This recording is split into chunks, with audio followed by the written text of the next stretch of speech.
In the world of beast tamers, the adept Su Bufan begins his journey endowed with a divine eye that allows him to perceive the intricacies of nurturing mystical beasts. As he cultivates these creatures and amasses wealth, we shall witness Su Bufan's ascent to greatness. Chapter 1. The Transmigration. Why is it so noisy? As Su Bufan gradually opened his eyes, he surveyed the chaotic surroundings with a sense of bewilderment. Su Bufan, are you in a daze? School's over, yet you're still sprawled out here.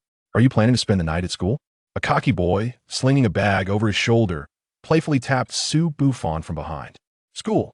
Upon hearing these words, Su Bufan, who was still somewhat disoriented, rubbed his eyes vigorously and gazed around in disbelief. Haha, Bufan, you've really lost it this time.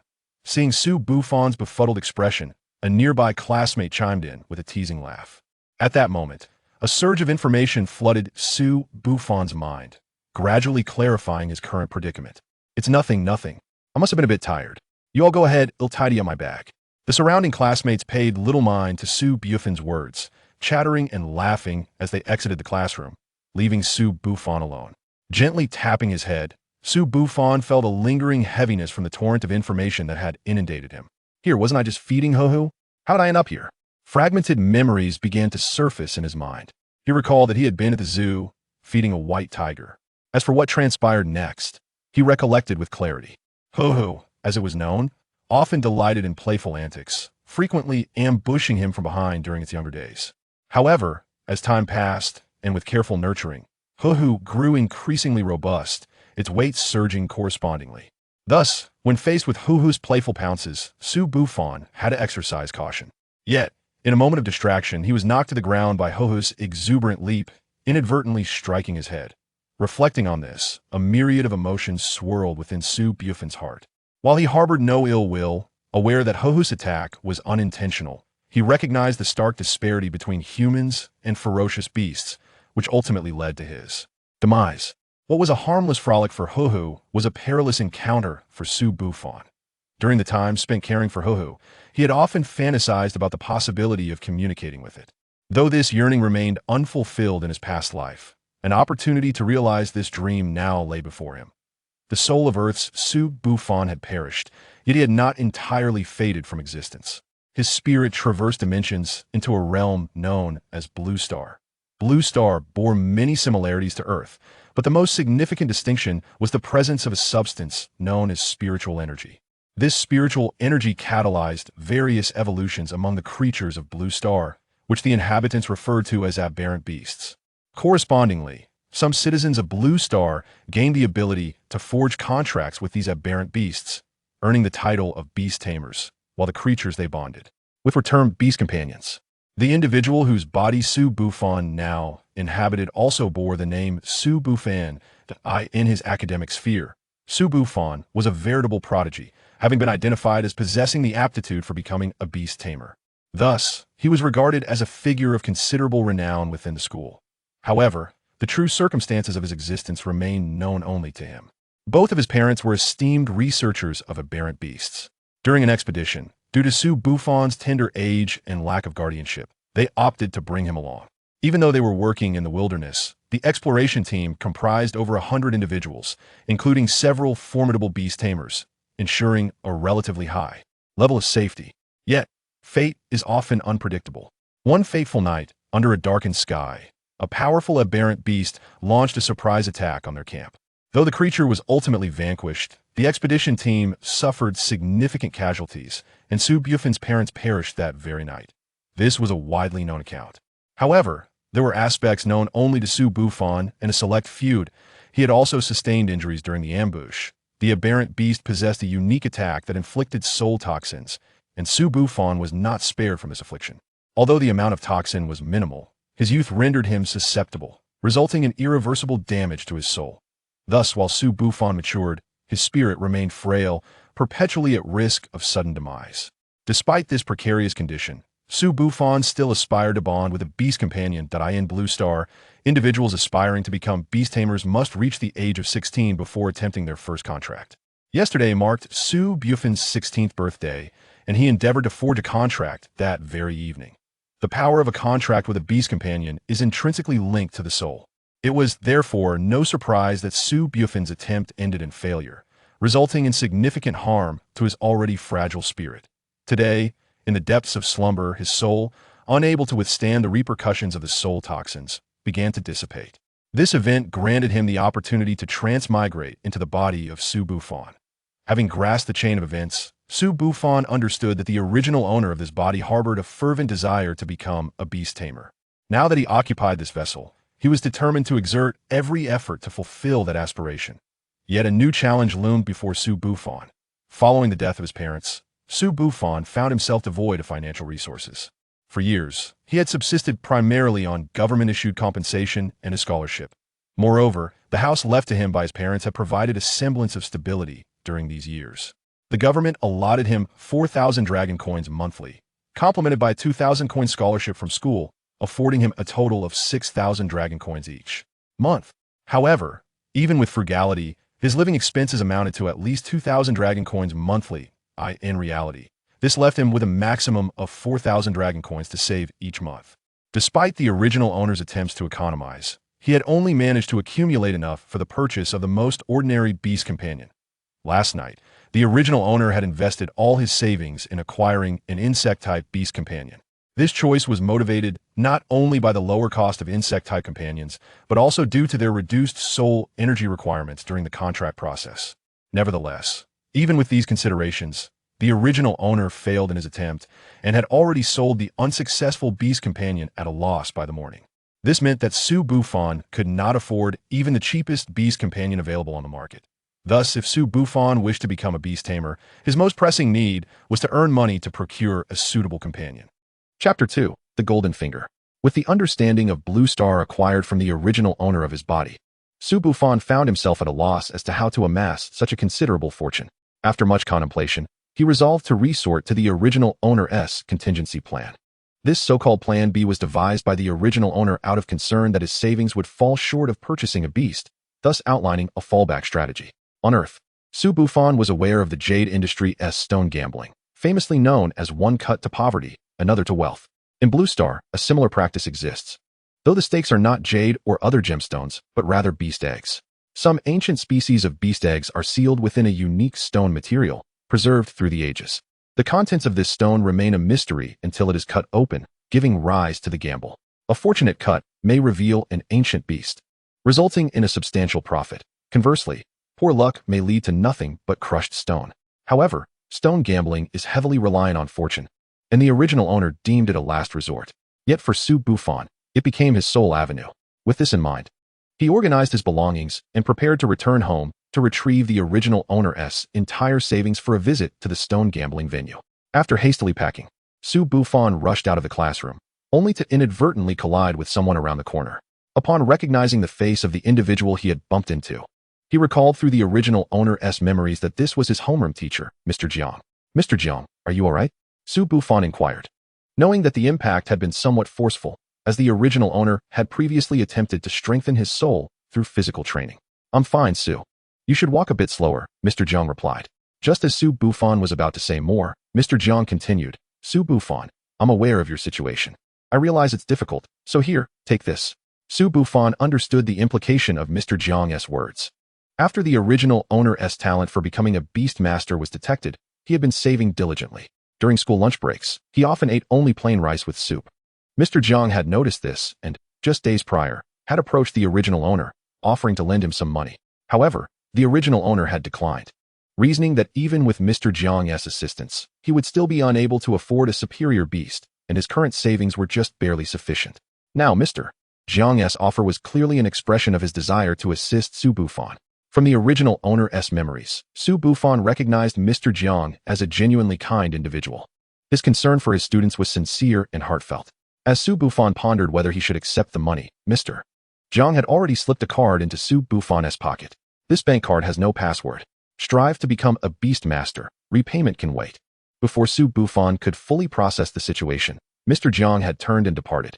Feeling a surge of emotion, Su Bufan retrieved the smooth card from his pocket and then resolutely returned it, reinforcing his determination to become a beast master. Regrettably, despite Mr. Jiang's generosity, the original owner's financial situation remained precarious, leaving Su Bufan with no choice but to pursue stone gambling. However, with Mr. Jiang's support, he now possessed greater opportunities to uncover an ancient beast. Thus, Su Bufan silently bowed in the direction of Mr. Jiang's departure before hastening home. He retrieved a bank card from under his bed, representing the entirety of the original owner's remaining savings. With the addition of Mr. Jiang's card, these two cards comprised all of Su Bufan's funds. With money in hand, he followed his memory to the largest beast trading market nearby. Upon arrival, he entered a beast shop. Although this establishment did not engage in stone gambling, Su Bufan was eager to experience the beasts firsthand. As a soul transplant, he had only encountered them through the original owner's memories, and this was his first genuine face-to-face interaction. Upon entering, his gaze was immediately drawn to a magnificent dog engulfed in flames. The creature exuded a powerful aura, and as it moved, the flames danced around it. Su Bufan turned to the accompanying information board. Divine Flame Hound, priced at 500,000 dragon coins. The staggering price extinguished Su Bufan's enthusiasm, akin to a bucket of cold water. After meandering through the shop, he discovered that even the most economical beast was beyond his means. Resigned, he decided to take one last look at the Divine Flame Hound before proceeding to the stone gambling venue. This time, Su Bufan scrutinized the hound with great care. Unlike his previous hasty glances, just as he was about to leave, he noticed additional text appearing around the Divine Flame Hound. Divine Flame Hound, Fire Element. Favorite food, snow rabbit meat, potential evolution, giant flame hound, evolution materials, fiery vine, blood of firebull, gale blossom. Upon comprehending the information, Su Bufan glanced around and noted that the other patrons were behaving normally. Fearing he might be hallucinating, he shifted his focus to another beast in the shop. He discovered that by concentrating, he could see the basic information and evolution paths of the beasts beside them. To confirm that he was not experiencing a personal anomaly, Su Bufan approached a shop assistant to inquire about the Divine Flame Hound. What does the Divine Flame Hound like to eat? The assistant, displaying professionalism and patience, responded. The Divine Flame Hound adores snow rabbit meat. However, we generally provide a variety of superior meats, which enhances the quality of our hounds compared to those outside. Oh, and what is the evolution path for the Divine Flame Hound? Su Bufan asked, only to receive a perplexed glance from the assistant. There are no known stable evolution paths for the Divine Flame Hound in the market, so I'm afraid I cannot answer that question. Realizing he had misspoken, Su Bufan quickly apologized. I'm sorry for the trouble. I'll look around some more. With that, he hastily exited the beast shop. However, through his exchange with the assistant, Su Bufan became certain that there was nothing amiss with his body. Rather, it seemed his eyes had truly gained the ability to perceive the information of the beasts. Could this be the golden finger bestowed upon him through his transmigration? Having enjoyed reading novels on Earth, the notion of a golden finger immediately came to mind, prompting his excitement. Chapter 3, Stone Gambling. To be thorough, Su Bufan visited several more beast shops. After expending considerable time, he finally confirmed that he had awakened a golden finger, or perhaps, he had acquired a pair of divine eyes.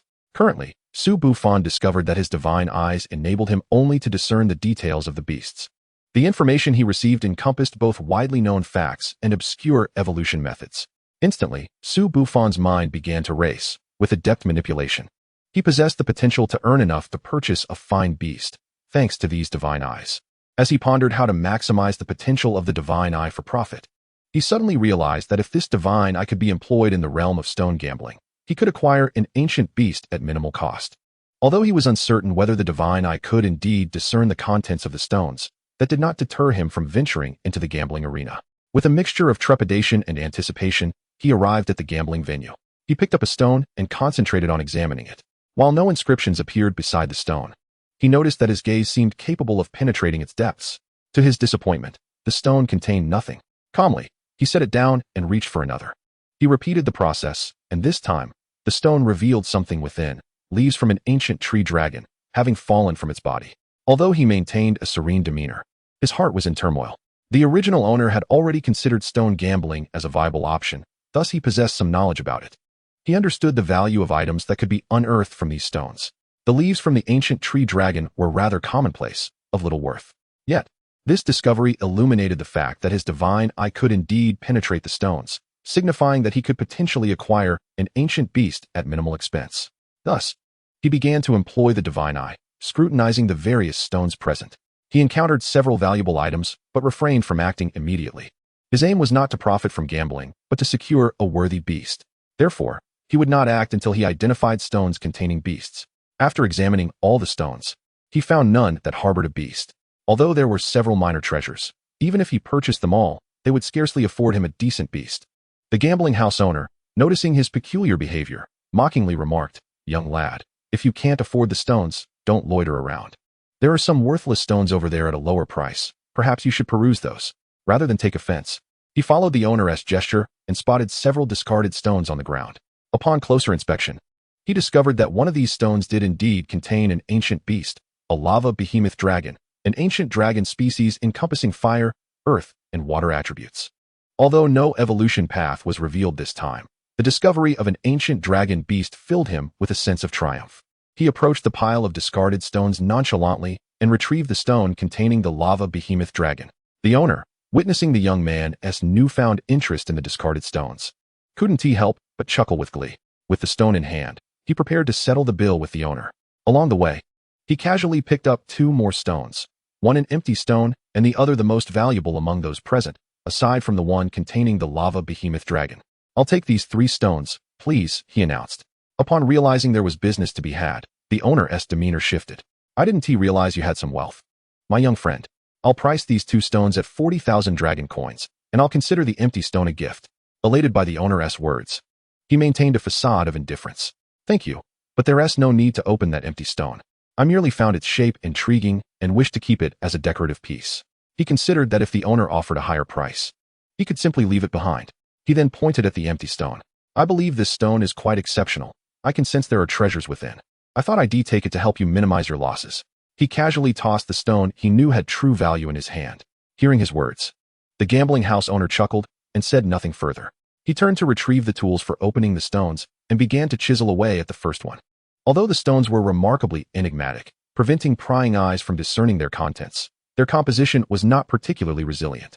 With each strike of the hammer, the stone's outer layer began to flake away. After a few strikes, the first stone was revealed to be empty, prompting a chorus of disappointed murmurs from the onlookers. The owner, undeterred, vigorously continued to chisel the second stone. This time, however, the outcome was different. After just 2 strikes, a yellow, gelatinous substance emerged. "Oh, it's royal jelly. Impressive, young man. You've truly struck gold." Some sharp-eyed spectators recognized the substance and gasped in astonishment. "Typically, this royal jelly can fetch 27,000 on the market, but since you uncovered it here, I'll offer you 30,000 for it." The gambling house owner, who had remained silent since the transaction began, finally spoke up with an offer. Had the stone contained ordinary royal jelly, selling it for 30,000 dragon coins would have allowed him to profit. However, this royal jelly was not just any royal jelly. It had been crafted by the ancient bee tribe. If not for his keen insight, he might have made a grave error. Just as he contemplated politely declining the owner's offer, an elderly woman stepped forward from the crowd. "How shameless of you all to bully a child," she declared. "Child, I am the vice president of the Cultivation Association.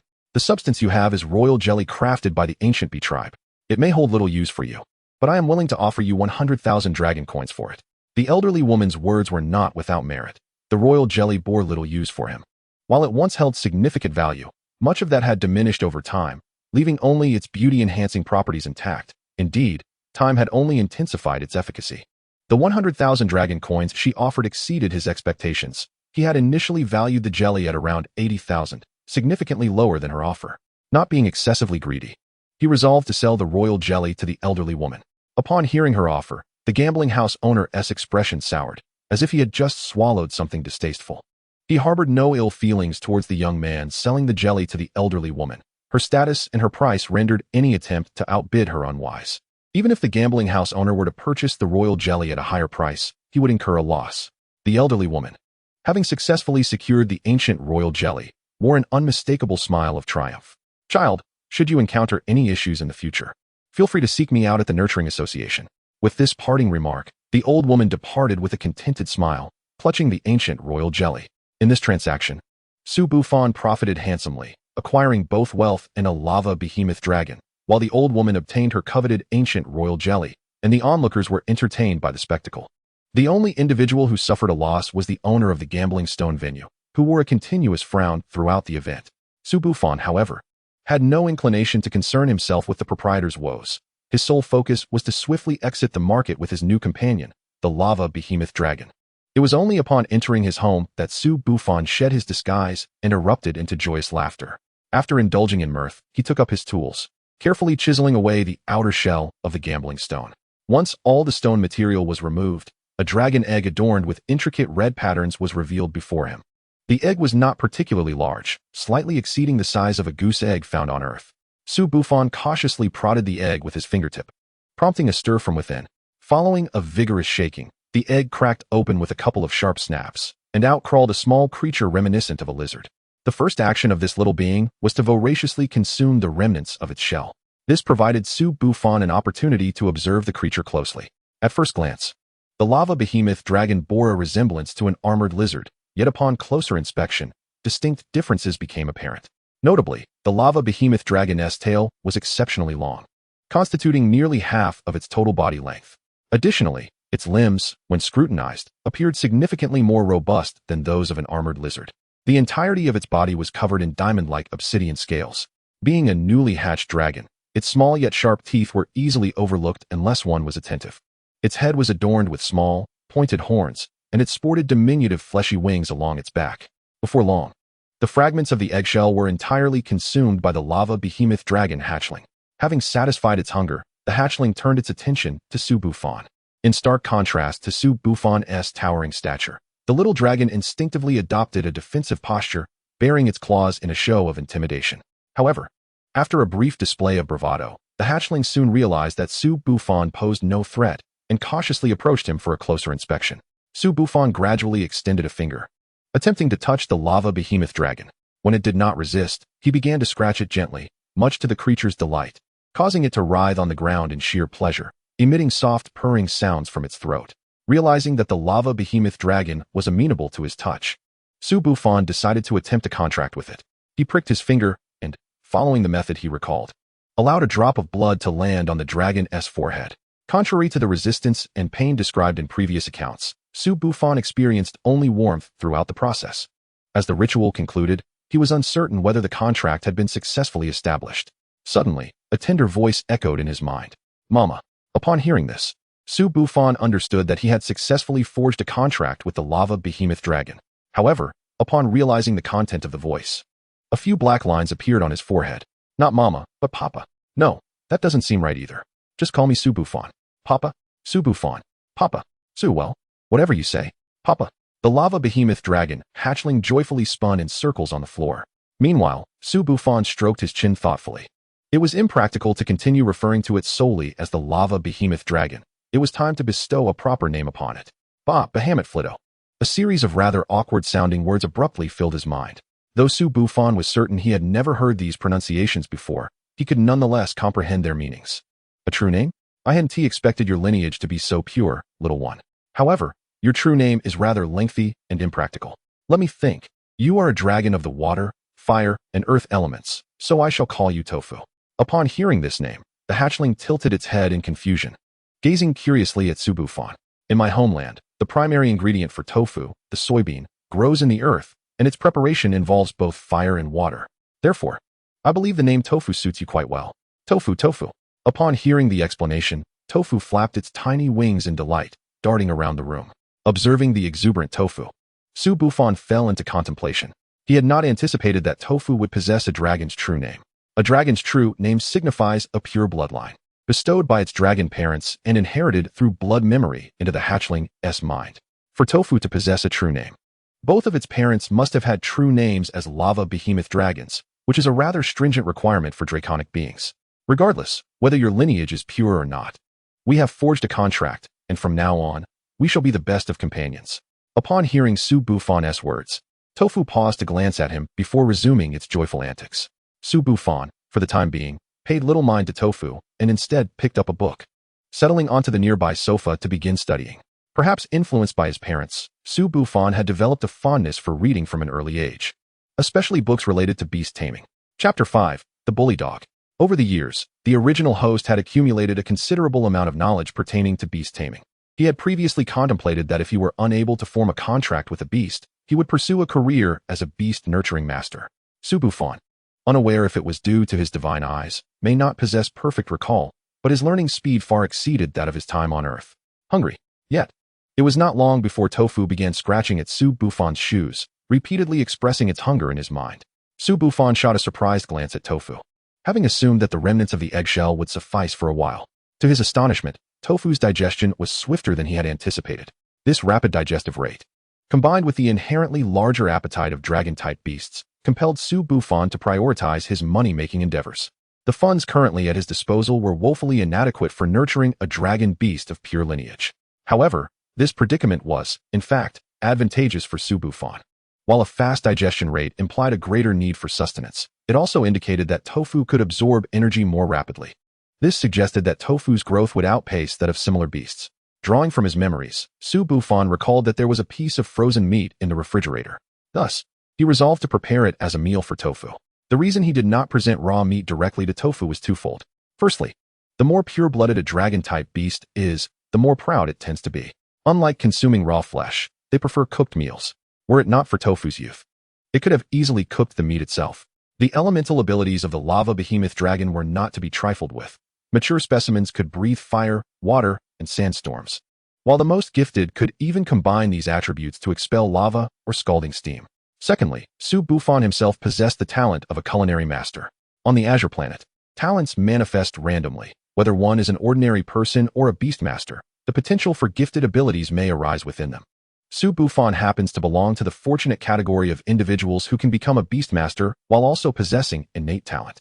His talent, known as culinary mastery, boasts a deceptively simple effect. It enhances the efficacy of his creations by 10%.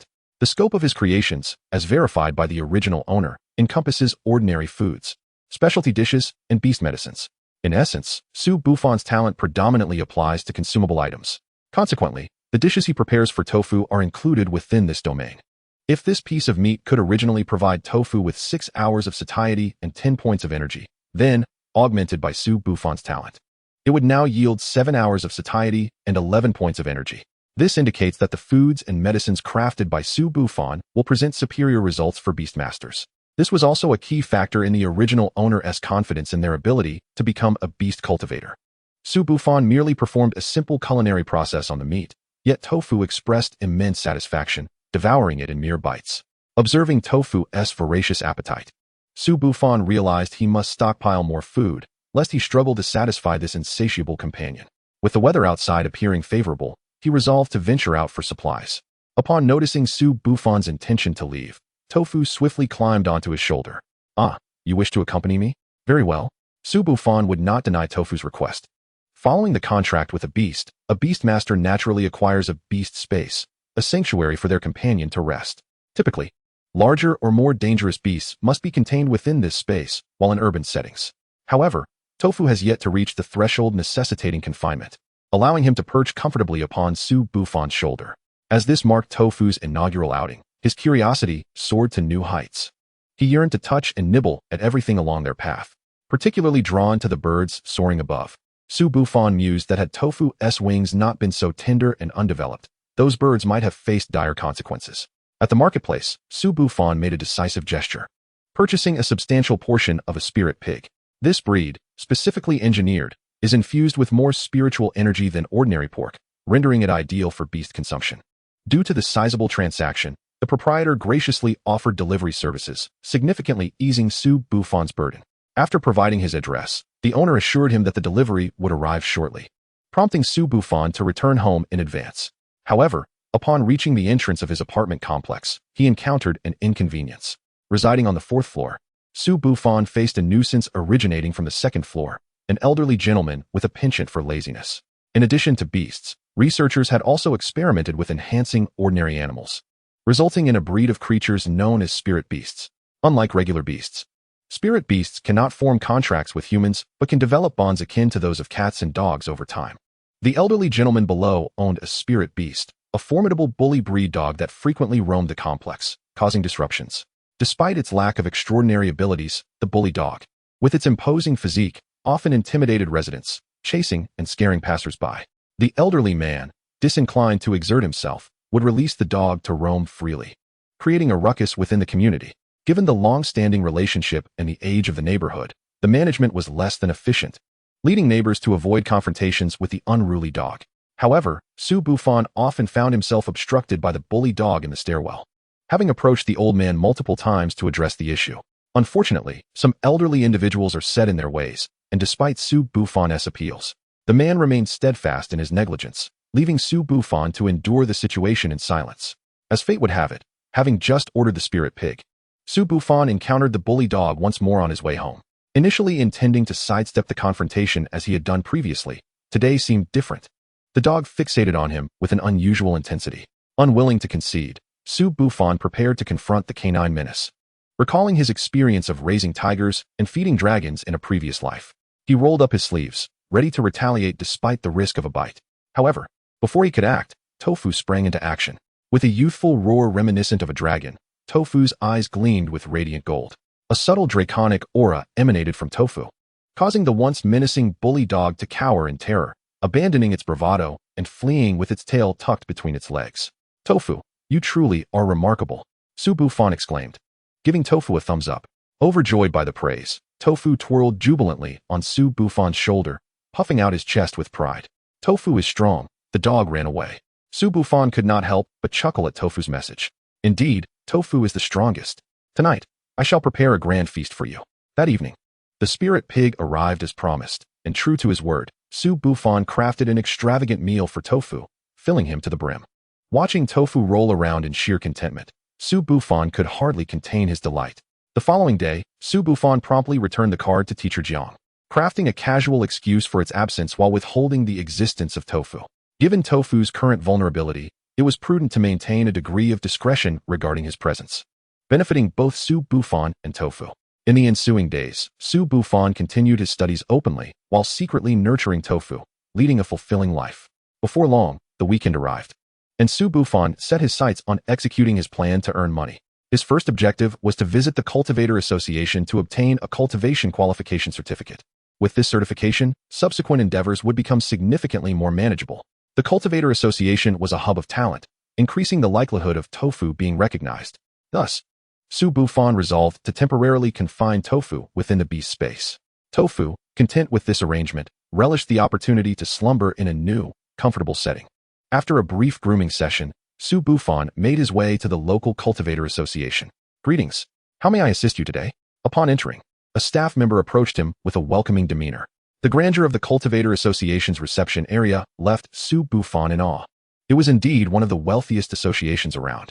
Upon hearing Su Bufan's inquiry, the attendant maintained a professional smile. Certainly, our association offers a variety of services, including healing, cultivation, and training for beasts.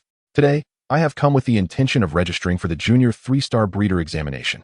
Upon regaining his composure, Su Bufan articulated his request. It was now the attendant's turn to be taken aback, for she perceived Su Bufan to be relatively young. The Junior 3-Star Breeder designation represents the pinnacle of entry-level breeders, a feat not easily achieved. Breeder qualifications are categorized into 5 tiers: Junior Breeder, Intermediate Breeder, Senior Breeder, Master Breeder, and Grandmaster Breeder. Each tier is further divided into 3 ranks: Bronze, Silver, and Gold, wherein a higher number of stars signifies superior proficiency within the same level. Hence, the attendant's astonishment upon learning of Su Bufan's aspiration to attain the Junior 3-Star Breeder title was well-founded. However, her professionalism prevented her from underestimating him. You may register at the service window in the main hall. A registration fee is required, and you must present your Junior 2-Star Breeder badge. Su Bufan furrowed his brow at the attendant's response. Is it mandatory to present the Junior 2-Star Breeder badge? Indeed. It is a prerequisite to showcase the badge of the preceding level prior to registering for the next tier's examination. All right, thank you. Following the attendant's guidance, Su Bufan approached a designated window. Hello, I wish to register for the Junior 1-Star Breeder examination. The staff member at the window lifted her gaze and handed Su Bufan a form. Please fill out this form and pay a registration fee of 300 dragon coins. Then wait in the adjacent rest area for a while. Su Bufan took the form, quickly completing it with some basic information. All set, please wait a moment over there. The efficiency of the Breeder Association staff was commendable, and Su Bufan swiftly completed his registration. The examination schedule of the Breeder Association is not fixed. It operates on a quota system, commencing a new examination upon reaching 100 candidates. Fortunately for Su Bufan, 2 more individuals arrived shortly after him, appearing to be twins, thus completing the requisite number of participants. During this brief waiting period, Su Bufan familiarized himself with the examination content of the Breeder Association. The assessments for Junior 1-Star and 2-Star breeders consist solely of a written examination that tests fundamental knowledge of breeding principles. Provided one has perused ample literature and diligently studied breeding concepts, passing is generally attainable. However, since the assessments for Junior 1-star and 2-star are entirely theoretical, these two levels lack independent breeding privileges and typically serve as assistants to higher-tier breeders. From the Junior 3-star level onward, in addition to the standard written examination, a practical assessment is required. The practical assessment entails the breeder association randomly selecting from a fixed variety of beasts, which the candidates must then cultivate.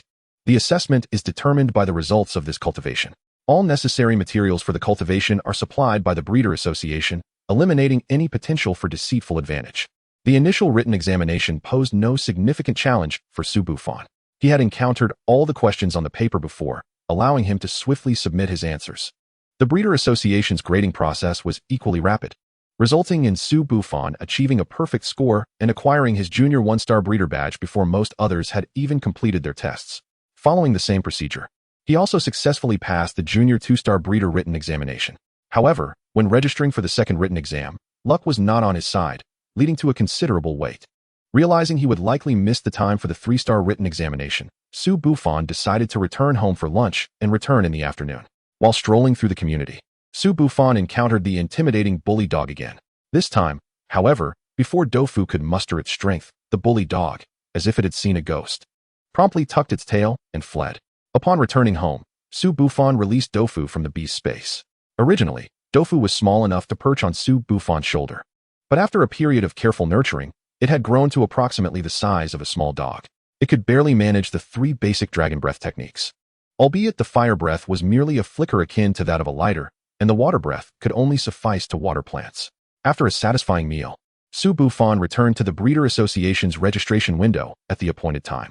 As the difficulty of the assessments increased significantly from the Junior 3-star level onward, the number of candidates required for an examination was reduced from 100 to 10. Prior to Su Bufan, 7 individuals had registered, making for a total of 8. Still too short of the required number. Su Bufan sensed that, given the current trend, the remaining 2 candidates would likely take a considerable amount of time to arrive. Just as he was idly pondering what delectable dish to prepare for Dofu that evening, a shadow loomed over him. Looking up, he noticed an unfamiliar figure had suddenly appeared before him. "Ah, it's you, little one. What brings you here?" The figure standing before Su Bufan was none other than the elderly woman who had purchased the ancient royal jelly from him at the market. Before Su Bufan could respond, a staff member hurried over to the old woman, explaining, "President Wang, they are waiting here to take the Junior 3-star breeder examination. But we still need 2 more candidates to proceed." Upon hearing this, the Vice President Wang, the elderly woman, waved her hand dismissively. "No matter. If we are short by 2, let's commence the examination anyway. I shall serve as the chief examiner." Su Bufan, brimming with confidence in his abilities, felt elated at Vice President Wang's words. However, the other 7 candidates who registered alongside him were left uncertain whether to laugh or cry. The initial written examination for the 3-star assessment, while notably more challenging than the 1-star and 2-star tests, remained within the realm of reason for Su Bufan. Although this examination took slightly longer, he ultimately triumphed. Naturally, the grading was conducted by Vice President Wang, whose expertise ensured that the results would be delivered with even greater speed. "Impressive, a perfect score. It seems your foundation is quite solid, Su Bufan." Su Bufan felt somewhat taken aback by Vice President Wang's praise. "You flatter me, President Wang. This is merely the basic expectation, is it not?" "Ah, spirited young man. No need to wait for the others. I will take you to the next assessment." Vice President Wang then gestured towards a staff member. "Xiaohu, take care of the remaining 7. Bring them along once they pass." "Understood, President." Having delegated the responsibility for the others, Vice President Wang led Su Bufan to a room. "Choose for yourself. Let us see which beast you will draw as your assessment target." Following her, Su Bufan beheld a contraption resembling a lottery machine. As he activated the device, a small ball marked with the number 32 emerged. Upon seeing the number drawn by Su Bufan, Vice President Wang's brow furrowed slightly. "It seems fortune has not favored you this time. What a pity. Bring forth specimen number 32. The initial remarks expressed Wang's regret over Su Bufan's draw, while her last comment was directed at the staff outside. Soon, a worker wheeled in an iron cage into the room. "This is number 32, an individual of the fire monkey species. You now have 3 hours to cultivate it." If one merely listens to the staff's introduction, it may seem that this assessment is rather straightforward. The records for the fire monkey are quite comprehensive. It is not considered an obscure beast, and there exists a well-recognized cultivation plan for it. However, such thoughts only persist until one examines the fire monkey closely. The most striking characteristic of fire monkeys is their vibrant, resplendent red fur, which resembles flames from a distance. Yet, the fire monkey under assessment lacks any trace of this vivid red coloration. It is entirely a dull gray. In the case of others, the most likely conclusion would be a case of aberrant fur syndrome, leading them to attempt remedies in that direction. This is a common affliction in cultivation, primarily resulting from various factors during the nurturing process, causing the beast's coloration to deviate from its normal state. A typical candidate might easily be misled by the fire monkey's unusual fur color. However, Su Bufan, with his divine eye, immediately discerned the crux of the issue. This fire monkey was not afflicted by aberrant fur syndrome. Rather, it was in excellent health and free from any disease. The true reason for its atypical coloration lay in a mutation. While ordinary fire monkeys possess a fire attribute, endowing them with fur akin to flames, this particular specimen exhibited the rare dark attribute, resulting in its gray fur due to improper human cultivation after its birth. At that moment, Su Bufan comprehended why Vice President Wang had displayed a look of regret upon learning that he had drawn number 32. Had he identified the fire monkey's aberrant attribute, the actual difficulty of its cultivation would be equivalent to that of a basic 3-star assessment. However, Su Bufan surmised that many had drawn this fire monkey before him, yet none had succeeded in recognizing the anomaly in its attributes. Observing the fatigue on the fire monkey's face, Su Bufan resolved to lend it a helping hand. Through his divine eye, Su Bufan discovered that this fire monkey possessed a hidden evolutionary path. He promptly took up pen and paper, swiftly jotting down a list of necessary materials. His materials list was first presented to Vice President Wang. In the Cultivation Association, the beasts involved in assessments are not mere test subjects. The candidates are given a limited time to cultivate these beasts. However, the materials list prior to cultivation is scrutinized by more experienced cultivators within the association, and any harmful formulas for the assessment beasts are not provided. Those who drew this fire monkey were halted at the materials list stage. Utilizing materials meant for nurturing fire attribute beasts on a dark attribute beast would lead to immediate disqualification without the need to review the final results. After reviewing Su Bufan's list, Vice President Wang confirmed that the materials posed no threat to the fire monkey's cultivation and signaled the staff to provide them. Upon receiving the materials, Su Bufan did not administer them to the fire monkey right away. Instead, he requested a large pot from the staff. He then proceeded to add the materials into the pot, ultimately concocting a thick, dark liquid. Once the liquid cooled for a period, Su Bufan extracted the fire monkey from its cage and placed it into the pot. The staff observed that the fire monkey, which had been restless in its cage, became tranquil once submerged in the concoction. As the fire monkey simmered, Su Bufan continuously adjusted the heat to ensure the liquid maintained the proper temperature. Over time, the fire monkey's fur gradually transformed from gray to a translucent black. When the moment was right, Su Bufan extracted a piece of red stone, ground it into powder, and evenly sprinkled it into the pot. The previously calm fire monkey suddenly became agitated upon the addition of the powder. Just as it attempted to escape the pot, Su Bufan, prepared for this, swiftly covered the pot with a lid, sealing its escape. Success! As he sensed the fire monkey's struggles diminish, a smile crept across Su Bufan's face. He knew the process had succeeded. The staff, witnessing Su Bufan's actions, were at a loss for words. When Su Bufan lifted the lid, a shadowy figure burst forth from the pot, landing squarely on his shoulder. "Why do you little ones all seem to enjoy perching on others' shoulders?" Su Bufan remarked with a hint of affection, glancing at the creature now resting upon him. It was then that the staff recognized the small monkey on his shoulder, entirely cloaked in black. Upon closer inspection, they noted its eyes were also pitch black. Yet they exuded a certain vitality rather than appearing hollow. "Is that a shadow monkey?" Vice President Wang, being a seasoned cultivator, immediately identified the creature upon seeing it. "What? That fire monkey actually evolved." One of the staff members gasped in disbelief upon hearing Vice President Wang's words. The shadow monkey is the result of a fire monkey evolving into a dark attribute, yet it is exceedingly rare. Although researchers have observed this evolutionary path in the wild, the precise method of evolution remains unknown. "How did you achieve this?" Vice President Wang inquired, his interest piqued.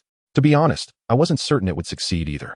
The emergence of the shadow monkey could be considered a stroke of luck," Su Bufan explained, gesturing towards the residual red stone powder on the table. "Vice President Wang, you should also recognize that the other materials I selected are primarily intended to amplify dark energy.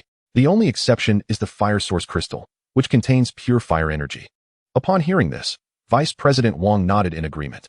"Indeed, after reviewing the list, I contemplated whether to approve your inclusion of the fire source crystal. Had your other materials not all been dark attribute, I likely would not have consented to your proposal. Su Bufan had anticipated Vice President Wang's hesitation. Nevertheless, the fire source crystal was an indispensable element of the entire process. Even if the vice president had disapproved of Su Bufan's materials plan, he would have fought to secure it. For a typical fire monkey capable of evolving into a shadow monkey, the use of the fire source crystal would not have been necessary. However, this particular fire monkey's situation was somewhat unique. Su Bufan speculated that this fire monkey had likely been cultivated with fire attributes during its early life. Although the Cultivation Association may have taken corrective measures subsequently, traces of fire energy still lingered within its marrow. Without extracting this fire energy, even if the fire monkey possessed exceptional talent and dark attributes, it would remain constrained by that vestige of fire energy throughout its life. The fire source crystal possesses a unique property. It strives to absorb all fire energy in areas rich in other energies. Su Bufan utilized this characteristic, along with several guiding dark attribute materials, to extract the trace of fire energy from the fire monkey's body, coupled with the abundant dark energy surrounding it. The fire monkey naturally evolved into a shadow monkey. After listening to Su Bufan's explanation, Vice President Wang's eyes sparkled with approval. This fire monkey had been examined by several mid-level cultivators within the association, yet none had identified the underlying issue. It now appears they have misjudged the situation. The assessment difficulty of this fire monkey has indeed transcended the realm of a novice breeder's examination. After a moment of contemplation, Vice President Wang declared, "Thus, I shall deem you successful in the practical assessment for a junior breeder, Star 1. Once you feel confident enough to undertake the written examination, I shall bestow upon you the Junior Star 1 badge." President! President! Suddenly, a staff member exclaimed, "The shadow monkey has vanished." Just as Su Bufan and Vice President Wang were deliberating over the final results of the assessment, the staff member's outcry interrupted them. It turned out that while attempting to return the shadow monkey to its cage, the staff member had only taken a few steps before it disappeared without a trace. "Do not make such a fuss, Xiao Zhang. This is a lesson for you to learn well," Su Bufan remarked, noticing the staff member's bewilderment. "Brother Zhang." The name shadow monkey derives from the fact that they are one of the rare ethereal beasts of the dark element capable of stealth. "Little monkey, cease your antics and return." Upon hearing Su Bufan's explanation, the staff member realized they had made a significant blunder. Just then, from the depths of the staff member's shadow, a small, furry head emerged, playfully poking at the staff member. As soon as the staff member turned around, the shadow monkey made a cheeky face and dove back into the shadow. "Rose, retrieve this mischievous little rascal," Vice President Wang commanded lightly, and beside her, a humanoid creature formed from rose vines appeared. Su Bufan instantly recognized the summoned beast as the dark element beast, Warden Black Rose, which he had recently read about in a book. Suddenly, several tendrils shot forth from Warden Black Rose's form, reaching into the staff member's shadow. In the blink of an eye, the shadow monkey was pulled from the shadow, wrapped up like a small dumpling, and could only show its displeasure by baring its teeth at Warden Black Rose. As it passed by Su Bufan, the shadow monkey let out a few pitiful cries, its expression clearly pleading for rescue. Seeing the shadow monkey's woeful countenance, Su Bufan couldn't help but chuckle. Yet he still turned to Vice President Wang and pleaded, "President Wang, please release it. I believe it will no longer cause trouble."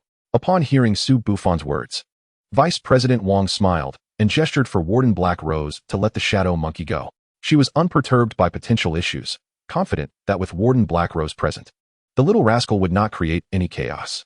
Once freed, the shadow monkey hurried back to perch on Su Bufan's shoulder, immediately starting to protest against Warden Black Rose for its earlier capture. However, Warden Black Rose paid no heed to the little creature, gracefully swaying its floral branches. Feeling disregarded, the shadow monkey, in a fit of anger, attempted to confront Warden Black Rose, but was caught mid-stride by Su Bufan by the scruff of its neck. "Do not go. You cannot contend with her." Chapter 9, Tang Yuan. Hearing Su Bufan's words only fueled the shadow monkey's anger. Yet it ultimately recognized that it was no match for Warden Black Rose. Resigned, it returned to sulking on Su Bufan's shoulder. The staff member approached Su Bufan, intending to return the mischievous little creature to its cage. However, the little rascal was now on high alert, issuing a warning to the staff member before burrowing into Su Bufan's clothing. The staff member, exasperated, raised his hands in surrender. "President, what should we do?" Observing the situation, Vice President Wang waved her hand dismissively. "It seems this little fellow has taken quite a liking to Su Bufan. Let us allow him to keep it." Now it was Su Bufan's turn to be astonished. President Wang, is that truly acceptable? Haha, what issue could arise? This fire monkey was originally salvaged from a refuse heap by the staff. The fact that you can rehabilitate it indicates a bond between you." She continued, "If it comes to it, Once you obtain the Junior Star 1 Breeder Badge, you may merely register with the Breeder Association. And this shadow monkey will be considered your honorary salary. Su Bufan felt a wave of gratitude. He recognized that Vice President Wang was indeed assisting him. Being registered with the Breeder Association would not impede his future endeavors with other factions. And the nominal salary of a registered breeder would pale in comparison to the value of a shadow monkey. Thank you, President Wang. From now on, do not always refer to me as President Wang. Simply call me Grandma Wang, she added. In truth, I have some connection to you. One of my disciples was a dear friend of your parents. Su Bufan then understood the depth of their relationship, realizing why Grandma Wang had shown him such concern. Grandma Wang, if possible, I would like to participate in the Junior Star 1 Breeder Assessment next. In fact, Su Bufan had already begun studying the knowledge pertinent to the Junior Star 2 Breeder examination. However, the Junior Star 3 badge was sufficient for him at present, which was why he had not planned on further assessments.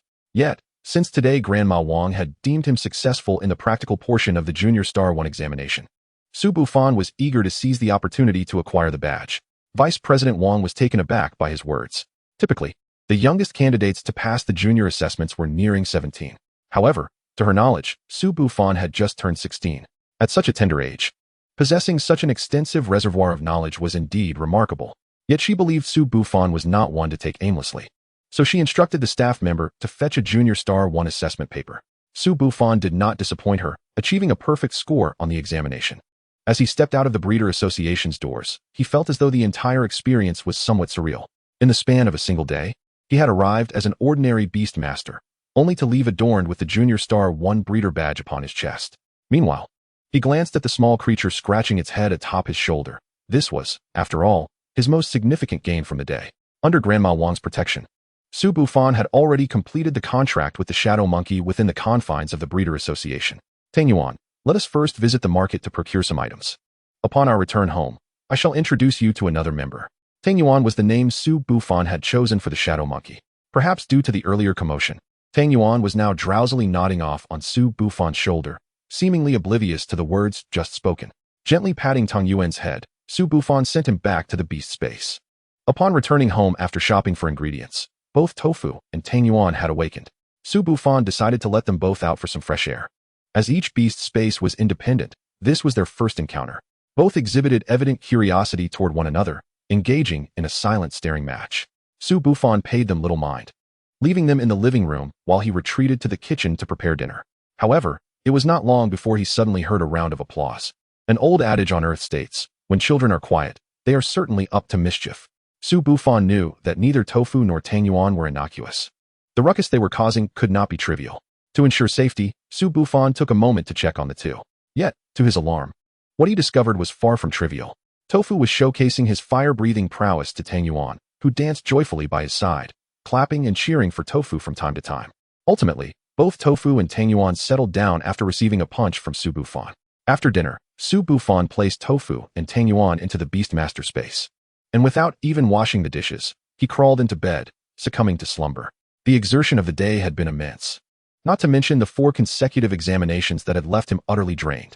Additionally, Su Bufan had forged a contract with Tang Yuan. The strength of one's soul determines the number of contracts one can establish. Su Bufan could distinctly feel that, at this moment. Maintaining contracts with both Tofu and Tang Yuan was already his limit. If he were to contract with another beast in the near future, it would exert tremendous pressure on his soul. Upon awakening, Su Bufan felt a noticeable improvement in his mental state, which brought him a sense of relief. His primary objective in acquiring the Beast Cultivator badge was to generate income by nurturing beasts for others. When he shared this ambition with Vice President Wang, Wang provided him with both moral and material support. Initially, Su Bufan had intended to rent a shop as his storefront, but Vice President Wang generously offered him a shop outright. This shop had previously belonged to a cultivator who had tragically passed away recently, leaving the establishment vacant and under the management of the Beast Cultivation Association, which currently lacked suitable candidates to manage it. Thus, upon Su Bufan's proposal, Vice President Wang naturally entrusted the shop to him. However, it was not entirely free. Su Bufan would still need to pay rent to the association each month. Nevertheless, Vice President Wang was exceptionally considerate towards Su Bufan, securing a 3-month rent exemption that aligned with his circumstances. Given that Su Bufan would be preparing for the Beast Master examination in 3 months, he would be unable to continue renting the shop. Therefore, Vice President Wang's gesture effectively allowed Su Bufan to utilize the shop rent-free for 3 months, for which Su Bufan was immensely grateful. Logically, after expending such energy yesterday, Su Bufan should have taken the day to rest at home. Yet, with Tofu, the glutton, now joined by another mouth to feed, this was hardly feasible. Chapter 10, Mouse Ball. Following the address provided by Vice President Wang, Su Bufan arrived at a small building. Just as he was about to unlock the door and explore within, a man rushed up, cradling a plump rat in his arms. Is Masterly here? My beast seems to be having some issues. Could you please have a look? The Masterly mentioned by the man was the former owner of the building.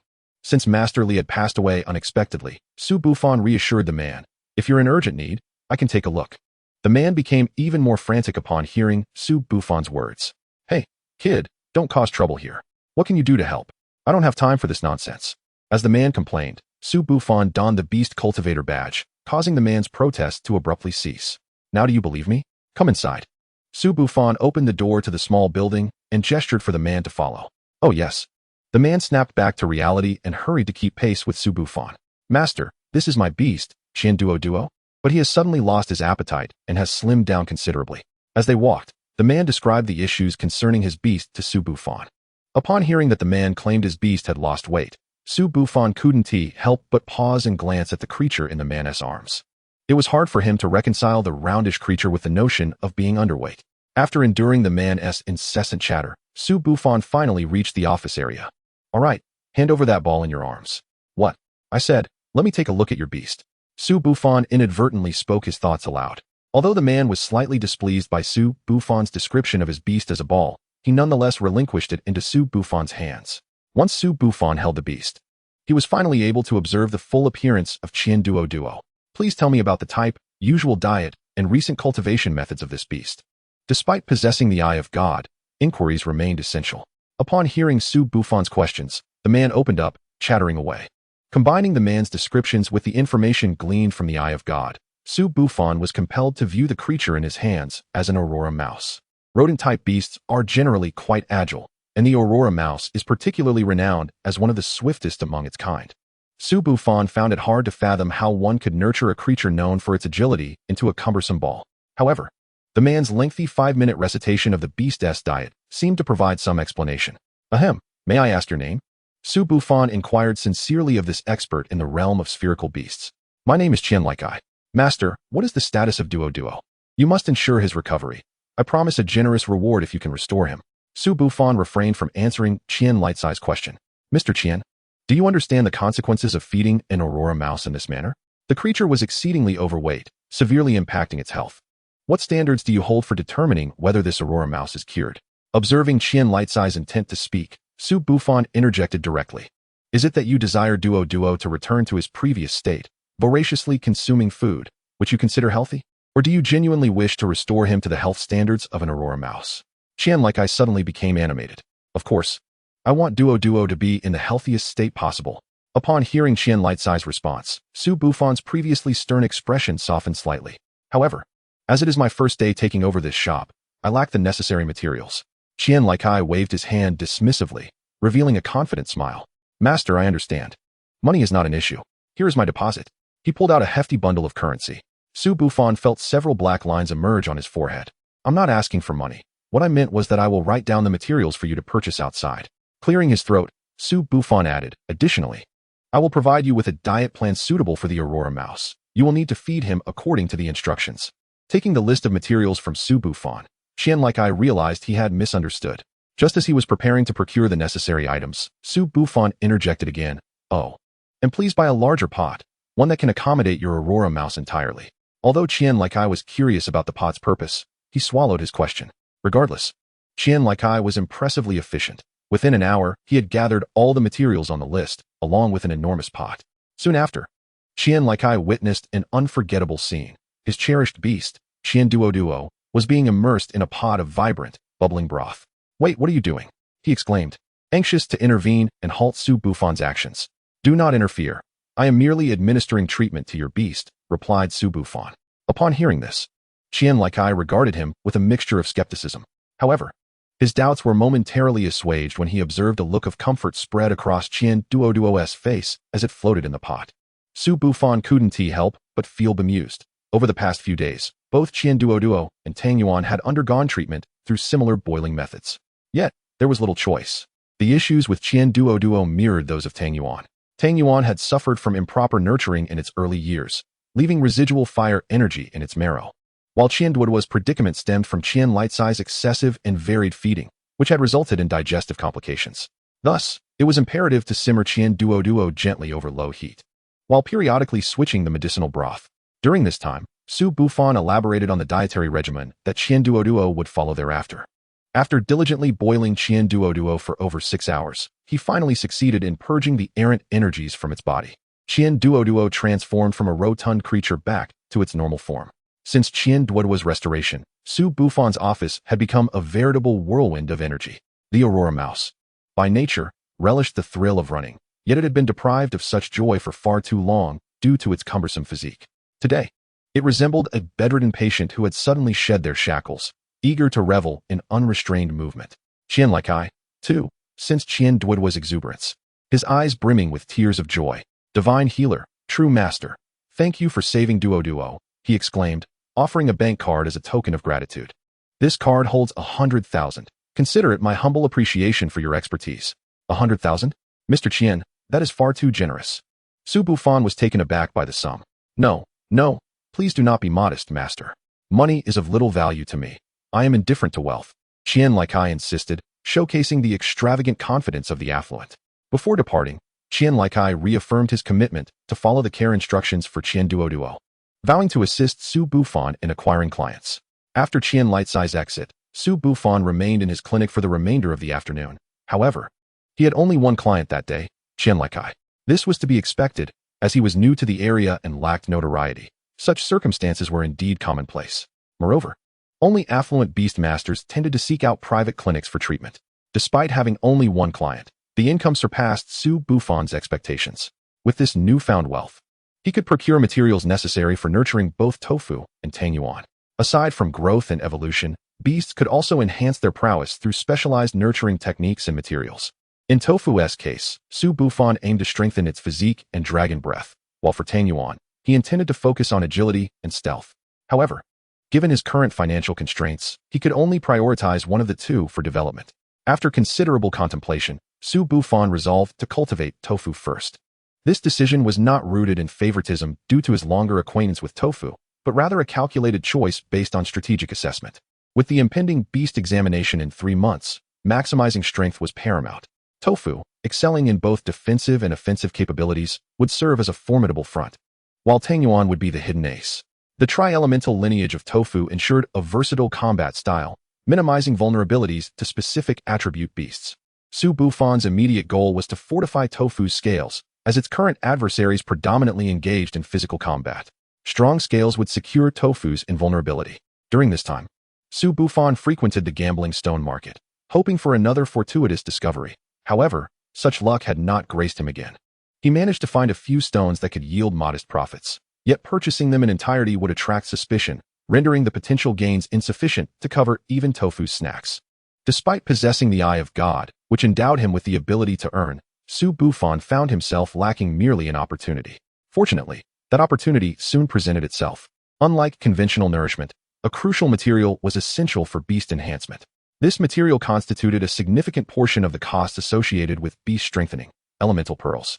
These pearls, imbued with potent elemental energy, were produced by elemental clams, which were notoriously scarce. To strengthen tofu, Su Bufan needed to acquire elemental pearls corresponding to the water, fire, and earth elements. The price of these pearls had remained stable over the years, consistently valued at 30,000 dragon coins each.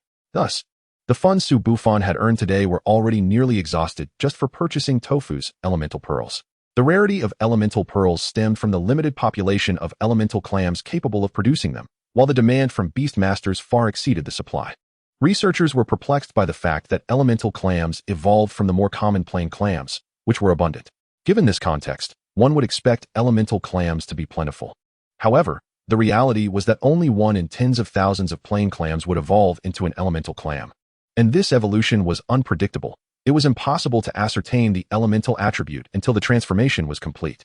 Some had attempted to rear large quantities of plain clams in hopes of striking it rich through the emergence of elemental clams, only to face bankruptcy. Conversely, Others who kept merely a handful of plain clams occasionally found themselves lucky enough to have two elemental clams evolve simultaneously, leading to sudden wealth. This unpredictability in the evolution of plain clams had become a source of frustration for researchers. Yet today, as Su Bufan inquired about elemental pearls, his curiosity led him to glance at the plain clams nearby. In that moment, he realized he need not worry about finances any longer. To his astonishment, he discovered that the Eye of God could provide him with methods to induce the evolution of plain clams. Moreover, by varying the inducing materials, he could even influence the direction of their evolution. The revelation sent his heart racing with exhilaration. Thankfully, the experience of 2 lifetimes helped him maintain composure. However, once settled, he faced a new dilemma. While the materials required to induce evolution were not overly expensive, the necessary environment posed a significant challenge. To induce the evolution of the spirit clam, it is imperative to have an area rich in spiritual energy. The required concentration of spiritual energy in the environment is so astonishing that it leaves Su Bufan astounded. Such a high concentration is nearly impossible to find in a natural setting. Therefore, to meet this condition, it would be most prudent for Su Bufan to create a suitable environment himself. There is no need to worry about the source of spiritual energy, as spiritual stones are available for purchase in the marketplace.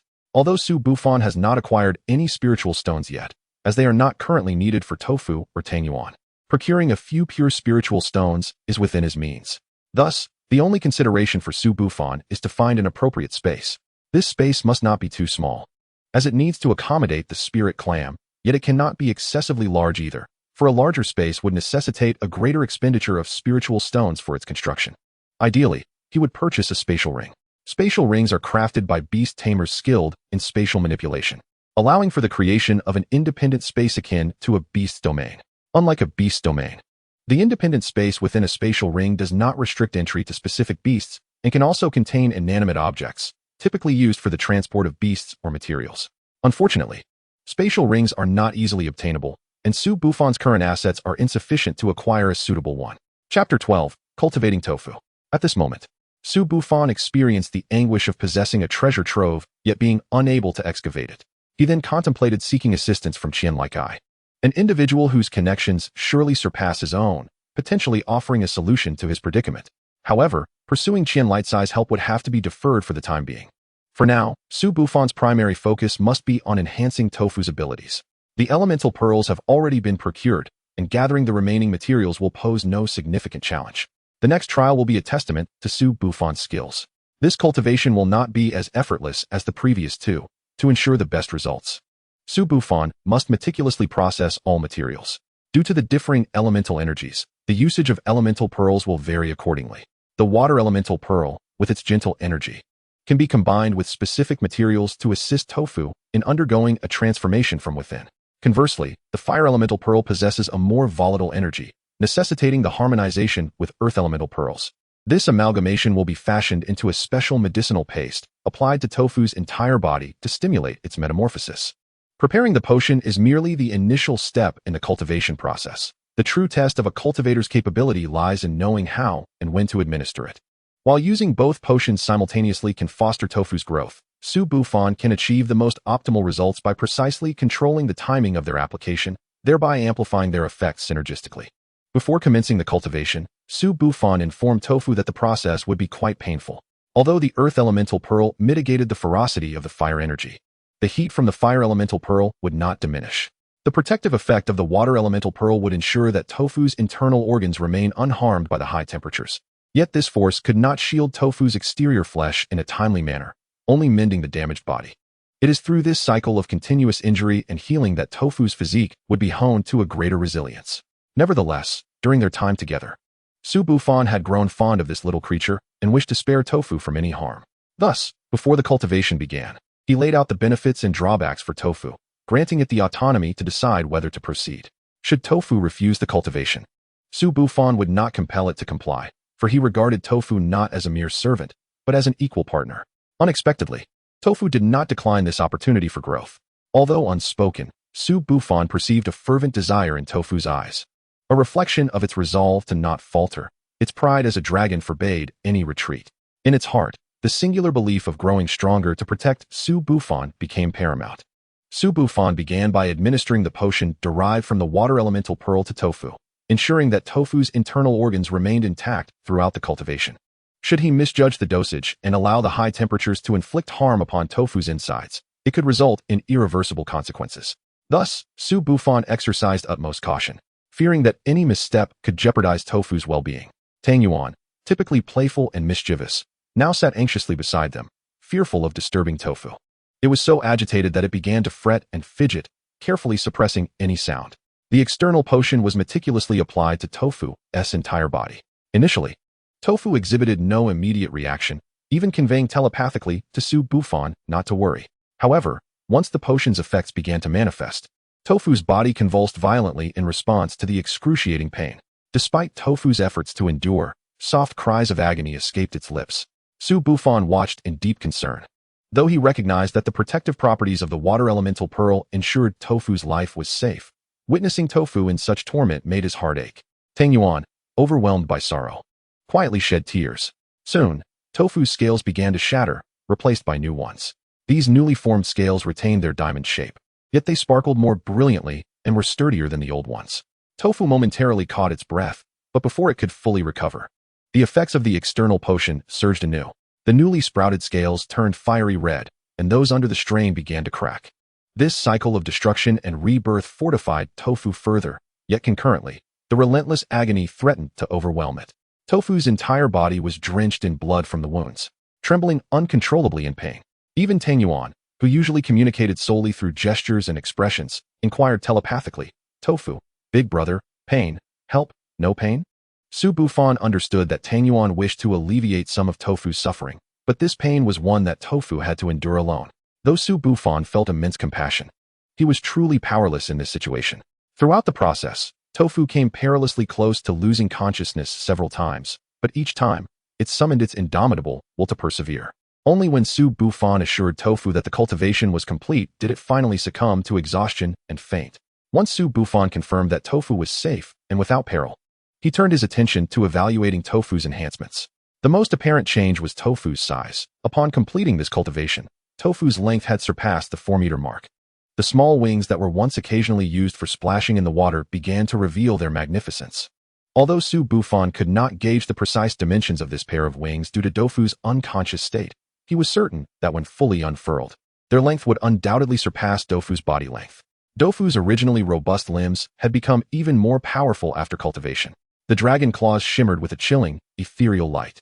In Tofu's state of unawareness, merely relying on their own sharpness, the dragon claws had embedded themselves partially into the floor. Each scale on Tofu's armored hide bore intricate patterns. Su Bufan allowed Tang Yuan to attempt an assault, only to discover that even with all her might, she could not leave a single mark on Tofu's scales. This indicated that even if Tofu lay defenseless, Tang Yuan would be incapable of inflicting any harm upon him. Chapter 13. The Dreaming Abyssal Dragon. Su Bufan was certain that Tofu had now ascended to the first tier of Beast Mastery, the Starlight level. The hierarchy of Beast Mastery consists of 9 tiers: Starlight, Moonlight, Sunlight, Extraordinary, Lord, Sovereign, Emperor, Legend, and Myth. As a novice beast master just beginning to forge contracts with beasts, Su Bufan had mostly encountered beasts devoid of tiers. Even before his cultivation, Tofu could only be referred to as having grazed the Starlight level. The fact that Tofu had now reached this tier exceeded Su Bufan's expectations. The concocted potion had a beneficial effect on Tofu's cultivation, yet even combined with Su Bufan's innate talents, it should not have sufficed to elevate Tofu to the Starlight level. Thus, this advancement was largely attributable to Tofu's own fervent desire to grow stronger. While this elevation brought Su Bufan joy, it also confronted him with a daunting issue. He was financially constrained. Or rather, he possessed a modest sum, yet given Tofu's current size, it would hardly sustain them for long. Su Bufan estimated that his business at the cultivation clinic would barely suffice to keep Tofu fed. To continue enhancing the strengths of Tofu and Tang Yuan, relying solely on the clinic's earnings was woefully inadequate. To prevent hindering their growth, Su Bufan resolved to seek assistance from Vice President Wang, inquiring whether there were any suitable tasks available within the Cultivation Association. However, this would necessitate requesting an extended leave from his homeroom teacher, as their meager earnings from weekends alone would leave the 3 of them on the brink of starvation. Fortunately, his exceptional academic performance ensured he could pass the Beast Master entrance examination without difficulty, and the relative freedom afforded to Beast Masters suggested that the school would likely grant his leave. Since Vice President Wang typically did not remain at the Cultivation Association during the day, Su Bufan decided to visit him in the evening. Throughout the day, he chose to tidy up the cultivation clinic, striving to seize every potential opportunity for profit. However, he did not anticipate that the funds he had received yesterday would arrive once more today. Not only did he receive a visit, but he was also accompanied by another girl. Upon entering the clinic, the Aurora Mouse, Qian Duo, seemed to have returned home, joyfully bouncing around. At that moment, Qian Lai Kai's full attention was devoted to the girl accompanying him. Bing Bing, this is the master cultivator I mentioned to you, who possesses remarkable skills. Observing Qian Lai Kai's obsequious demeanor, Su Bufan was suddenly reminded of the sycophants back on Earth. Mr. Qian, may I ask who this is? Unable to endure Qian Lai Kai's behavior any longer, Su Bufan took the initiative to break the current awkwardness. I forgot to mention. This is my good friend Wang Ningbing. She has come today to request your assistance in cultivating her beast. I wonder which beast is experiencing an issue. At this moment, the girl who had remained silent until now finally spoke. Would you be so kind as to accompany me to my home? The situation with Tian Meng is quite peculiar. If you can remedy her condition, I shall be most grateful. Her voice was cold yet melodious. Although Su Bufan felt a flicker of doubt, he did not decline her request. Upon exiting the clinic, Su Bufan beheld a luxurious vehicle parked by the roadside. Following this, he observed Qian Lai Kai dutifully attending to the girl, aiding her with the door, and once inside, offering water and tissues. Su Bufan surmised that had a driver not already been provided, Qian Lai Kai would likely have assumed the position of chauffeur himself. As he watched Qian Lai Kai's performance throughout the journey, the vehicle entered a vast estate in the suburbs. Mr. Su, please follow me to see Tian Meng. After disembarking, Su Bufan noticed numerous staff members bustling about the estate, each adorned in attire emblazoned with the characters Tianchun. Tianchun, is it the Tianchun group? Seemingly noticing Su Bufan's astonishment, Qian Lai Kai explained, indeed, it is the Tianchun group. This is Bing Bing's family enterprise. This was akin to receiving a pillow when one was already sleepy. Previously, Su Bufan had contemplated purchasing a spatial ring but had shelved the notion due to financial constraints. The Tianchun group specialized in the business of spatial rings. If he could successfully finalize a deal with Miss Wang Ningbing, he might very well procure a spatial ring at its original price. However, Su Bufan chose to keep this thought to himself for the moment. First, he needed to assess the beast Tian Meng before making any decisions. Wang Ningbing was evidently not a loquacious individual, as Qian Lai Kai took it upon himself to provide introductions throughout the journey. The three of them arrived at a massive warehouse, where Su Bufan was astonished to discover a patrol of guards stationed outside. Even the usually jovial Qian Lai Kai had adopted a serious demeanor. Open the door, Wang Ningbing instructed softly. As the heavy door creaked open, Su Bufan first caught sight of a stunning white figure, followed by a cacophony of violent collisions. Dreaming abyssal dragon? Just a glance was enough for Su Bufan to identify the exquisite beast species. Its graceful form, reminiscent of a startled swan, perfectly encapsulated the ethereal nature of this creature. Indeed, to be candid with you, Mr. Su, the Tianchun group's surrounding business relies heavily on Tian Meng. However, for reasons unknown, she has recently become exceedingly aggressive, even ignoring my presence. Despite hiring numerous cultivators, none have succeeded in diagnosing her affliction. As Wang Ningbing spoke, Tian Meng resumed her fierce battering against the tank walls. The dreaming abyssal dragon was a water-type aquatic beast, and given its nearly 3-meter length, Su Bufan was certain that this dragon had ascended to the Moonlight tier. He had not anticipated that Miss Wang would possess a Moonlight tier beast at such a young age. Prior to meeting Yun Meng, Su Bufan had also assumed that Yun Meng, like Qian Duo, was at the Starlight tier. Utilizing the Eye of the Divine, Su Bufan grasped the current condition of Yun Meng and understood why many cultivators had failed to discern her issues. Miss Wang, it appears that the cultivator who previously cared for this dragon was not entirely competent. Su Bufan cast a meaningful glance at Wang Ningbing. The reason the dreaming abyssal dragon exhibited such violent behavior was due to its attempts at evolution. Logically speaking, a Moonlight tier abyssal dragon would not typically endeavor to evolve independently. However, someone had tampered with its diet. Few were aware that mixing blood dragon grass, bone dragon grass, and dream dragon fruit in precise proportions and feeding it to an abyssal dragon would instill a false sense of strength. Beasts like the abyssal dragon, categorized as pseudo-dragons, would attempt to ascend to true dragon status upon reaching a certain level of power. Yet, this illusory strength was insufficient to propel the dreaming abyssal dragon across the dragon gate. Once the power of the dream water fallen dragon is entirely depleted, it shall face naught but the path of death. However, The very notion of the dream water fallen dragon from the crescent moon tier aspiring to leap the dragon gate signifies that the dosage provided by its feeder is exceedingly vast. This is also why Su Bufan harbors suspicions regarding the caretaker responsible for the cultivation of the dream water fallen dragon. Chapter 14. The Pseudo-Dragon. Upon hearing Su Bufan's words, Wang Ningbing promptly dispatched someone to retrieve the dietary regimen of the dream water fallen dragon over recent times. To her dismay, she discovered the inclusion of blood dragon grass, bone dragon grass, and dream dragon fruit among the ingredients. Instantly, her countenance darkened. Master Su, is there still a way to save Tianming? Although Wang Ningbing now harbored a deep-seated hatred for the cultivator who had wronged the dream water fallen dragon, she recognized that this was not the moment for accountability. The safety of the dream water fallen dragon was paramount. Su Bufan shook his head, then nodded. There exists a method to preserve the life of the dream water fallen dragon. But should I employ this method, it is highly probable that the dragon will find it exceedingly difficult to transform into its true form in the future.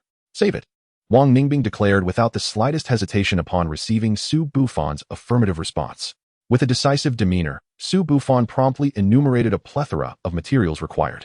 Though these materials are somewhat elusive to procure, the sooner you gather them, the better.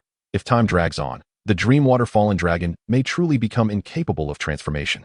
As soon as Su Bufan's words fell, Qian Likai interjected from the side, Master Su, once the materials are assembled, they will be delivered within the hour. Do you require anything else? Upon hearing Qian Lightsai's remark, Su Bufan shot him a puzzled glance. Oh dear, Master Su, I forgot to mention, my family is in the materials business. The Qian pharmacy is well aware. In the future, should you wish to purchase materials, just mention my name for a 70% discount. Understanding dawned upon Su Bufan. Upon learning of Wang Ningbing's lineage, he had surmised that Qian Likai's identity would not be simple. Nevertheless, this was fortuitous. Being able to gather the materials in such a short span would minimize the damage inflicted upon the Dreamwater Fallen Dragon.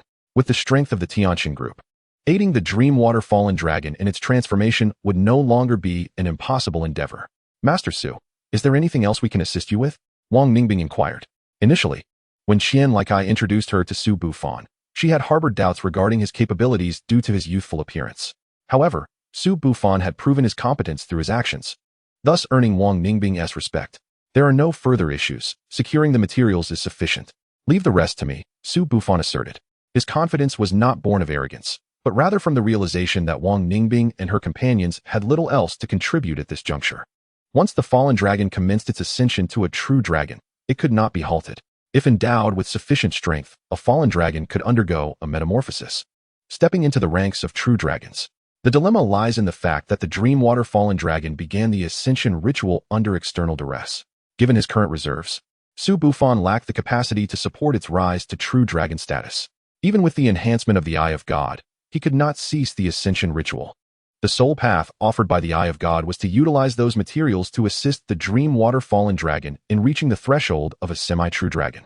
A semi-true dragon is, in essence, a pseudo-dragon. The number of beastmasters capable of ascending from fallen dragon to true dragon is already scarce. Thus, had Su Bufan not come forth, even if others had perceived that the Dreamwater Fallen Dragon was undergoing an ascension ritual, they would have had no means to rectify the situation. Qian Likai was exceedingly responsible, assuring that the materials would arrive within an hour, without fail. Within the Tianqin group, all necessary instruments were readily available, and the preparation of the potions posed no significant challenge, thus not taxing Su Bufan's energy unduly. However, this was not the end of the matter. The most arduous aspect of the entire healing process for the Dreamwater Fallen Dragon was the procurement of materials and the application of the potions. With Qian Likai's assistance, there were no issues in sourcing the materials. Su Bufan also encountered no errors in potion preparation. The next crucial step involved the application of the potions. Given the peculiar state of the Dreamwater Fallen Dragon, coupled with the uniqueness of the Ascension ritual, the method of potion application was likewise exceptional. To ascend from fallen dragon to true dragon, one must harness a copious amount of spiritual energy through the 49 acupoints within their body. Su Bufan's task was to seal off half of its acupoints with the potion. This necessitated subduing the Dreamwater Fallen Dragon beforehand, and such suppression could not be violent. Otherwise, it would disrupt the ascension ritual. Had it not been for the presence of Tofu, which had fortuitously ascended to the celestial tier, the task of subduing the Dreamwater Fallen Dragon would have fallen to Wang Ningbing and her companions. At present, the Dreamwater Fallen Dragon was not even a pseudo-dragon, and when confronted with Tofu, a genuine true dragon, it naturally succumbed to Tofu's draconic majesty. Once Su Bufan confirmed the accuracy of the potion, he summoned Tofu. After a night of rest, Tofu had returned to its prime condition. With a spread of its wings, Tofu soared with Su Bufan into the pool of the Dreamwater Fallen Dragon. As Tofu entered the water, the Dreamwater Fallen Dragon immediately sensed their arrival and, in a fit of rage, prepared to attack. Yet, upon the appearance of Tofu's golden eyes, emblematic of a pure dragon lineage, the initially aggressive Dreamwater Fallen Dragon suddenly wilted. In an instant, it seemed to lose all strength, sinking involuntarily to the bottom of the pool. Although Tofu possessed water attributes, it did not particularly enjoy being fully submerged, nor did Su Bufan. Thus, they wasted no time and swiftly pursued the sinking Dreamwater Fallen Dragon, eager to resolve the issue and depart from the pool. With Tofu exerting its pressure nearby, the Dreamwater Fallen Dragon lay motionless at the bottom, akin to a lifeless creature. Next, Su Bufan merely needed to utilize the Eye of God to identify the acupoints requiring sealing, then employ a specialized tool to pierce these points and infuse the potion. However, a minor complication arose during this process. Despite the guidance of the Eye of God, Su Bufan had never encountered a Dreamwater Fallen Dragon or any beast of the Crescent Moon tier prior to this moment. Thus, an awkward scene unfolded when he attempted to act. He could scarcely breach the skin of the Dreamwater Fallen Dragon, let alone penetrate the acupoints. While Su Bufan struggled, Tofu was present and capable. Tofu's recently enhanced claws proved sufficient to pierce the body of the Dreamwater Fallen Dragon. Aside from the wound being larger than Su Bufan had anticipated, everything else proceeded smoothly. Once Tofu, under Su Bufan's direction, successfully breached the acupoints and Su Bufan injected the potion, with each acupoint sealed, the Dreamwater Fallen Dragon's vigor surged incrementally. After successfully sealing 20 acupoints, the once subdued Dreamwater Fallen Dragon began to writhe and struggle. "Let us go, Tofu." As Su Bufan and Tofu exited the pool, the draconic pressure binding the Dreamwater Fallen Dragon dissipated, and it began to frolic and dance within the water. "Master Su, is Tianming all right now?" Su Bufan nodded. Due to the prompt arrival of the materials, the reality surpassed his expectations. Sealing less than half of the acupoints was sufficient for the Dreamwater Fallen Dragon to transition into a pseudo-dragon. Chapter 15, The Eye of God. Su Bufan had initially assumed that he would need to seal more than half of the acupoints of the Dreamwater Fallen Dragon. However, the actual number of sealed acupoints was fewer than he had envisioned. This represented an increased likelihood of the Dreamwater Fallen Dragon advancing from pseudo-dragon to true dragon in the future. As the Dreamwater Fallen Dragon twirled and danced in the pool, it began to radiate a faint golden glow. Its originally colossal form continued to elongate. Often, the size of a dragon-type beast can elucidate numerous matters. The Tofu of the stellar tier, owing to its true dragon lineage, possessed a physique that could rival the Dreaming Abyss Fallen Dragon of the Crescent tier. At this moment, the Dreaming Abyss Fallen Dragon began its transformation into the Dreaming Abyss Pseudo-Dragon, with its increased size serving as an evident manifestation of this metamorphosis. Moreover, two slender dragon whiskers sprouted from the corners of its mouth, and faint dragon scales began to emerge upon its body. Regrettably, even after its transformation into the Dreaming Abyss Pseudo-Dragon, it still bore only bumps on its head and underside, lacking both dragon horns and claws. Once the transformation was completed, the Dreaming Abyss Pseudo-Dragon finally settled into tranquility. Wang Ningbing was able to restore her connection with Tianming, which brought a faint smile to her usually frosty visage. "Thank you, Master Su. You have saved Tianming's life. Please feel free to express any request you may have. I will not hesitate to go to great lengths to fulfill it as long as it is within my capability." Upon hearing Wang Ningbing's words, Su Bufan bashfully scratched his head. "Well, I do have a small favor to ask. May I purchase a spatial ring at its original price?" Wang Ningbing and Xian Likai were momentarily taken aback by Su Bufan's request, not due to its extravagance, but rather its simplicity. Ultimately, Wang Ningbing did not acquiesce to Su Bufan's request. She was not one to be ungrateful, and a mere spatial ring would hardly suffice to express her gratitude. Naturally, Wang Ningbing could not allow Su Bufan to pay for it. However, a spatial ring alone could hardly encapsulate her appreciation. Tianxin Group was also keen to foster a good relationship with such a nurturing master, though some arrangements required time to prepare. The following day, accompanied by a middle-aged man, Wang Ningbing delivered her reward to Su Bufan. While expressing her gratitude, she also introduced the middle-aged man accompanying her. "This is the general manager of Tianxin Group in this region, and he will be the representative communicating with you on behalf of our company." After a round of pleasantries, the two became noticeably more familiar with one another. Seeing that the purpose of her visit had been fulfilled, Wang Ningbing departed with the middle-aged man from Su Bufan's residence. It was then that Su Bufan found the opportunity to bind the spatial ring. However, upon completing the binding, he was astonished by the resplendence contained within the spatial ring. A mere cursory glance revealed an abundance of materials. With his knowledge, he could discern that most of these materials were beneficial for the growth of dragon-type beasts. Additionally, there were numerous elemental pearls suitable for tofu, with at least 10 of each type. Most notably, the spatial ring contained a pile of pure spirit stones. This was indeed an extraordinary gift. Su Bufan could distinctly sense Wang Ningbing's thoughtfulness. Nearly all of her rewards were tailored for the tofu, both in quantity and quality, sufficient to support its elevation to the crescent tier. Even without considering the materials inside, the value of the spatial ring itself, measuring 50 meters by 50 meters, was undeniably significant. Just as Su Bufan intended to meticulously sort through the items within the spatial ring, an unexpected occurrence transpired. The Eye of God inexplicably activated itself. Subsequently, the spatial ring appeared to be under immense pressure, developing numerous fine cracks on its surface. With a sharp crack, the spatial ring split into two halves. An ethereal object was drawn into Su Bufan's Eye of God, and in an instant, he lost consciousness. When Su Bufan gradually regained his senses, he found himself in a space filled with materials. Upon examination, he recognized these materials as Wang Ningbing's reward. The size of this space was identical to that within the spatial ring. Could it be that I have entered the spatial ring? Su Bufan was somewhat bewildered by the current situation. In his recollection, the spatial ring should have shattered, and its contents should have vanished. Even assuming the space within the ring persisted, it was a well-accepted fact that humans could not be contained within a spatial ring. Yet, if Su Bufan was not within the ring's confines, then where was he at this moment? Glancing around, he discovered an object resembling a pool. Upon closer inspection, he noticed that the overall shape of the pool bore a resemblance to an eye. Connecting this with the earlier vision of an ethereal object being drawn into the Eye of God, a bold hypothesis arose in Su Bufan's mind. Could it be that I am now within the Eye of God? Su Bufan attempted to use the Eye of God to observe the pool, hoping to glean some useful information.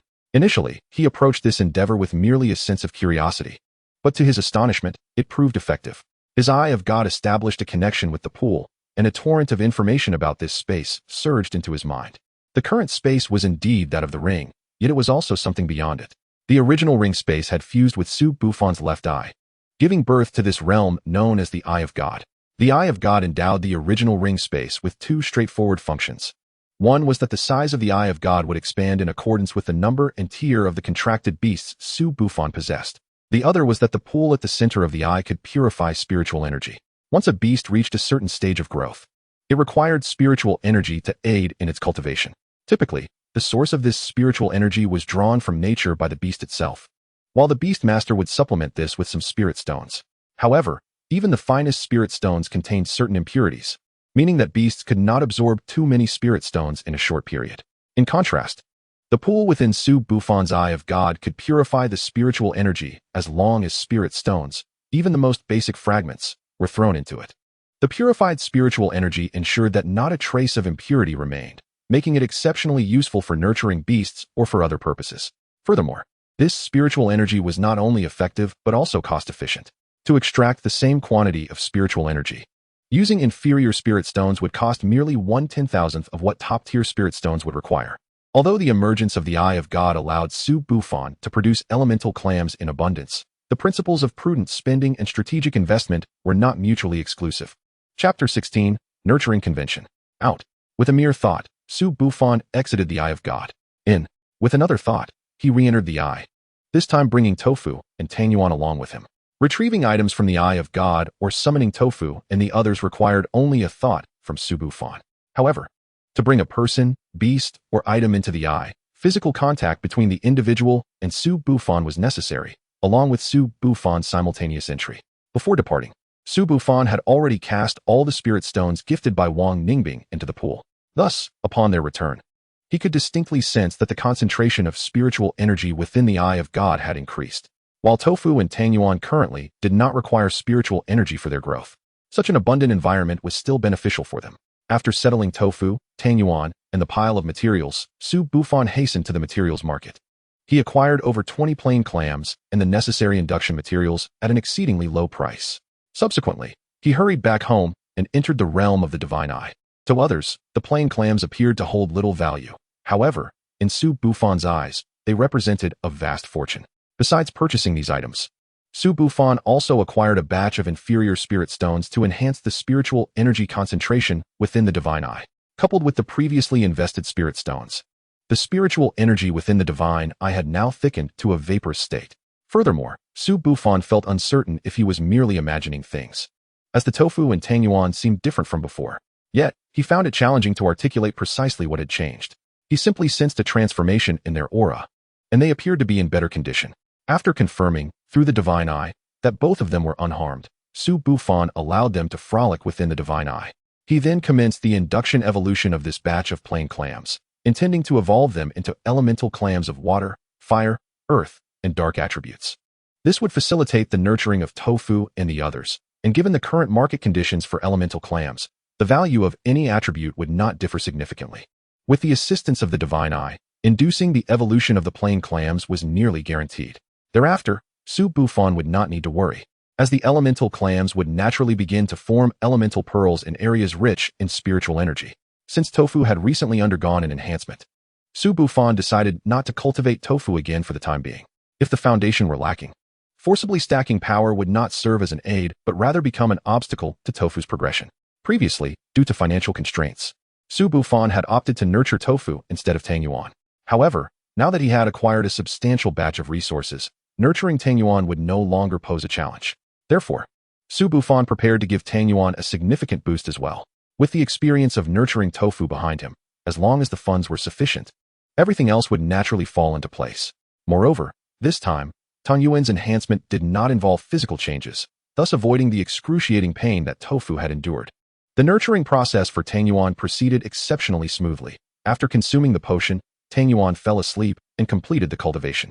Upon waking, Tangyuan even believed the enhancement had yet to commence. However, unlike tofu, Tangyuan did not ascend to the stellar tier after the cultivation, which was within Su Bufan's expectations.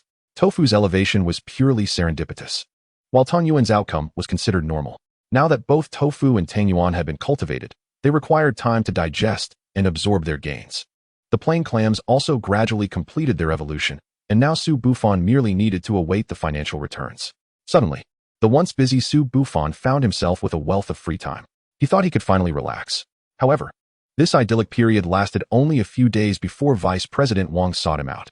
Without any pleasantries, Vice President Wang got straight to the point, requesting Su Bufan to accompany a team from the Cultivation Association on an outing.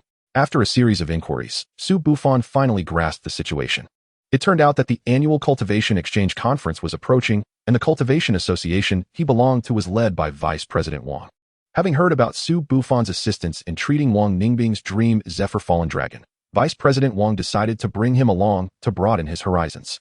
Upon learning the details, Su Bufan naturally chose to go. A funded trip combined with the opportunity to gain experience left him with no reason to decline. This was precisely what Vice President Wang was pleased to see. She wanted to offer Su Bufan a benefit while simultaneously indulging her desire to showcase him. Although the Cultivation Conference aimed to facilitate the exchange of cultivation experiences, various associations would inevitably engage in friendly competition. The true rivalry lay not with the seasoned veterans, but with the new generation of talent from different associations. In terms of age, Su Bufan might not be the youngest. But aside from those who had been learning cultivation knowledge since childhood, it was rare to find anyone younger than Su Bufan who had achieved the rank of intermediate one-star cultivator. Regarding ability, Vice President Wang had already discerned Su Bufan's exceptional talent from the incident with the Dream Zephyr Fallen Dragon. His capabilities were certainly not that of an ordinary intermediate one-star. Therefore, bringing Su Bufan along would undoubtedly enhance her standing. Unbeknownst to Su Bufan, who remained focused on his daily routine at the clinic, an assertive young man suddenly arrived one day. "You are Su Bufan, correct?" he inquired. Confused, Su Bufan acknowledged him. The young man then issued a challenge to Su Bufan. Even as the young man continued to shout about wanting to duel, Su Bufan remained bewildered about the motivations behind this confrontation. Eventually, through the young man's scattered remarks, Su Bufan managed to piece together the situation. It turned out this was all connected to Vice President Wang bringing him to the cultivation conference. Due to the limited number of participants allowed from each local cultivation association, Su Bufan's inclusion necessitated the exclusion of someone else. The unfortunate individual seeking a duel with Su Bufan was none other than Lu Yong, the one who had been pushed out. Lu Yong, who was 11 months older than Su Bufan, proposed a duel format where both parties would summon two beasts for combat, with the victor securing the coveted spot. This audacious tactic exemplified sheer audacity. Liu Yong's age advantage meant he had been exposed to beast mastery earlier, thus having more time to cultivate his beasts. In this regard, he undeniably held the upper hand. 4 seasoned beast masters, a 1 or 2 year difference might seem negligible, but for someone like Su Bufan, who had only recently become a beast master, a year could represent substantial growth. Liu Yong clearly recognized Su Bufan's recent status, which is why he opted for a 2-on-2 duel. Most new beast masters like Su Bufan typically possessed only 1 beast, and even if they managed to acquire a second, it would be challenging to nurture it adequately. Thus, Liu Yong's approach perpetuated and magnified his advantages. The most insufferable aspect was that this fellow intended to prey on Su Bufan's opportunity. In the current situation, Su Bufan had already secured a chance to attend the cultivation conference. Yet, Liu Yong treated this opportunity as a wager, as if it were uncertain and unclaimed. Faced with such brazen audacity, Su Bufan naturally refused to engage with him. However, Liu Yong persistently clung to Su Bufan, attempting to provoke him with his words. Had the original owner of Su Bufan's body been present, he might have impulsively agreed to Liu Yong's challenge due to his youth. Unfortunately for Liu Yong, Su Bufan, having lived 2 lives, was far from impulsive. Although he was unaware of the true value of the opportunity to attend the cultivation conference, Liu Yong's various actions made it clear that this opportunity was indeed precious.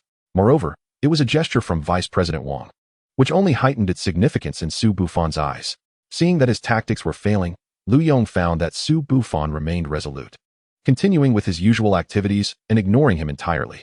In a state of desperation, he had no choice but to raise the stakes. Liu Yong began with a bold offer of 300,000 dragon coins, revealing his considerable wealth and meticulous research into Su Bufan. Yet, it was evident that his investigation had its limitations. For one, Su Bufan now possessed a collection of elemental clams, and he was approaching a state where money held little allure for him. Moreover, had Liu Yong discovered the generous gift Wang Ningbing had bestowed upon Su Bufan, he would have realized that the current Su Bufan could not be swayed by a mere 300,000. Seeing that even with his increased offer, Su Bufan remained unmoved, Liu Yong clearly grew anxious. "What must I do for you to accept my challenge?" Liu Yong incessantly prattled, while Su Bufan was far from idle. The moment Liu Yong entered with his provocations, Su Bufan had already enlisted the help of Qian Likai via his mobile phone to gather information on Liu Yong. By the time Liu Yong began to up his ante, the pertinent details had already reached Su Bufan's device. As a materials merchant, Qian Likai had access to channels of information that far surpassed Liu Yong's. The information sent by Qian Likai not only meticulously detailed Liu Yong's beast mastery capabilities, but also chronicled his personal preferences and aversions with remarkable clarity. Initially, Su Bufan had assumed that Liu Yong's aggressive demeanor indicated substantial strength. However, he was utterly unprepared for the revelation that Liu Yong possessed not only a thick skin, but also a peculiar overconfidence. According to the records, Liu Yong had merely 2 beasts, neither of which had even reached the star tier. The stronger of the 2 was a half-step star-tier lava giant lizard, while the other was a wind-chasing dog. Although these beasts were commendable compared to those cultivated by peers of the same era, Su Bufan felt Liu Yong's self-assuredness was unwarranted. Excessive confidence is but folly. Liu Yong seemed blissfully unaware of the number and nature of Su Bufan's beasts, daring to challenge him. While this ignorance was considerably attributable to Su Bufan's efforts to conceal Doufu and Tang Yuan, Liu Yong's previous behavior prompted Su Bufan to impart a lesson. Upon Liu Yong's entrance, Su Bufan had noticed the bracelet adorning his wrist, which appeared to be a customized spatial ring. Although referred to as a ring, spatial rings could indeed be fashioned into bracelets, necklaces, and other forms according to client specifications. Liu Yong's spatial ring was far from ordinary, likely possessing cryogenic capabilities. The capacity of his bracelet could not compare to the spatial ring Wang Ningbing had gifted to Su Bufan. Liu Yong's bracelet functioned akin to a portable refrigerator, ideally suited for preserving ingredients or storing items prone to spoilage. Su Bufan had initially intended to request a similar spatial ring from Wang Ningbing for storing ingredients for Doufu and Tang Yuan following the benefits gained from the elemental clams. Little did he expect that a ready-made spatial ring would present itself before him. "If you truly wish to challenge me, then wager that spatial ring upon your wrist," Su Bufan proposed in response to Liu Yong's inquiry. However, upon hearing Su Bufan's demand, Liu Yong's expression soured instantly. His spatial bracelet was not something that could be equated with the earlier 300,000 wager. Even with his family's wealth, Liu Yong had pleaded with his father for a long time before finally acquiring this spatial ring. The stakes of wagering such a bracelet were unacceptable to Liu Yong. Recognizing Liu Yong's hesitation, Su Bufan fanned the flames. "If 2 beasts in 10 months is insufficient, then return in 20 months with 3 beasts." Upon realizing that his previous schemes had been uncovered, Lu Yong was filled with a mix of embarrassment and rage. Though his earlier provocations had failed to unsettle Su Bufan, the same tactics proved effective against Lu Yong, a fellow young man. "Fine, who fears whom?" he declared, though regret washed over him the moment the words escaped his lips. With no turning back, Lu Yong found himself cornered. Given that this challenge, or rather, this wager, had been established, a third party was required to ensure fairness in the combat. This third party would neither be sought by Su Bufan nor by Lu Yong. The state, considering the destructive potential of beast masters, had not only prohibited battles within urban confines, but had also constructed a designated arena for fair dueling. Hence, the venue for the wager between Su Bufan and Lu Yong was set within the city's duel arena, with the official overseer's involvement. The integrity of the battle would be safeguarded, and should Vice President Wang refuse to grant Lu Yong the opportunity, Su Bufan would be obliged to provide Lu Yong with equivalent compensation. Lu Yong arrived at the duel arena under a mix of reluctance and provocation from Su Bufan. Throughout the journey, thoughts of withdrawal surfaced repeatedly, yet Su Bufan's encouragement dispelled such notions. It was only after both parties signed the contract, witnessed by the official, that Lu Yong resolved to face Su Bufan head-on. He could not fathom how, despite his vastly superior family circumstances and a 10-month head start in becoming a beast master, he could falter against Su Bufan.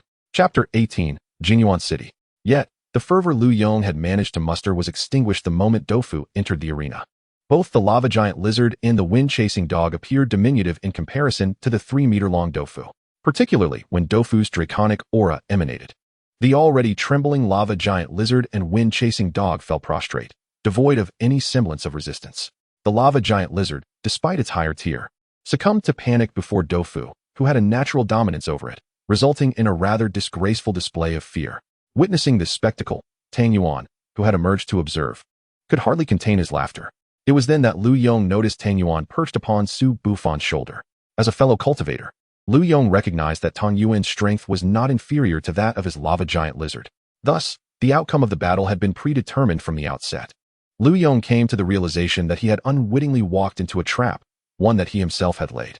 Despite his reluctance to accept defeat, the finality of the outcome left Lu Yong with no option for denial. Even with 100 objections against surrendering his spatial bracelet, the binding contract offered him no chance for remorse.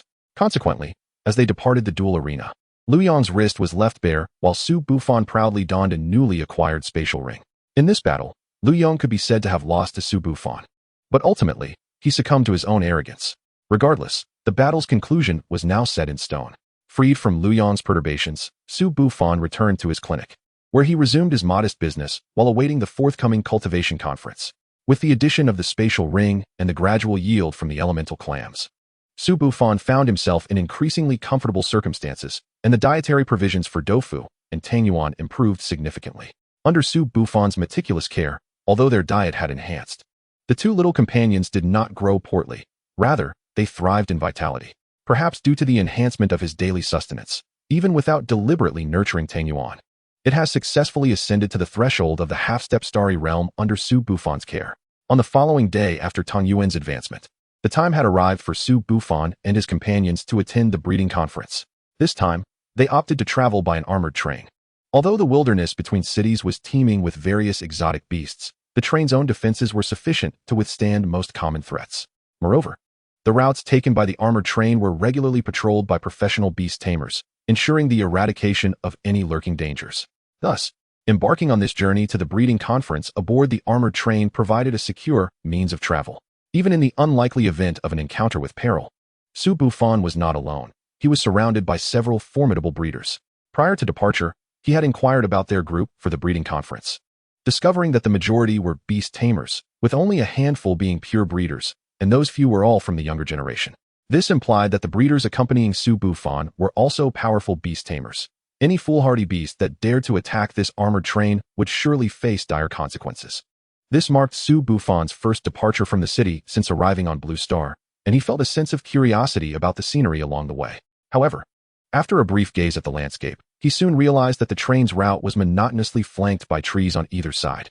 Consequently, his interest waned, and he turned away, covering his eyes to rest. The journey proceeded without incident, and after a slight jolt, the armored train arrived at their destination, Jinyuan City. Upon disembarking, they were greeted by professional guides who led them to their accommodations. to ensure they were in optimal condition for the breeding conference. Su Bufan and his companions had arrived in Jinyuan City ahead of schedule.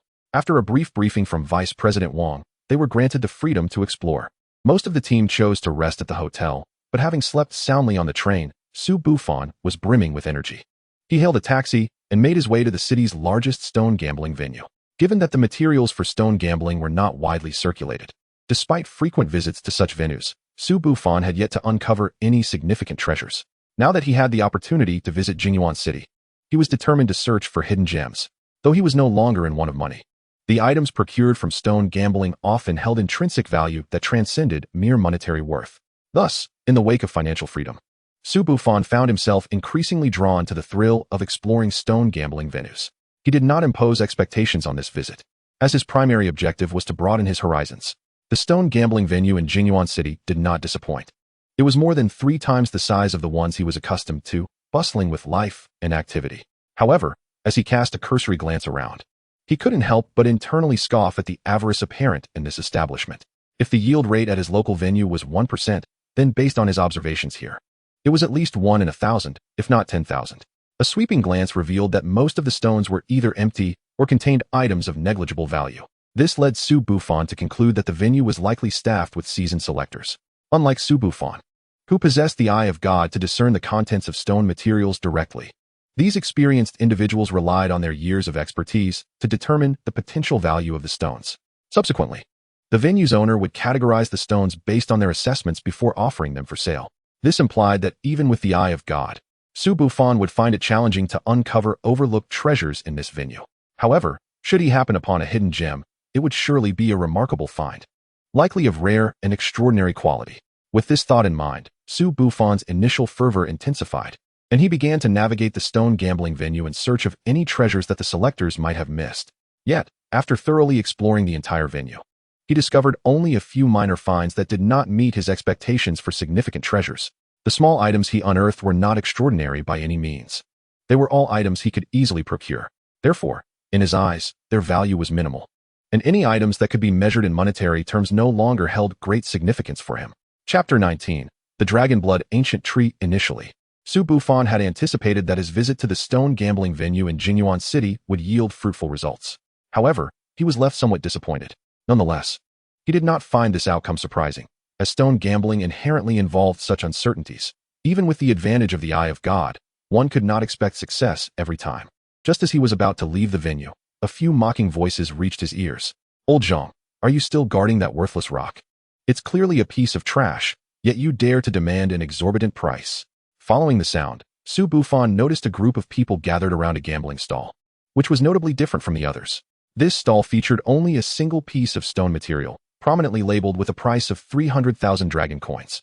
The owner of the stone was a frail old man, whose tattered clothing, though worn, was clean and tidy. The stone before him was remarkably small, barely the size of a baby's fist. Even a novice could discern that such a diminutive piece of stone was unlikely to yield any profit. The limitations of its size restricted the potential items it could produce, and regardless of what was unearthed, its value would fall far short of 300,000 dragon coins. Initially, Su Bufan dismissed the scene as a farce. However, recalling the old man's neat attire, he activated the Eye of God. This glance brought him unexpected delight. For within that stone material lay something truly remarkable, a seed no larger than a sesame seed. While most believed that dragon eggs were the rarest finds in stone materials, only a few seasoned insiders recognized that seeds were even harder to come by. Su Bufan had learned this from his conversations with Qian Likai. The value of seeds found in stone materials could fluctuate wildly.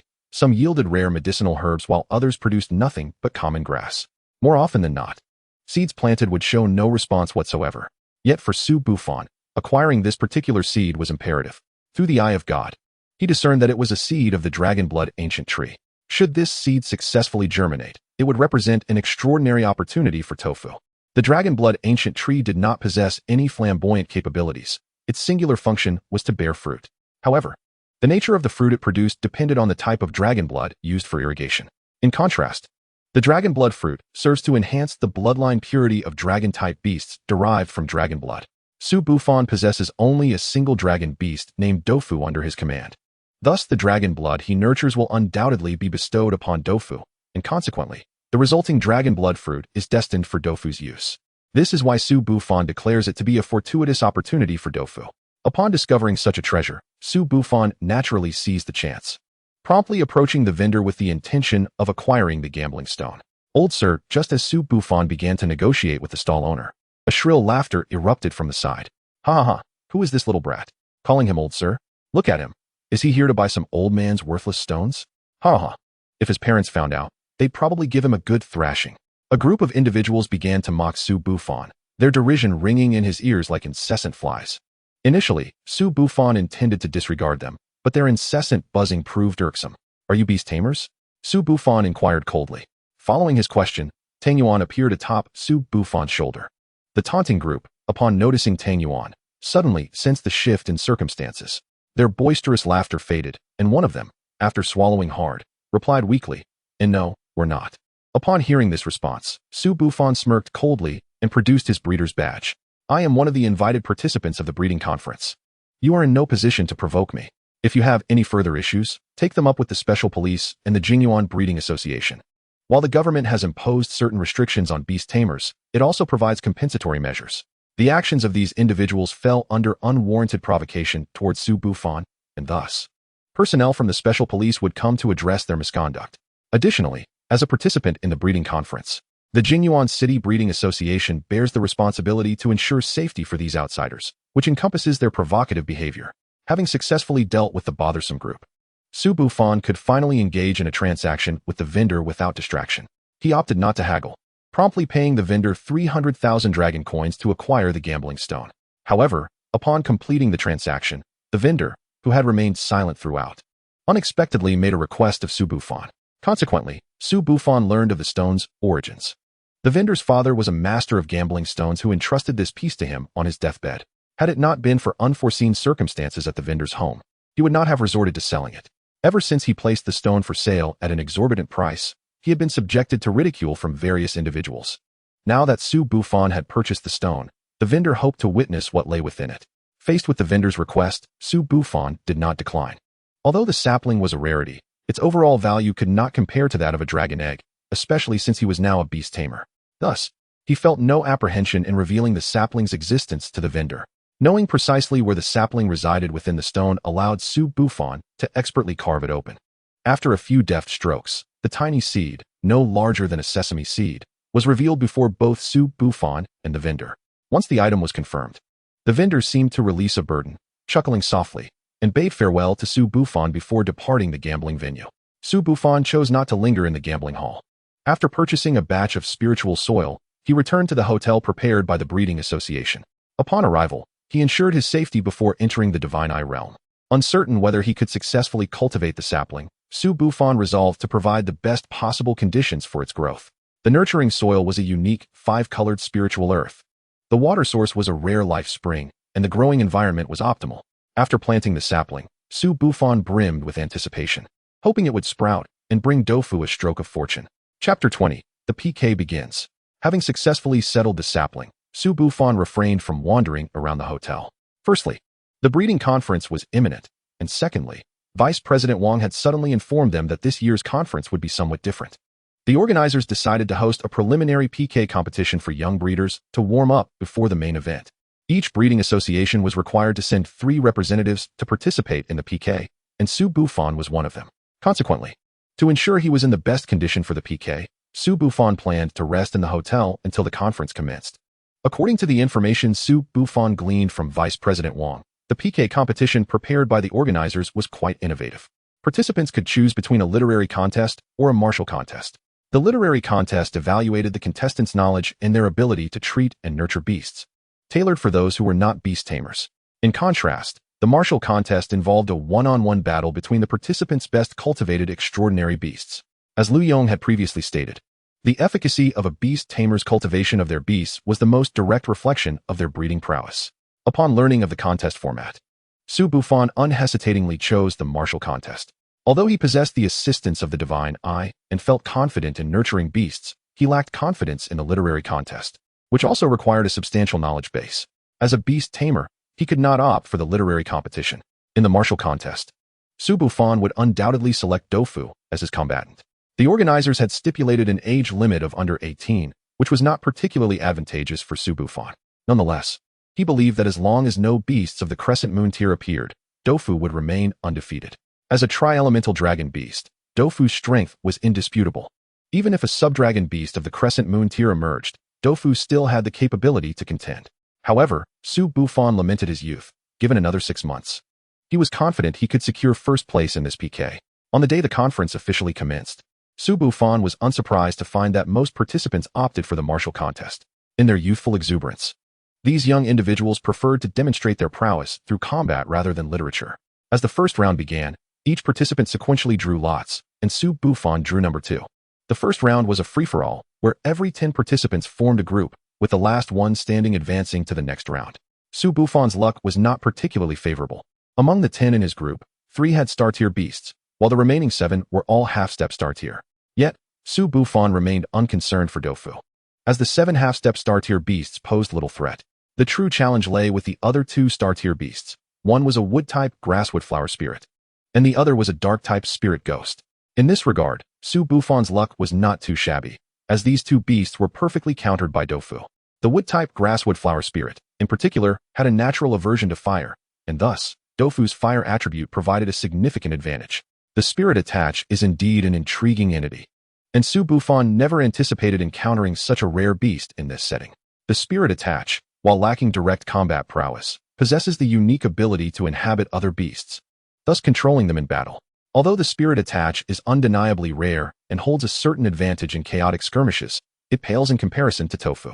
Being of the same stellar tier, the spirit attach is inherently incapable of possessing Tofu. Moreover, as a dragon-type beast, Tofu's formidable and radiant vitality inherently inflicts damage upon the spirit attach. The other beasts on the field, which the spirit attach could potentially inhabit, pose minimal threat to Tofu. Thus, upon observing the opponent in this initial round, Su Bufan comprehended that the battle was nearly assured in his favor. Despite Tofu's overwhelming dominance over the beasts present, Su Bufan remained vigilant.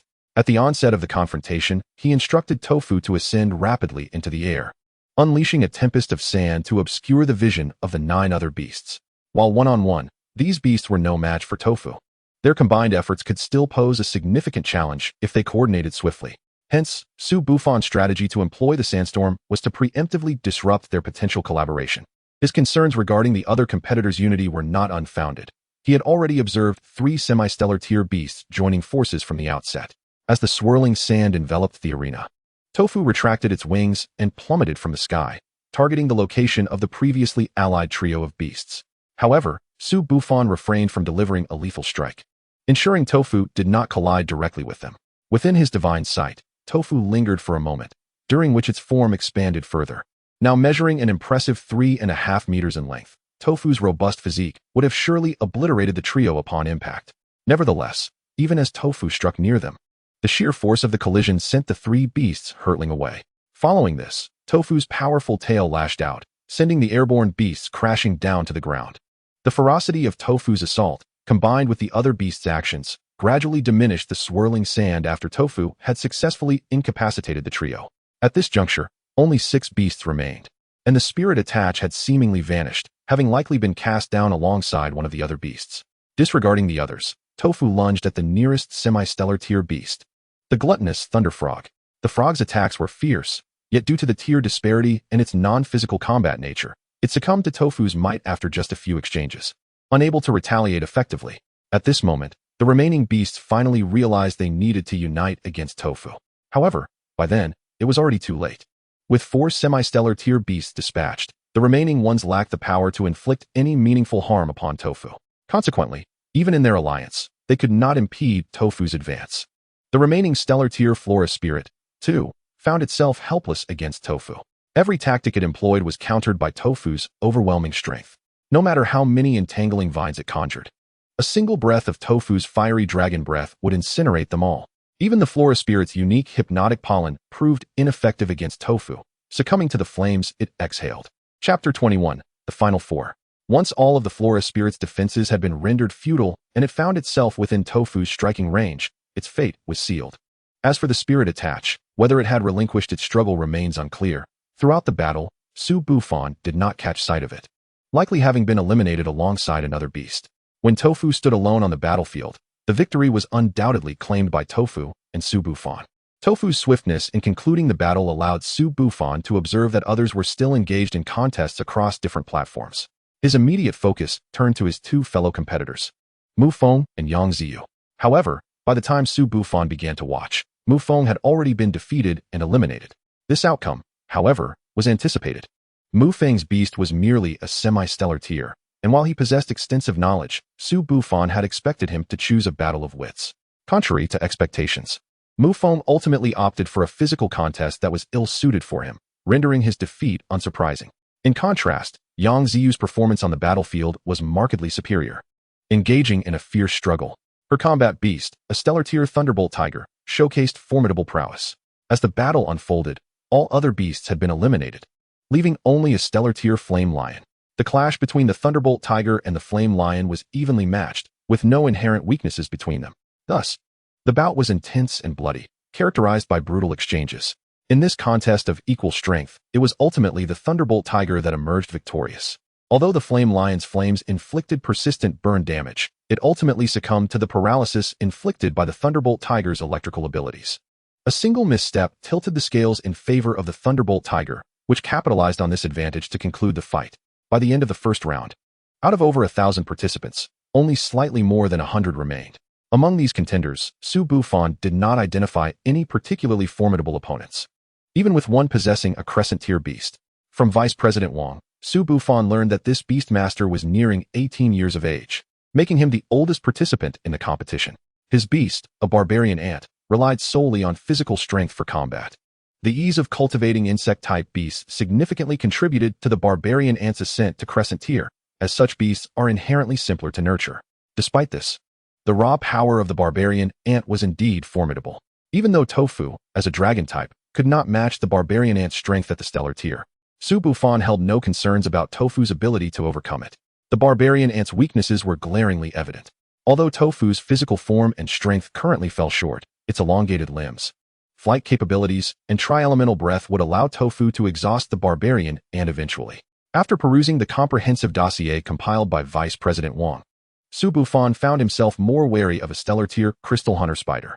This ancient beast, existing alongside dragon-type creatures, presented a formidable challenge. Unlike the present-day reliance on gambling for dragon eggs, the acquisition of a crystal hunter spider was considerably more accessible. As its name suggests, this beast is among the few capable of preying on dragon-type creatures, albeit only juvenile dragons. Nevertheless, this fact underscores the formidable nature of such beasts. Su Bufan sensed that Dofu was destined to engage in a confrontation with the crystal dragon hunting spider. However, he remained untroubled. Despite the formidable reputation of the crystal dragon hunting spider, there existed a significant disparity between its ancient prey, dragon-type beasts, and Dofu, the lava giant dragon. Su Bufan possessed unwavering confidence in both himself and his divine eye. He firmly believed that under his nurturing, Dofu would not falter in such a minor skirmish. The first bout took place in the morning, and following the battle, Su Bufan and his companions were to draw lots for the afternoon matchups. Once the afternoon contests commenced, the format shifted from a free-for-all to a one-on-one duel. Luck favored Su Bufan in the afternoon as he drew an opponent who could be considered one of the weaker contenders among the 100 participants. The subsequent matches proved to be exceedingly manageable for both Su Bufan and Dofu, granting them ample time to rest and recalibrate. With each passing moment, Dofu's strength incrementally surged. Thanks to the exquisite cuisine crafted by Su Bufan's innate talent and his own species characteristics, Dofu's physique expanded daily. Coupled with the rich spiritual energy present in the realm of the divine eye and certain special materials provided by Su Bufan, Dofu's current state far surpassed that of an ordinary lava giant dragon at the same level. Even Vice President Wang had commended Su Bufan's cultivation of Dofu. For dragon-type beasts like Dofu, size significantly influenced their combat prowess. The destructive force unleashed by Dofu, now substantially larger than when it measured half a meter, was incomparable when delivering a strike at the same speed. This disparity also elucidated why the crystal dragon hunting spider only dared to prey on smaller dragon-type beasts. With a maximum size of merely several meters, the crystal dragon hunting spider could not contend with colossal dragons like Dofu, which often exceeded 100 meters in length. Having never encountered an adult dragon, Su Bufan found himself increasingly eager for Dofu's future potential. Dofu emerged victorious in the first one-on-one match as anticipated. In the following bouts, It remained uncertain whether Su Bufan was experiencing a stroke of extraordinary luck or if other factors were at play. A series of opponents drawn against him were among the weakest in the competition. Even those competitors who were similarly positioned as potential champions faced the same fortunate circumstances. It was as if an unseen force sought to prevent these promising contenders from clashing too early, orchestrating some peculiar arrangement. Although Dofu felt somewhat stifled by the inability to showcase its formidable strength, Su Bufan welcomed this scenario, which persisted until the final four contestants. As expected, among the final four were the Barbarian King Ant and the Crystal Dragon Hunting Spider, with the last slot claimed by a Riftwing Flash Butterfly. Yang Ziyu had been eliminated early, failing to even reach the top 20. Su Bufan noted an awkward situation. Besides Dofu, the remaining three finalists were all insect-type beasts. This suggested that early cultivation of insect-type beasts indeed conferred a certain advantage. Nevertheless, neither Su Bufan nor Dofu harbored any anxiety or fear regarding the impending battles. Instead, they were imbued with anticipation and excitement. Su Bufan had discerned the organizer's intentions, leading him to conclude that his next opponent would either be the Barbarian King Ant or the Riftwing Flash Butterfly, with the likelihood of facing the Barbarian King Ant seeming greater. After all, the Crystal Dragon Hunting Spider could not guarantee a victory over the Barbarian King Ant. To stage the ultimate showdown between dragon-type beasts and dragon-hunting beasts, the optimal strategy would be to have Dofu battle the Barbarian King Ant, while the Crystal Dragon Hunting Spider faced the Riftwing Flash Butterfly. The results of the draw aligned perfectly with Su Bufan's predictions, setting Dofu on a collision course with the Barbarian King Ant. Upon receiving this news, Dofu eagerly prepared for the impending clash. Su Bufan had observed several battles involving the Barbarian King Ant and noted that its Beastmaster was not merely elevating its rank without thought. The cultivation of this Barbarian King Ant was commendable. During previous encounters, the Barbarian King Ant had faced opponents attempting to employ long-range tactics against it, but ultimately triumphed by overpowering them with sheer strength. Su Bufan could only commend the Barbarian King Ant's impressive cultivation, yet it still paled in comparison to Dofu, whose unique nurturing process set it apart.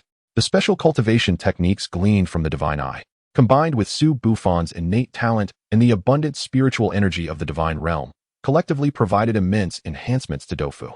Such extraordinary circumstances ensured Dofu's uniqueness. However, as a result of this, coupled with a string of recent victories, Dofu's confidence began to swell.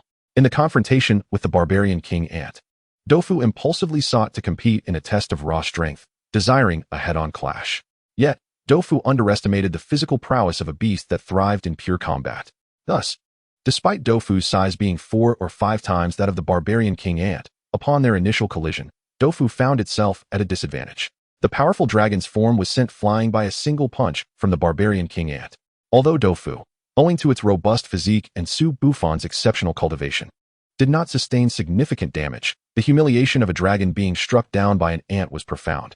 Undeterred by this setback, Dofu swiftly regained its composure and charged at the Barbarian King Ant once more.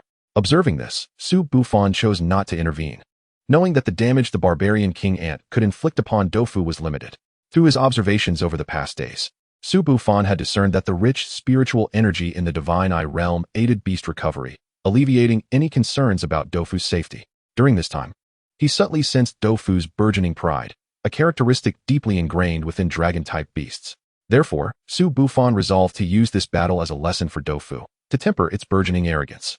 In the following skirmish, Su Bufan refrained from issuing commands, allowing Dofu to operate autonomously. Throughout the encounter, Dofu neglected to leverage its advantages, opting instead for repeated close-quarters combat with the Barbarian King Ant, yielding minimal results. After a prolonged struggle, Dofu had scarcely inflicted any substantial damage on the Barbarian King Ant, nor had it sustained significant injuries in return. The match devolved into a peculiar stalemate, where neither side could gain the upper hand. The Barbarian King Ant exerted pressure, while Dofu endured with its remarkable resilience. However, it became clear that this impasse could not persist indefinitely. After taking a beating, Dofu began to recognize the gravity of the situation. Seizing the opportune moment, Su Bufan conveyed the strategy for victory to Dofu through their bond. Upon hearing Su Bufan's plan, Dofu, who had previously been somewhat oblivious, experienced a moment of clarity and chose to abandon its relentless close-quarters approach for the first time. As Dofu unfurled its colossal dragon wings, the battle transitioned into its second phase. The Beastmaster of the Barbarian King Ant wore an expression of resignation upon witnessing Dofu ascend into the air. Among all the summoned beasts participating in this battle, Only Tofu possesses the capability to engage in long-range attrition against the barbarian king ant. Previously, Tofu had relied on close combat, which had momentarily pleased the beast master of the barbarian king ant. However, upon realizing that the barbarian king ant had inflicted no significant damage on Tofu after an extended engagement, he comprehended that the victory was no longer within his grasp. Now witnessing Tofu ascend into the air, he understood that the previous scenario of the barbarian king ant overpowering Tofu would not recur. Nevertheless, he was not yet prepared to concede defeat and issued commands to the barbarian king ant for one last desperate attempt.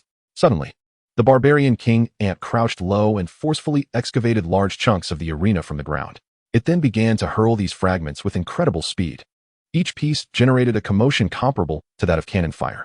Other flying summoned beasts had previously attempted to wear down the barbarian king ant, only to be brought down by this very tactic.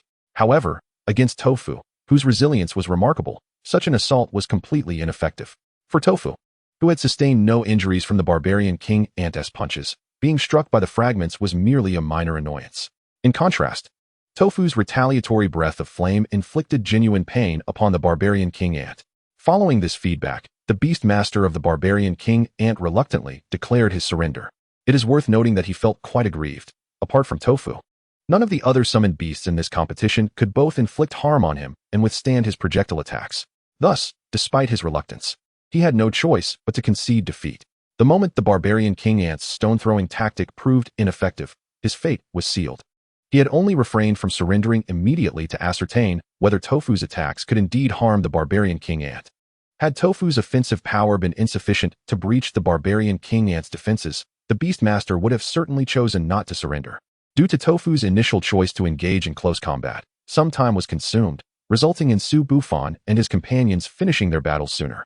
Unsurprisingly, the victor on their side was the crystal hunter spider, whose superiority in both race and training left no room for doubt regarding its triumph over the Rift Sky butterfly.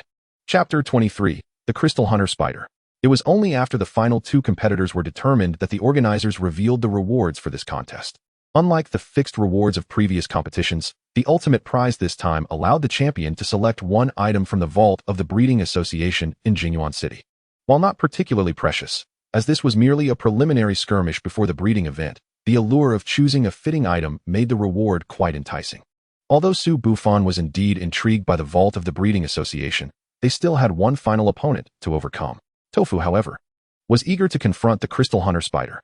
In the era when dragon-type summoned beasts flourished, the Crystal Hunter Spider had never posed a threat to the Lava Behemoth Dragon clan.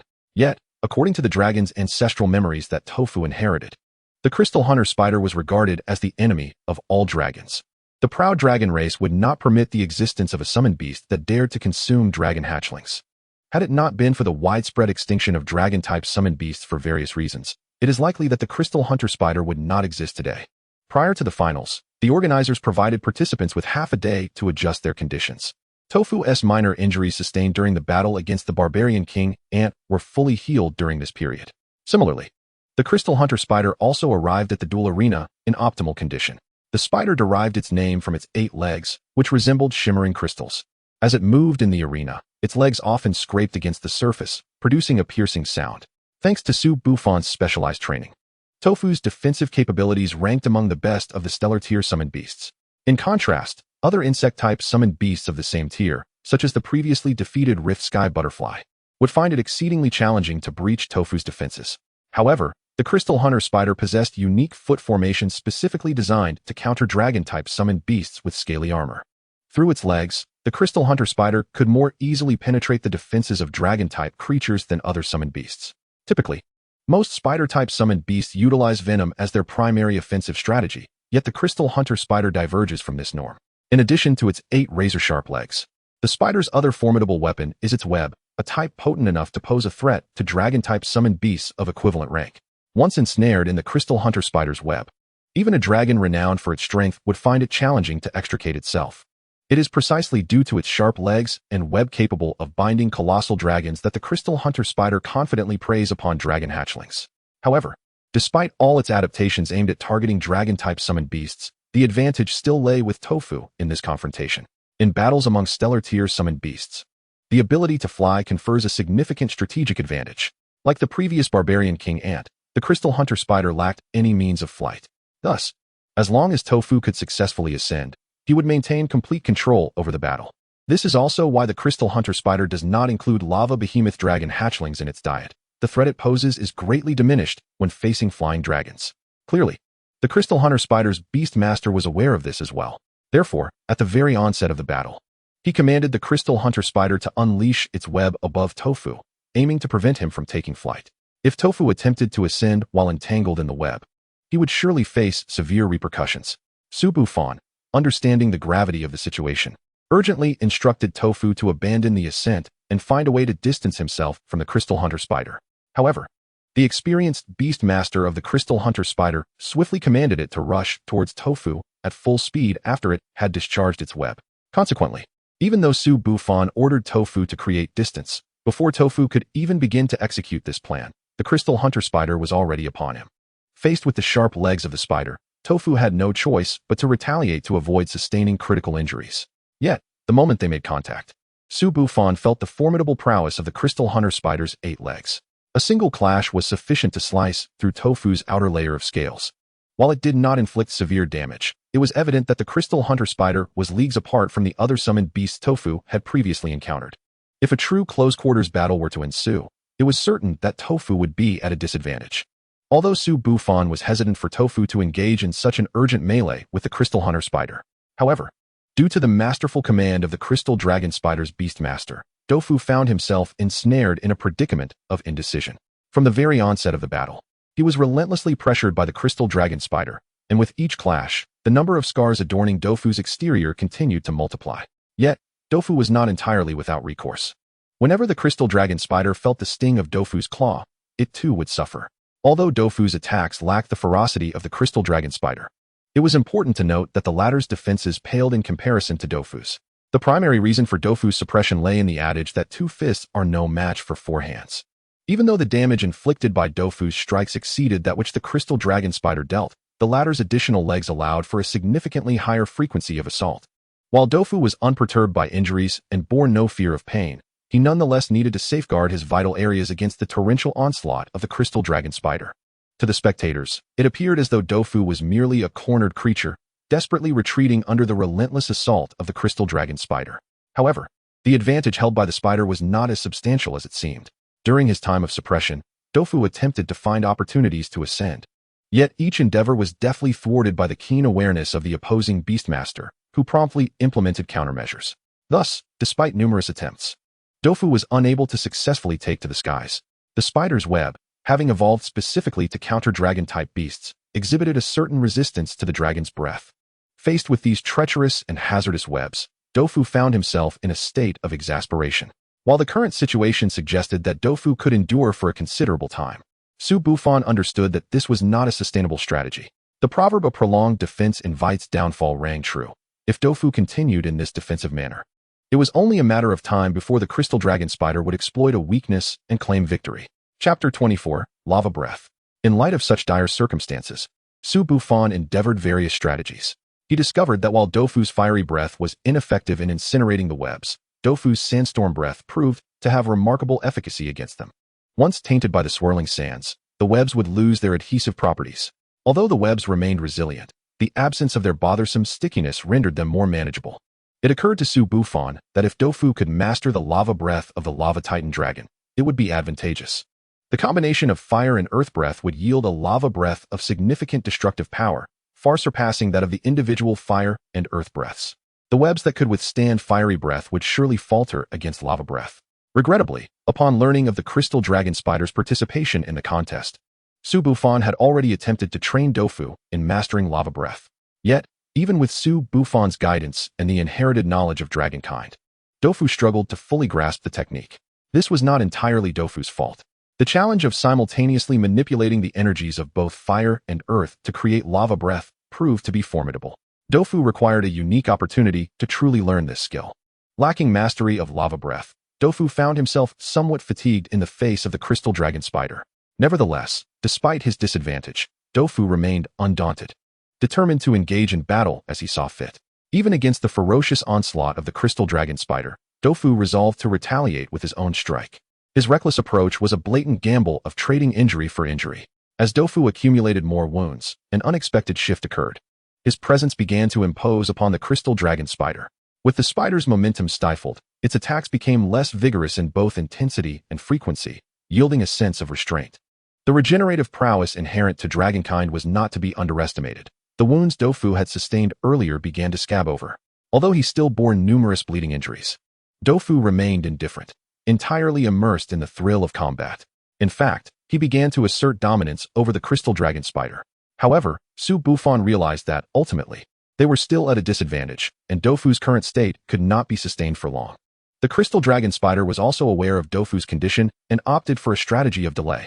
Su Bufan estimated that if they could endure for just another minute, Dofu's state would inevitably decline. At that point, the scales of victory would tip decisively in favor of the crystal dragon spider.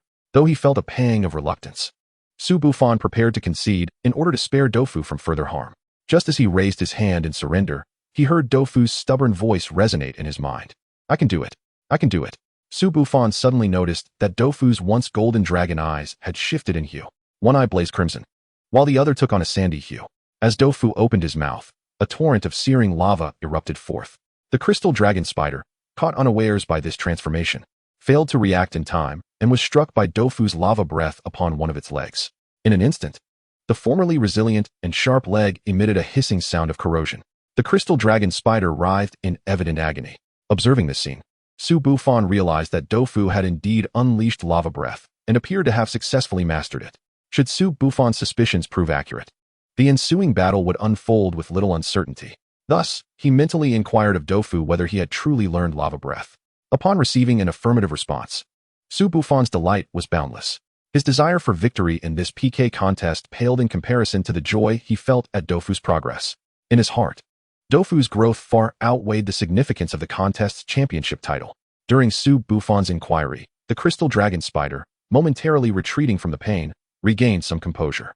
The leg struck by lava breath was now encased in a heavy layer of molten rock.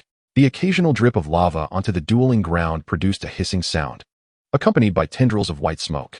This single instance of lava breath had inflicted substantial damage upon the crystal dragon spider, severely impairing its mobility. If the spider intended to continue fighting Dofu with its previous tactics, it would first need to address the molten rock affixed to its leg. The weighty and searing lava disrupted the spider's balance.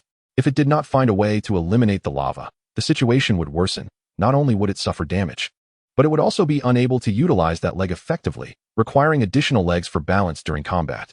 However, the lava produced by Dofu's lava breath was not easily dealt with. The only recourse for the crystal dragon spider was to use its other legs to scrape away the molten rock. Yet, the pained expression on the spider's face during this removal indicated that the lava was far from easy to dislodge. Tofu, of course, would not patiently await the crystal dragon spider to eliminate the magma before engaging in battle. At this moment, the dynamics of offense and defense had abruptly shifted. The crystal dragon spider was no longer inclined to hinder Tofu's ascent. However, Tofu no longer needed to rely on his aerial advantage to alter the situation. Instead, he opted to swiftly close the distance to the crystal dragon spider. With a sudden twist, he unleashed a torrent of aquatic breath directed at the magma enveloping the spider.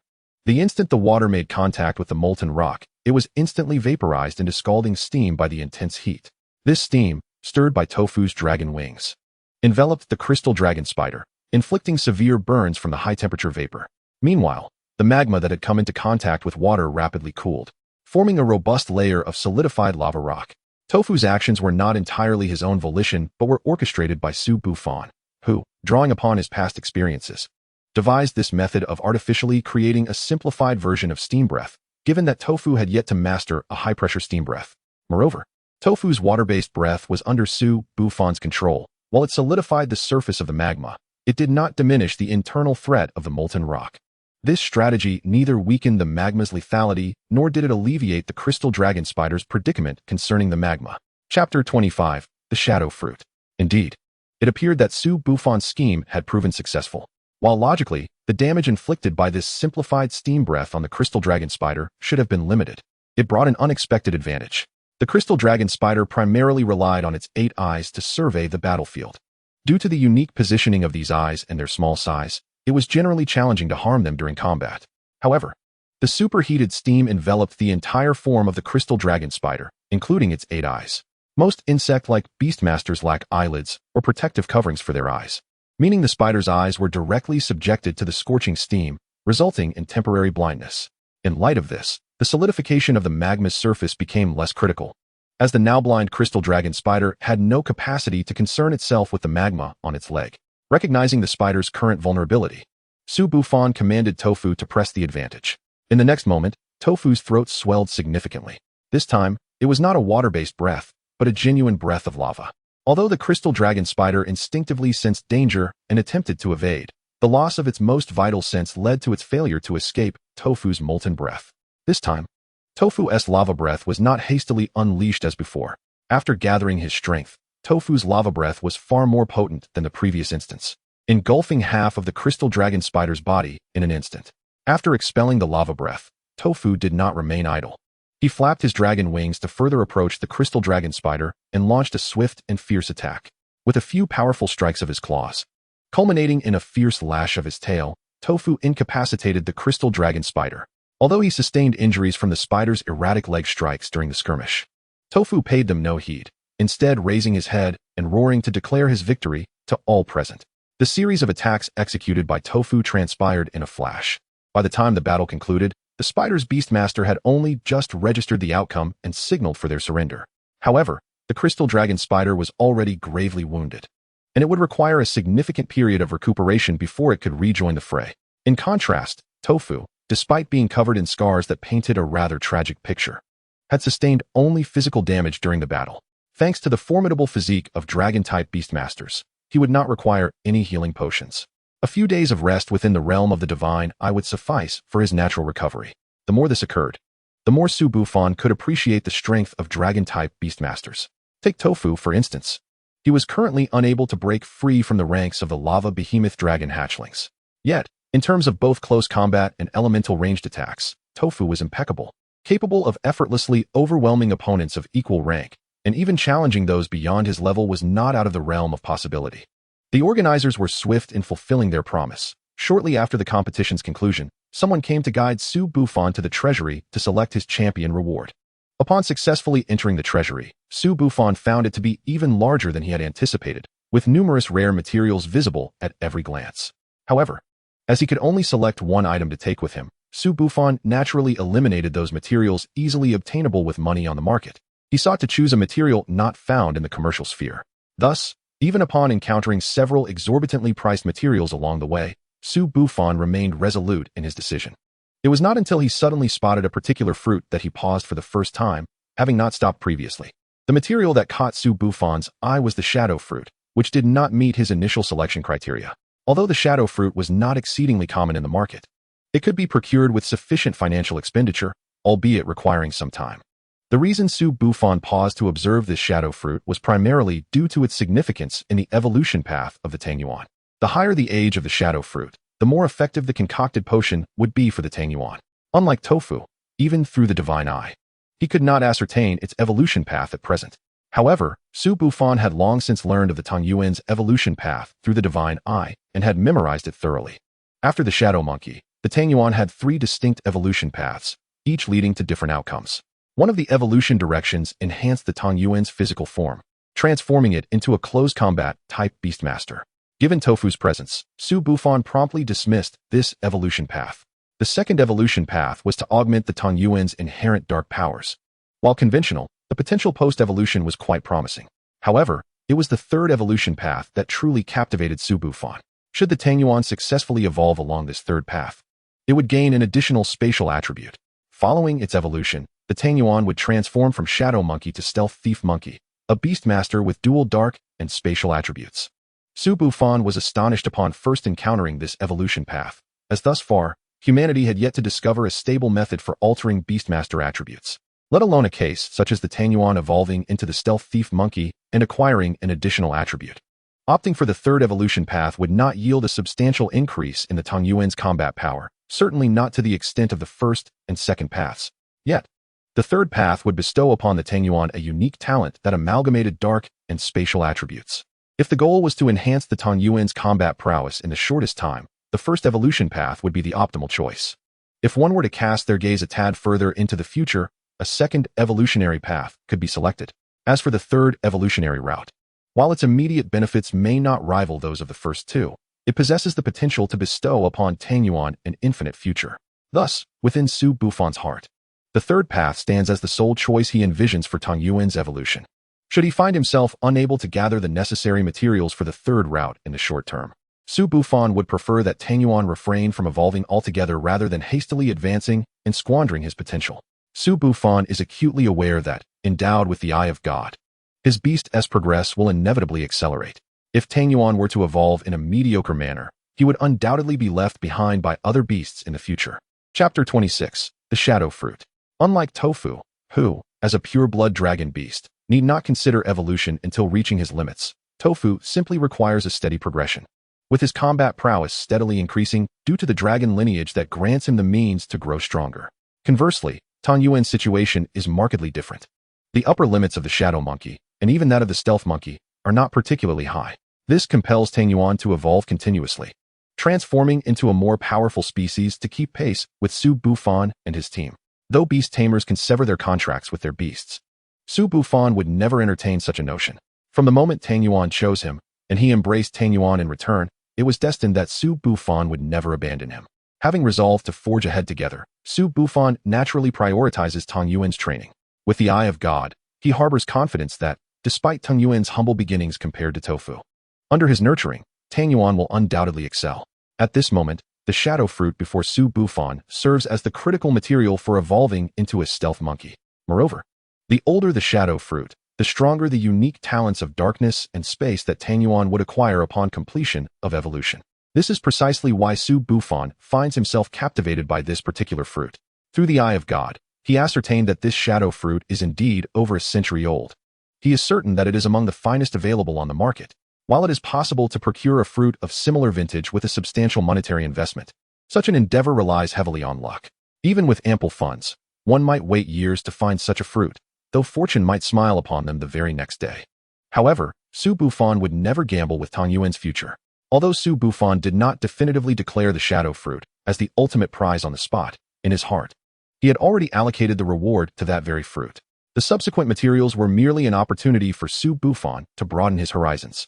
Even when he later encountered materials that met his previously established standards, ones he had only read about but never seen in reality, Su Bufan remained unfazed. Though such materials were indeed rare and precious, their true value only manifests when they can be utilized. No matter how scarce or valuable a material may be, if it remains idle in one's possession without application, it loses its intrinsic significance. Conversely, even the most ordinary of materials can attain the highest worth if they aid one's beasts. After thoroughly exploring the treasury, Su Bufan resolutely chose the Shadow Fruit. With this decision, he felt a sense of fulfillment regarding the competition. Following Tofu's enhancement, Tang Yuan would soon encounter his own fortuitous opportunity. At this juncture, only one final material, the Source Crystal, remains for Su Bufan to prepare for Tang Yuan's evolution. However, the Source Crystal is notoriously difficult to locate. Wealth alone does not guarantee success. Even within the treasury of the Breeding Association in Jinyuan City, Su Bufan found no trace of the Source Crystal. He reached out to Qianlai, but even this material merchant lacked the crystal, although he promised to keep an eye out for it. One of Su Bufan's objectives for visiting Jinyuan City was to see if he could unearth a Source Crystal. Following the warm-up PK at the breeding conference, the subsequent proceedings held little relevance for Su Bufan, as they primarily involved seasoned breeders exchanging insights. Some young breeders seized the opportunity to present their research findings. However, since Su Bufan was summoned last minute by Vice President Wang, he was unaware of the conference's existence prior to the notification and thus had no research or results to share. Yet, it cannot be said that Su Bufan had nothing to contribute. Thanks to the Eye of God, he possesses knowledge of numerous common methods of beast evolution available in the market. Regrettably, he dared not disclose these methods casually for fear of becoming a subject of dissection. Although he could have fabricated an ordinary, undiscovered evolutionary route as his contribution, he chose not to. Having already claimed victory in the first round of PK, he preferred to maintain a low profile to avoid inciting envy. While Su Bufan refrained from joining discussions or voicing opinions, he did attend the lectures of experienced breeders, from which he gleaned many unique techniques. These techniques stem from the accumulated wisdom of breeders through their daily experiences, knowledge that the Eye of God cannot easily impart. During the day, Su Bufan diligently absorbed various insights at the conference, and by night, he transformed into a seeker traversing the materials market. He even spread the word that he was willing to pay triple the market price for a Source Crystal. Unfortunately, Several days passed without any leads on the crystal. During this time, Su Bufan also coordinated with Qian Laikai, with each of them scouring different cities in a thorough search, yet both returned empty-handed. This left Su Bufan perplexed. While he understood the source crystal was not easily obtained, he had not anticipated its scarcity. He even enlisted Vice President Wang's assistance to keep an eye out for it. Yet her connections yielded no results. As the breeding conference drew to a close, Su Bufan had seen no sign of the source crystal. Before departing Jingyuan City, he resigned himself to the belief that he would not find it. However, fate played a small jest upon him. Echoing the old adage that one may toil to cultivate flowers that refuse to bloom, while carelessly planted willows flourish. On his way to the station, Su Bufan happened to glance at a sprightly young man standing by the roadside, who was adorned with a necklace made of source crystal. Had it not been for Su Bufan's recent obsession with locating the source crystal, he might not have recognized it. For few could link the necklace around the young man's neck to the elusive crystal. When Su Bufan first stood before the spirited youth, he exuded an air of disdain, looking down upon everyone. However, the moment a string of zeros cascaded down from the check, the spirited youth transformed into a figure of unrestrained sycophancy. In Chapter 27, the evolution commences. Upon returning to his vehicle, Su Bufan discovered a uniquely styled necklace adorning his hand. At last, the conundrum of the empty source crystal, which had weighed heavily on his heart, was resolved, allowing him to exhale a sigh of relief. With a buoyant spirit, Su Bufan successfully made his way back to Sutong City. Next, he merely needed to await the arrival of funds from Kai Zhaokai to procure the remaining materials, enabling him to commence preparations for Tong Yuan's evolution. Aside from two primary components that were relatively elusive, the other materials necessary for Tong Yuan's evolution were not exceedingly rare.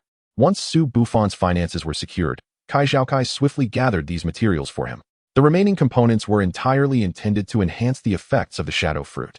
While the empty source crystal did not require concoction into a potion, its specific application entailed affixing it to Tong Yuan's forehead after he ingested the evolution potion, thereby supplying him with pure spatial energy. Although the method for concocting the evolution potion was ostensibly simple, merely blending the shadow fruit with all other materials except for the empty source crystal, the practical execution was exceedingly intricate. As some of the materials were incompatible with one another, it was imperative to introduce the components in a precise order and at fixed intervals. Otherwise, the entire potion could be rendered useless due to conflicting properties. Prior to incorporating the shadow fruit, any missteps would not have caused Su Bufan significant distress, as he could simply procure the necessary materials again with a bit more expenditure. However, any errors during the final step of adding the shadow fruit were utterly intolerable, for Su Bufan could not guarantee the future availability of another shadow fruit of such vintage. Understanding the potion's significance, Doufu and Tang Yuan remained utterly silent during Su Bufan's meticulous preparation, fearful of disturbing his concentration. Fortunately, after over 4 hours of diligent effort, Su Bufan successfully concocted a vial of potion that shimmered with a dreamlike silver sheen. Judging by the potion's pure and flawless hue, Su Bufan's endeavor could be deemed a resounding success. The century-old shadow fruit, coupled with Su Bufan's innate talent, had birthed this exceptional potion. In order to ensure that Tang Yuan was in optimal condition for the evolution, even though Tang Yuan believed himself to be in prime form, Su Bufan instructed him to remain within the divine eye realm for a time, allowing the pure spiritual energy within to sustain his state. After securing his financial stability, Su Bufan procured a substantial quantity of spiritual energy to enrich the divine eye realm, transforming it from merely possessing dense spiritual energy to a veritable sanctuary of purity.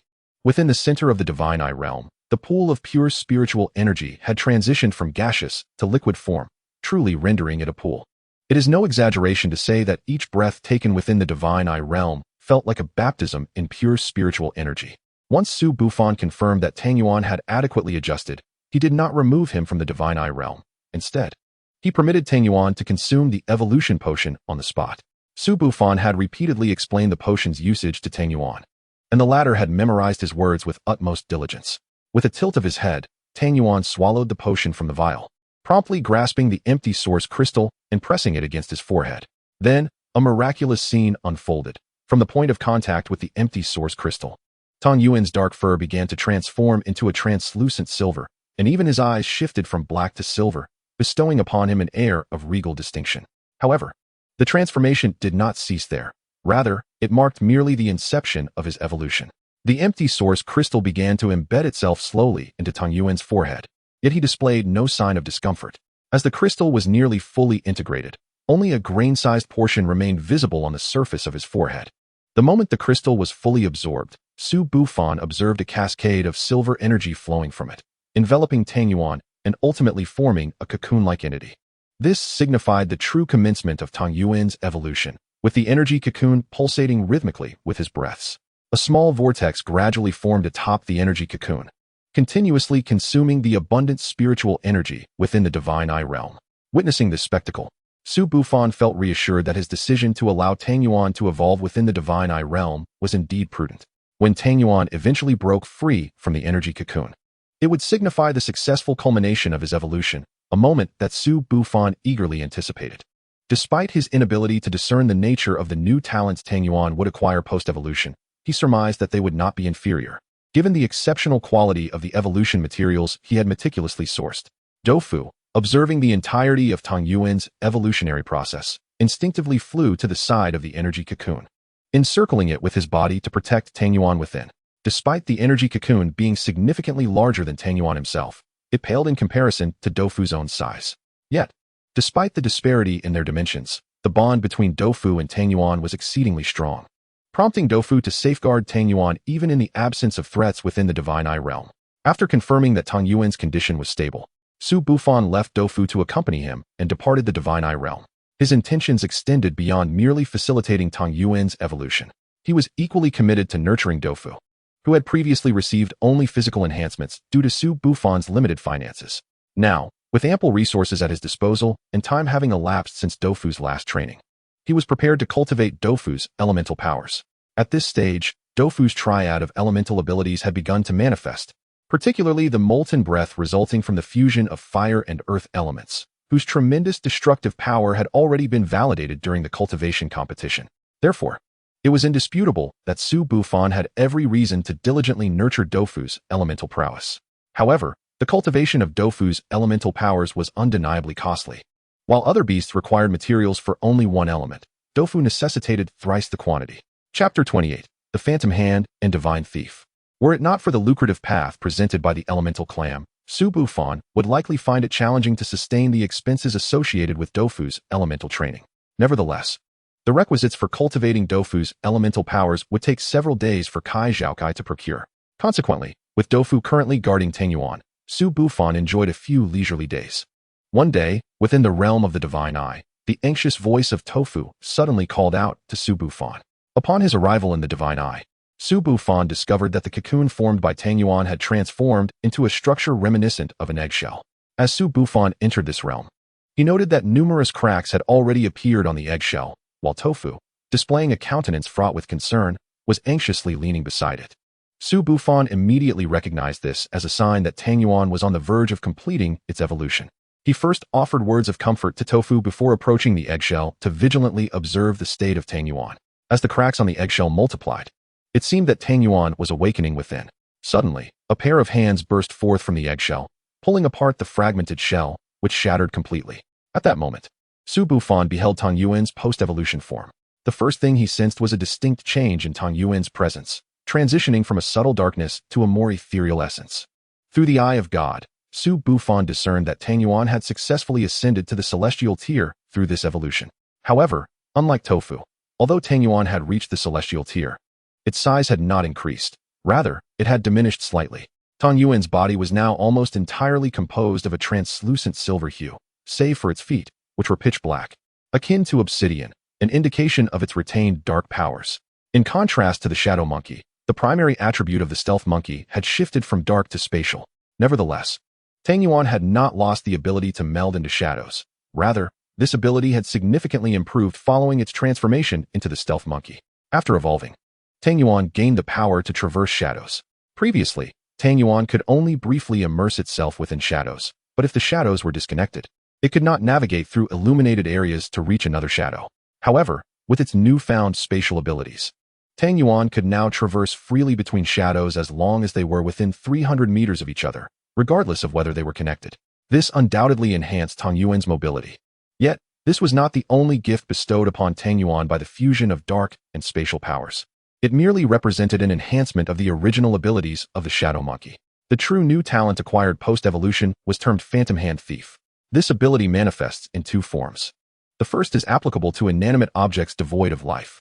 Tang Yuan can extend its hands into any nearby shadow, allowing it to draw any item within 1,000 meters into its grasp through the shadow of that item.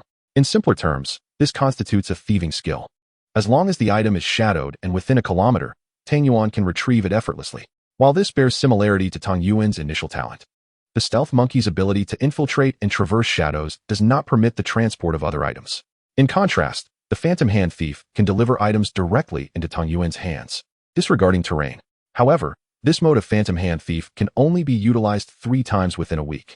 The second form of phantom hand thief applies to living beings. Should Tang Yuan target a sentient creature, it would directly steal that creature's shadow, transforming it into a shadow pearl held within Tang Yuan's grasp.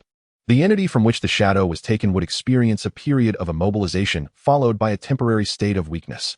However, the purloined shadow would resist, with the strength of the resistance dictated by the abilities and attributes of its original owner. In this form, there is no limit to the number of times Phantom Hand Thief can be employed, but a shadow that has been stolen once will become wary of the skill. Consequently, it cannot be targeted again within 10 minutes. If Tang Yuan attempts to steal the shadow of a creature of a higher tier, there exists a chance of failure. And should it fail, Tang Yuan would suffer a backlash, rendering the Phantom Hand Thief unusable for 3 days. Thus, it is advisable for Tang Yuan to utilize this skill primarily against beings of equal or lesser tiers. Upon learning of Tang Yuan's abilities, Su Bufan prompted it to employ the skill on Tofu. The once massive shadow cast by Tofu instantly transformed into a miniature shadow version of Tofu, which then materialized in Tang Yuan's grasp. Subsequently, the shadow contorted into a pearl, which Tang Yuan held tightly. Observing closely, Su Bufan noted that even though Tofu showed no inclination to struggle, the shadow pearl in Tang Yuan's possession quivered incessantly, attempting to break free. From the moment Tang Yuan initiated the skill until the shadow pearl escaped Tang Yuan's hold, a mere second elapsed. This was without any resistance from Tofu. Had there been any, the actual control time might have dwindled to a mere half-second. Nevertheless, this brief immobilization during the frenetic chaos of battle, not to mention the subsequent weakness, could indeed alter the course of events significantly. To further gauge Tang Yuan's capabilities and ascertain whether it could apply its skills to humans, Su Bufan allowed Tang Yuan to use Phantom Hand Thief on him. The result confirmed that Tang Yuan could indeed utilize the skill on a human subject. Su Bufan felt as though he were ensnared by an unknown force the instant his shadow was drawn away, leaving him utterly motionless. The ensuing weakness exceeded his expectations, perhaps due to the frailty of the human form. During this period, Su Bufan felt as though he could scarcely maintain his footing, engulfed in a sense of drowsiness that persisted for roughly 5 seconds. Following this, Su Bufan visited the breeding association, where he rented several beasts that had not yet attained the celestial tier. Through experimentation, he discovered that Tang Yuan's control over these beasts typically lasted between 2 to 4 seconds. Beasts possessing dark attributes demonstrated a certain resistance to Phantom Hand Thief, managing to break free from control sooner than their counterparts of equal tier.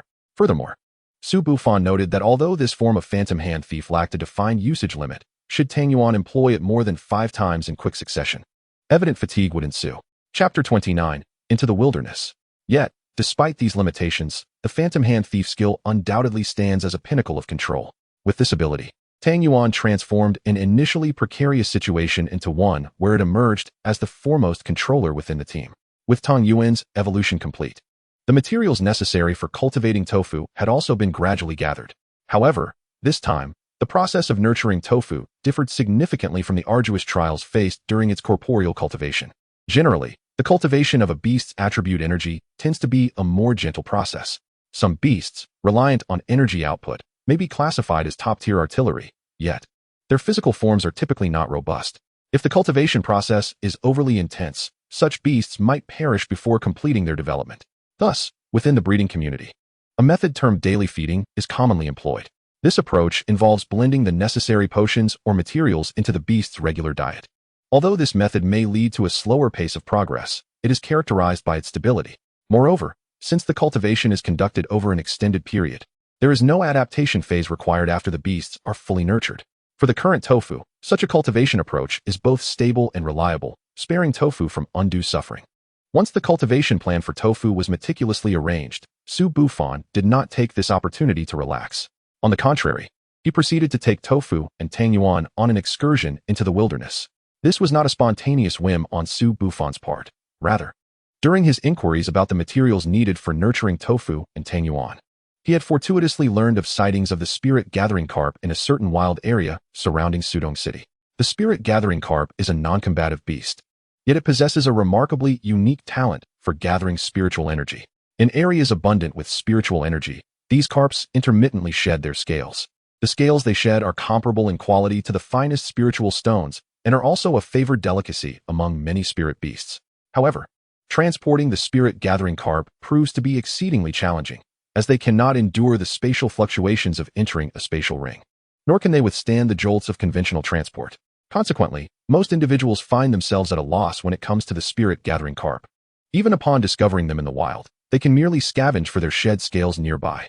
Su Bufan's interest in searching for the spirit-gathering carp stemmed from his comparative analysis of the spatial ring in the divine eye realm, wherein he discerned no peculiar sensations while within the latter. Thus, he conceived the idea of capturing a pair of spirit-gathering carps to nurture within the divine eye realm. Furthermore, for spirit beasts, engaging in combat is one of the most vital avenues for enhancing their strength. Su Bufan had learned that the wilderness where the spirit-gathering carps were spotted was devoid of particularly formidable spirit beasts, with Tofu and Tangyuan both at the starry tier. As long as they exercised caution, their safety would be assured in that area. This was the underlying reason for Su Bufan's sudden inclination to venture into the wild. While the pursuit of the spirit-gathering carp was a secondary objective, the primary goal remained to hone Tofu and Tang Yuan's combat skills. Given the inherent dangers of the wilderness, ordinary individuals must pass through a defensive checkpoint to enter. At this checkpoint, personnel would verify the credentials of those wishing to proceed. Acquiring such credentials necessitates a considerable investment of time and effort. However, for Su Bufan, obtaining this proof was entirely unnecessary. He simply traversed the checkpoint while standing atop Tofu's head. The guardians of the checkpoint did not even require him to present documentation, as Tofu, beneath him, served as the finest testament to his status. This marked Su Bufan's inaugural venture beyond the confines of human protection. Upon leaving the checkpoint, Tofu was fully alert and prepared to safeguard Su Bufan.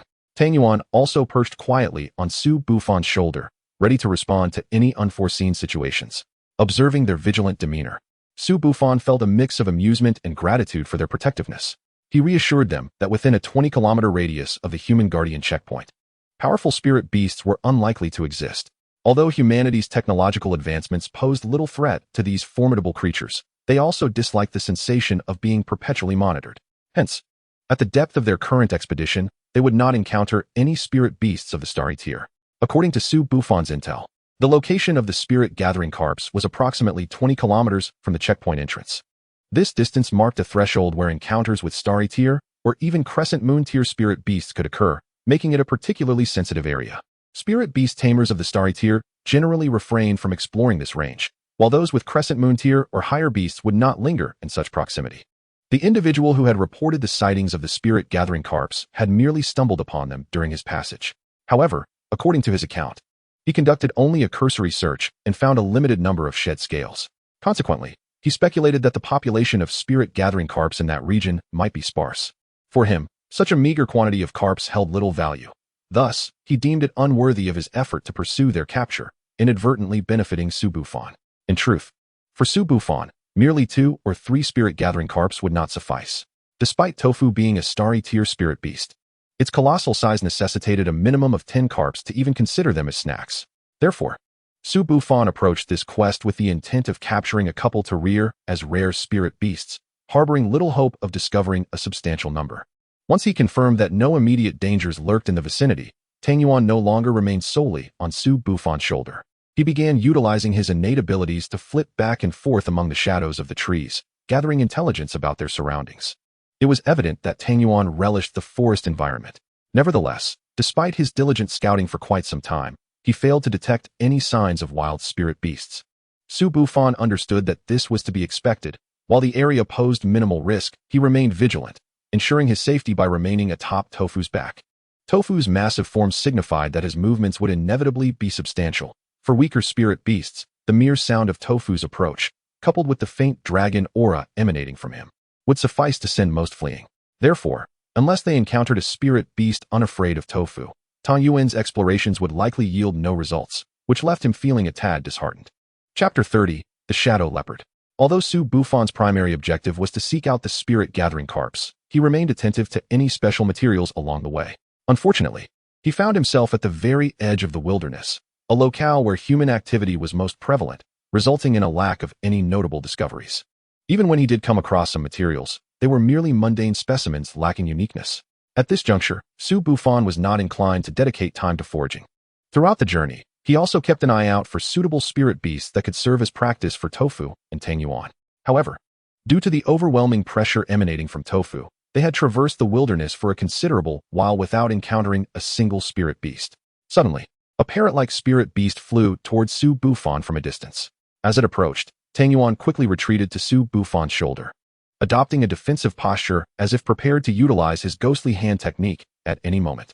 Meanwhile, Tofu remained alert, fixated on the approaching spirit beast. However, Su Bufan could not help but chuckle at the sight. He never anticipated that the first spirit beast he would encounter in the wilderness would be this peculiar bear-leopard parrot.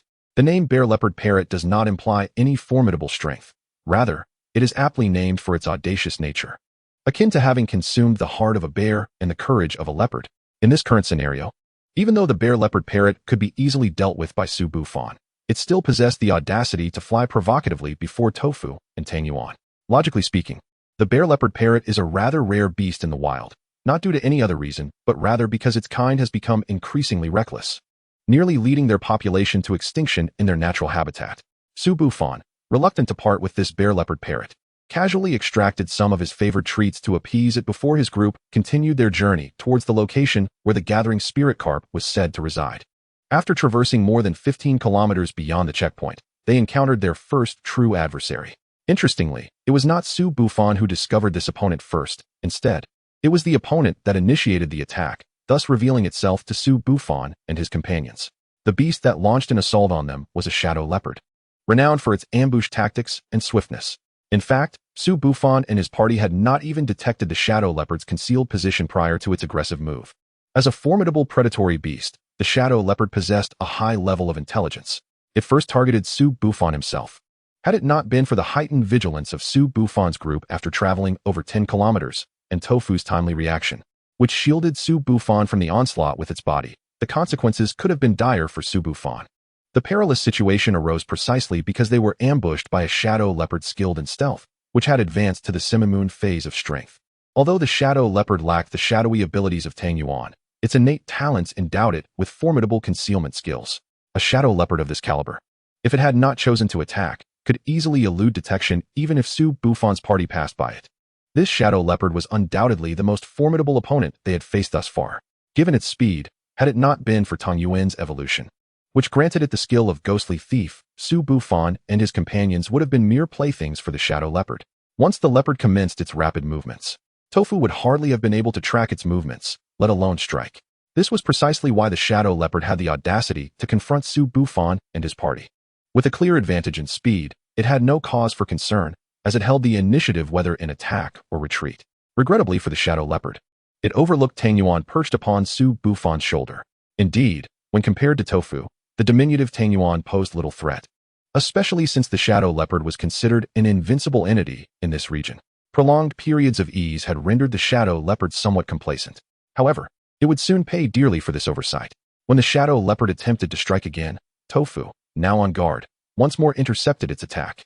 Just as the shadow leopard prepared to retreat after failing its assault, Tang Yuan, who had been crouching on Su Bufan's shoulder, sprang into action, locking onto the retreating shadow leopard.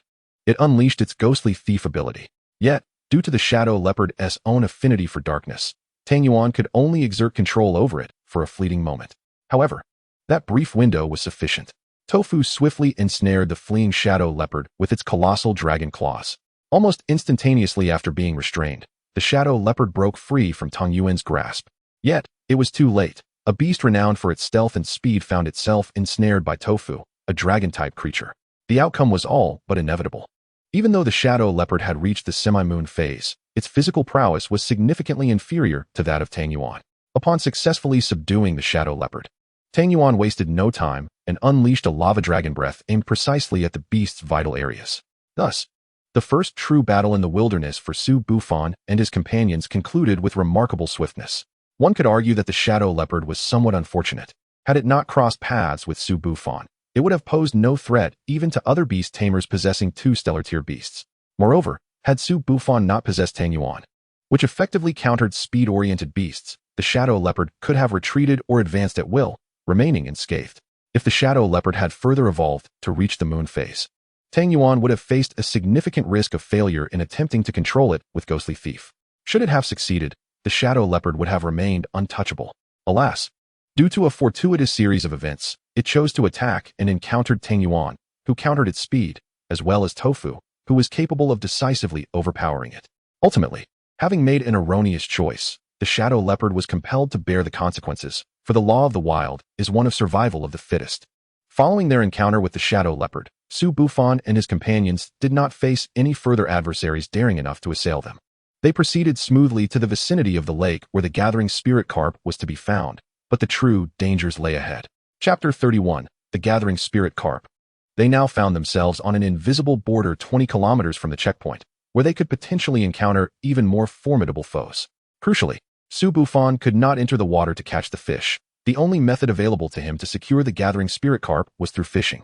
However, fishing from the shore would entail certain risks. Su Bufan learned from a local that there were likely no other dangerous aquatic beasts in the lake. Yet, that did not guarantee his safety while angling by the water's edge. Though the waters may be free from perilous beasts, Su Bufan was well aware that numerous dangerous creatures lurked nearby. Upon arriving at the lakeside, he immediately spotted some beasts quenching their thirst on the opposite shore. Where there is a water source, life inevitably follows. Weaker beasts often gather near such locations in search of hydration. However, the presence of a multitude of weaker beasts would, in turn, attract more powerful and perilous predatory creatures. Spending prolonged periods near a lake in the wild has its advantages and disadvantages. The benefits include the discovery of a greater variety of beasts, potentially leading to unexpected finds of rare species. Conversely, the risk of attracting the attention of even more beasts, some of which may be exceedingly dangerous, is equally present. Fortunately, Su Bufan had already devised a strategy to cope with this situation. However, he first needed to have Tofu probe the waters to ascertain any lurking threats. While Tofu was not a purely aquatic beast, its triad of elemental attributes included water, allowing it to maneuver in the water for a limited time, making it more than capable of investigating the lake for dangers. Yet, expecting Tofu to capture the gathering spirit carp would indeed be a tall order. The carp's size was roughly equivalent to that of an average child's head, rendering it insignificant in comparison to Tofu. While hunting the gathering spirit carp would be straightforward for Tofu, capturing it posed a considerable challenge. Capturing the spirit gathering carp solely with Tofu is utterly implausible. Even the mere movement of Tofu could inadvertently lead to the demise of the carp due to the generated water currents. Thus, the pivotal factor in this endeavor hinges upon Su Bufan's angling expertise. Prior to this venture, Su Bufan had already procured the necessary diving equipment, and he was subsequently ferried into the lake by Tofu. Although the lake appeared modest in size from the shore, upon entering, it unveiled a breathtaking expanse, significantly larger than it initially seemed. Su Bufan and Tofu invested considerable time thoroughly exploring the entire lake, confirming the absence of any perilous beasts.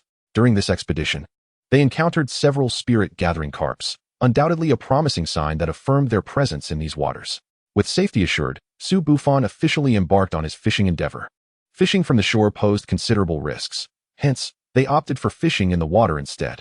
Floating at the lake's center, Tofu provided a stable platform for Su Bufan to fish.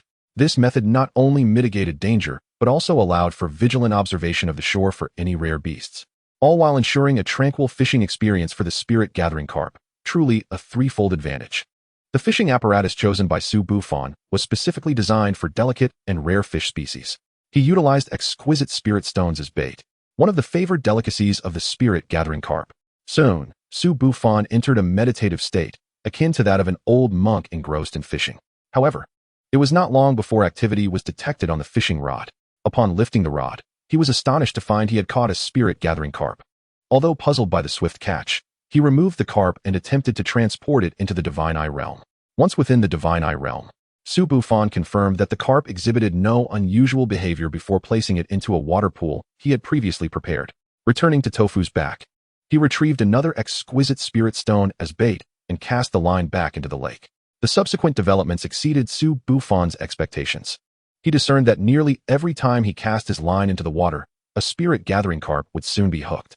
Initially, he attributed this to the use of exquisite spirit stones.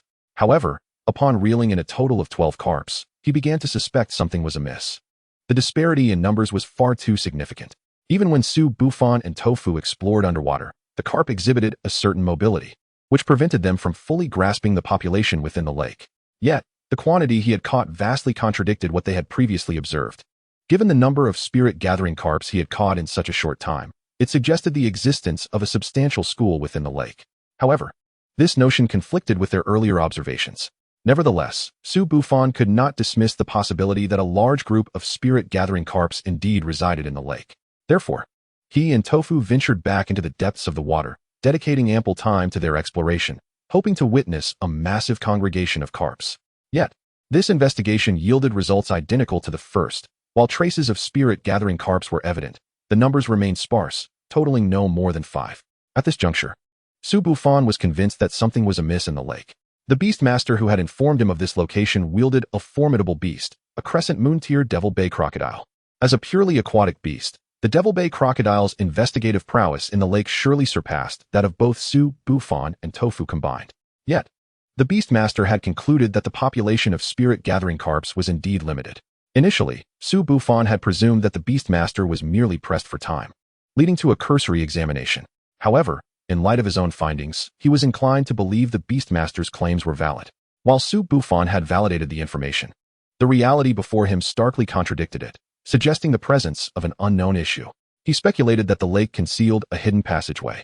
The spirit-gathering carps might originate from the other end of this passage, which could elucidate his confusion. Upon completing his first exploration of the lake, Su Bufan had been curious as to why, despite the lack of dense spiritual energy and the absence of the carp's preferred food, they thrived in these waters. Chapter 32, The Hidden Passage. If this lake were connected to another via a concealed passageway, then all the anomalies would make sense. However, despite his burgeoning theories, the critical task remained to locate this passage. Searching for the passage was distinct from Su Bufan's prior investigations of the lake. They would need to meticulously scour the entire lakebed and walls. Such an undertaking was far beyond the capabilities of Su Bufan and Tofu alone within a limited time frame. If fortune favored them, they might swiftly uncover the passage, but if luck was not on their side, they could end up combing the entire lake in vain. This approach was swiftly dismissed by Su Bufan. With the impending examination period drawing near, time was of the essence, and he lacked the luxury to conduct a comprehensive search of the lake. Nevertheless, Su Bufan devised a contingency plan. When time is scarce, money becomes the answer. Although he remained unaware of the passage's location, other beasts in the lake were likely privy to its existence. In this moment, Su Bufan was grateful that, due to the Divine Eye realm, he possessed an ample supply of spirit stones. Particularly, he had procured an additional batch specifically for capturing the spirit-gathering carps. Su Bufan's contingency plan was straightforward: to entice the spirit-gathering carps with spirit stones. Much like fishing, he would explore the lake in segments using spirit stones. By observing the movement patterns of the carps across different areas, he could ascertain the potential existence of a passage. While this method would also consume significant time, it was the most efficient strategy he could conceive at present. Su Bufan returned Tofu to the Divine Eye realm and ventured out alone, casting an exquisite spirit stone into the lake. He then sought a concealed vantage point nearby, preparing to lie in wait. It wasn't long before a spirit-gathering carp, drawn by the spirit energy emanating from the stone, approached and began to consume the energy. However, Su Bufan refrained from acting hastily, choosing instead to remain patient. The rapidity with which this carp arrived suggested it was unlikely to have emerged from the hidden passage. Before long, 2 more spirit-gathering carps appeared in Su Bufan's line of sight. He observed a notable pattern. All 3 carps had approached from the same direction. Spirit-gathering carps were not known for aimlessly wandering. They preferred to congregate in fixed territories. From this, Su Bufan deduced that the direction in which the 3 spirit-gathering koi were swimming likely led to the hidden passage. With this information in mind, he chose to disregard the koi and stealthily circumvent them. Having witnessed the koi's approach firsthand, Su Bufan could estimate their swimming speed.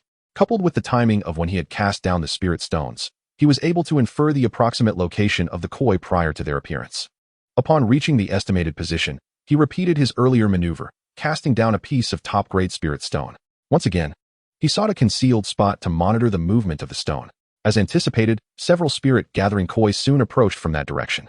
Thus, Su Bufan initiated a cyclical operation, casting the spirit stone, observing the movements, updating his position, and repeating the process. It was not long before he encountered a particularly unique spirit-gathering koi. From the moment this koi appeared, Su Bufan felt its size was significantly larger than those he had seen before. More crucially, unlike its predecessors, This koi did not merely consume the spiritual energy as it neared the top-grade spirit stone. Instead, it consciously nudged the stone towards a specific direction. Witnessing this peculiar behavior, Su Bufan felt a surge of intuition. It seemed he was on the brink of discovering the hidden passage. He decided to follow this unusually behaving koi. As the koi needed to push the spirit stone forward, it did not swim quickly, allowing Su Bufan to effortlessly keep pace. Moreover, he observed that the other spirit-gathering koi, drawn by the allure of the top-grade spirit stone, appeared somewhat intimidated by this particular koi. Despite their evident thirst for spiritual energy, they refrained from attempting to seize the stone. Thus, Su Bufan trailed the koi until they reached a junction where the lake's bottom met its shores. At that moment, the koi vanished from his sight. Rather than panic, Su Bufan felt a surge of elation. He realized he was close to uncovering the hidden passage. Swiftly, he swam to the spot where he had seen the koi disappear. After a thorough exploration, he discovered a passageway. However, it was not particularly spacious. While it could easily accommodate Su Bufan, it would be an impossible squeeze for Tofu. Thus, he faced a dilemma: whether to venture into this hidden passage for exploration. Uncertain of what lay beyond, whether danger awaited him, Su Bufan sensed that immense opportunities were likely on the other side. He grappled with the choice of prioritizing safety or daringly pursuing potential fortune. After a period of internal conflict, he resolved to venture forth. Armed with the assurance of his divine eye, he believed he could evade any threats should they arise. This assurance granted Su Bufan the courage to embark on this risky exploration. As he swam into the passage, he soon encountered the same spirit-gathering koi once more. Delving deeper, he noticed that the passage was gradually widening. Eventually, he emerged from the passage into a cavern reminiscent of a lake. Upon his arrival, Su Bufan summoned Tofu. And the moment Tofu appeared to support him, the worries that had plagued him dissipated momentarily. He then began to take stock of his surroundings. The water level in this new location was not particularly deep, yet it was suffused with a rich concentration of spiritual energy. While it could not compare to the divine eye realm, the spiritual energy present here was formidable. Additionally, the sheer number of spirit-gathering koi was staggering. Su Bufan could spot several, including particularly large specimens. He signaled Tofu to swim toward the water's surface, eager to ascertain the true nature of this lake. Chapter 33: The Spirit-Gathering Dragon Koi. Upon surfacing, Su Bufan realized he had misjudged. This was not merely another lake, but an underground cavern. Despite being in a cave, visibility was surprisingly good. The cavern's ceiling was adorned with numerous spirit stones, which illuminated the darkness with their glow, explaining the rich concentration of spiritual energy both in the water and along the shores. A vein of spirit stones combined with a pool of water teeming with spirit-gathering koi, purifying and gathering spiritual energy, had created this remarkable spectacle. Soon, Su Bufan recognized that the abundant spiritual energy, coupled with the absence of human presence for an extended period, would undoubtedly lead to the emergence of rare treasures. Given the cavern's limited size, he quickly conducted a thorough investigation. As expected, he discovered a pool of earth heart essence within the cavern. This essence, formed from stalactites drawing from the earth's spiritual veins, coalesced into a droplet of earth heart essence each year. The concentrated spiritual energy here resulted in an even rarer form known as earth heart spirit essence. Both earth heart essence and earth heart spirit essence are exceedingly rare and precious materials, primarily used to nourish the physical body, enhancing its strength without any adverse effects. Su Bufan retrieved a small vial from his divine eye realm and carefully collected some earth heart spirit essence, reserving this vial for himself. Although few materials could augment the physical strength of beast tamers, the earth heart spirit essence before him was among the select few that could be consumed by human beast tamers. However, even they could not safely ingest large quantities in a short span. Thus, Su Bufan extracted approximately 10 milliliters, planning to consume 1 milliliter each week. This amount would suffice for a significant enhancement of his physique. The remaining earth heart spirit essence was divided and offered to Tofu and Tang Yuan. Tofu would undoubtedly reap the most benefits from the earth heart spirit essence, while Tang Yuan, not being a physical combat beast, would experience more limited enhancements. In fact, after enhancing Tofu and Tang Yuan, a small amount of earth heart spirit essence remained. Su Bufan wasted no time in finding another vial to store the remainder. The earth heart spirit essence strengthens the foundational aspects of the body, so its effects would manifest gradually. Though Tofu and Tang Yuan had just consumed the earth heart spirit essence, they exhibited no immediate changes, yet their exploration could already be deemed a resounding success. Even if they were to cease all activity and return immediately, they would still emerge as significant gainers. Although Su Bufan did not uncover other rare treasures within the cavern, there was another opportunity awaiting him. the spirit-gathering koi in the nearby dark river. He had previously identified several extraordinarily large specimens, which undoubtedly qualified as rare beasts. Therefore, Su Bufan promptly retrieved his fishing rod from the shore, eager to see if he could catch a few of these remarkable koi. Given the overwhelming abundance of koi in this area, Su Bufan barely lowered his fishing rod before he had a bite. In a mere 10 minutes, Su Bufan managed to catch 5 spirit-gathering carp. The only lamentation was the absence of any extraordinary specimens among them. As Su Bufan continued his fishing endeavor and felt a peculiar tug on the fishing rod, he initially assumed it was yet another ordinary spirit-gathering carp. However, upon attempting to lift the rod, he quickly realized his error. Despite exerting all his strength, he found himself utterly incapable of moving the rod, even a fraction. This sensation was reminiscent of his past life, when he had experienced a snag while fishing. Yet, the rods he now utilized for catching spirit-gathering carp were custom-made, rendering the possibility of snagging non-existent. Furthermore, he had thoroughly explored the underwater terrain of the dark river and found no vegetation, only smooth stone walls, leaving no possibility for entanglement. The only plausible explanation for the current predicament was that he had hooked a colossal spirit-gathering carp. In that moment, Su Bufan felt an exhilarating surge of adrenaline. He strained with all his might to bring the magnificent carp to the surface. However, the creature beneath the water executed a powerful tail flick, and with a crack, the surface erupted with a massive undertow. With a single flick of its tail, the carp shattered Su Bufan's fishing rod. "I must draw the water," Su Bufan exclaimed, angrily discarding the remaining piece of his rod and pointing furiously at the dark river. Yet, he was merely venting his frustration in that moment. The dark river was connected to a lake, and draining it entirely was indeed an arduous task. While coaxing the water to flow outward might be feasible, extracting it was beyond his capabilities. With this realization, Su Bufan cast a meaningful glance at Tofu. Initially captivated by the spectacle, Tofu, upon meeting Su Bufan's gaze, quickly let out a couple of low growls, indicating his inability to assist. However, after Tofu emitted those 2 roars, the previously tranquil dark river suddenly transformed into a tumultuous spectacle. A colossal creature slowly emerged from the depths. Su Bufan was captivated by the grandeur of the sight. A gigantic spirit-gathering carp gradually surfaced, dwarfing the ones he had previously caught, akin to a grandparent overshadowing a grandchild. Su Bufan estimated this behemoth to weigh at least 1,000 pounds. Instinctively, he activated his divine eye to probe the information of this extraordinary carp. Upon receiving the details, a blend of astonishment and confusion flooded Su Bufan's heart. Previously, he had investigated the information of spirit-gathering carp, only to find that this species of beastmasters was incapable of evolution. Yet, the magnificent behemoth before him defied that conclusion. The probing results indicated that this colossal spirit-gathering carp was on the verge of evolving into a spirit-gathering dragon carp. However, it appeared that the evolution was stymied at a critical juncture due to insufficient spiritual energy, rendering it merely a half-spirit-gathering dragon carp. Upon closer examination, Su Bufan noted that aside from its considerable size compared to a typical spirit-gathering carp, its appearance also exhibited distinct differences. Firstly, the body of the spirit-gathering dragon carp was longer and more robust, with scales that were notably thicker and more defined. Most striking were the 2 elongated whiskers flanking its lips, which bore a resemblance to the dragon whiskers described in ancient texts. Su Bufan could hardly fathom that he had stumbled upon a beastmaster in the process of evolving into a semi-dragon species. Chapter 34, Surrender. Theoretically, many beastmasters possess the potential to evolve into semi-dragon, sub-dragon, or even true dragon species. However, in practice, few attain such an evolution. Apart from Tofu, Su Bufan had previously encountered only the Dream Marsh Fallen Dragon, which bore dragon blood. Even during his participation in the breeding conference, he had not come across any dragon species beastmasters. This underscored the rarity of dragon-type beastmasters, making the discovery of the spirit-gathering dragon carp a serendipitous delight. As Su Bufan pondered the reason behind the emergence of the spirit-gathering dragon carp, it emitted a peculiar sound. Su Bufan was genuinely astounded.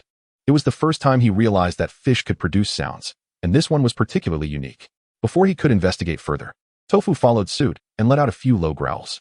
Su Bufan and Tangyuan observed the dragon and fish, each taking turns to vocalize. In his mind, Su Bufan inquired of Tofu what they were doing. Tofu, who had been engaged in vocal communication with the spirit-gathering dragon carp, paused to explain the significance of their recent exchanges. Any beastmaster that came into contact with dragon blood would naturally acquire the corresponding dragon tongue. Although the spirit-gathering dragon carp had not fully evolved, it had nonetheless grasped a portion of the semi-dragon language. As a pureblood true dragon, Tofu, through ancestral memory, had effortlessly learned semi-dragon, sub-dragon, and true dragon languages. Their recent dialogue revolved around the spirit-gathering dragon carp inquiring why Su Bufan and his companions had ventured to this place and what their intentions were. However, due to its incomplete mastery of the semi-dragon tongue, their communication was somewhat stilted. After listening to Tofu's explanation, Su Bufan felt a burgeoning desire to tame the spirit-gathering dragon carp. Any beastmaster possessing dragon blood was exceedingly rare, and this spirit-gathering dragon carp undoubtedly qualified to be his third beastmaster. Although he currently lacked the means to forge a contract with it, that did not deter him from finding ways to claim this exquisite creature. Typically, spirit-gathering carp were water-type beastmasters with hardly any combat prowess. However, this spirit-gathering dragon carp was an exception. In addition to sharing the spirit-gathering attribute of its kin, it possessed water manipulation skills. Moreover, this was merely its template prior to completing its evolution. It remained uncertain whether new talents would manifest or existing ones would be enhanced once it fully evolved. Yet, even if no additional improvements were forthcoming post-evolution, its current capabilities were already worthy of Su Bufan's pursuit.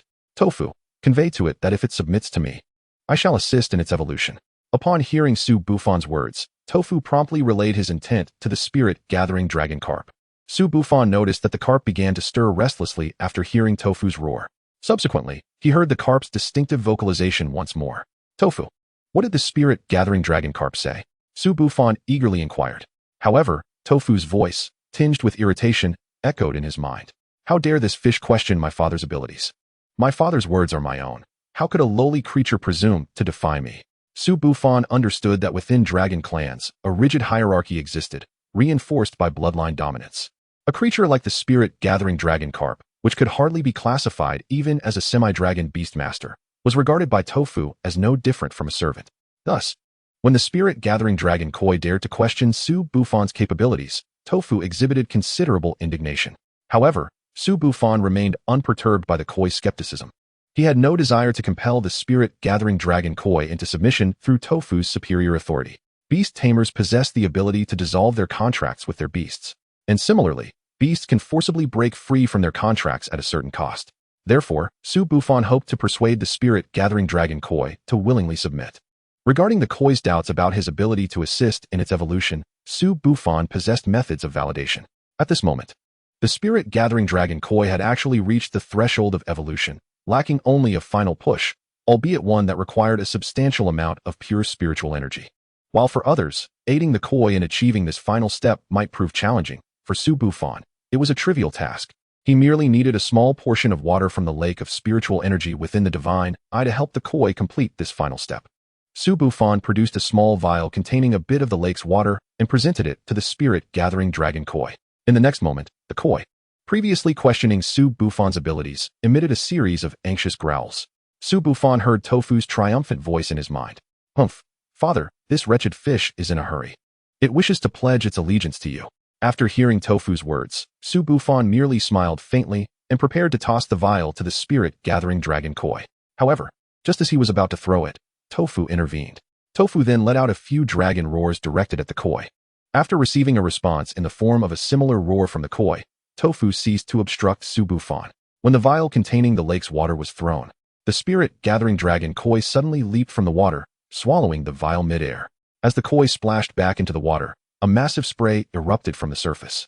Following this, the koi began to swim freely within the dark river, its body enveloped in a golden light, visibly increasing in length. Since the koi was already on the brink of evolution, upon receiving the lake's water, it swiftly completed its final transformation.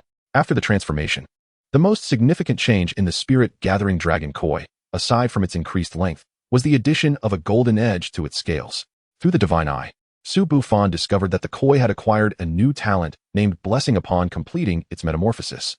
This ability could enhance the growth rate of the beasts around the koi. Coupled with the koi's spirit-gathering talent, once Tofu and the others advanced to the Crescent Moon tier, their growth rate would likely see a significant boost. Just as Su Bufan thought everything had concluded, a pure golden scale gradually materialized on the koi's forehead, which then shot directly towards Su Bufan. Chapter 35, Banana. As the golden scale reached Su Bufan, it suddenly paused. Then, Su Bufan heard Tofu's voice in his mind, instructing him to grasp the scale before him. Although Su Bufan was unaware of its purpose, he trusted Tofu would not lead him astray, so he complied and seized the scale. However, the moment his fingers made contact with the scale, it instantly transformed into a multitude of luminous points.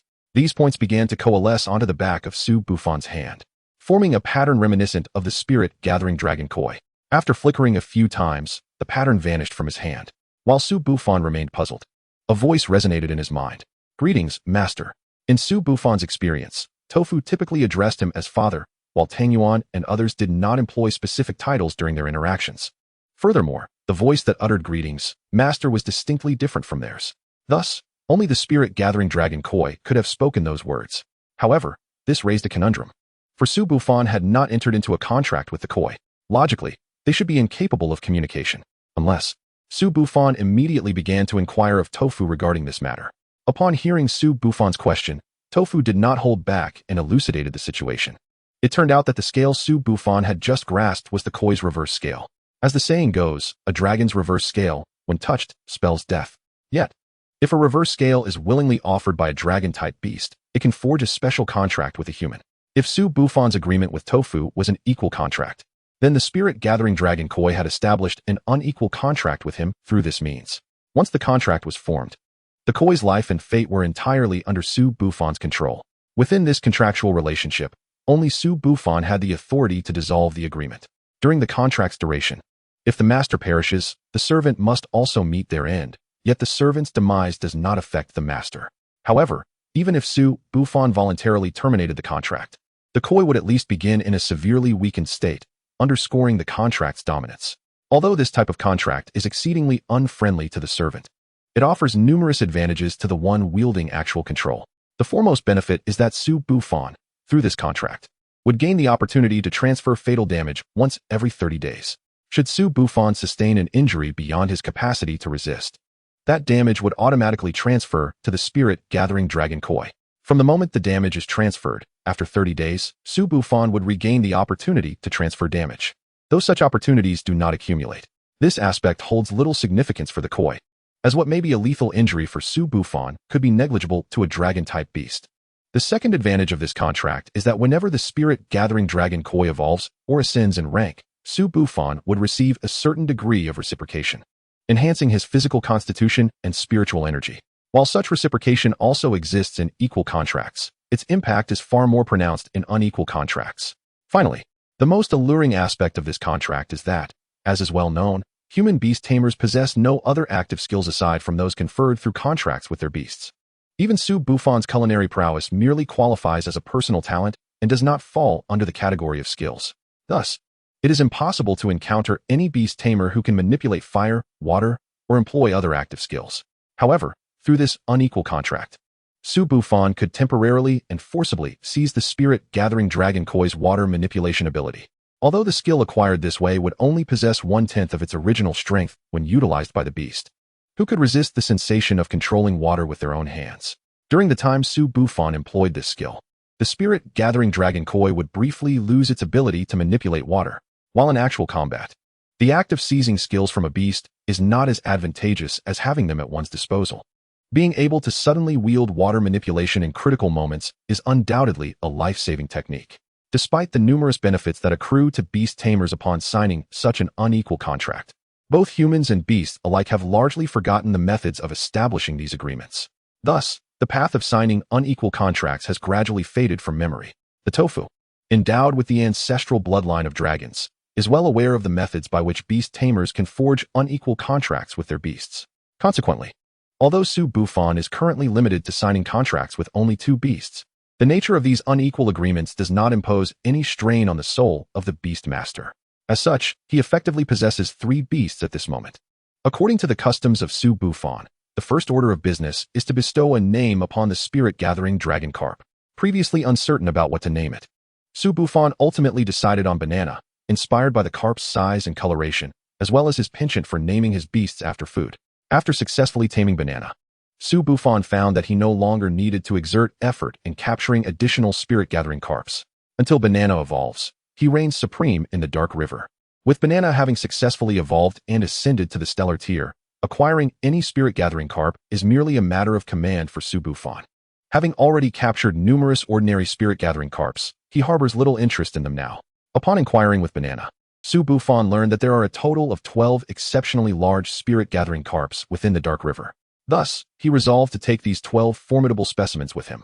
Recognizing their greater value and the opportunity to afford other spirit-gathering carps in the Dark River room to thrive. As Banana and the 12 spirit-gathering carps were transported into the Divine Eye realm, they were instantaneously captivated by the realm's rich spiritual energy. While Banana had previously felt a tinge of resentment due to being subdued by the tofu, this overwhelming spiritual energy washed over him, leaving only admiration and respect for Su Bufan. He now wholeheartedly submits to Su Bufan, convinced that following him will lead to a bright and promising future.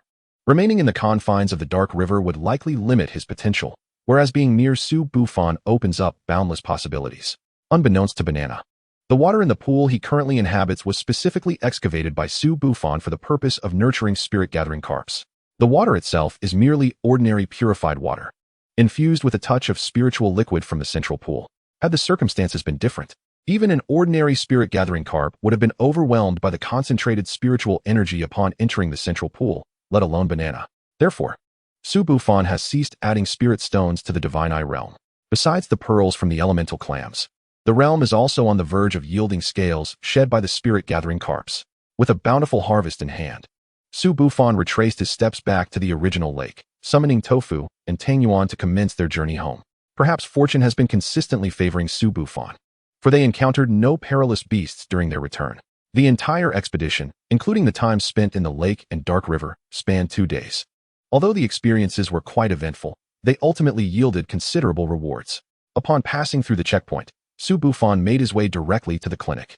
Since Tofu's size exceeded 3 meters, Su Bufan rarely returned to his former residence, as the cramped quarters offered no space for Tofu to stretch. Consequently, if he were to stay in the old house, he would have to keep Tofu confined within the beast space or the Divine Eye realm. While Tofu might not mind this for a short period, prolonged confinement would inevitably lead to boredom. Thus, Su Bufan endeavored to remain at the clinic, where there was ample space for Tofu. Now, with Banana added to his entourage, it is worth noting that although Banana has evolved into a half-dragon spirit-gathering carp, he still requires an aquatic habitat. Therefore, if Banana wishes to venture outside, Su Bufan must prepare a large water tank for him. Given Su Bufan's current financial standing, constructing an estate would be well within his means. However, with the impending college entrance examinations, Su Bufan is uncertain whether he will remain in Sudong City, and thus must temporarily accommodate Tofu and the others. Additionally, as the examinations approach, Su Bufan has decided against embarking on any more adventures for the time being. During the lead-up to the exams, his routine consists of studying at the clinic, attending to patients, and occasionally nurturing Tofu and the others, resulting in a pleasantly uneventful existence. This period has been devoid of any extraordinary occurrences. The only notable development is that the Heart of the Earth elixir has fully enhanced Tofu and Tangyuan. At this point, even when faced with melee-type beasts at the Crescent tier, Tofu's physical strength is on par with theirs. It is not an exaggeration to claim that Tofu possesses an invincible physique at the Stellar tier. In contrast, the enhancement provided to Tangyuan by the Heart of the Earth elixir has been rather modest. However, considering that physical strength is not Tangyuan's forte, and that he consumed only a limited amount of the elixir, such an outcome is reasonable. Moreover, Su Bufan has taken the opportunity during this time to obtain a certification as an intermediate 2-star beast nurturer. Aside from that, there have been no particularly noteworthy events, with even the daily influx of patients at the clinic being rather mundane. In the blink of an eye, only a week remains until the college entrance examinations. However, the format of the exams on Blue Star differs somewhat from those of Su Bufan's previous life. On Blue Star, the college entrance examinations are divided into 5 regions: the Eastern Azure Dragon District, the Western White Tiger District, the Southern Vermilion Bird District, the Northern Black Tortoise District, and the Central Chilan District.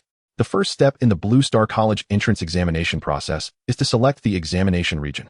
Given that each region has distinct assessment formats, difficulty levels, and focuses, once a candidate registers for a specific region's examination, they must remain within that region throughout the entire testing process. Likewise, once the examinations are completed, candidates may only apply to universities within that region. Currently, Su Bufan resides in Sudong City, which belongs to the Eastern Azure Dragon District, and he intends to register for the entrance examinations in this district. The Beast Master University in Magic City, located in the Azure Dragon District, is among the top institutions across the 5 regions. Su Bufan aspires to enroll in this prestigious university. The content of the Blue Star College entrance examinations is considerably more intricate. It begins with a theoretical examination, followed by a screening test and a practical assessment. The theoretical examination is akin to the assessment for the Beast Nurturer badge, consisting of an initial written test followed by a theoretical cultivation examination. The initial written test is straightforward, assessing the knowledge acquired in school. The subsequent theoretical cultivation examination is more complex. As the question setters compile inquiries based on knowledge learned during school, common knowledge about beast tamers, and familiar beasts, requiring candidates to articulate cultivation methods. This bears resemblance to the practical component of the Beast Nurturer assessment, albeit entirely derived through theoretical deductions by a computer. In simpler terms, the initial written test is akin to fill-in-the-blank questions from Su Bufan's previous life, while the theoretical cultivation examination resembles a major problem. Specifically, one of the more challenging questions toward the end of the exam paper. For Su Bufan, this presents no challenge. He even passed the 2-star Beast Nurturer assessment without utilizing the Divine Eye. Naturally, the college entrance examination, which is of lesser difficulty, poses no issue for him. However, the results of the theoretical examination hold little significance for Su Bufan. Only for those candidates who are not beast masters does the theoretical assessment bear significant weight, aiding them in gaining admission to their desired nurturing academies. For individuals like Su Bufan, who are beast masters, the pivotal factors lie instead in the subsequent selection process and practical examinations. The selection exam can be taken in any city within the Eastern Azure Dragon region, which ultimately determines the institutions to which one may apply. Conversely, the practical examination is intended for those who have distinguished themselves in the selection exam, serving as a hybrid of assessment and reward. Candidates eligible for the practical examination must travel to the core city of the Eastern Azure Dragon region, the Magic City, which is also the location of the Magic City Beastmaster University. Su Bufan resolved to make his way to the Magic City ahead of time, preparing to register for the college entrance examination there. However, just before his departure, he received astonishing news. The Tofu and Tangyuan, previously within the realm of the Divine Eye, were urgently calling him back, their tones imbued with anxiety. Initially, Su Bufan feared some calamity had befallen the Divine Eye realm, prompting him to hastily enter. Upon his arrival, he discovered that everything within the Divine Eye was perfectly normal, devoid of any abnormalities. Just as he suspected that Tofu and Tangyuan were merely playing a jest on him, he noticed the two of them peering intently at something on the ground. Approaching, he found a small tender sprout nestled between them. It was then that he recalled this was the very spot where he had previously planted the Dragon Blood Ancient Tree, having awaited its germination for so long. Coupled with the recent flurry of events, Su Bufan had almost forgotten its existence. To his astonishment, the seed he had presumed dead had finally sprouted. Chapter 37, The Dragon Egg. Although the sprout of the Dragon Blood Ancient Tree was still exceedingly delicate and frail, for Su Bufan, it marked a promising beginning. Extracting a drop of dragon blood from Tofu, he diluted it before nourishing the young tree with it. After this infusion, the Dragon Blood Ancient Tree would require minimal care for the time being, given that it had successfully germinated. As long as the dragon blood supply was maintained and no intentional harm befell it, there was little cause for concern regarding its growth. Following this delightful interlude, Su Bufan began to pack his belongings in preparation for his journey to the Magic City. While he intended to organize his luggage, there was little to gather. After a brief tidying, he merely packed a few frequently worn garments. He then meticulously cleaned the old house, locking the door with solemnity and placing the key deep within his spatial ring. Although Su Bufan's soul had only recently traversed into the original host's body, he had spent even less time in the old house. Yet, perhaps due to the memories inherited from the original host, a pang of melancholy arose within him at the prospect of departure. He was uncertain when he would return. Much like in his previous life, he had been compelled to leave his home in search of a livelihood, thus enabling him to empathize with the pain of parting. However, farewells paved the way for better reunions, and Su Bufan's departure was indeed a step towards a brighter future. Ultimately, he resolutely left the old house and boarded the high-speed train to the Magic City. The distance from Sutong City to the Magic City was relatively short, approximately a 2-hour journey. Su Bufan initially believed he would arrive swiftly, yet an unforeseen incident arose en route. A segment of the railway traversed through a wilderness area that had been disrupted by an encroaching beast, rendering the tracks impassable. Consequently, the train halted temporarily in Bazho City, awaiting repairs to the tracks ahead. Su Bufan remained unfazed by this minor setback, knowing that such trivial issues would not cause significant delays. With the capabilities of a beastmaster, constructing a new track in a short time posed no challenge, let alone repairs. Lacking urgent matters to attend to, he regarded the delay in Bazho City as an opportunity for leisure. Perhaps by some cosmic design, the very evening they arrived in Bazho coincided with an upcoming auction. Su Bufan was determined not to miss such a lively affair. Although he learned of it rather late, resulting in a sense of urgency. He successfully acquired a ticket to the auction after showcasing his identity as a beast master and nurturer, along with his considerable financial means. While he had only ever witnessed auctions through television in his previous life, he had never participated in one personally. The atmosphere of the auction seemed markedly different, perhaps due to the predominant presence of beast masters and nurturers among the attendees. As the event commenced, there were no lengthy pleasantries. It dove straight into the proceedings at the appointed hour. The first item up for bid was an elemental clam, a source of considerable wealth for Su Bufan. As the auctioneer described it, the elemental clam could be likened to a hen that lays golden eggs. The organizers of this auction were extravagantly affluent, offering the elemental clams in units of 5, with a total of 2 units available. The starting bid for each unit was set at 20 million dragon coins, with increments of no less than 5 million. When the auctioneer declared the bidding open, Su Bufan watched as the price of the elemental clams soared as if propelled by a rocket. Ultimately, the 2 units were sold for 55 million and 60 million dragon coins, respectively. These prices mirrored what Su Bufan had previously paid for the elemental clams. In his urgent need for money, he had sold 2 of them for 9 million dragon coins each. Before he could even exhaust that sum, the remaining elemental clams began to yield elemental pearls, ensuring that he would never again find himself in want.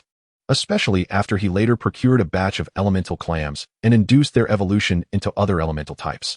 He discovered that the rate at which they produced elemental pearls was directly related to the surrounding concentration of spiritual energy within the divine eye realm. Each elemental clam could generate 2 to 3 elemental pearls daily. In a typical external environment, however, it took 2 to 3 days for a single clam to yield 1 pearl. Even so, at a price of 30,000 for each elemental pearl, he could recoup his initial investment in approximately 3 years, with the remainder being pure profit.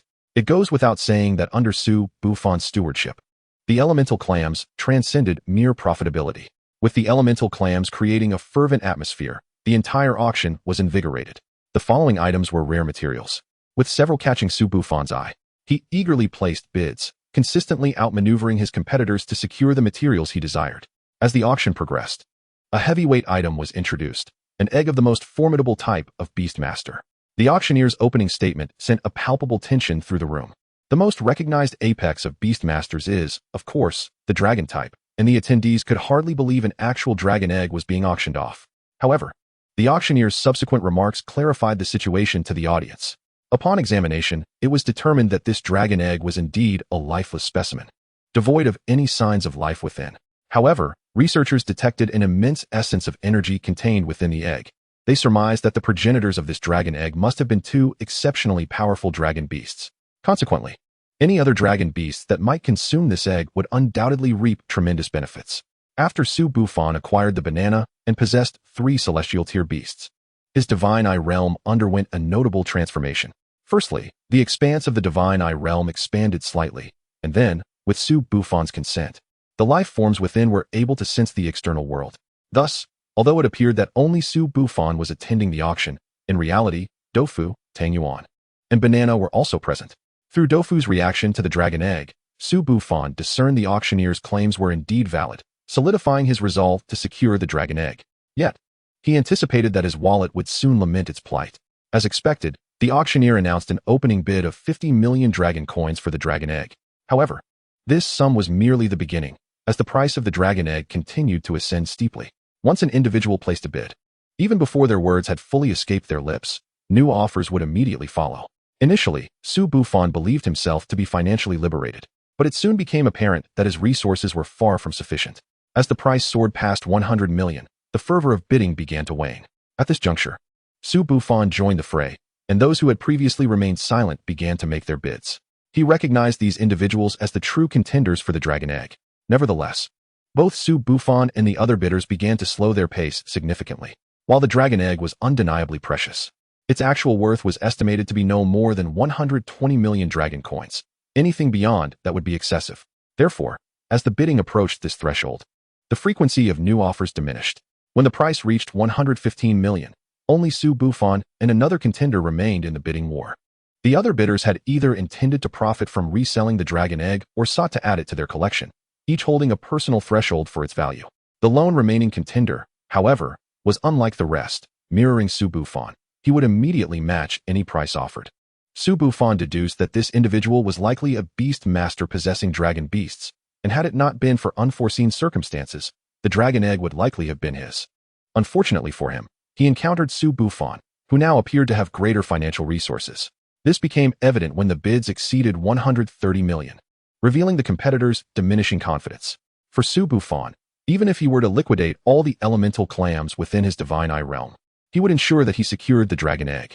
His true wealth stemmed from the methods provided by the Eye of God, which allowed him to evolve ordinary clams into elemental clams. Thus, selling all his current elemental clams would not significantly impact him. Moreover, based on the current circumstances, the cost of acquiring the dragon egg did not necessitate such exorbitant expenditures. When Su Bufan raised the price to 150 million, his rival was left utterly speechless, allowing Su Bufan to successfully claim the dragon egg. Following the dragon egg, the next lot consisted of a collection of rare books. In Blue Star, any book deemed precious was invariably related to beast mastery, which piqued Su Bufan's interest, prompting him to join the bidding once more. However, during his bidding for the rare books, a minor incident occurred. A supervisor from the auction house requested entry into Su Bufan's private box. To ensure customer privacy, all bidding was conducted from within these enclosed spaces. Su Bufan surmised the supervisor's purpose for visiting. Prior to participating in the auction, all bidders were required to register their assets. Apart from his divine eye realm, Su Bufan possessed only 8 million dragon coins in his bank account. While this was not an insignificant amount, it paled in comparison to the 150 million he had just bid. Thus, the supervisor was likely there to verify his financial standing. As anticipated, upon Su Bufan granting permission for the supervisor to enter, the first words out of the supervisor's mouth were, "Mr. Su, the account details you provided indicate that your assets are insufficient to cover the last bid. We require you to provide an alternate account." 2 million, Su Bufan replied initially, then continued to place a bid for the rare books. What? The auction supervisor questioned the reliability of his own hearing, pondering if this individual was merely causing a disturbance. Before the supervisor could utter another word, Su Bufan produced a large sack. "I have no money, so please add more lots to the auction. I also have 5 elemental clams and a spirit gathering carp that need to be auctioned off. Kindly send someone over for the exchange." The supervisor opened the sack that Su Bufan had thrown and was immediately dazzled by its contents. He swore to the heavens that although he had witnessed many more valuable items in auctions, this was the first time he had seen elemental pearls packed so abundantly in a sack. As the supervisor exited the private box, dragging the sack of elemental pearls behind him, he appeared somewhat dazed, even forgetting the customary courtesies. Shortly after the supervisor left, several professionals entered to successfully take over Su Bufan's spirit gathering carp and elemental clams. Despite this small interlude, it did not hinder Su Bufan from acquiring the rare books. While subsequent lots were also commendable, Su Bufan refrained from bidding as they held no utility for tofu, tangyuan, or banana. During this time, Su Bufan's auctioned spirit gathering carp and elemental clams were presented. The final sale prices aligned closely with his expectations. In fact, due to the rarity of the spirit gathering carp, the final price exceeded his estimation. However, the elemental pearls were not included as auction items. The auction house directly purchased the entire sack of elemental pearls. This outcome was within Su Bufan's foresight. Certain items only gained value when their quantities reached a certain threshold, while others, conversely, diminished in worth with excessive availability. Elemental pearls fell into the latter category, where large quantities of various elemental pearls bundled together yielded lower profits compared to selling them individually. Typically, auction houses are backed by their own trading firms, capable of dispersing even a sack's worth of elemental pearls without issue. As for Su Bufan, after successfully acquiring several auction items, his bank balance actually increased rather than diminished. Furthermore, he was awarded a black gold card from the Qinglong Group, which granted him a 5% discount at any establishment under the group's umbrella. It was at this moment that Su Bufan realized this auction house was, in fact, affiliated with the Qinglong Group. The Qinglong Group serves as the official institution of the Eastern Qinglong District, with its industries sprawling across the entirety of the region, encompassing various sectors such as public welfare, trade, and infrastructure. It was only then that Su Bufan grasped the reason behind the formidable strength of this auction house, capable of presenting even dragon eggs for sale. If there exists official support from the Qinglong district behind this, it elucidates everything. Through the Qinglong Black Gold card, Su Bufan acquired the list of remaining auction items. He paid little attention to the other items on the list, but one particular piece d'arcistence piqued his interest. He had not anticipated that the auction would feature such a rare, yet seemingly inconsequential beast, the nine-tailed fox, as its grand finale. Chapter 39, The Nine-Tailed Fox. The highlight of the auction was a unique class beast, the nine-tailed fox. In Blue Star, the attributes of beasts are categorized into the 5 elements of metal, wood, water, fire, and earth, along with the 4 extremes of light, darkness, time, and space. However, aside from their attributes, beasts are also differentiated by their species, combat styles, and other factors. For instance, Dofu is classified as a dragon-type beast, primarily engaging in close-quarters combat, thus also regarded as a melee beast. The nine-tailed fox is deemed a unique class beast primarily due to its distinctive contracting method. Most beasts enter into contracts with beast masters without any additional stipulations. But there are exceptions, and the nine-tailed fox is one such case. A beast master who wishes to contract with a nine-tailed fox must be a man of pure yang or a woman of pure yin. That is, a man born on a yang year, month, day, and hour, or a woman born on a yin year, month, day, and hour. While Su Bufan found this information somewhat peculiar, he soon reconciled with the strangeness of such circumstances in Blue Star. This was also the source of his confusion regarding why the auction would choose the nine-tailed fox as its grand finale. Aside from men of pure yang or women of pure yin, there were virtually no bidders for the nine-tailed fox. Furthermore, the number of men of pure yang or women of pure yin was even scarcer than the nine-tailed fox itself. Therefore, if the auction house aimed to reap substantial profits from the nine-tailed fox, it would be entirely unfeasible. Although it was not without merit to feature the nine-tailed fox as the final auction item considering its rarity, the negative repercussions of an unsold piece d'assistance in an auction house could be considerable. Nevertheless, this was not a concern for Su Bufan, as he received notification that the damaged track had been repaired and the train would depart in an hour. Given that he found no items of particular interest in the subsequent auction, coupled with his desire to reach Modu as swiftly as possible to avoid any unforeseen complications, he decided not to participate in the upcoming auction. Upon completing the transaction, Su Bufan exited the auction house, while the dragon egg was delivered into the Divine Eye realm, where it was promptly devoured by Dofu, who had been anxiously waiting. The distance from Bazhou City to Modu was not great, and to avert any further mishaps, the Qinglong group had dispatched skilled personnel to ensure a smooth journey. The train arrived in Modu without incident. During this time, they would remain in Modu. Although their arrival was somewhat delayed, Su Bufan had already arranged accommodations to ensure Dofu had adequate space to stretch out. Su Bufan rented a spacious villa in the densely populated Modu, which boasted a large swimming pool, allowing Banana to enjoy some outdoor time as well. Despite the special master-servant contract he had with Banana, Su Bufan did not underestimate him. It merely seemed that Banana preferred to remain within the Divine Eye realm. However, Su Bufan would consider Banana's needs when renting properties in the future. After settling in and resting, the first task Su Bufan undertook in Modu was to register for the college entrance examination. The registration process for the college entrance examination on Blue Star differs from that on Earth. Theoretical exams can be registered for online. However, registration for the screening exam must be done in person at designated locations, with slots for the practical exam determined by the results of the screening exam. The reason for requiring in-person registration for the screening exam is primarily due to the minimum strength requirements for applicants. While beasts are classified into 9 tiers from Star to Legend, beneath the Star tier exists a default initial tier.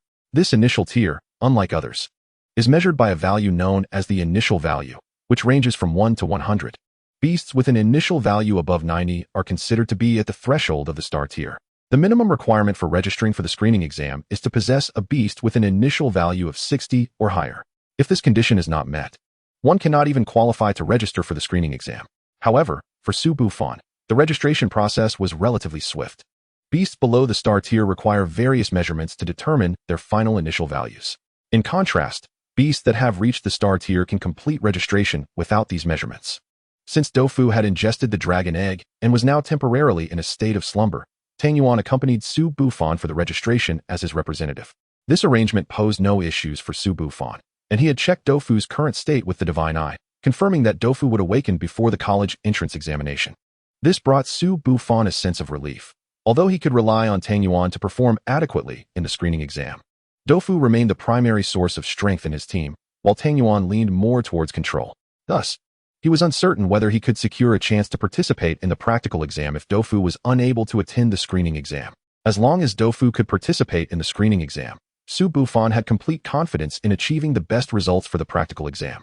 Nevertheless, when filling out the beast information, Su Bufan prudently listed Dofu, Tang Yuan, and Banana, as the number of contracted beasts also constitutes part of a beastmaster's strength, and the examination did not impose restrictions on the number of beasts. However, to ensure fairness, Only one beast could be sent into battle during each round of the screening exam. This allowed beast masters with multiple beasts to select the most suitable one for each challenge. In the time that followed, Dofu remained in slumber, enhancing his strength, while Banana obediently remained a homebody within the Divine Eye realm. Meanwhile, Su Bufan took Tangyuan to experience the splendor of Modu. However, one concern weighed on Su Bufan's mind as the eve of the college entrance examination approached. Dofu had yet to awaken. Although this diverged somewhat from Su Bufan's expectations, Dofu was not in any peril. On the contrary, the energy from the dragon egg was even more abundant than Su Bufan had anticipated. Perhaps the rich spiritual energy within the Divine Eye realm combined with the energy from the dragon egg had caused a transformation. By fortunate chance, Dofu was making strides towards the moonlit tier. While this sudden elevation posed minor implications for Su Bufan's college entrance examination, he remained unperturbed. Temporarily relying on Tangyuan and Banana for the screening exam was still feasible. They were sufficient to sustain until Dofu completed his breakthrough. Even if Dofu ultimately could not participate in the screening exam, it was of little consequence. In Su Bufan's eyes, the opportunity for Dofu to break through far outweighed the significance of the practical exam slots. Su Bufan held a firm belief that, even if he could not participate in the practical examination, gaining admission to the Beast Master University in the Magical City was well within his grasp. Chapter 40. The examination begins for the majority. The college entrance examination is a journey that truly commences 2 days hence. However, Su Bufan had registered for the theoretical examination, necessitating his attendance at tomorrow's test prior to the selection examination. The theoretical assessment, deemed nearly inconsequential for beast masters, sees most candidates for the selection exam opting out. A prevailing notion among beast masters is that dedicating time to absorb theoretical knowledge detracts from the nurturing of their beasts, which they believe to be an unwise allocation of resources. They contend that it suffices to follow the cultivation methods prescribed by their trainers, devoting all their time to the upbringing of their beasts. Yet, Su Bufan perceived this viewpoint as fundamentally flawed. In his previous life, he had recognized the significance of understanding the entities one is responsible for. Initially, during his tenure at the zoo, he thought his duties were limited to feeding and cleaning. The specialized medical care was left entirely to the veterinarians. However, as his time at the zoo extended, he discovered that adhering strictly to mechanical routines was utterly inadequate. Animals possess their own emotions and behavioral templates. Those tasked with their daily care are the individuals who spend the most time in their company. Therefore, with a degree of experiential accumulation, it becomes markedly easier to identify any abnormalities in the animals and respond promptly. This principle applies equally to the cultivation of beasts. If a beast master lacks a profound understanding of their own beast, how can they hope to nurture it effectively? While seeking out trainers is not inherently misguided, it is essential to recognize that trainers cannot encompass every nuance of a beast's specifics. The methods they provide, although the safest, are not necessarily the most optimal. For instance, if Su Bufan were not a trainer, he would be unable to impart crucial information about Dofu's prior consumption of the core spirit milk and ingestion of a dragon's egg. Consequently, trainers would be incapable of tailoring the most suitable cultivation method based on Dofu's unique circumstances. Due to his emphasis on theoretical knowledge, Su Bufan served as Dofu's own trainer, enabling him to align the cultivation plan more effectively with Dofu's individual needs. Even if the Divine Eye bestowed a cultivation plan upon him, Su Bufan was confident that, absent the Divine Eye's assistance, he could still nurture Dofu more proficiently than others. He believed that the theoretical examination should not be underestimated. Being one of the 3 pivotal assessments in the college entrance examination, the equivalency of the status between trainers and beast masters underscores the significance of theory. Su Bufan's registration for the theoretical examination also served as a personal test. While the Divine Eye could assist him in nurturing beasts, it could not directly provide answers for a written examination like the theoretical assessment. The examination required Su Bufan to respond based on his theoretical knowledge and practical experience. This represented not only an evaluation of his recent studies, but also a warm-up for the selection examination. His confidence was not born of arrogance, but rather a reflection of his genuine capabilities. Even without the Divine Eye's aid, Su Bufan, armed with the knowledge of a mid-level 2-star trainer, was the first to submit his paper in the examination hall. He harbored complete confidence in the quality of his responses, affirming that he had laid a solid foundation for the college entrance examination. However, the upcoming selection examination would not be so straightforward. It could not be concluded in just a day's time. The entire selection process would unfold over 5 days. Despite the term selection being present, the primary method of evaluation remained combat. In essence, the selection examination could be succinctly summarized as overcoming 5 obstacles and defeating 6 generals. The initial 2 days would focus on overcoming the 5 obstacles, which consisted of 5 challenges designed for the Beast Masters and their beasts. Each challenge would be scored based on the performance of the beasts, and only those who achieved passing scores in at least 4 out of the 5 challenges would advance to the subsequent 3-day phase of defeating 6 generals. The so-called defeat of 6 generals entailed one-on-one battles among the Beast Masters who had successfully navigated the 5 obstacles. The victors would proceed, while the defeated would be eliminated. This meant that out of every 7 Beast Masters who passed the 5 obstacles, only one would emerge victorious in the defeat of 6 generals. However, passing this phase did not guarantee entry into the final practical examination. As Su Bufan was aware, the number of candidates permitted to participate in the practical examination each year was fixed. Should the number of those passing the 5 obstacles and defeating 6 generals exceed the allotted spots for the practical examination, further selection would ensue based on their overall performance throughout the selection process. The 5 obstacles included the Strength Challenge, Agility Challenge, Reaction Challenge, Mind Challenge, and Comprehensive Challenge. The Strength and Agility challenges required no further elaboration, primarily assessing the beast's power and speed. The Reaction Challenge tested evasive capabilities, while the Mind Challenge evaluated the beast's willpower and loyalty. The Comprehensive Challenge assessed overall strength. Should Dofu have the opportunity to participate, the Strength Challenge would undoubtedly be his forte. However, at present, it appeared that only Banana would be competing in the Strength Challenge. Although Banana's strength could not compare to Dofu's, being a dragon-type beast, it undoubtedly surpassed Tong Yuan's prowess. The fortunate aspect was that the 5 challenges had no fixed order or designated times, allowing the Strength Challenge to be postponed as much as possible. Initially, Su Bufan grappled with deciding which beast should participate in the Agility and Reaction challenges. Even if Dofu were to compete, he was neither adept at speed nor skilled in evasion. After delving deeper into the specifics of these 2 challenges, Su Bufan decisively determined that Tang Yuan would take the stage. In both the Agility and Reaction challenges, he noted the presence of obstacles.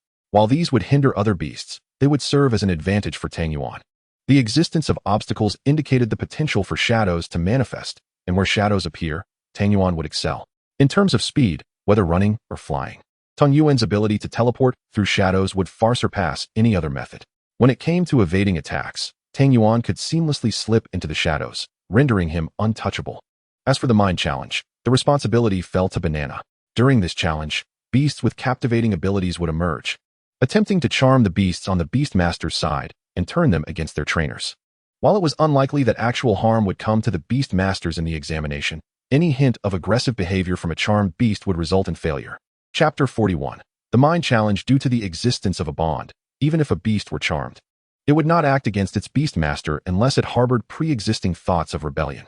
Thus, although this challenge appeared to assess a beast's resistance to charm, it fundamentally evaluated the relationship between the beast and its master. Even if a beast succumbed to charm, as long as it refrained from any aggressive actions towards its master, it could still achieve a passing score in this challenge.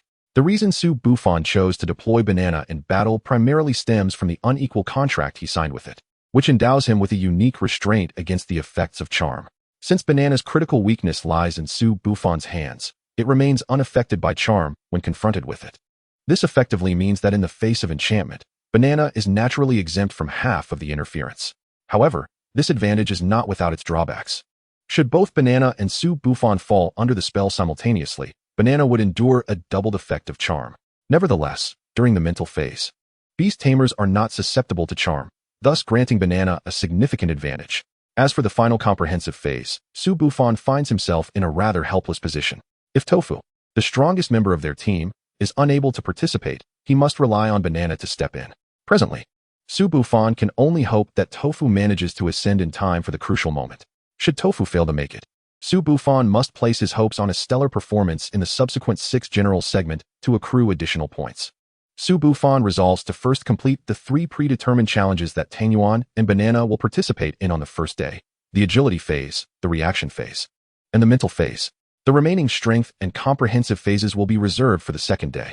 In the 3 challenges of the first day, Su Bufan does not prioritize the order of events. Rather, he approaches them sequentially based on the proximity of the examination sites. Thus, the first challenge he faces is the Mental phase.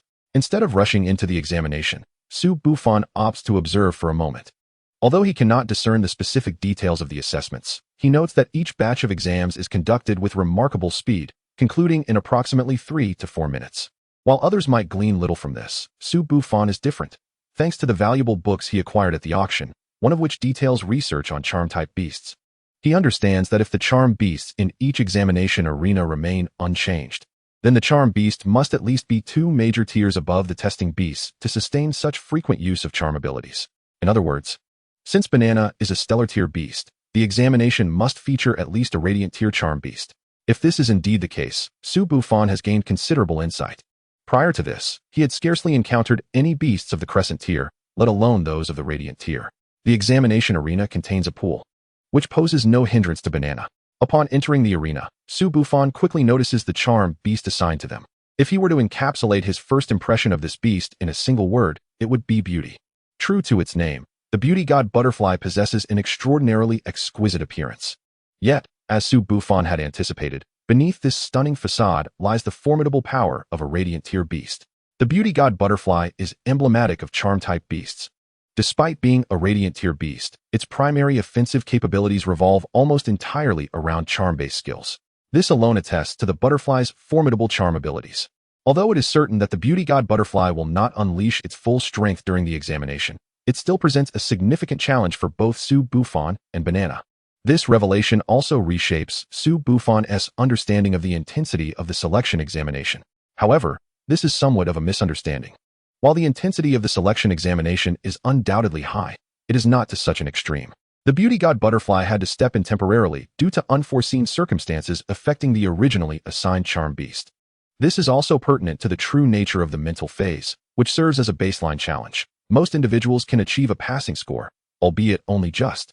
Therefore, substituting the original charm beast with the beauty god butterfly does not substantially affect the overall outcome. Yet, this situation proves arduous for Banana.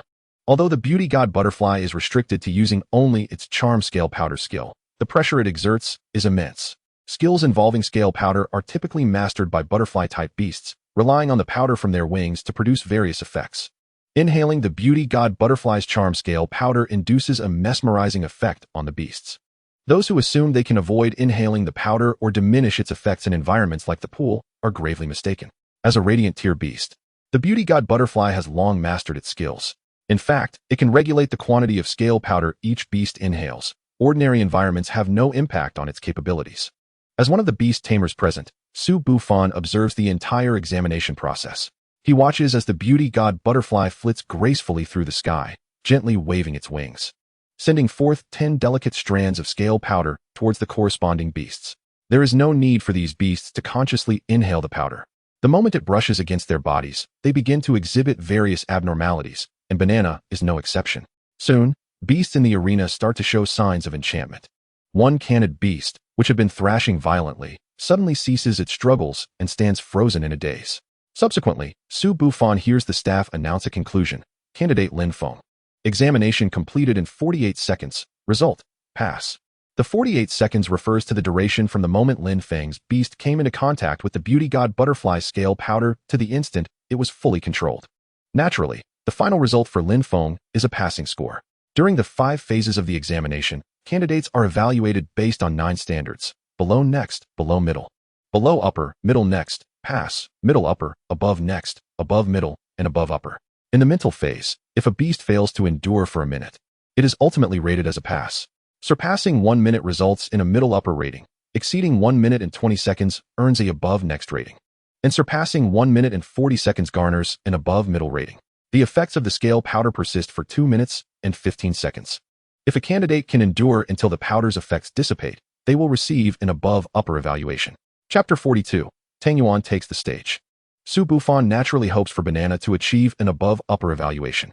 Indeed, no beast tamer wishes for anything less than an above upper rating in any challenge. However, upon sensing an unusual sensation on the back of his hand, Su Bufan realizes that Banana is finding it exceedingly difficult to counter the beauty god butterfly's charm. Following the first beast to succumb to enchantment, the others on the field gradually fall under its spell. Once the clock surpasses 1 minute, only 2 beasts, apart from Banana, remain in the struggle. Thanks to the protective scales, Banana is faring somewhat better than the other 2 beasts, yet it still wrestles mightily in the water, desperately resisting the charm. Su Bufan silently keeps track of the time. As it reaches 1 minute and 19 seconds, one of the remaining beasts succumbs to the charm. By 1 minute and 41 seconds, the last beast, apart from Banana, also falls prey to the enchantment. as the sole remaining contender. All eyes in the arena are now fixed on Banana, and Su Bufan, filled with tension, watches intently, wishing for time to accelerate.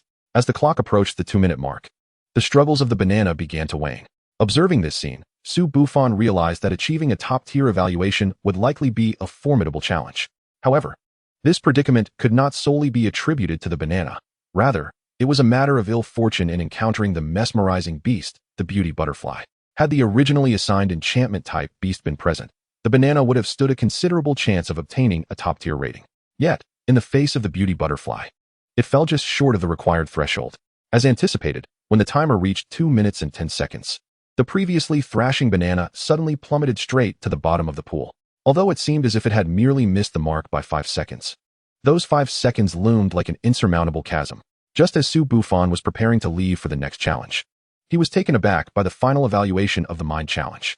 Su Bufan, 2 minutes and 10 seconds, top tier. In that moment, Su Bufan questioned whether he had misheard. Despite not meeting the time requirement, he was nonetheless awarded a top-tier rating. Not only Su Bufan was left incredulous by this outcome, the other candidates present also voiced their skepticism to the staff. Witnessing the doubts among the candidates, the staff took it upon themselves to elucidate the reasoning behind Su Bufan's top-tier rating. It turned out that the beast master of the beauty butterfly recognized the identity of the Banana and thus commanded the butterfly to apply a greater dosage of its scale powder. This adjustment rendered the challenge significantly more arduous for the Banana. Consequently, despite falling short by 5 seconds of the standard for a top-tier rating, the examiner decided to grant Su Bufan the accolade nonetheless. This unexpected boon was nothing short of a delightful surprise for Su Bufan. After hearing the staff's explanation, the other candidates ceased their questioning, acknowledging the authority of the beauty butterfly's beastmaster, who had no obligation to provide such clarity. As Su Bufan departed the examination area, he remained immersed in joy, knowing that this top-tier evaluation in the mind challenge heralded a promising start for his subsequent trials. Meanwhile, the Banana, though unscathed physically, found itself mentally fatigued, sinking into a deep slumber within the realm of divine perception. As the upcoming challenges did not require the Banana's involvement, Su Bufan opted not to disturb its rest, allowing it to recuperate its energy through sleep. The next trial, closest in proximity to the mind challenge, was the agility challenge, marking the time for Tang Yuan to take the stage. While the agility challenge tested the speed of the beasts, it was not a straightforward sprint.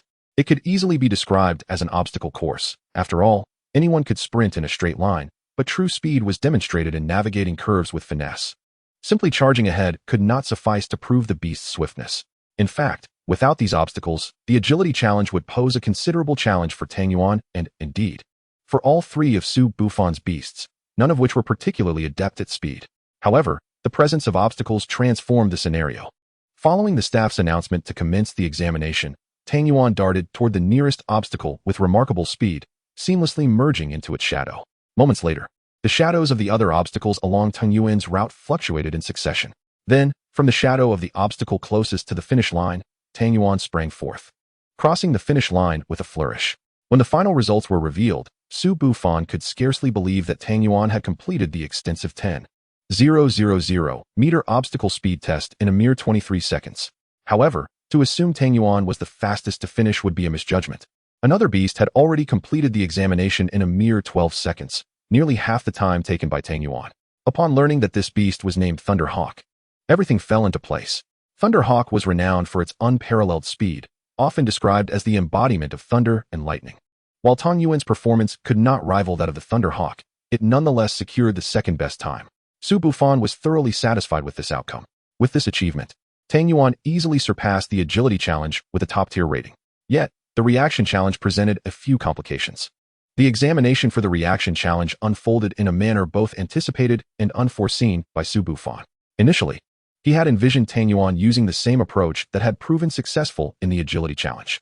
This strategy was feasible at first. The projectiles launched during the reaction challenge cast shadows that Tang Yuan could use to evade attacks. However, midway through the challenge, the nature of the attack shifted. The projectiles transformed from tangible objects into energy-based assaults. Initially, these energy attacks retained faint shadows, allowing Tang Yuan to narrowly avoid them. Yet, when the attacks morphed into fireballs, Tang Yuan was left dumbfounded. The fireballs not only lacked shadows but also illuminated the area, obliterating any shadows that existed, resulting in Tang Yuan's unfortunate defeat. Chapter 43, The Greenwood Mantis. Although these unforeseen circumstances prevented Tang Yuan from achieving the same stellar results as in the agility challenge, the rating of above average was still a source of considerable satisfaction for Su Bufan. Despite having successfully navigated 3 challenges with ample time remaining, Su Bufan decided against attempting the remaining 2 challenges. Firstly, both the banana and Tang Yuan had expended considerable energy and required time to recuperate. Secondly, the most suitable candidate for these 2 challenges was still Dofu, and Su Bufan preferred to wait until Dofu completed its breakthrough before engaging in battle. In truth, the successful completion of the 3 challenges had alleviated much of Su Bufan's pressure, although Dofu was unable to participate due to its breakthrough. The performances of the banana and Tang Yuan had not disappointed him. With these 3 challenges successfully passed, he needed only one of the 2 challenges tomorrow to achieve a passing grade, thereby ensuring his success in the 5 trials. Su Bufan was uncertain whether he could rely solely on Tang Yuan and the banana to pass the comprehensive challenge, but he felt confident that with the banana's strength, achieving a passing grade in the strength challenge was well within reach. Of course, if Dofu were able to participate, Su Bufan was certain that both challenges would at least yield above-average results. Regrettably, circumstances did not unfold as Su Bufan had hoped. As he reached the self-imposed deadline, Dofu had yet to complete its breakthrough. While he could surmise, based on various indicators, that Dofu might finish in 10 minutes to an hour, Su Bufan could not afford to gamble. If the 5 challenges remained incomplete, he would be unable to proceed with the subsequent trials, which would be a significant setback. Thus, reluctantly, Su Bufan chose to proceed with the strength challenge alongside the banana. The concept of strength in the strength assessment is rather broad. It can refer to the physical might of the summoned beasts or the power derived from their elemental attacks. However, the majority of the participants in the examination tend to favor demonstrating their raw physical strength. Although Banana possesses water manipulation skills, he too opted to showcase his physical prowess during the exam. The strength assessment is relatively straightforward, requiring the summoned beast to unleash its most formidable strike against a device that measures the force of the impact, with evaluations based on the readings provided by the apparatus. Nonetheless, while Banana did not intend to rely on elemental attacks for his final evaluation, it does not imply he disregarded his water manipulation abilities. During his assault, he skillfully controlled the water flow to diminish resistance and provided an added impetus with his tail. This combination of actions allowed Banana to achieve a notable enhancement in the power of his strike. Yet, despite these efforts, he ultimately received an upper-tier evaluation, underscoring that although the assessment method is uncomplicated, attaining a high rating is far from effortless. However, passing with an upper-tier evaluation granted Su Bufan ample time to await Tofu's breakthrough. He allocated himself the final half hour. If Tofu remained unresponsive in the last 30 minutes before the conclusion of the 5-gate examination, then Tang Yuan would step in to take Tofu's place. As Banana was undergoing the strength assessment, Tofu began to exhibit signs of imminent awakening following his breakthrough. During the ensuing wait, no complications arose, and after a lengthy slumber, Tofu gradually stirred, much to Su Bufan's anticipation. Upon completing his breakthrough, Tofu had not only grown in size, but also exhibited a more defined physique. Given the nature of these changes, Su Bufan remained unsurprised. After all, this breakthrough, if it had occurred during the zenith of the Dragonkin era, would merely signify Tofu's maturation. Prior to reaching his growth limits, his appearance would scarcely undergo significant alterations. Everything is fated, and with Tofu's successful awakening, the time remaining for the 5-gate assessment was dwindling. Thus, Su Bufan commenced the final evaluation with the still-dazed Tofu. As Tofu had now attained the rank of a Crescent Moon tier beast, Su Bufan's comprehensive assessment did not require him to wait like other candidates, inadvertently reducing his waiting time. The method of the comprehensive assessment was also refreshingly straightforward. The examiner, a beastmaster, required the candidate to engage in battle and triumph over the examiner's summoned beast. While it may sound like a simple duel, passing the comprehensive assessment is considerably challenging. The beastmasters eligible to serve as examiners are no ordinary individuals. They hail predominantly from the Azure Dragon military region, comprising students from prestigious institutions and various societal figures. Overcoming these opponents of equivalent rank is no trivial feat, however. Achieving a passing evaluation is not overly difficult, as merely sustaining oneself against these examiners for a certain duration often suffices. Yet, Su Bufan and Tofu were not merely pursuing a passing grade. Their greater ambition was to achieve an exceptional rating by vanquishing the examiner. Despite Tofu having just advanced to the Crescent Moon tier, he entered the battle at a distinct disadvantage. Nevertheless, his identity as a Dragonkin allowed him to momentarily bridge the gap between himself and the examiner's beast. Tofu's opponent was a Crescent Moon tier Greenwood Mantis, a formidable adversary boasting both high damage output and commendable self-healing capabilities, making it a formidable contender. Compared to the mantis, Tofu's sole advantage lay in his significantly superior physique. While the greenwood mantis possessed notable self-healing abilities, its insectoid form lacks robust physical strength. Thus, should it endure an attack from Tofu, the opportunity for recovery remains uncertain. Conversely, Tofu also exhibits commendable self-healing abilities and bolstered by his formidable physique. His healing prowess shines even brighter. From the outset, Tofu and the greenwood mantis engaged in a head-on clash, each testing the other's capabilities. Through this initial confrontation, Su Bufan discerned that the greenwood mantis's beast master had meticulously honed its attacking prowess. The brief contact resulted in Tofu sustaining a considerable wound. Although Tofu managed to graze the mantis, its remarkable evasion speed meant that his strike only nicked its outer shell. After this probing exchange, both combatants instinctively retreated to reassess. At this juncture, Su Bufan observed that the minor injury sustained by the greenwood mantis had already healed. While Tofu's inflicted damage was not severe, the mantis's ability to completely recover in such a short span indicated that its self-healing capacity had indeed been enhanced through training. This revelation presented both advantages and disadvantages for Su Bufan. The enhanced self-healing of the greenwood mantis suggested that any minor injuries inflicted by Tofu would scarcely trouble it. However, Su Bufan viewed the Beastmaster's training approach as somewhat misguided. Sometimes, an overabundance of attributes is not necessarily advantageous for an insectoid beast like the greenwood mantis. Enhancing self-healing should not take precedence over amplifying its offensive capabilities. Had Su Bufan been in charge of its training, he would have aimed to downplay the mantis's self-healing abilities, even endeavoring to induce its evolution to eliminate the wood attribute entirely, concentrating resources solely on augmenting its attack power. The greenwood mantis is already a potent predator among insectoid beasts, yet the current training regimen inadvertently diminishes its peak offensive potential. Balancing abilities can often lead to failure. Aspiring to cultivate both formidable offensive and defensive capabilities may ultimately result in neither achieving perfection. Of course, dragonkin like Tofu are an exception, as their lineage inherently bestows them with both offensive and defensive strengths. The greenwood mantis's training method, while perhaps well-intentioned, has inadvertently increased Tofu's chances of victory. Had he faced a greenwood mantis rigorously trained for peak offensive capability, Tofu would likely have fallen to its onslaught. However, the mantis before him, should it adopt a strategy of trading blows, would find itself at a disadvantage, regardless of its wood attribute's healing prowess. Even if the mantis landed a direct hit on Tofu, unless it struck a vital area, the damage, no matter how severe, would merely be a trifling inconvenience for a dragonkin beast. Conversely, should Tofu successfully strike the greenwood mantis, the battle would likely conclude swiftly. The beast master of the greenwood mantis displayed a commendable level of caution, a quality reflected in the training approach for the mantis. Thus, throughout the combat between Tofu and the greenwood mantis, the mantis's overall strategy leaned towards a defensive stance.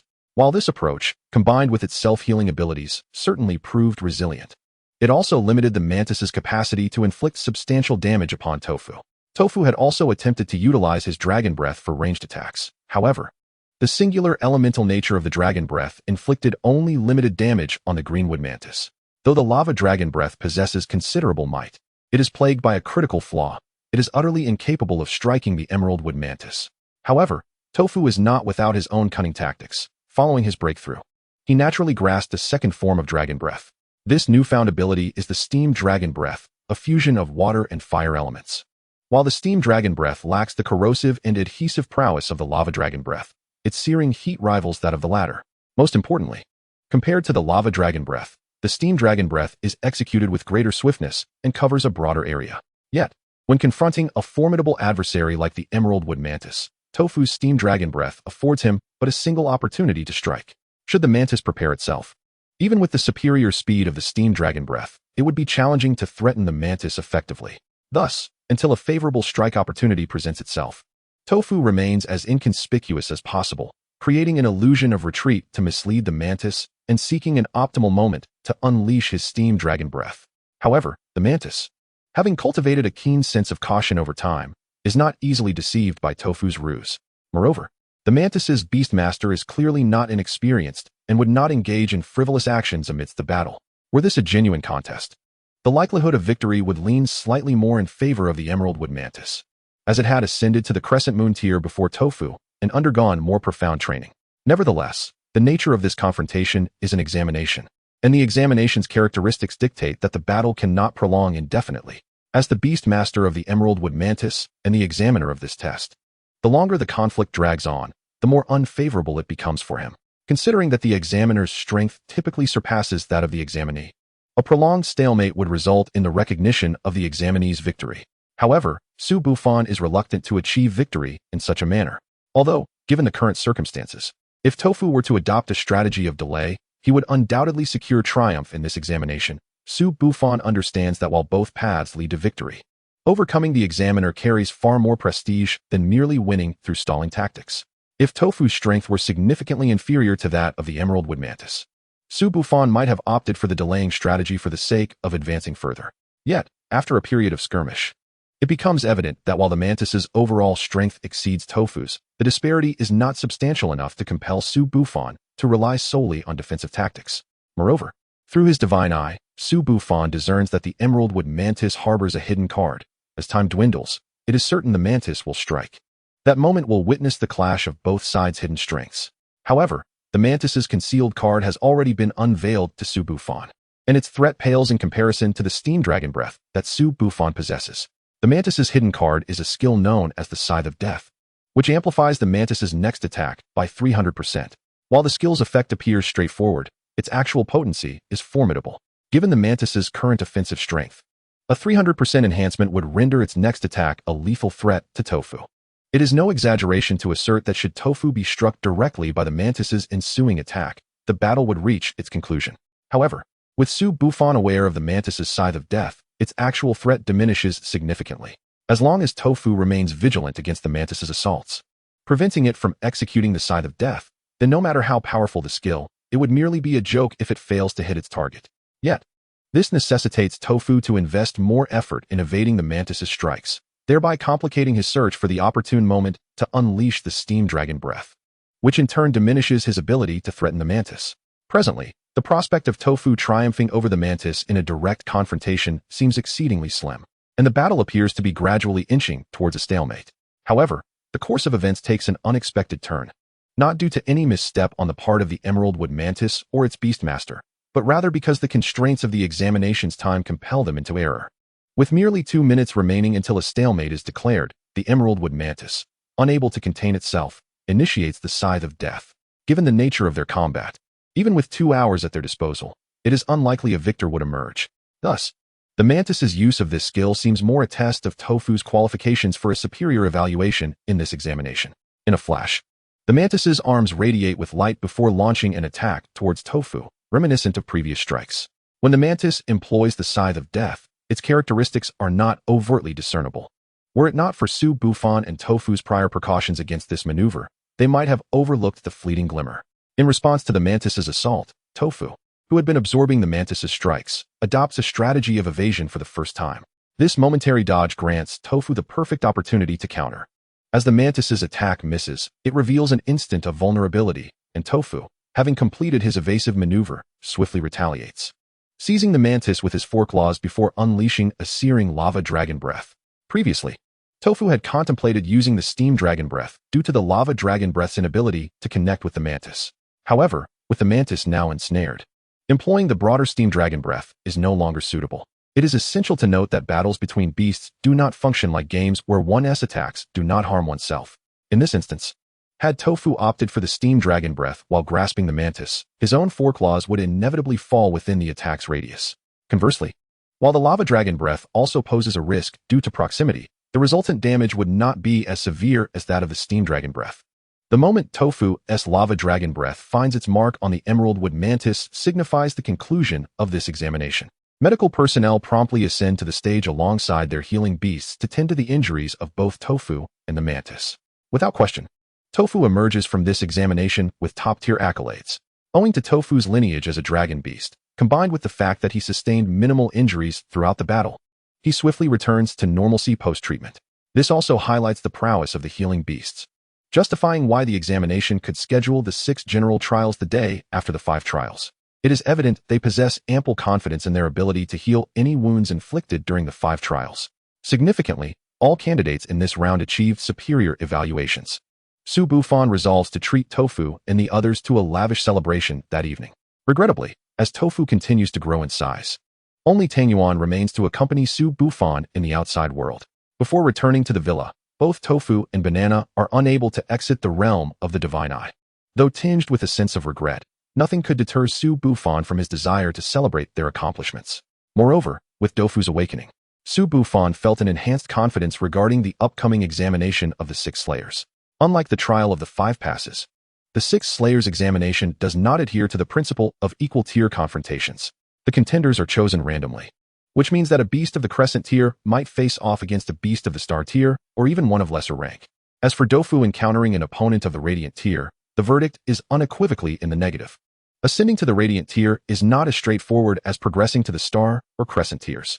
The beasts that manage to transcend to the Radiant tier must possess both innate talent and fortuitous circumstances.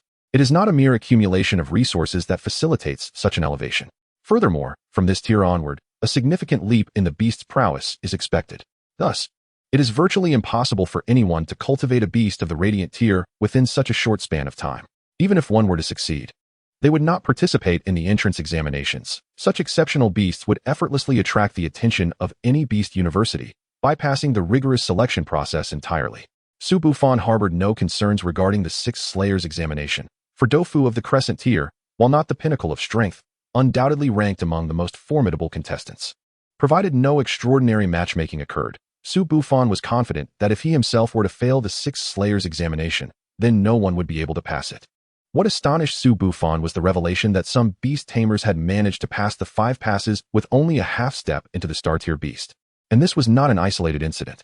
It could only be said that drawing such opponents in the 6 Slayers examination would be akin to winning a lottery. A half step into the Star tier beast, regardless of its formidable lineage, could at best engage in a mere contest of strength with some beasts of the Star tier. To continuously leap across 2 major tiers and engage in combat with beasts of the Crescent tier is simply impossible.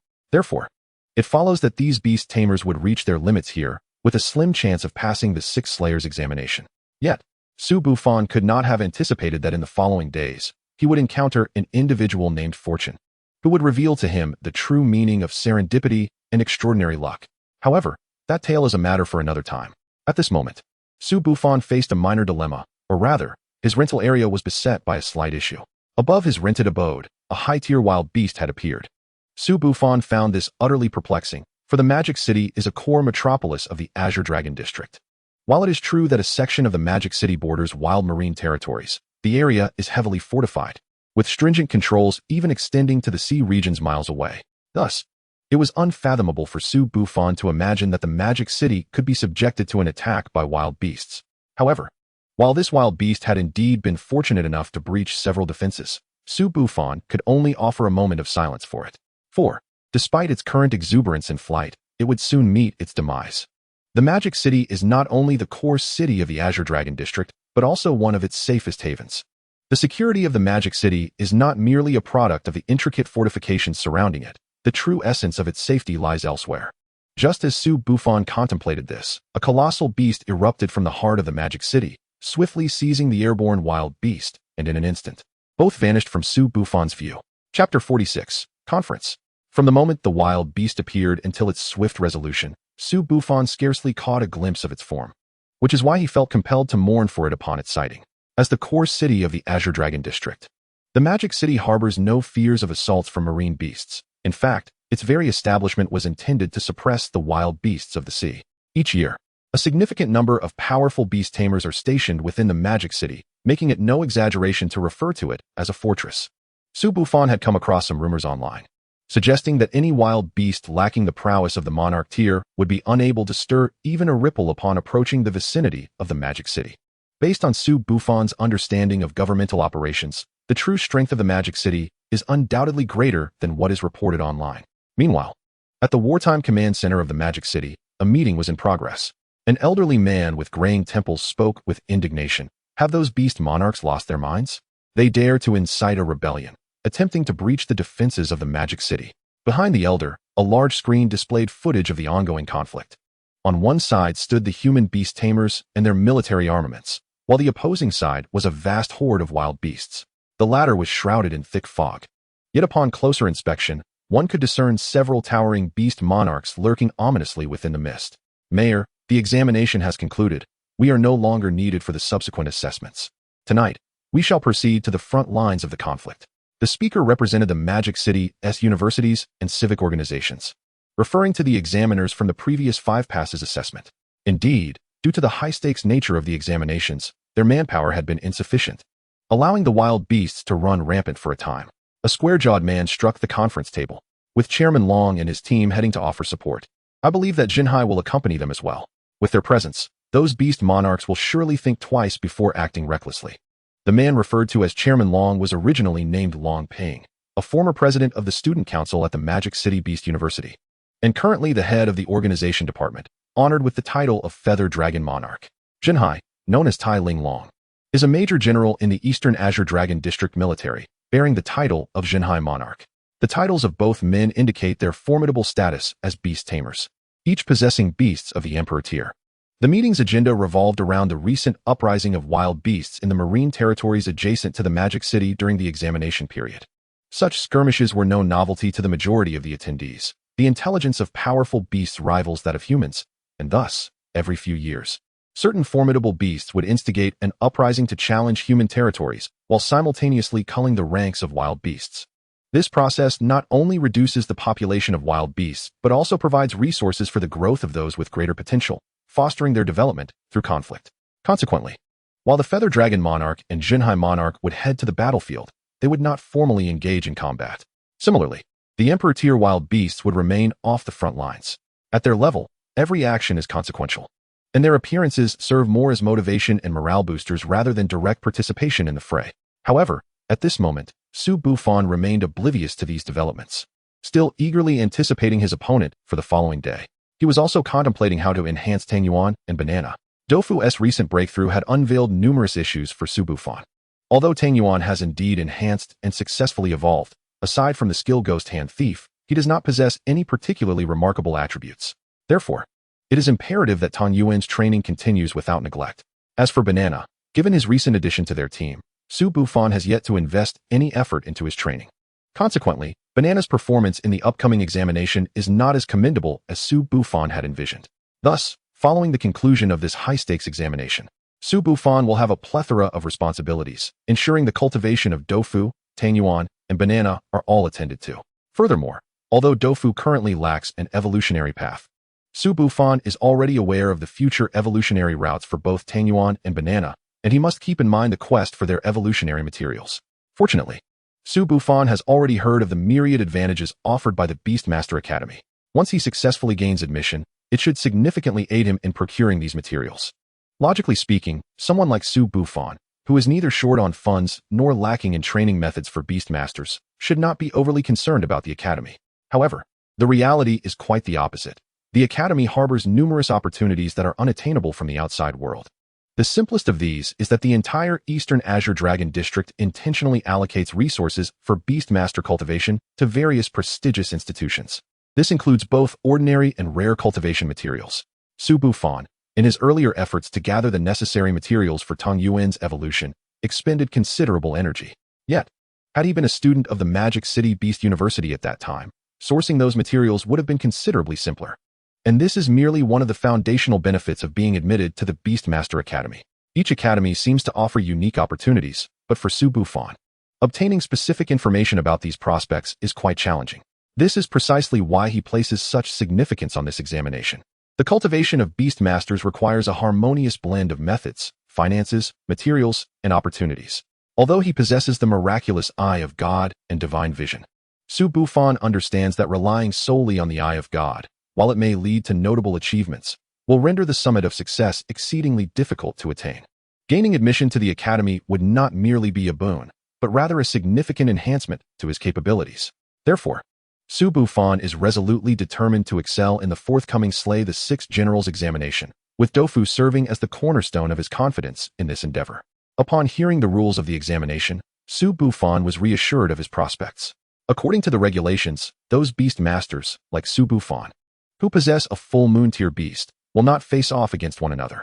This indicates that the highest tier of beasts his upcoming adversaries can possess is merely a half-moon tier. Consequently, regardless of the opponent's beast, Dofu will inherently hold an advantage from the outset. Aside from their group of beast masters with full moon tier beasts, Others will be randomly assigned into groups. In the event of an odd total, there will be a bye, which counts as a victory. Chapter 47, Qualification. Some may argue that this system lacks fairness. Yet it is arguably the most equitable approach available. Beasts of the full moon tier should not be pitted against one another, as achieving this level of cultivation prior to the examination speaks volumes about their training methods and available resources. The full moon tier serves as a direct testament to their prowess, thus granting them certain privileges. The bye is also entirely justified. If one lacks the capability to elevate their beast to the full moon tier, yet fortuitously draws a bye, this too reflects a form of skill. Luck signifies a beast master's favorable opportunities, as the growth of a beast is invariably influenced by chance. The beast master examination serves as a means to sift through talent, demanding either sufficient strength or favorable fortune. Meeting either criterion assures selection. From the very first round, a beast master named Lucky began to capture the attention of all competitors. While others referred to this examination as Slay the 6 Generals, for Lucky, it was dubbed Slay 2 Generals. Whenever the draw resulted in an odd number, the bye was invariably awarded to this individual known as Lucky. Even on the rare occasions when he had to compete, his opponents were always the weakest among those remaining in the arena. Thus, what proved to be a grueling challenge for others became a rather effortless endeavor for Lucky. Each time Su Bufan observed the opponents Lucky faced and compared them to his own, he experienced a pang of frustration. Just as others could not fathom why Lucky enjoyed such favorable fortune, Su Bufan could not comprehend why his luck was so dismal. Throughout 6 rounds of competition, he had yet to receive a bye, which he accepted as normal. He had never anticipated such fortune. However, what truly tested his resolve was the fact that he drew opponents of half-moon tier consistently across 6 matches. Su Bufan even found himself questioning whether, had the full moon tier beast masters not been prevented from facing one another, he might have encountered 6 opponents of that very tier. Although none of the opponents posed a real challenge to Dofu, the continuous matches against the highest tier available left Su Bufan feeling somewhat disheartened. He could only offer himself internal consolation, recognizing that consistently defeating half-moon tier beast masters would undoubtedly elevate his standing in the Slay the 6 Generals examination.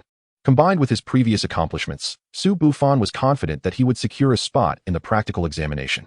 Given that the evaluators for the high-stakes examination were formidable beast masters, the final list of successful candidates was swiftly compiled. Unsurprisingly, Su Bufan's name was prominently featured. He also noted the inclusion of Lucky's name. This fellow had become exceedingly well known. Nearly all examinees in the Magic City recognized him. After all, with his extraordinary luck, it would be challenging for anyone to remain oblivious to his existence. Once the list was announced, the examination process was nearing its conclusion. Although a practical examination remained, it was often referred to as the entrance examination. This is because the practical examination would not take place on a competitive arena, but rather at the respective schools that had prepared for it. The specific reasoning behind this became clear to Su Bufan after the conclusion of the high-stakes examination. Each Beastmaster University controls unique resource locations, ranging from specialized resource zones to uniquely crafted resource islands. The most elite Beastmaster Universities even possess small spatial secret realms. Spatial secret realms are akin to spatial rings.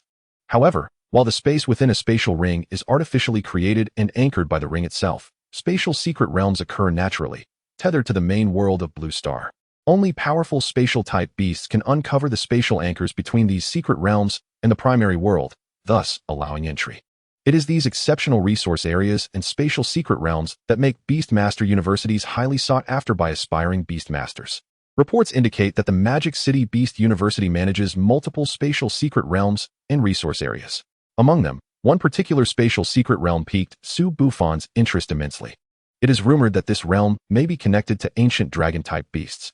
In the initial discovery of the secret realm, a wealth of valuable materials beneficial to dragon-type beasts was extracted. For Su Bufan, who possesses both tofu and banana, this secret realm is indeed the epitome of suitability. However, he is acutely aware that such a precious secret realm is unlikely to serve as a venue for practical examinations. Nevertheless, this does not deter him from enrolling in the Magic City Beastmaster University. As long as he gains admission, he will undoubtedly have the opportunity to enter this mystical space. Regarding his acceptance into the Magic City Beastmaster University, Su Bufan harbors complete confidence. The information about the secret realm associated with the university was imparted to him by the admissions staff, indicating that his prowess has been recognized by the institution. Particularly noteworthy is his ownership of 2 dragon-type beasts, tofu and banana. Due to the significance of the Eastern Azure Dragon region, dragon-type beasts hold an even higher status there. As the premier educational institution in the core city of this region, the Magic City Beastmaster University excels in nurturing beastmasters who possess dragon companions. Su Bufan's abilities already place him among the elite candidates, and the added advantage of his dragon-type beasts, coupled with the warm demeanor of the admissions staff, instills him with ample confidence for his application. With some time remaining until the final decision, Su Bufan intends to use this interval to seek a suitable plot of land in the Magic City where he can establish a base for the upcoming period. The Beastmaster University on Blue Star differs significantly from the universities of Su Bufan's past life. Its curriculum spans 8 years, implying that he will be residing in the Magic City for an extended duration. Owning a residence within the city would be far more convenient than perpetually renting. Although the university provides accommodation for students, the facilities are inadequate for Tofu and Banana to thrive. While they could remain in the Divine Eye realm, Su Bufan prefers not to confine them there indefinitely. Admittedly, the abundant spiritual energy in the Divine Eye realm is beneficial for their growth. However, excessive exposure to such a concentrated environment could hinder their future development. Thus, apart from Banana, whose species is exceptional, Su Bufan aims to limit Tofu and Tong Yuan's time in the Divine Eye realm to no more than 6 hours daily. Therefore, if Su Bufan were to reside on campus, Tofu and Tang Yuan would likely spend most of their time alone in the beast space. Aside from this reason, Su Bufan has another motive for constructing a dwelling. He requires a spacious kitchen. It is rare for beastmasters to personally prepare meals for their companions.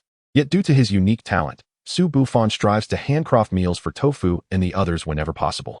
Through recent experiences in rental properties, he has observed that most residences lack well-equipped kitchens due to insufficient demand.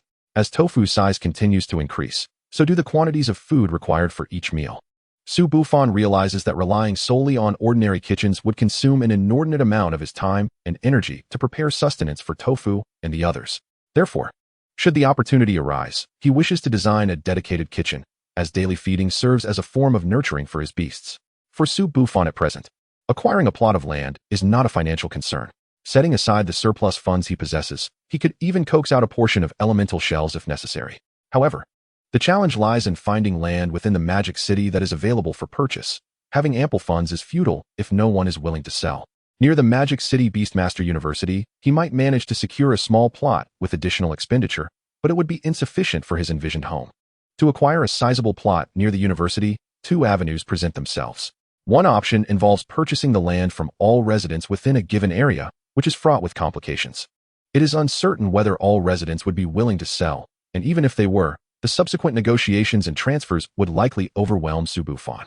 The alternative route, while simpler, still poses its challenges. Those who own substantial plots of land within the city are invariably affluent, with little incentive to sell. Thus, Su Bufan finds himself at an impasse. Should no feasible options arise, he could resort to purchasing land in the outskirts of the Magic City. The advantage here is that the size of the land would meet his requirements with relative ease of acquisition.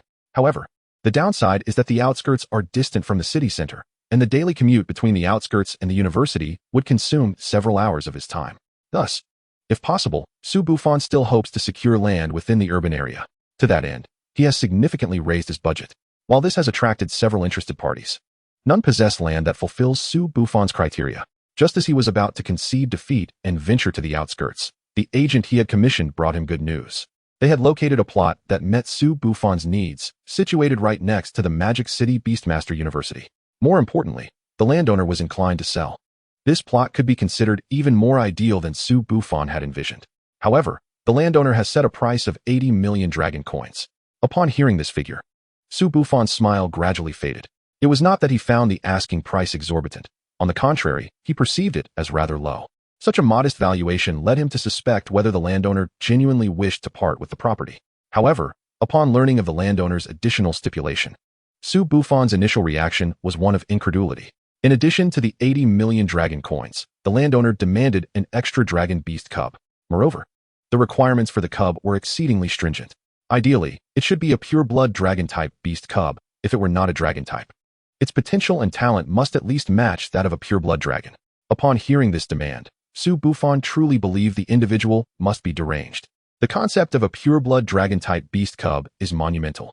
This person seeks to exchange a piece of land for a creature akin to Tofu. From his previous auction experience, where he acquired a dragon egg, Su Bufan understands the immense value of dragon-type beasts.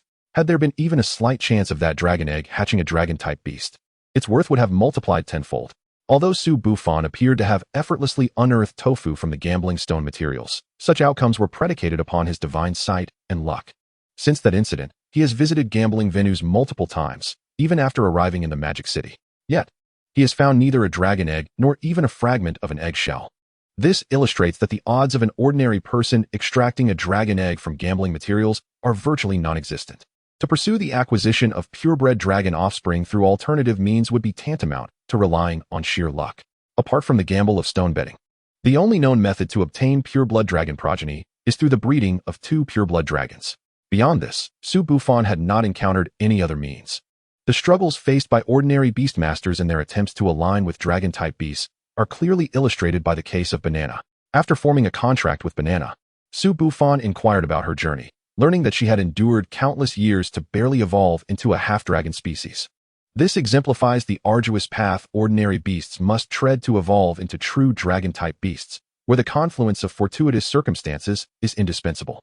As for the landowner's assertion that other beasts possess equal talent and potential to pure-blood dragon-type beasts, the difficulty of acquisition would hardly be less than that of finding a dragon cub. Even if Su Bufan were to possess a beast that met the landowner's criteria, it would be sheer folly to trade his beast for the land. Nonetheless, given the desirability of the land and his disbelief that someone in the demon city could be so foolish as to offer it, he entrusted the intermediary to arrange a meeting with the landowner. He was eager to discern who would possess the audacity to propose such a steep price. After the intermediary conveyed Su Bufan's intentions to the landowner, the latter readily acquiesced. However, due to prior commitments, the meeting was scheduled for 3 days hence. During this interval, Su Bufan remained industrious. In addition to nurturing tofu and the others, he also induced a batch of elemental clams, ensuring he would have ample resources for his transaction with the landowner. Chapter 49, The Spring of Life. Su Bufan harbored hopes of acquiring the land with dragon currency. If the landowner had other reasonable requests, Su Bufan was willing to accommodate them to the best of his abilities. However, the current demand for beast offspring was beyond Su Bufan's reach. Should the meeting reveal that the landowner remained steadfast in his demands, Su Bufan would have no choice but to seek land on the outskirts of the demon city. After a few days of anticipation, the appointed date arrived. However, the landowner unexpectedly changed the meeting venue. Su Bufan held no objections. To him, the location mattered little. Yet upon arriving, he was taken aback by the elaborate reception awaiting him. It was not the luxury of the venue that astonished him, but rather the military uniform donned by the individual assigned to receive him, adorned with insignia from the Qinglong district. This display immediately clarified that his trading partner was either a prominent figure from the military or a high-ranking government official. Without granting Su Bufan the opportunity to speculate on the landowner's identity, a middle-aged man entered the room accompanied by a girl of similar age to Su Bufan. Recognizing the man's attire, Su Bufan quickly rose to pay his respects. He had identified him as a major general. Although the hierarchy among beastmasters was not excessively rigid, most who achieved the rank of major general were exceptionally powerful beastmasters, with a minority being individuals of significant societal contribution, regardless of their prowess or achievements. Su Bufan was inclined to extend the utmost respect. Upon entering, the man gestured for Su Bufan to relax. He then introduced himself. It was only when he heard the name Tai Linglong that Su Bufan suddenly recalled why the man seemed familiar. He had previously seen photographs of Tai Linglong.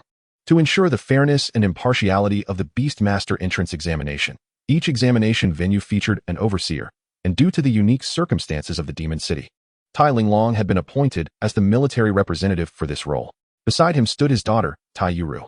After their introductions, Su Bufan intended to present himself, but Tai Linglong promptly acknowledged his identity. Su Bufan was not surprised, as it would be exceedingly simple for the overseer of the Demon City's Beastmaster examination to ascertain his background. He was aware that Tai Linglong could easily discover that Tofu was a pure-blood dragon-type beast and Banana a half-dragon species. The very fact that Tai Linglong was willing to meet with Su Bufan was likely due to Tofu and Banana's influence. As a military man, Tai Linglong bypassed the customary pleasantries and delved directly into discussions regarding the land. He made it clear from the outset that while monetary compensation was negotiable, the acquisition of a beast cub was non-negotiable. Observing Tai Yuru beside him, Su Bufan understood that this beast cub was intended for her. Nonetheless, despite his understanding, Su Bufan could not acquiesce to Tai Linglong's terms. It was evident that this was Tai Linglong's bottom line. At that moment, Su Bufan felt there was little need for further discussion, as no amount of persuasion from Tai Linglong would compel him to part with a top-tier beast cub for the sake of acquiring the land. Even if such a decision risked incurring Tai Linglong's ire, Su Bufan remained undaunted. It is worth noting that Su Bufan's parents had also been civil servants, having perished in the line of duty. Thus, while Su Bufan would not enjoy any privileges as a beastmaster, if he were to face oppression or targeting from the military, the government would undoubtedly intervene. Even someone of Tai Linglong's rank as a major general would not escape accountability. Therefore, Su Bufan felt no trepidation about offending Tai Linglong. However, he was perplexed as to why Tai Linglong would make such a foolish demand. He should have been acutely aware of the immense public pressure that would arise should the terms of the transaction be disclosed. Yet, Tai Linglong's subsequent words revealed the rationale behind his audacious asking price. The reason he demanded a beast cub was that the land in question harbored a spring of life. Thus, the true essence of the transaction revolved around the spring of life, which held a value comparable to that of a pure-blood dragon cub. It could be said that opinions may vary on the matter. Typically, both springs of life and pure-blood dragon cubs are exchanged in a barter system. Hence, Tai Linglong's demand could be deemed reasonable. As for why Tai Linglong did not initially specify the transaction concerning the spring of life, that remained a mystery to Su Bufan. However, it was clear that this revelation struck at the very core of Su Bufan's needs. The land was essential to him, and the spring of life would offer immense assistance, representing a crucial asset in his endeavors. Should Su Bufan successfully acquire this spring of life, it would signify a qualitative leap in his ability to nurture beasts. At the very least, Tofu and the others would have a guaranteed breakthrough to the Radiant Sun tier with the support of the Spring of Life. The water flowing from the Spring of Life bore similarities to the Earth Vein spiritual milk Su Bufan had previously obtained. Although its efficacy could not quite match that of the Earth Vein spiritual milk, the key lay in the abundant quantity of the spring water. Whether for consumption or bathing, the spring water would suffice. Most importantly, the Spring of Life could synergize beautifully with Su Bufan's divine vision. Previously, Su Bufan had been greatly concerned that Tofu and the others might experience an unstable foundation due to the rapid enhancement propelled by the rich spiritual energy. However, if they could immerse themselves in the life spring water daily, their foundations could be solidified imperceptibly, thereby enhancing their roots. Nevertheless, while the benefits were undeniable, the cost of acquiring such resources was not negligible. On one hand, Su Bufan yearned to secure the land and the life spring, yet on the other, he was troubled by the challenge of procuring the beast cubs required by Tai Linglong. After much contemplation, Su Bufan concluded that the most effective means of finding a pure-blood dragon beast cub was through the gambling stone trade. Consequently, he approached Tai Linglong, requesting him to prepare a gambling stone trading license. Su Bufan understood that such a certification would not pose a challenge for Tai Linglong, who, with a military background and the rank of a major general, could easily obtain it. Typically, only those engaged in the gambling stone business would require such a license, which would allow for the bulk procurement and trade of gambling stones. The necessity for this license arose because Su Bufan intended to venture into a rather chaotic area. In Chapter 50, Stone City, Su Bufan's destination lay at the intersection of the eastern Azure Dragon region and the northern Black Tortoise region. If there existed a place where one might feasibly uncover a dragon egg through gambling stones, it would undoubtedly be Stone City. After all, over 80% of the gambling stones found in the Azure Dragon region originated from Stone City. All gambling stones are subjected to a selection process in Stone City before being distributed to various gambling venues across the Azure Dragon region. This implies that Stone City houses the finest gambling stones. It is indeed a paradise for gambling enthusiasts. Yet the city is rife with chaos and disorder due to its unique location and the diverse populace. Even if Su Bufan were fortunate enough to unearth a dragon egg within Stone City, his safe exit would be far from guaranteed. The city prohibits individuals from removing gambling stones, meaning that if Su Bufan were to find a stone containing a dragon egg, he would be compelled to unveil it on-site as a private individual. This elucidates Su Bufan's request for Tai Linglong to secure a gambling stone trading license on his behalf. With this permit in hand, Su Bufan could transport gambling stones out of Stone City, thus ensuring his safety while acquiring the dragon egg, a necessity that had previously deterred him from contemplating a journey to Stone City despite possessing the Eye of the Gods. In Stone City, Su Bufan needed to ensure that Tofu and Banana remained concealed. Should they be revealed, he would face an endless cascade of trouble. Upon learning of Su Bufan's impending journey to Stone City, Tai Linglong extended his utmost support, dispatching one of his aides to accompany him. This aide, named Guqi, was a taciturn man who, aside from executing Tai Linglong's orders, did not concern himself with other matters, a quality that greatly pleased Su Bufan.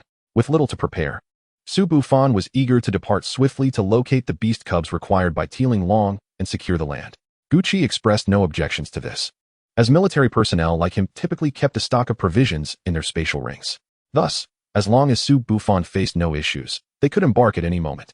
Given the considerable distance from Magic City to Stone City, they would need to travel by plane. The aircraft on Blue Star are constructed from special alloys designed to withstand attacks from beasts during flight, resulting in exorbitant ticket prices. Generally, unless there is a pressing need, most individuals would hesitate to fly such long distances. However, for Su Bufan, the ticket cost was merely a trifling sum compared to the business dealings he had with Teeling Long.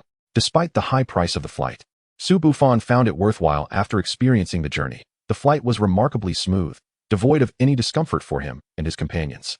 Su Bufan had flown atop Dofu numerous times, yet the experience on the aircraft was far more pleasant than the harshness of flying on Dofu's cold, hard scales. Upon disembarking the plane, Su Bufan set foot on the soil of Stone City. His first action was to summon Tang Yuan, who would accompany him in all his endeavors henceforth. In Stone City, one could possess neither power nor wealth, or possess both, but one could never lack power while possessing wealth. To disguise his true intentions, Su Bufan planned to amass a considerable quantity of gambling stones, which would necessitate demonstrating substantial financial capability.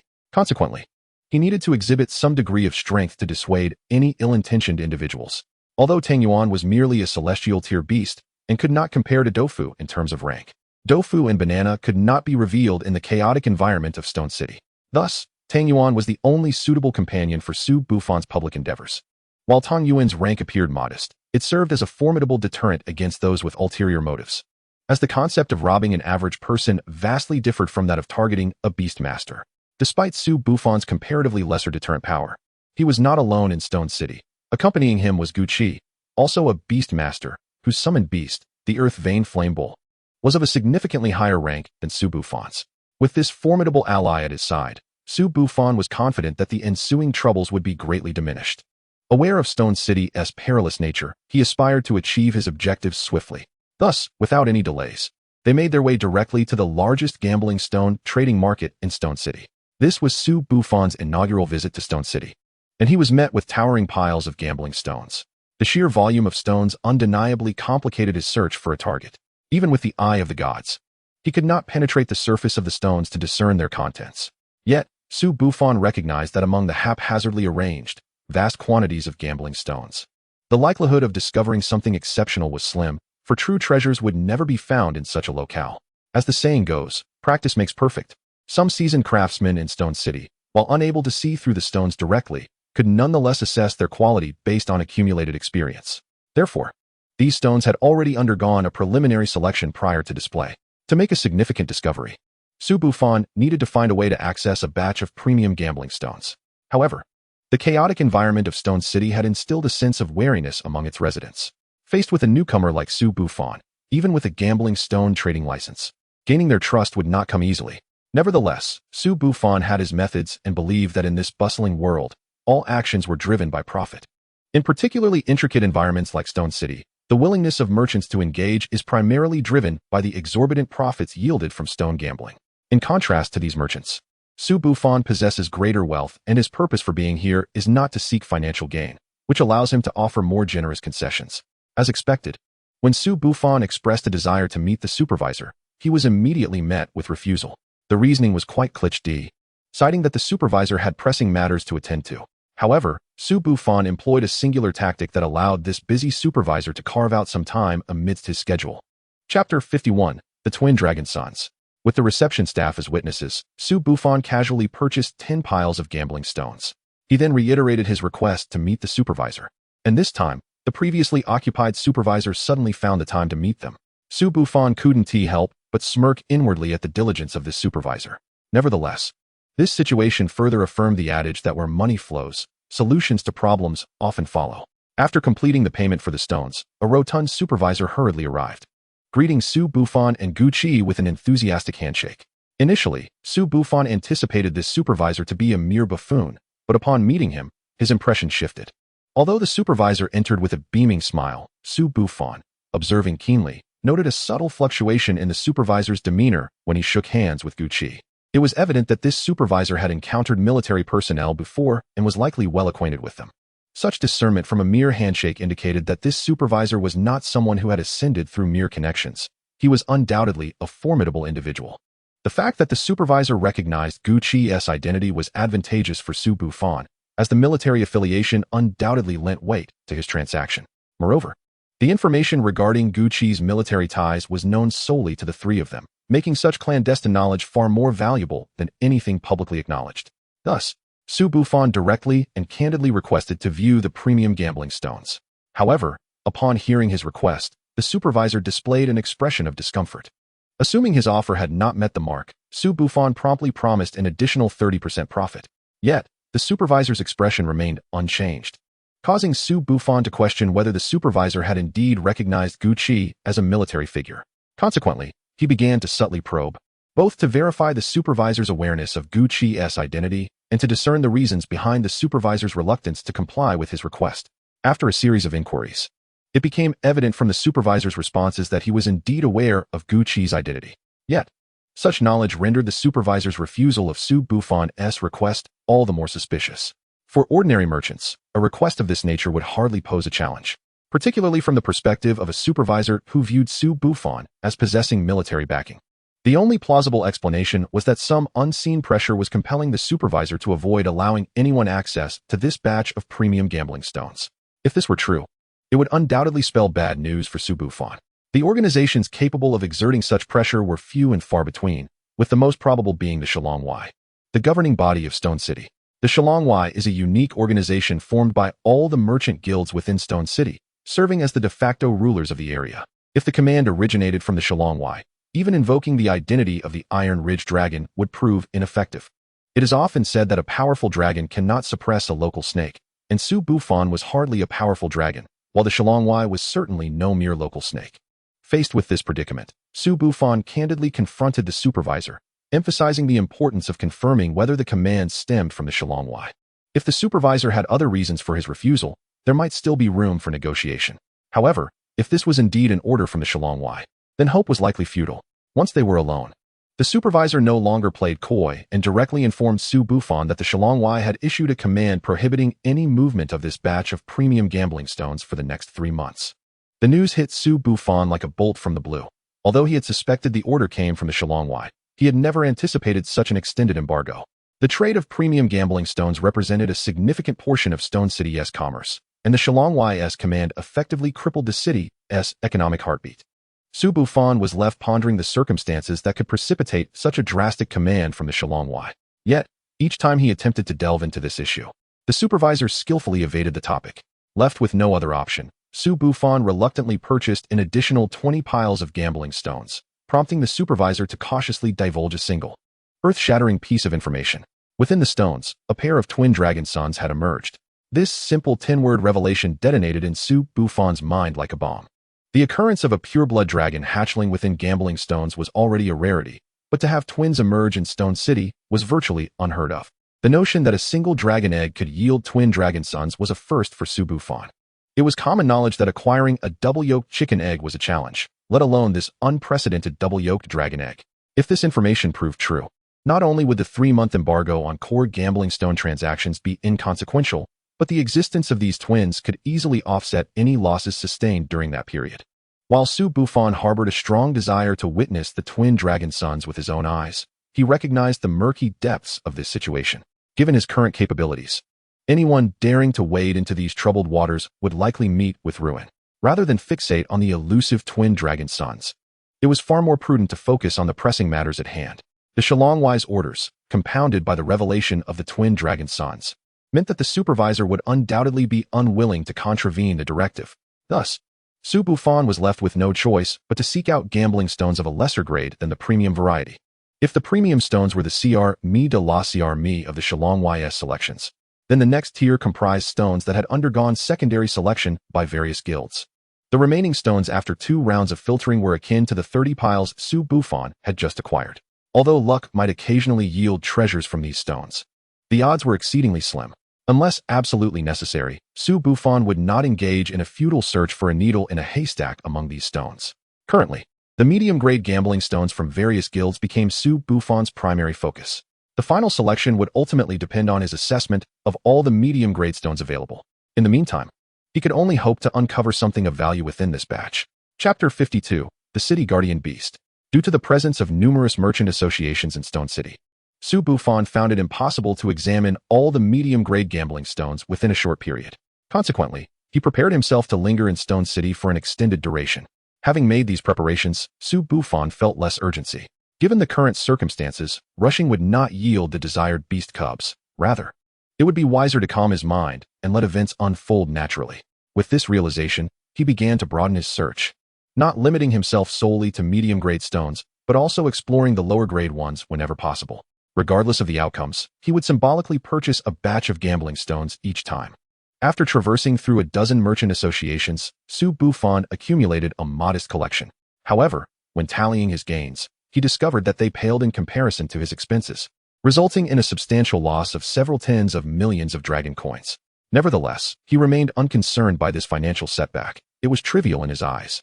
What truly vexed him was the absence of any gambling stones containing beast cubs. Among his recent acquisitions, Su Bufan stumbled upon a peculiar compass within one of the gambling stones. Intrigued yet cautious, he opted not to open this stone in Stone City, choosing instead to place it within his Divine Eye realm, planning to devise a strategy upon returning to the Demon City. However, the matter of the beast cubs loomed over him like a dark cloud. Having exhausted his search through all the medium-grade stones, the prospect of accessing the high-grade stones in Stone City appeared increasingly unrealistic. Should he wish to discover the desired beast cubs among the lower-grade stones, he would need to brace himself for a prolonged endeavor. If dedicating time could lead him to his goal, he was willing to do so. Yet, after examining the lower-grade stones, he felt disheartened, suspecting that even if he continued searching until the school term began, he might not find any beast cubs meeting the criteria of the Iron Ridge Dragon. Instead of persisting in this fruitless pursuit, he resolved to inquire about alternative avenues where he might encounter beasts of comparable lineage to pure-blood dragon cubs. Thus, Su Bufan set a final deadline for himself. He would search in Stone City for 7 more days, and if he found nothing, he would explore other options. However, before he could delve into the lower-grade stones, a sudden twist of fate arose regarding his desire to procure high-quality stones. From the outset, Su Bufan had not abandoned his ambition for premium gambling stones, and he had promised substantial rewards to the previous supervisor in hopes of securing an opportunity to purchase them. Just as he was preparing to sift through the lower-grade stones, the supervisor, who had been silent for some time, unexpectedly reached out to arrange a meeting.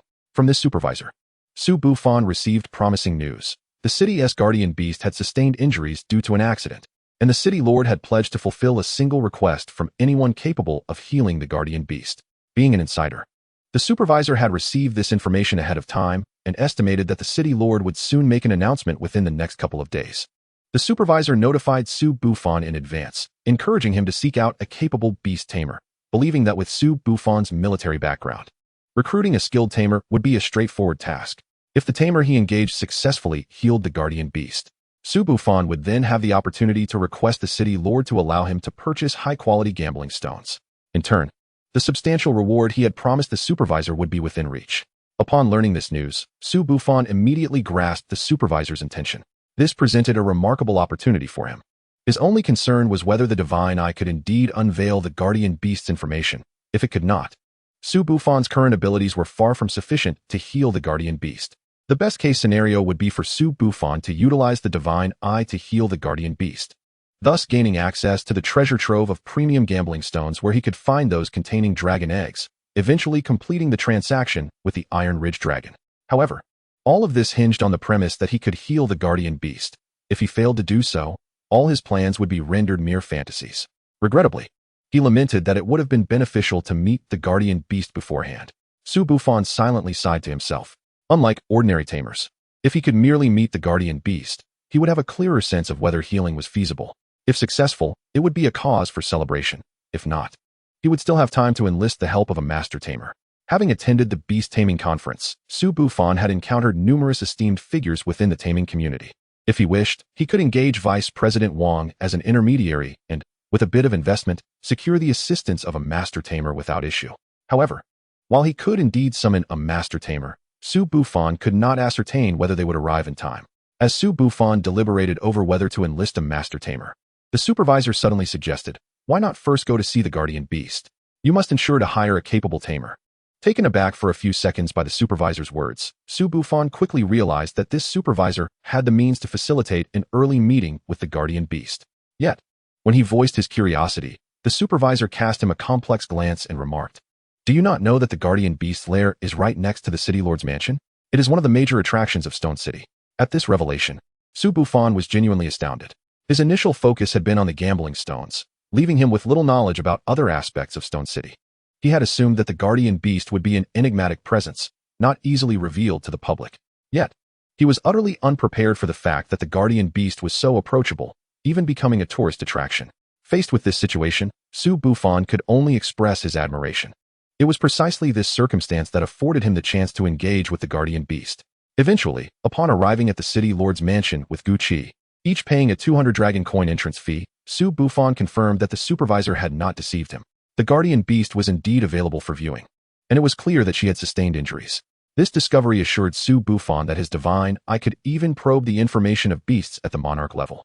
In the 53rd chapter, titled Special Treatment, upon encountering the guardian beast for the first time, Su Bufan attempted to utilize the divine eye. Earth Giant Rock Turtle, monarch level.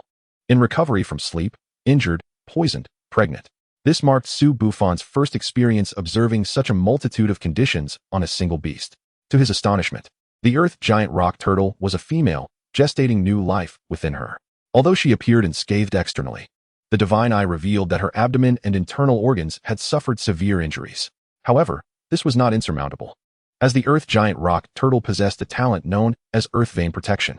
As a quintessential Earth-type beast, the colossal Earth Rock Turtle draws an inexhaustible supply of energy from the very ground upon which it stands. Even when injured internally, it can naturally recover through a period of slumber, as it does now.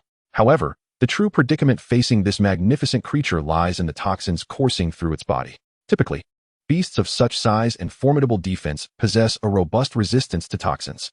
Yet, the poison afflicting this Earth Rock Turtle is anything but ordinary. The eye of the divine reveals the presence of metallic, fiery, wooden, aqueous, and earthen toxins. In essence, this creature embodies a perfect amalgamation of the 5 poisons, which, astonishingly, interact in a cumulative manner, creating a harmonious cycle among them. While neutralizing each toxin individually may not be overly challenging, addressing them as a cohesive entity would trigger severe chain reactions if any one toxin is eradicated. In grave circumstances, this could lead to the untimely demise of the Earth Rock Turtle. The metallic toxin originates from the gung metal gecko, the wooden toxin from the bywood toad, the aqueous toxin from the heavy water viper, the fiery toxin from the poison fire centipede, and the earthen toxin from the abyssal earth scorpion. This configuration immediately alerts Su Bufan to the fact that the injuries sustained by the Earth Rock Turtle are far from trivial. The gung metal gecko and heavy water viper are exclusively found in the western white tiger region, while the abyssal earth scorpion hails from the northern black tortoise region, and the poison fire centipede thrives in the western vermilion bird region. The only creature with a broader distribution is the bywood toad. The fact that these toxins from far and wide have converged within the Earth Rock Turtle is certainly not a mere coincidence. It is highly probable that someone has orchestrated this malevolence. As for their motives, Su Bufan could easily surmise that they are targeting the dragon twins. Otherwise, he could not fathom what else within Stone City would warrant such elaborate scheming against the Earth Rock Turtle. It is crucial to note that the defensive framework of Stone City primarily revolves around the Earth Rock Turtle. Within the city, the turtle can even contend with beasts of the Emperor tier. Should the Earth Rock Turtle be incapacitated by toxins, the city's defenses would plummet by nearly 30%. Given the turtle's dire condition, it is no wonder that the city lord is urgently seeking a remedy.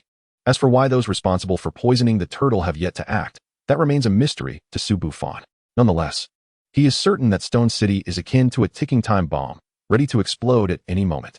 Hence, it is imperative that he swiftly procures what he seeks and extricates himself from this maelstrom. When Su Bufan initially arrived in Stone City, his intention was to maintain a low profile and avoid drawing attention. However, given the current circumstances, he must resort to leveraging the reputation of the Iron Ridge Dragon. Otherwise, not only would he struggle to convince the city lord, but his proposed treatment could very well lead to his own demise. It is worth noting that this treatment method is indeed prone to misunderstanding. Were it not for the insights gleaned from the eye of the divine, he might suspect that someone is plotting against him. The 5 toxins within the Earth Rock Turtle have coalesced into a complementary cycle. What feeds fire, fire creates earth. Earth produces metal, metal generates water, and water nurtures wood. Thus, according to the eye of the divine, it would be necessary to introduce 5 additional toxins into the turtle's body, each corresponding to the 5 elemental attributes of metal, wood, water, fire, and earth.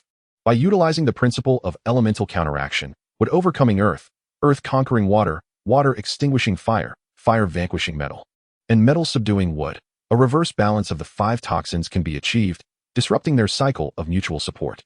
There is both good news and bad news.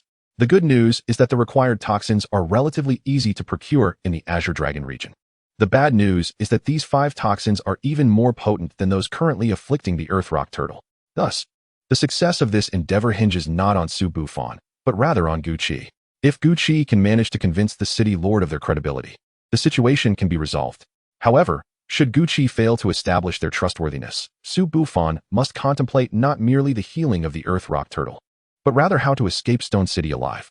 At this moment, Su Bufan is convinced that the entire Stone Dragon Guard is likely in a furious quest to identify the perpetrator. Should the city lord mistakenly associate Su Bufan with a nefarious group, it would spell his doom.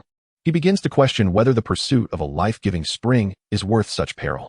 Consequently, he feels compelled to request Guqi to contact the Iron Ridge Dragon, seeking assurances for his safety. While the land and the life spring are indeed valuable, nothing surpasses Su Bufan's own life. Should he inadvertently perish here, all treasures would be rendered meaningless. Fortuitously, the Iron Ridge Dragon proves to be exceptionally resourceful. In addition to providing a letter of endorsement, he subtly conveys to Su Bufan that while Guqi may not be able to undertake any extreme actions within Stone City, he will ensure Su Bufan's safety. Su Bufan, who already holds a high regard for Guqi's abilities, finds his estimation of Guqi's prowess elevated further upon grasping the implications of the Iron Ridge Dragon's message. With this assurance, Su Bufan feels emboldened to act on his ideas. Without further hesitation, he approaches the Stone Dragon Guard stationed beside the Earth Rock Turtle. Su Bufan promptly informs them of the issues he has detected within the creature's body, detailing the specific anomalies he has observed to substantiate his claims, thereby demonstrating that his concerns are legitimate and not mere fabrications. This course of action represents the quickest means for Su Bufan to gain an audience with the city lord. Although this approach carries certain risks, he realizes that allowing time to drag on could leave him vulnerable when the assailants choose to strike. As Su Bufan converses with the Stone Dragon Guard, he deliberately omits any mention of the supervisor's involvement. While acknowledging the supervisor might reduce suspicions regarding Su Bufan's subsequent actions, he is certain that once this matter concludes, the supervisor will inevitably face repercussions. Though the supervisor may be somewhat greedy, he is reliable in executing tasks for the right price, and thus, Su Bufan sees no need to betray him. However, should negotiations with the city lord go awry, and implicating the supervisor alleviates Su Bufan's own suspicions, he would not hesitate to act without mercy. Upon hearing Su Bufan's assertions, the Stone Dragon Guard, though uncertain of their veracity, promptly relays this information to their commander. Observing this exchange, Su Bufan cannot help but admire the capabilities of the Stone Dragon Guard.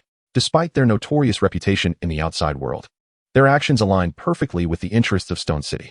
Following the receipt of this information, the commander swiftly arrives to ascertain the identities of Su Bufan and Guqi. From the demeanor of the Stone Dragon Guard and their leader, Su Bufan surmises that news of the Earth Rock Turtle's plight has likely only circulated among the upper echelons.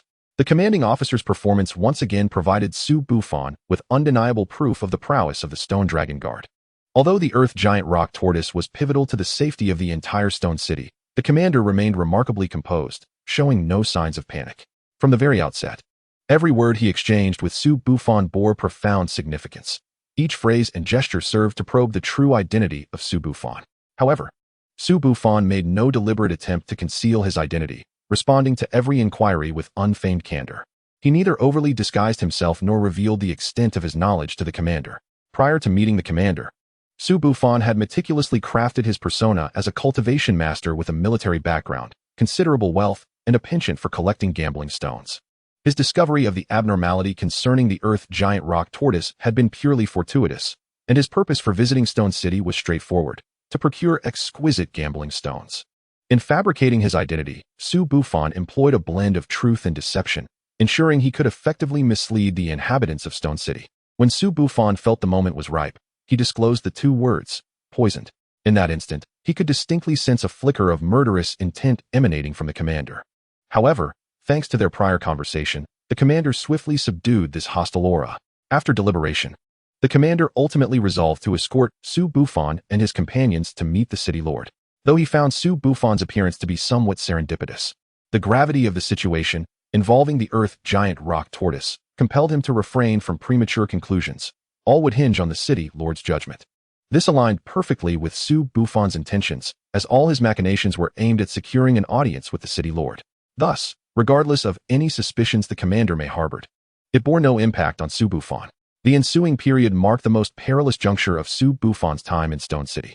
Whether he would triumph in his objectives or face a hasty retreat alongside his companion hinged on his forthcoming performance. In his mind, Su Bufan had already prepared the discourse for his encounter with the city lord. Yet, he was taken aback when the city lord chose an unconventional venue for their meeting, the martial arena. Upon their initial encounter, the city lord summoned a beast to assail them. Upon witnessing the state of the rock lord, Su Bufan felt a mix of confusion and trepidation. The city lord had lost his senses. He was not merely seeking to test them, but was genuinely intent on lethal confrontation. However, in the next moment, the rock lord, initially charging towards Su Bufan and Gu Qi, was propelled backward at an astonishing velocity. A formidable figure materialized before Su Bufan and Gu Qi. Before Su Bufan could employ his divine eye for inspection, the city lord of Stone City identified the summoned beast. Azure Dragon Battle Beast.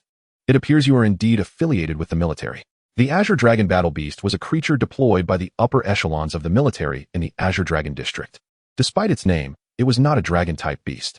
The city lord casually retracted the rock lord and, reclining in a nearby chair, inquired, "My subordinates inform me that one of you has discovered the anomaly concerning the Earth Giant Rock Tortoise?" After witnessing Gu Qi's abilities, Su Bufan felt a semblance of reassurance. "It was I. However, City Lord, you ought to elucidate your earlier actions." Upon hearing Su Bufan's words, the city lord chuckled. "Your identity is dubious, and your powers are uncertain. Such a person is unworthy of negotiating with me." Although a flicker of indignation surged within Su Bufan upon hearing the city lord's remarks, he understood the need to acquiesce on another's territory. "Shall we proceed to discuss matters?" The city lord nonchalantly nodded, signaling Su Bufan to continue. "I have a penchant for trading and collecting gambling stones, and I have long heard of Stone City's esteemed reputation." Su Bufan then shifted the subject. "However, upon arriving in Stone City, I inquired with many guild heads, and they all claimed I could not be permitted to view your exquisite gambling stones."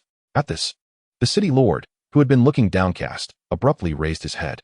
"You wish to enter the warehouse?" Su Bufan was taken aback. "What warehouse?" "I merely wish to select 3 pieces from your premium gambling stones. In exchange, I can assist you in treating the Earth Giant Rock Tortoise, though the materials must be provided by you." The city lord scrutinized Su Bufan for a moment, and upon confirming that he was not lying, he signaled his acquiescence to Su Bufan's request. After receiving the city lord's approval, Su Bufan anxiously pinned down the required materials. The city lord, after reviewing the list, cast a knowing glance at Su Bufan. "Is it merely these materials you require? Would you like me to procure some more potent ones?" Realizing the city lord had misconstrued his intentions, Su Bufan was about to clarify when the city lord simply tossed the materials list to his subordinate. "Go. Find 2 sets of these materials." Though Su Bufan was puzzled as to why 2 sets were necessary, he felt fortunate that the city lord had not opted to eliminate him upon reviewing the list. Thus he refrained from pressing further. While the materials were being sourced, Su Bufan and his companion were retained in the city lord's residence. Although they were treated lavishly, it was evident to any discerning eye that the Stone Dragon Guard was on high alert around them. Su Bufan understood this, recognizing that he would likely do the same if he were in the city lord's position. Before long, the Stone City faction had procured all the materials Su Bufan required. At this juncture, he comprehended why the city lord had requested 2 sets. Chapter 55, The Phoenix Egg. An extraordinary Earth Giant Rock Tortoise of the Transcendent tier approached Su Bufan. Through careful observation of this creature's condition, Su Bufan was astonished to find it identical to the one serving as the city's guardian beast. They shared the same gestational state, the same poisoning condition, and even identical injuries. This indicated that the city lord had procured a Transcendent tier Earth Giant Rock Tortoise and perfectly replicated the wounds of the guardian beast. Su Bufan now understood why the city lord's faction had refrained from questioning him when he presented his treatment plan. They possessed a test subject. If Su Bufan's remedy were haphazardly concocted, intending to harm the guardian beast, he would surely fail the trial. Su Bufan couldn't help but commend the city lord's acumen. However, he was unperturbed by such scrutiny, as his treatment plan for the Earth Giant Rock Tortoise was sound from the outset. Observing this tortoise, Su Bufan also discerned that the city lord likely had at least one cultivation master backing him. Otherwise, it would have been impossible to so flawlessly replicate the poisoning severity of the Earth Giant Rock Tortoise. Thus, Su Bufan was spared considerable effort. He simply needed to adjust the dosage of toxins in accordance with the treatment scheme for the guardian beast. Given that the Earth Giant Rock Tortoise was a soil-type beast, It contained the highest concentration of soil toxins, necessitating the initial application of wood-type toxins to counteract it. Subsequently, based on the toxin's progression, he would administer water-type, metal-type, soil-type, and fire-type toxins in succession. Provided the timing was appropriate and the balance was maintained, the two cycles would mutually negate one another, leading to the eradication of all toxins. Although this series of actions appeared relatively straightforward, had anyone other than Su Bufan undertaken them, even employing the same methodology, the likelihood of failure would have been exceedingly high. The fundamental reason lies in the absence of the Divine Eye's assistance, making it exceedingly difficult for an ordinary person to perceive the specific alterations of toxins within the colossal body of the Earth Rock Tortoise. Consequently, administering the toxin at the opportune moment becomes particularly challenging. This advantage sets Su Bufan apart from other cultivators. There were no unforeseen complications during the healing of the Earth Rock Tortoise. After Su Bufan injected 5 types of toxins into her body, the Lord of Searching clearly sensed her condition was rapidly improving. Although she had not yet awakened, her aura indicated that Su Bufan's methods were indeed effective, successfully neutralizing the toxins. Observing this, the Lord of Searching gestured for the stone dragon guards nearby to lower their weapons. The Lord showed no pretense, as not only was he present during Su Bufan's treatment of the Earth Rock Tortoise, but also a squad of elite stone dragon guards stood watch. Should any issue arise with the treated tortoise, Su Bufan was certain they would not hesitate to act. This situation profoundly illuminated Su Bufan's understanding of Searching's reputation. Their modus operandi was starkly devoid of benevolence. Therefore, after the Lord confirmed that Su Bufan had healed the Earth Rock Tortoise, he was not inclined to immediately treat the city's guardian beast. Having witnessed the Lord's demeanor, he aimed to ensure he would receive his due remuneration, rather than laboring in vain for the Lord. Thus, Su Bufan directly expressed to the Lord that, since they had tested him and verified the efficacy of his methods, he would require an upfront deposit for a piece of premium gambling stone material from Searching. His tone was resolute. When dealing with someone like the Lord of Searching, any hint of trepidation must be avoided. Only by maintaining a firm stance could the transaction proceed smoothly. In response to Su Bufan's request, the Lord of Searching expressed understanding and promptly instructed a Stone Dragon Guard captain to accompany him and Gu Qi to select the premium gambling stone material. Under the captain's guidance, Su Bufan finally encountered the warehouse where the premium gambling stones were stored. After enduring numerous trials, he was on the brink of enlightenment. At the entrance of the warehouse sat 2 elderly men in a meditative posture. Only after the captain presented the Lord's token were they allowed entry. Once inside, Su Bufan began meticulously selecting the premium gambling stones.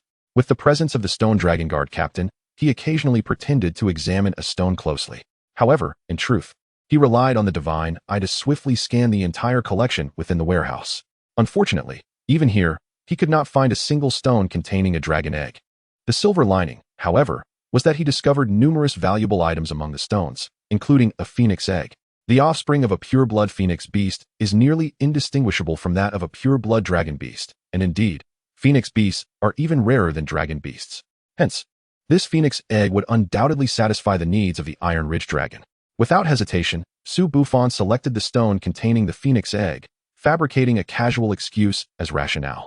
He noted that although the Stone Dragon Guard captain had been intently observing him since entering the warehouse, there was no discernible emotional reaction from the captain as he made his selection, indicating that the captain was indifferent to which stone Su Bufan chose. This left Su Bufan puzzled. What was the captain's purpose in closely monitoring him since entering? It was well known that prior to entering the warehouse, both he and Gu Qi had been informed that the warehouse was specially constructed, with a unique magnetic field set by spatial-type beasts. Consequently, spatial storage equipment could not be utilized within. Thus, logically, Su Bufan had no opportunity to pilfer any gambling stones, rendering the captain's vigilance unnecessary.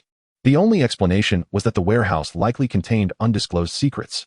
However, Su Bufan was neither inclined nor interested in investigating.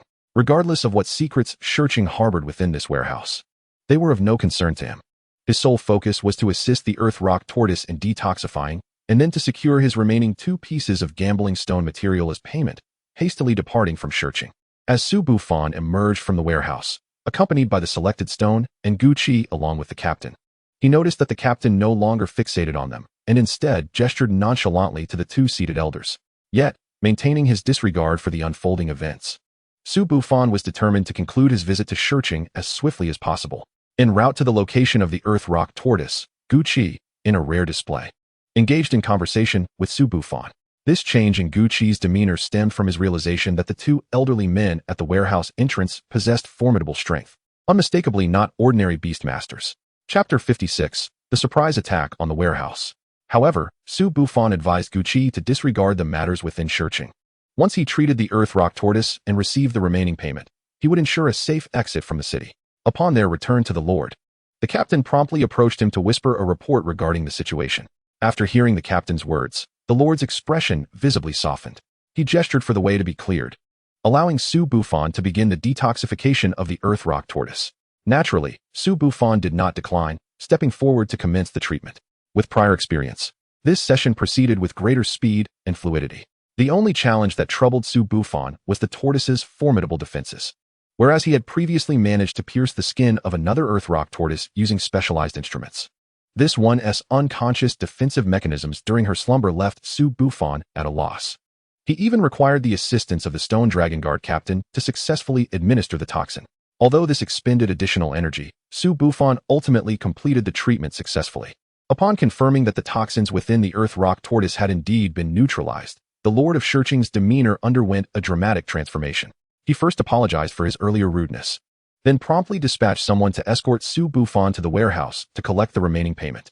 Additionally, as a gesture of goodwill, the Lord presented Su Bufan with an extra piece of gambling stone material. Su Bufan graciously accepted this offer, and drawing from previous experience, the selection process for the remaining 3 pieces of gambling stone was executed with newfound confidence. To avoid unnecessary delays, he did not linger over his choices this time, swiftly selecting the remaining stones. Just as Su Bufan believed he had successfully concluded his business, an unexpected turn of events occurred. The warehouse behind them suddenly split open. However, under Gucci's protection, Su Bufan emerged unscathed. Yet, in the next moment, a colossal creature erupted from the gaping warehouse, crashing down towards Su Bufan and his companions. A deafening explosion resonated, reverberating throughout a significant portion of Shurching. In an instant, Su Bufan's eardrums ruptured, and his internal organs were jarred by the shockwave. Suddenly, he expelled a large mouthful of fresh blood. Su Bufan immediately retrieved healing potions from his storage ring and consumed them. After somewhat alleviating his injuries, he was finally able to discern the nature of the colossal creature that had just attacked them, the devilish muscle earthworm, of the earth element, at the Lord tier. Amidst a frenzy of slaughter, the tremendous noise that had erupted moments ago was produced by the collision between the Azure Dragon War Beast and the devilish muscle earthworm. Among those present, Gucci, the commander, and the 2 elderly men were largely unscathed due to their formidable strength, with only Su Bufan suffering significant harm. This truly validated the adage that when celestial beings clash, mortals suffer. However, Gucci soon noticed Su Bufan's distress and, leaving the Azure Dragon War Beast to fend off the relentless assaults of the devilish muscle earthworm, he positioned himself close to Su Bufan to provide protection. Nevertheless, despite Gucci's presence, the aftershocks from the battles between the 2 beast tamers still inflicted some damage upon Su Bufan. Fortunately, after acquiring wealth, Su Bufan had purchased a considerable amount of healing potions for himself and his beasts. Relying on these potions, he was able to endure the situation. The commotion within the Stone City did not go unnoticed by the city lord, who immediately detected the anomalies near the warehouse. Upon his arrival and witnessing the devastation, he was filled with fury and intended to eliminate the devilish muscle earthworm. Yet, before he could take action, several beast tamers emerged from the splintered warehouse. The members of the Stone Dragon Guard were equally resolute, transforming the warehouse into a battlefield in an instant. Observing this spectacle, Su Bufan inwardly lamented his misfortune. He had evaded danger only to confront it directly. No wonder the previous ruffians had refrained from attacking. They had been tunneling underground in the Stone City all this time. Fortunately, aside from the initial skirmish, both parties had begun to deliberately direct the fight skyward, granting Su Bufan a brief respite. Additionally, an unknown beast had provided Su Bufan with a healing boost, alleviating his pain significantly, leaving only a slight discomfort in his internal organs. Though Su Bufan had sustained injuries from the tumult, he was not without gain. The warehouse had been breached by the devilish muscle earthworm, and the subsequent battle caused further damage, resulting in the destruction of some premium gambling stones within. A few had been sent flying in all directions. Seizing the opportunity, Su Bufan discreetly collected 2 pieces of gambling stones, and, through Tang Yuan's ghostly hands, managed to pilfer 2 more of considerable value. Coupled with the 4 he had acquired earlier, Su Bufan had thus obtained a total of 8 premium gambling stones from the Stone City's warehouse, all at the cost of merely spitting some blood, which could easily be remedied with more potions later. What Su Bufan did not anticipate was that the previously taciturn Guqi would reveal himself to be a fervent warrior. The suddenness of the battle left Su Bufan and his companions with a measure of suspicion surrounding them. To clear their names, and upon the request of the city lord for assistance, Guqi, after leaving the Azure Dragon War Beast to protect Su Bufan, surged into the fray with his primary war beast. To Su Bufan's astonishment, Guqi's main battle beast was of the same tier as the Earth Giant Tortoise, also at the King tier, and it was a griffin with unparalleled attack power. Upon entering the battlefield, it immediately obliterated 2 of the ruffian's beasts, not in exaggeration, but in literal terms. Since Guqi had joined the fray, blood rain occasionally fell from the sky, as Su Bufan strained to comprehend the unfolding aerial conflict. Yet another explosion erupted from the warehouse. If the previous havoc wrought by the devilish muscle earthworm had left half of the warehouse barely standing, the current state had reduced it to a mere ruin. Unsurprisingly, Su Bufan, whose injuries had only recently healed, found himself wounded once more. He had not anticipated that. While the battle raged above, ruffians remained below. Thankfully, Su Bufan possessed a clear understanding of his own position and recognized the peril of the conflict. Thus, after Guqi departed, he promptly climbed onto the back of the Azure Dragon War Beast, panting heavily. When Su Bufan glanced back at the wreckage, he was astonished to discover that the city lord, who should have been engaged in aerial combat, was now present in the vicinity. Chapter 57, The Chaotic Battle.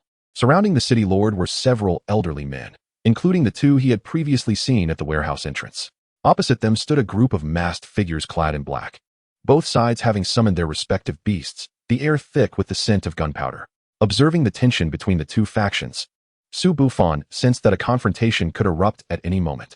Although he longed to witness the unfolding drama, after careful consideration, he deemed his own safety to be of utmost importance. Therefore, he implored the Azure Dragon War Beast to retreat with him, at least to avoid further injury. Despite having ample potions at his disposal, he understood that remaining in this precarious situation could result in a fatal blow. However, the Azure Dragon War Beast, demonstrating its own penchant for excitement, remained steadfast and did not withdraw. Yet, as a military beast, it was still highly reliable. A faint azure shield gradually enveloped Su Bufan and Tang Yuan, a manifestation of one of the Azure Dragon War Beast's abilities. Within this protective barrier, Su Bufan felt assured that as long as no Lord-tier beasts sought them out specifically, he would be safe. The shield also possessed a slight healing capacity, diminishing the pain in his internal organs. At last, he could safely observe the spectacle. After all, neither side had any reason to target them. Guqi was still aiding their cause, and his performance would demonstrate that Su Bufan was not allied with the ruffians. Meanwhile, the ruffians, although their comrades were being mercilessly beaten by Guqi, had not come for Su Bufan. They recognized the Azure Dragon War Beast and understood its strength. Thus, it was unnecessary to complicate matters further. In this VIP viewing area, Su Bufan could even overhear the arguments between the 2 factions. He correctly deduced that the ruffians were indeed after the twin dragon offspring, and it appeared that these offspring had already fallen into their hands. However, having been caught red-handed by the city lord, they found themselves unable to escape. From their heated exchange, Su Bufan learned that the twin dragon offspring resided within a necklace worn by the ruffian leader. Upon receiving this revelation, Su Bufan felt his heartbeat slow momentarily. If he could somehow acquire that necklace, it would mean that this endeavor could yield him a pair of twin dragon offspring without any cost. Although Su Bufan understood that stealthily obtaining the necklace in front of this group would be incredibly challenging, and should he be discovered, Guqi could not possibly protect him. He nevertheless found himself instructing Tang Yuan to lock onto the necklace despite his repeated mental admonitions to remain cautious.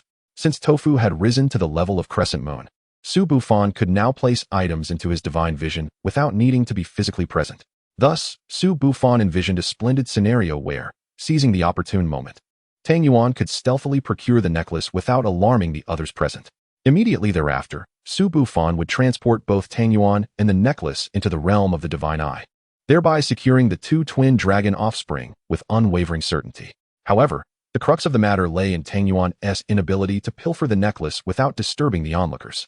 Though Tang Yuan had successfully pinpointed the necklace, Su Bufan dared not act. Should he make a move now, not only would he face dire consequences, but Tang Yuan and the Qinglong battle beast would also be ensnared. Confronted by such temptation, Su Bufan ultimately allowed reason to triumph over greed. Unless he possessed absolute certainty, he would not take action. With the divine eye at his disposal, Su Bufan was confident he could discover creatures of superior caliber than the twin dragon offspring in the future, rendering any present endeavor futile. Initially, Su Bufan had nearly relinquished his pursuit of the necklace containing the twin dragon offspring. Yet, fate, in its whimsical manner, stirred Su Bufan's heart once more. As the leader of the rogues, one could only surmise that he was an exceptionally powerful beast master. However, Su Bufan found it utterly perplexing that this leader could be so foolish as to let slip the details of the twin dragon offspring's presence within the necklace due to his hubris. Su Bufan had thought this was the extent of the folly, but the leader provoked the Lord of Shurching during battle, flaunting the necklace and thereby allowing it to slip from his grasp. Consequently, Su Bufan even began to suspect whether the news of the twin dragon offspring being in the necklace was merely a fabrication by this band of rogues to mislead the masses. Yet, a commander from Shurching seized the necklace and confirmed the existence of the twin dragon offspring within it. The next moment, this commander was besieged for the necklace and met his demise on the spot. The necklace reverted to being an unclaimed object once more. Furthermore, the rogues engaged in aerial combat abruptly abandoned Gucci and the Shurlong guards to join the fray below. Su Bufan had initially thought that the rogues intended to consolidate their forces to reclaim the necklace and break through. Yet, events began to unfold in a manner that Su Bufan had not anticipated. The rogues engaged in aerial combat, namely the first wave that infiltrated Shurching, were entirely unacquainted with the second wave. Thus, what began as a struggle between two factions swiftly transformed into a three-way contention. Even if that were the case, Su Bufan still had no opportunity. However, who could have predicted the sudden arrival of another disruptive force? Gucci inexplicably entered a state of exhilaration, witnessing his original adversaries flee without a fight. In a fit of rage, he too joined the chaotic melee. While the other three factions fought for the necklace, Gucci fought solely for the sheer thrill of battle. Faced with the Shurching forces, Gucci managed to exhibit some restraint, but the other two factions were not so fortunate. Gucci indiscriminately attacked any rogue in his vicinity, leaving both groups at a loss for words. Gucci's prowess was formidable, even amidst the turmoil. He navigated the chaos with ease. Those unfortunate enough to encounter him found themselves unable to fight back or flee. None among them wished to squander time battling Gucci.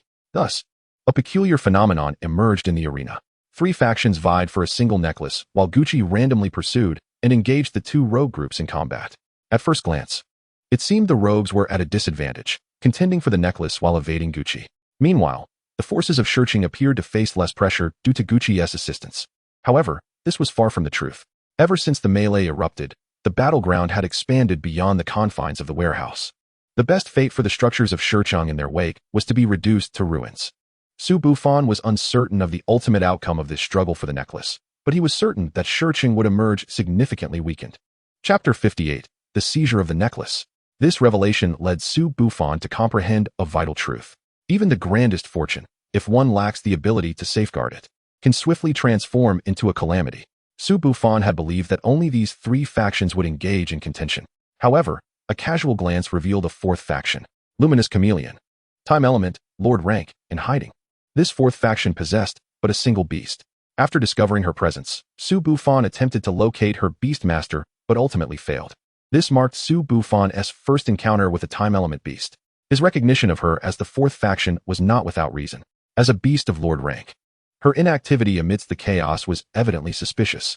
Driven by curiosity at encountering a Time Element beast for the first time, Su Bufan observed her closely.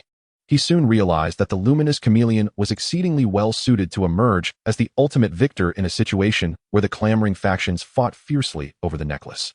Firstly, the Luminous Chameleon, known as a chameleon in Su Bufan's homeland, possessed formidable camouflage abilities akin to her Blue Star counterpart, and her size was relatively modest. Consequently, the fierce combatants, including the Lord of Shurching, failed to detect her presence.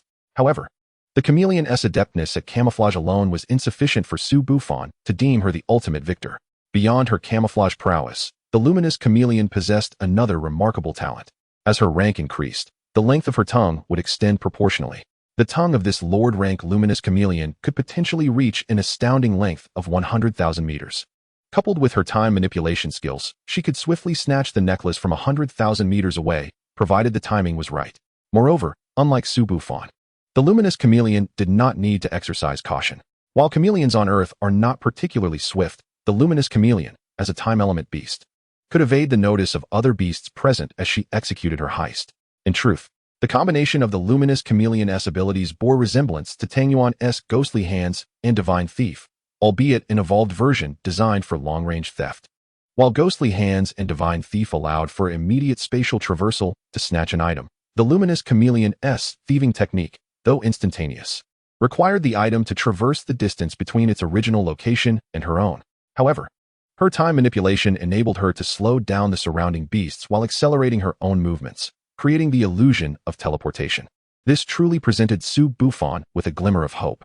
If Gucci's involvement had muddled the waters of the battlefield, the emergence of the luminous chameleon revealed a chance to seize the necklace, thanks to the teleportation mechanism of ghostly hands and divine thief. Even if Tang Yuan was momentarily hindered by the time manipulation of the luminous chameleon, as long as the item was locked onto by Tang Yuan, he could activate his ability to claim it within a 1,000-meter radius. However, given the extraordinary speed of the luminous chameleon's tongue, Tang Yuan might struggle to seize the opportunity to activate his skill. Nevertheless, there was no cause for concern.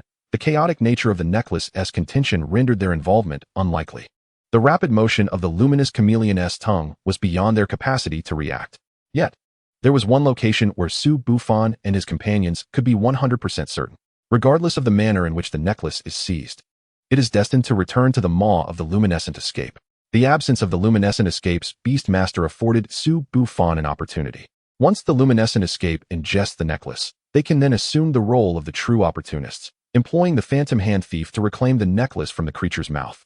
This strategy would neither attract attention nor implicate them, placing the blame squarely on the luminescent escape. Su Bufan was utterly convinced that the first action of the luminescent escape upon acquiring the necklace would be an immediate flight. Despite her current flawless camouflage, enabled by her mimicry talent, any offensive action would reveal her presence.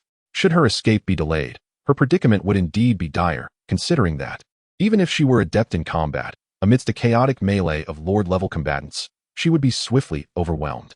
Without hesitation, Su Bufan instructed the Azure Dragon Battle Beast to change positions. Although he did not disclose the reasons for this maneuver, he conveyed the utmost importance of his forthcoming actions, urging the Azure Dragon to heed his commands. While the Azure Dragon relished in the spectacle, as a military beast, it was also well-versed in obeying orders. Despite finding Su Bufan's requests somewhat perplexing, it complied, arriving at the designated location. Su Bufan's chosen site was not arbitrary. He selected a derelict building, where a massive collapsed structure served as a barrier between them and the luminescent escape, thus preventing the creature from detecting their presence and becoming suspicious. This obstruction did not impede Tang Yuan's abilities, allowing Su Bufan and his companions to approach within approximately 700 meters of the luminescent escape. Now, they merely awaited the creature's action, ready to seize the moment. However, while the concept was straightforward, its execution proved far more challenging. Firstly, the exact timing of the luminescent escape's strike was uncertain, necessitating that both Su Bufan and Tang Yuan remain in a state of heightened alertness. Su Bufan maintained a vigilant watch over the necklace's movements through his divine eye, while Tang Yuan stood poised to activate her abilities at a moment's notice. Sustaining such intense focus was immensely taxing on them, testing both their resilience and spiritual fortitude. Fortunately, thanks to their previous consumption of the earth vein spirit milk, they could endure in this state for a longer duration. At long last, their perseverance bore fruit as the previously silent luminescent escape finally stirred. In an instant, Su Bufan felt a fleeting disorientation, only to witness the luminescent escape fleeing at remarkable speed. He was unaware of the events that transpired during that fleeting moment, but the call of Tang Yuan prompted an instinctual response. He swiftly transported her into the realm of his divine eye. Though it seemed a lengthy process, all transpired in a matter of seconds. Despite a slight flaw in the procedure due to Su Bufan's actions, the timing of the luminescent escape's flight coincided perfectly with a clash among several powerful beasts on the battlefield, ensuring that no one noticed what transpired on Su Bufan's end. Chapter 59, Conclusion. When Su Bufan summoned Tang Yuan once more and received her affirmative response, he finally confirmed that their mission had indeed succeeded. At that moment, the shockwaves from the colliding beasts reverberated through the battlefield, their immense force distorting the surrounding space and erasing all traces of previous events. Suddenly, the three factions present realized that the necklace they had been vying for had vanished without a trace.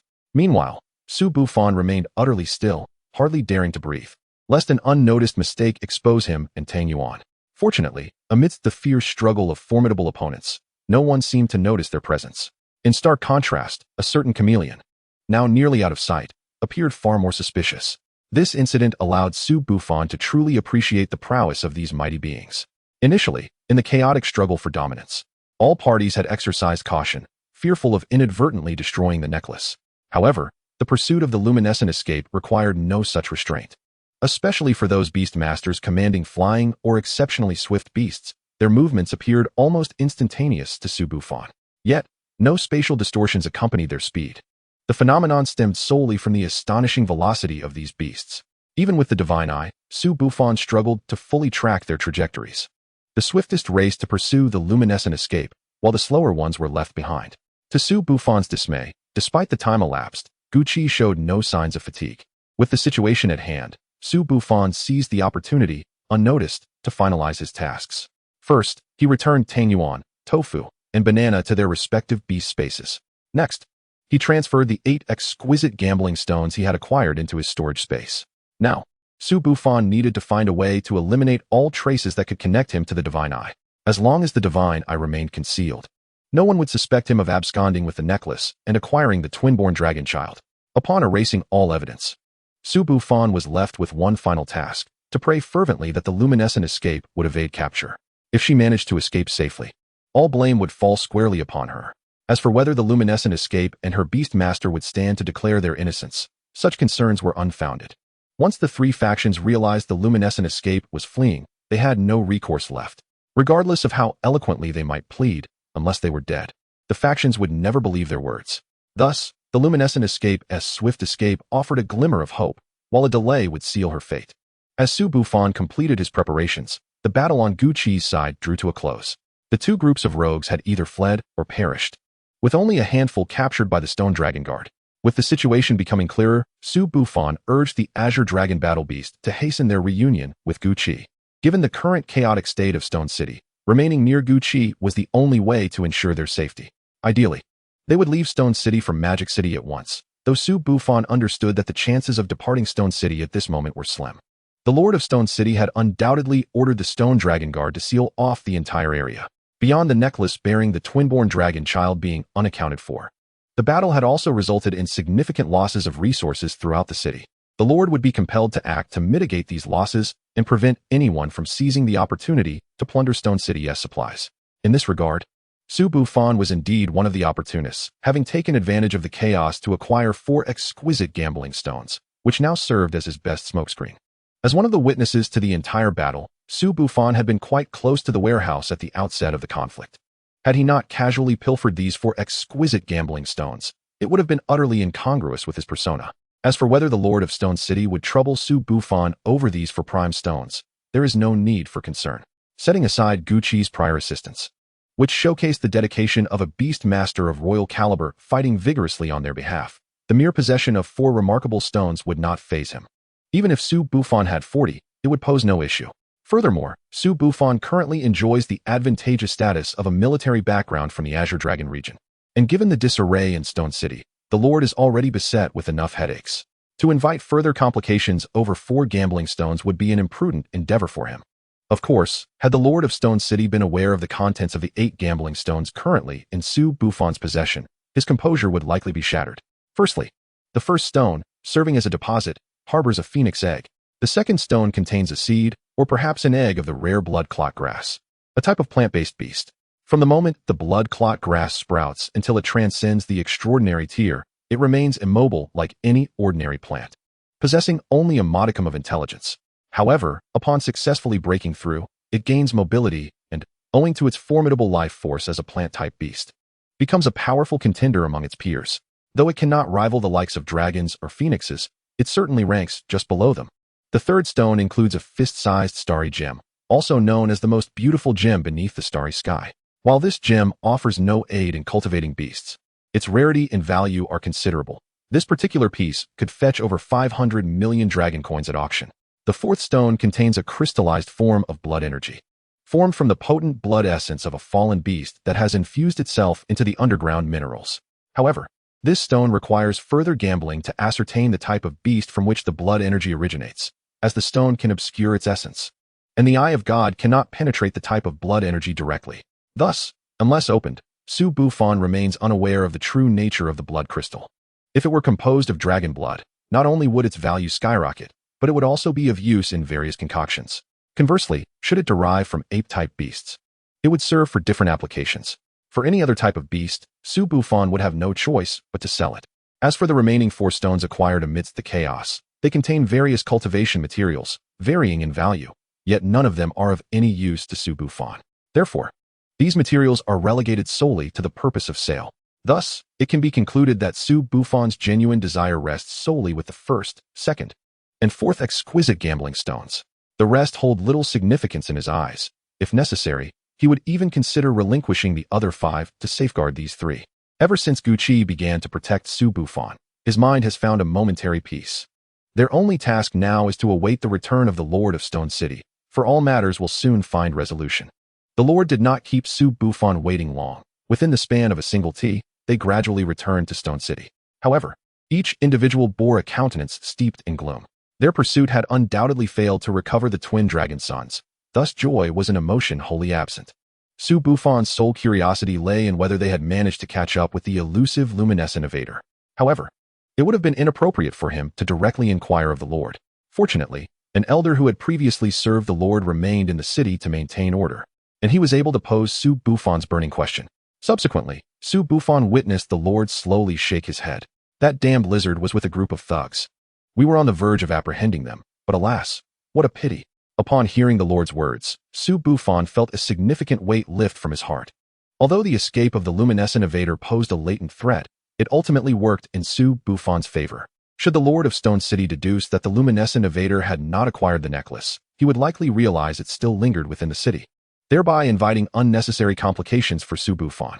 However, after enduring all this, coupled with some prior injuries, Su Bufan now felt utterly exhausted. Hence, he resolved to extricate himself from Stone City as swiftly as possible. My lord, after today's tribulations, Gucci and I feel rather fatigued and wish to return to Magic City at the earliest convenience. He then produced 4 exquisite gambling stones from his storage ring. These 4 were serendipitously acquired while I observed the battle. Should the Lord be inclined to trade, I am willing to offer double the price. Following this, Su Bufan retrieved a card from his storage ring. In light of the calamity that has befallen Stone City, I wish to express my sympathy by donating 200 million dragon coins on behalf of the military district and myself, as a modest contribution. Without waiting for the Lord to respond, Su Bufan suddenly voiced his indignation. Upon my return, I shall certainly advocate within the Azure Dragon military district to ensure these thugs are apprehended and that their nefarious activities are thoroughly curtailed. With this barrage of words, Su Bufan first sweetened the deal with financial support for the Lord of Stone City, then invoked the authority of the Azure Dragon military district, applying pressure to the Lord. With both soft and hard measures, Su Bufan hoped to persuade the Lord to grant them an early departure from Stone City. After all the pleasantries exchanged, the Lord could only respond with courteous remarks. I am grateful for your kindness, Brother Su. The funds for those 4 gambling stones will be waived. Consider them a gift from me. I had no inkling such unfortunate events would transpire. I sincerely apologize and hope you can bear with us. At this juncture, the Lord of Stone City had no justifiable grounds to impede Su Bufan and his companion's exit. However, once the 2 had departed, the Lord summoned 2 individuals forth. Is there any possibility they could have seized the twin dragon sons? The first replied, My lord, Gucci was engaged in combat and had no opportunity to intervene. The Lord nodded slightly. And what of that young man? The other responded, Due to the Azure Dragon War Beast, I was unable to approach closely. But I can confirm that he kept his distance throughout, and, given his abilities, he likely had no chance to act. Upon hearing this, the Lord of Stone City suddenly erupted in fury. Incompetent fools! You couldn't even monitor a fledgling beast master effectively. With a sweeping gesture, he pointed at a random person. You, accompany me to Magic City. Keep an eye on that individual during this time. Report any developments at the first opportunity. Had Su Bufan been privy to their exchange, he would have been astounded. He had not anticipated that even amidst such a grand conflict, the Lord of Stone City would remain vigilant in monitoring him. Had the observer not maintained a distance, and had the skirmish not unfolded amidst the ruins, Su Bufan might well have been exposed. The Lord of Stone City's keen interest in Su Bufan was not born of any suspicion. Much like the subordinate who had reported earlier, he doubted that the seemingly weak Su Bufan could stir any significant waves. However, with the loss of the twin-born dragon sons, the Lord had become exceedingly cautious. Scrutinizing every potential suspect, he resolved to investigate anyone who could not be entirely ruled out. Meanwhile, Su Bufan was preoccupied with his own matters. After receiving the Lord's consent, he and Gucci hastily boarded a flight to the Demon City. It was only after the aircraft departed the jurisdiction of Stone City that Su Bufan finally felt a sense of relief. His journey to Stone City had been fraught with twists and turns, yet it ultimately fulfilled his objectives and even yielded an unexpected boon. Nevertheless, Su Bufan was not naive enough to believe that the twin-born dragon sons belonged to him simply because he had left Stone City. If even the entire city could not safeguard such a treasure, he would certainly be unable to do so alone. Therefore, until he reached a formidable level of strength, the existence of the twin-born dragon sons had to remain concealed. Otherwise, it would undoubtedly invite perilous consequences. Thus, even upon arriving in the Demon City, he had to handle the follow-up regarding the twin-born dragon sons with utmost caution. However, at this moment, Su Bufan's greater concern lay with the Phoenix Egg, as it pertained to his agreement with the Tai Ling dragon. The twin-born dragon sons, no matter how extraordinary, offered no assistance to Su Bufan at this juncture. In contrast, the arrangement with the Tai Ling dragon promised that if he could obtain the life spring, he would swiftly transform it into formidable power. Yet, it was evident that probing into the Phoenix Egg before reaching his accommodations in the Demon City was ill-advised. With so many eyes and ears aboard the plane, it was prudent to keep such matters discreet. This journey had also unveiled the treachery that lurked within human hearts. To certain individuals, the lives of beasts and humans alike mattered less than their own interests. Hence, for the foreseeable future, Su Bufan had no intention of stepping foot outside the Demon City unless absolutely necessary. The assailants who struck Stone City would not dare to lay a hand on the Demon City, even if given tenfold courage. Chapter 61, A Review of Gains. After a considerable period of travel, Su Bufan and his companions safely arrived in the Demon City. From this moment, they would part ways. As the transaction involving the Phoenix Egg was still unresolved, Su Bufan was in no rush to meet the Tai Ling dragon. Guqi, however, needed to report immediately to the Tai Ling dragon regarding recent events, most of which had little to do with Su Bufan, save for his healing of the earth giant turtle and his selection of gambling stones. Any sensible individual would recognize that Su Bufan possessed the ability to probe into the value of gambling stones. Yet, Su Bufan could do nothing to conceal this fact. To fulfill his transaction with the Tai Ling dragon, such abilities would inevitably be revealed. Even if he managed to keep his differences hidden now, as he continued to grow stronger, the frequency with which he employed his divine eye would increase, and it was only a matter of time before others noticed. To address this, Su Bufan had concocted an excuse. Due to contamination from soul toxins, his body had undergone an inexplicable transformation, granting him an uncanny ability to sense the value of gambling stones. Whether the Tai Ling dragon would believe this rationale was beyond Su Bufan's concern. Within the confines of the Demon City, particularly as he was about to enroll in the Demon City Beastmaster University, the Tai Ling dragon would find it exceedingly challenging to pose a threat to Su Bufan. Moreover, as a military heavyweight, the Tai Ling dragon was unlikely to fixate on the specifics of Su Bufan's abilities, especially since this was not akin to seizing a necklace containing the twin-born dragon sons at will. Upon returning to his villa, the first thing Su Bufan did was indulge in a luxurious bath, followed by a deep slumber. His time in Stone City had left him utterly exhausted, particularly during the final battle when the tension had strained him to the brink of fatigue. Eventually, he was roused from his slumber by the protests of Dofu and a phone call. Upon checking his phone, he realized he had slept for over 20 hours. The call was from the Demon City Beastmaster University, notifying him of his acceptance and inquiring where to send the admission letter. The protests from Dofu and the others stemmed entirely from their hunger. In his divine eye realm, Su Bufan had stocked up on provisions, anticipating that unforeseen circumstances might hinder him from feeding Dofu and the others on time. Under normal circumstances, these supplies would last about a week. However, Su Bufan had forgotten that to evade the Lord of Stone City, he had relocated Dofu and the others to the Beastmaster space, where no food was available. After expressing his apologies, Su Bufan transferred Dofu and the others back to the Divine Eye realm, allowing them to consume the stored food as a temporary measure. Meanwhile, he intended to address the gambling stones he had acquired in Stone City, starting with the Phoenix Egg he had yearned for. Much like Dofu, Su Bufan was uncertain what would emerge from the egg before it hatched. However, the Phoenix Egg had one advantage over dragon eggs. While dragon eggs might yield pure-blooded dragons or hybrids, Phoenix-type beasts have historically prioritized purity of bloodline, ensuring that whatever hatched from the Phoenix Egg would be of pure lineage. The hatching requirements for a Phoenix Egg were also quite demanding. Akin to a phoenix reborn from flames, the egg needed to endure extreme heat for successful incubation. Yet, this concern was irrelevant to Su Bufan, as he had no intention of hatching the Phoenix Egg. He preferred to leave any headaches regarding the egg to the Tai Ling dragon. Su Bufan's reluctance to incubate the Phoenix Egg stemmed primarily from his desire to avoid the responsibilities of parenthood once more. Be it dragons or phoenixes, beasts that hatched from eggs would instinctively bond with the first entity they encountered. Su Bufan, considering himself a conscientious merchant, believed it essential to ensure no rift formed between the customer and the beast. Thus, it was far more appropriate for Tai Yuro to be the first being this little phoenix encountered upon its hatching. As for the gambling stone containing the blood clump grass, Su Bufan did not intend to open it immediately. He planned to retain the blood clump grass for his own use.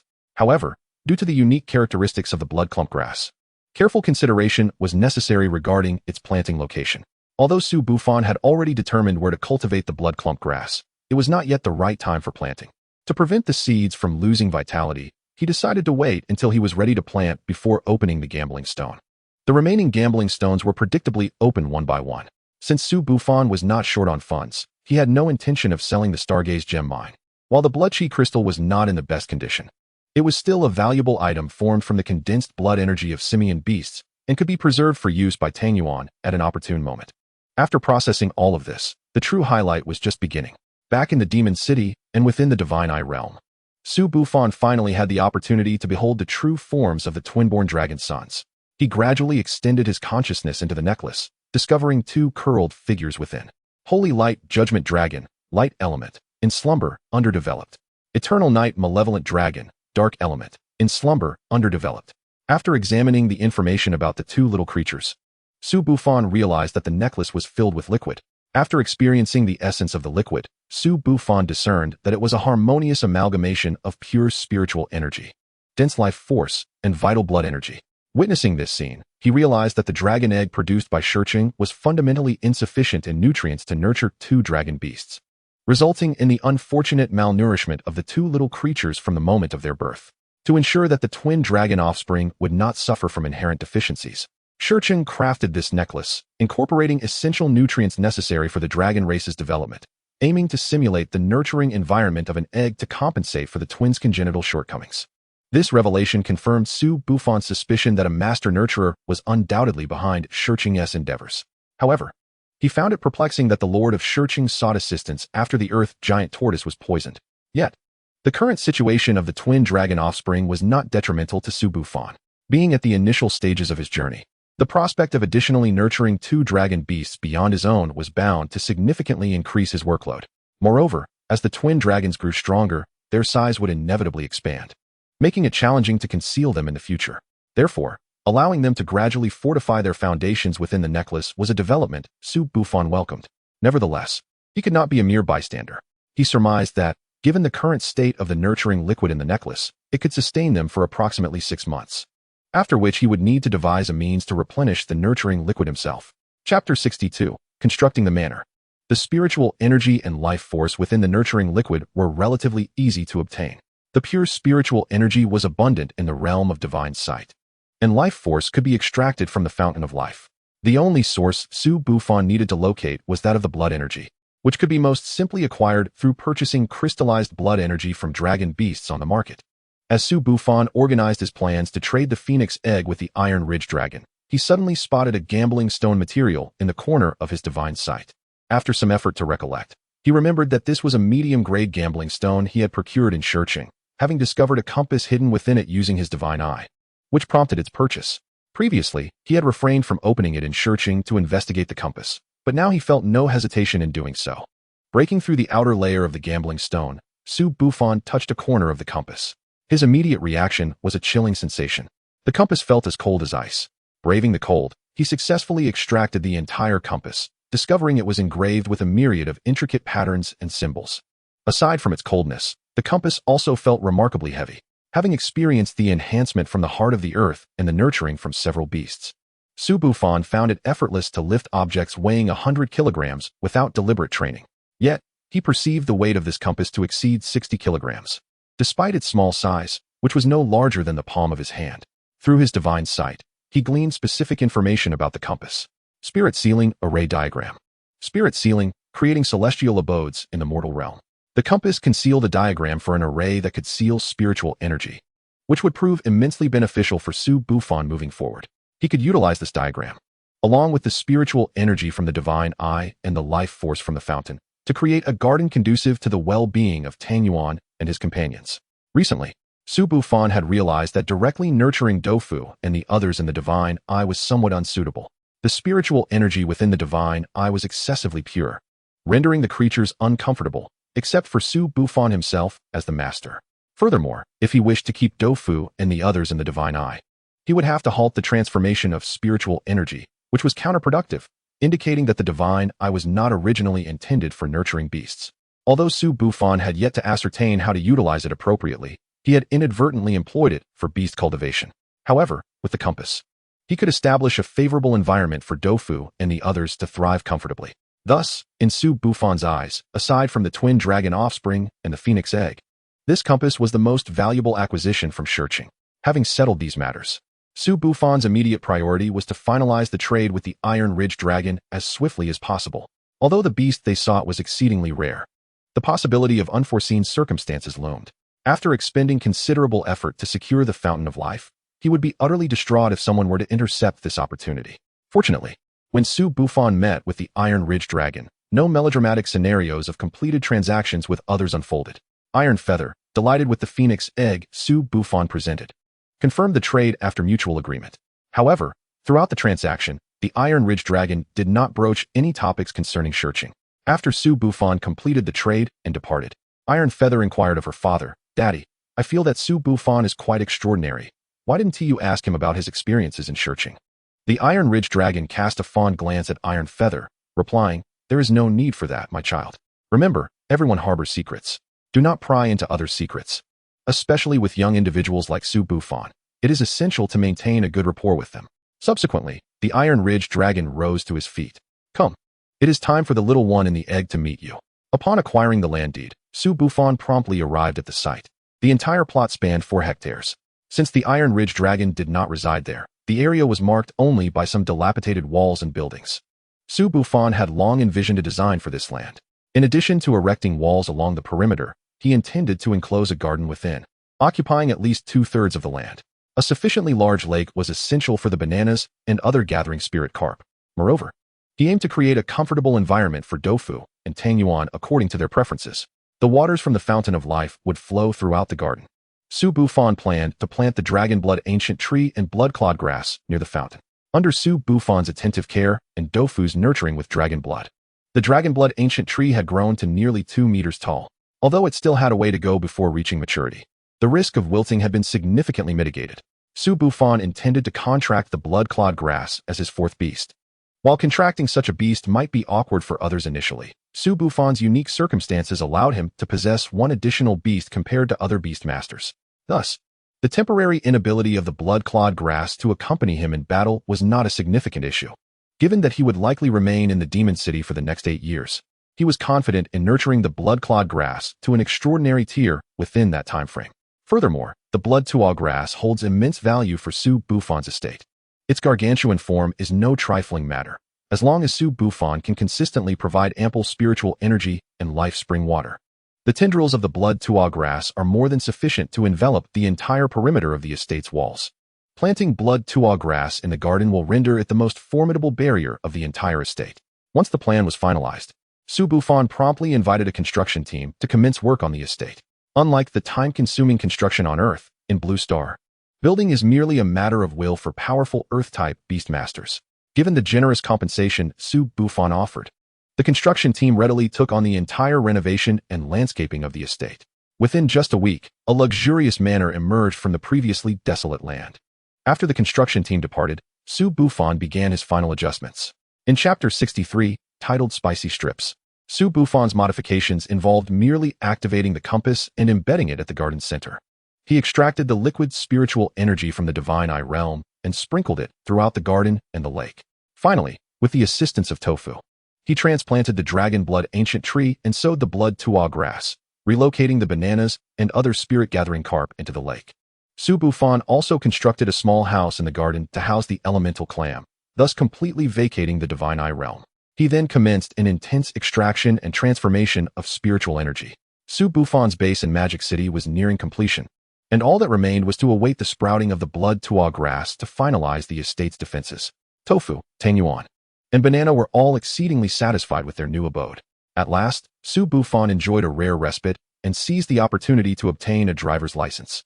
Previously, Su Bufan relied on public transport or walking for his travels.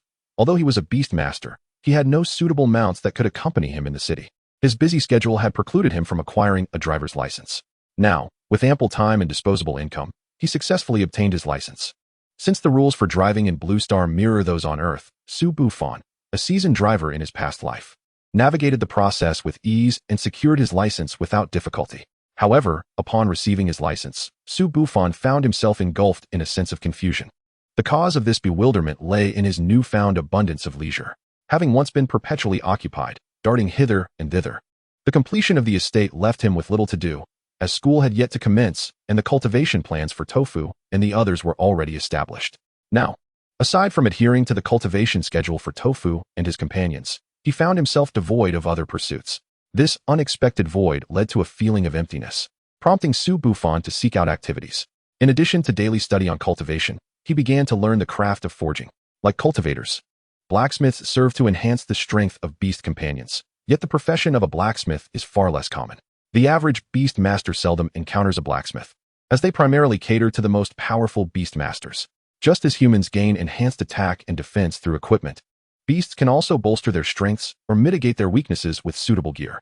However, the materials suitable for beast equipment are rare and costly, making any endeavor to forge such items a significant financial undertaking.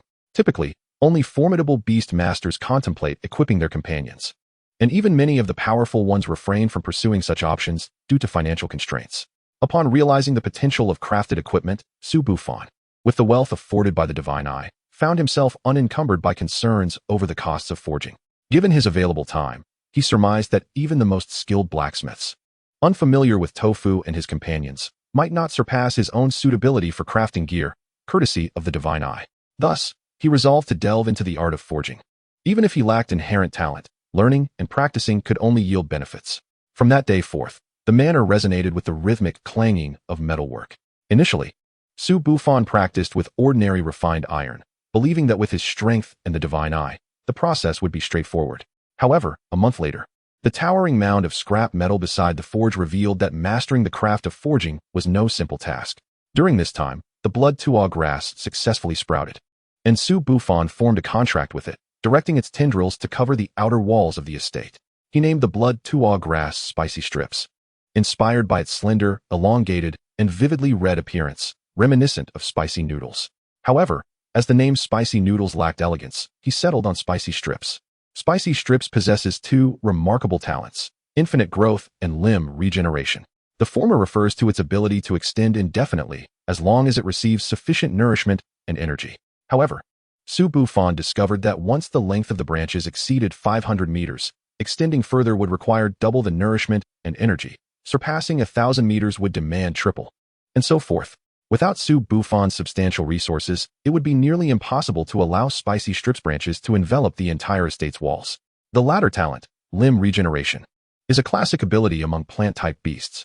As long as the core of Spicy Strips remains intact, no matter how many branches are severed, its safety is assured. After expending some energy, Spicy Strips can regrow any lost branches. In addition to these two talents, Spicy Strips currently possesses a simple skill, entanglement, allowing it to ensnare foes with its branches. Despite its simplicity, the skill inflicts considerable damage. The branches are lined with sharp thorns that pierce through enemy defenses, allowing them to siphon blood from their victims. Once ensnared by Spicy Strips, foes are left battered, if not slain. Upon reviewing the attributes of Spicy Strips, Su Bufan felt it was an invaluable addition as his fourth beast companion. It is noteworthy that Spicy Strips remains in a weakened state. Once it transcends the extraordinary tier, it will undoubtedly prove even more formidable. Meanwhile, Tofu, Tangyuan, and Banana are progressing at a steady pace. The only lamentable aspect is the absence of any breakthrough signs among them. However, this is not surprising, given that Tofu has only recently ascended to the Crescent Moon tier, while Tangyuan and Banana lack sufficient accumulation at the Stellar tier. Unless they encounter an opportunity akin to the Dragon Egg, they will need to wait a while longer for breakthroughs. After a period of tranquil days, Su Bufan finally awaited the day of the practical examination organized by the Magic City Beastmaster University. During this time, he learned that the practical examination would take place in the Strength Secret Realm, a smaller secret realm under the auspices of the Magic City Beastmaster University. Though not as precious as the Dragon Clan Secret Realm, the resources within the Strength Secret Realm are remarkably versatile. This realm is renowned for its abundant materials that enhance the physical prowess of beast companions. Beasts within this secret realm generally exhibit superior physical attributes compared to their counterparts outside. The formidable strength of the creatures within profoundly impressed the first batch of beastmasters who ventured into this mysterious realm, leading to its moniker becoming widely known as the Mysterious Power Realm. From the resources yielded by the Mysterious Power Realm, it has been observed that it is particularly conducive to the growth of tofu and bananas, with some enhancement to rice balls as well. Chapter 64, The Mysterious Power Realm. Although the location of this practical examination was not precisely what Su Bufan had anticipated, it still held considerable merit. Given the proximity of the school to the estate, Su Bufan arrived at the designated gathering point within mere minutes. The teacher responsible for leading them offered little in the way of unnecessary chatter. Upon reaching the agreed-upon assembly time, regardless of whether all were present, he promptly ushered Su Bufan and his peers into the school. Upon making a rough estimate, Su Bufan discerned that not all beastmasters qualified for the practical examination had yet arrived. Among those present, it was evident that some were acquainted with their tardy counterparts. Consequently, they posed inquiries to the leading teacher. "Sir, may we wait a moment? I have a friend who has yet to arrive." However, the teacher disregarded the student's question entirely and continued guiding them through the school. Perhaps the questioning student assumed the teacher had not heard, as he reiterated his previous query. This time, the leading teacher responded, stating, "You are all beastmasters who have passed the college entrance examination. The consequences of a lack of time management are yours alone to bear." He then gestured towards a distant direction, continuing, "That is the realm you are about to enter. Access to the realm is not as simple as it appears. You will understand this once you officially enroll. This opportunity to enter the realm serves as both an assessment and a reward from the school. Those who arrive late will receive a score of 0. Turning back to survey the group, the teacher added, "If anyone still harbors doubts, you may wait at the school gate for your friends. I have no objections." Observing that no one dared to voice further objections, the teacher proceeded to lead the group toward the Mysterious Power Realm. Su Bufan bore no resentment towards the teacher's demeanor, for he was not deliberately targeting anyone, and his statements were rooted in truth. Those like Su Bufan, who arrived punctually, bore no obligation to wait for the tardy individuals. Choosing the path of a beastmaster entails accepting the consequences of one's actions. Being late to a practical examination reflects not a deficiency in ability, but rather an issue of attitude. Upon arriving at the entrance of the Mysterious Power Realm, the teacher finally halted, calmly addressing them. "Seize this opportunity. Each realm possesses its own unique fortuity. Your task for this assessment is to collect a material known as the Mysterious Power Fruit." As he spoke, the teacher produced a peculiarly shaped fruit. "This is the Mysterious Power Fruit. 3 will suffice for a passing grade, 7 for excellence. As for what constitutes passing or excellence, you need not concern yourselves with that at present. What I can tell you is to collect as many Mysterious Power Fruits as possible." With that, the teacher signaled to Su Bufan and the others to commence their entry into the Mysterious Power Realm. As they passed through the portal, Su Bufan was immediately greeted by a refreshing breeze and a somewhat cacophonous environment. Once the initial discomfort of crossing the threshold dissipated, Su Bufan surveyed his surroundings. Noticing his fellow classmates still in a state of confusion, they found themselves in a secure point established by the school within the Mysterious Power Realm, as described in their admission letters. Only upon exiting this safe zone would the actual examination commence. At that moment, a male student besides Su Bufan began to call out, "Everyone, we are unaware of the dangers lurking within this realm, so I propose we travel in pairs." He continued, "I, for one, possess 2 stellar-tier beasts." Upon hearing his words, some individuals recognized that forming alliances was indeed a prudent approach to navigating the unknown. Those who had known each other prior to entering the school naturally gravitated towards forming companionships. Yet, there were others who preferred to venture alone, charging out of the safety zone to explore the Mysterious Power Realm independently. While traveling in pairs undeniably enhances safety in unfamiliar environments, it also comes with its drawbacks. An increase in team size often leads to disagreements, thereby hindering progress. A larger group also implies larger objectives, while companionship may intimidate weaker beasts. Encountering stronger or pack-oriented creatures could render them more vulnerable targets. Most importantly, this examination is not merely an exploration of the Mysterious Power Realm. It is the collection of Mysterious Power Fruits that will ultimately influence their scores. Given that none of them had prior experience in the realm, no one could ascertain the quantity of Mysterious Power Fruits available or the challenges associated with locating them. The logistics of dividing the fruits among a team upon discovery posed yet another conundrum. Thus, Su Bufan resolved to proceed solo. Aside from the aforementioned reasons, the most significant factor was that Su Bufan did not recognize anyone in this group. In a situation where he would be randomly searching for allies, the chance of finding a reliable companion like Gucci was minimal, the greater likelihood was encountering some inept individuals. As the saying goes, one need not fear an opponent akin to a god, but rather dread a teammate akin to a pig. However, upon spotting an individual, Su Bufan swiftly reconsidered his decision. He found himself puzzled as to why he had not seen this person throughout their journey. Logically, given his status, he should be conspicuous wherever he went. The only explanation could be that this individual had likely sought to conceal his identity. The person who prompted Su Bufan's change of heart, compelling him to seek companionship, was none other than the fortuitous luck king from the college entrance examination. Whether this individual would prove to be an asset or a liability remained uncertain. Yet the prospect of traveling alongside someone like Luck, who might serendipitously stumble upon mysterious power fruits, was enticing. Nevertheless, at this moment, Luck appeared to be in a precarious situation. Not only had Su Bufan noticed him, but several small groups present had also become aware of Luck's presence. During the college entrance examination, Su Bufan had witnessed Luck's combat prowess, which was not particularly formidable. His sole main battle beast barely reached the stellar tier. This was part of the reason he left a lasting impression after defeating 6 opponents. Now, faced with the crowds clamoring for his attention, Luck seemed utterly helpless, incapable of resisting their advances. Seeing this, Su Bufan could not stand idly by and thus stepped forward to extricate Luck from his predicament. Unlike Luck, Su Bufan was no feeble beastmaster devoid of strength. His 4 contracted beasts, combined with the earth heart milk he had consumed and his daily training regimen, had endowed him with a robust physique. With relative ease, he pushed aside the throng surrounding Luck and pulled him aside for safety. "Hey, who do you think you are? Daring to snatch someone from me? Do you have a death wish?" The individuals who had encircled Luck expressed their dissatisfaction at Su Bufan's actions. With shouts of indignation, they advanced, intent on teaching Su Bufan a lesson. Yet, Su Bufan remained unfazed and retrieved an item from his storage ring. Chapter 65, Companionship in Exploration. What Su Bufan produced was a handgun, and notably, a military-grade one at that.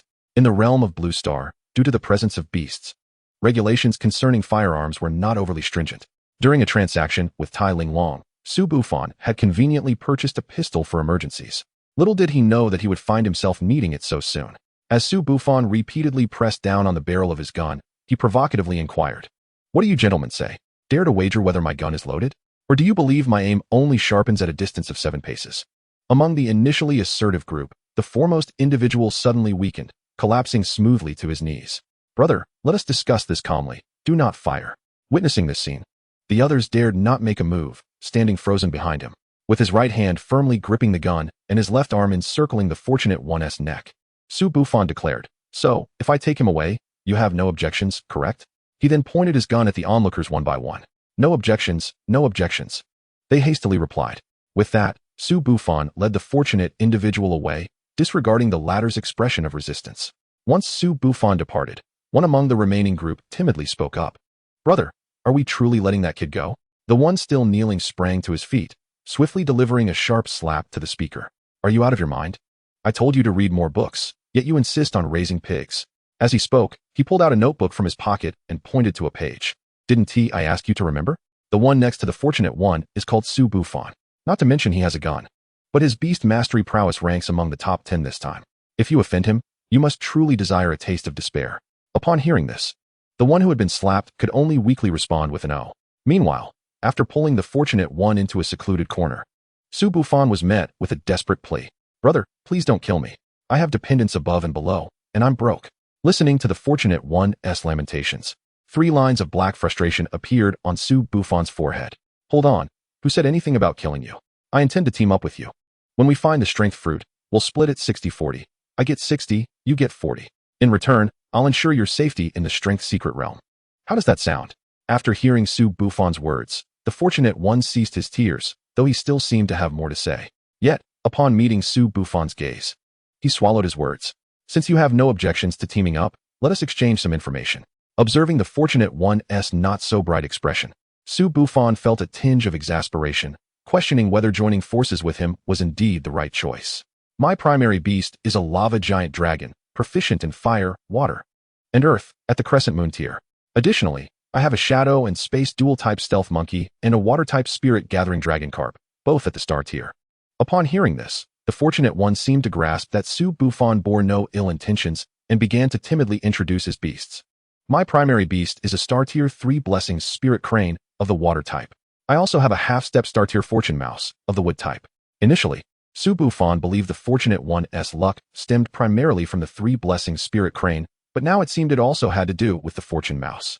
The full name of the Three Blessings Spirit Crane is the Fortune, Prosperity, and Longevity Three Blessings Spirit Crane, which inherently symbolizes auspiciousness and is thus undeniably a good omen. The Fortune Mouse, while peculiar, possesses no combat prowess. However, in exchange, it can bestow upon its beastmaster a kind of ethereal luck. Although the Fortune Mouse lacks combatability, it is unparalleled in treasure hunting. Even if luck cannot manifest in the Strength Secret Realm, the presence of this Fortune Mouse ensures that their harvest will undoubtedly be fruitful.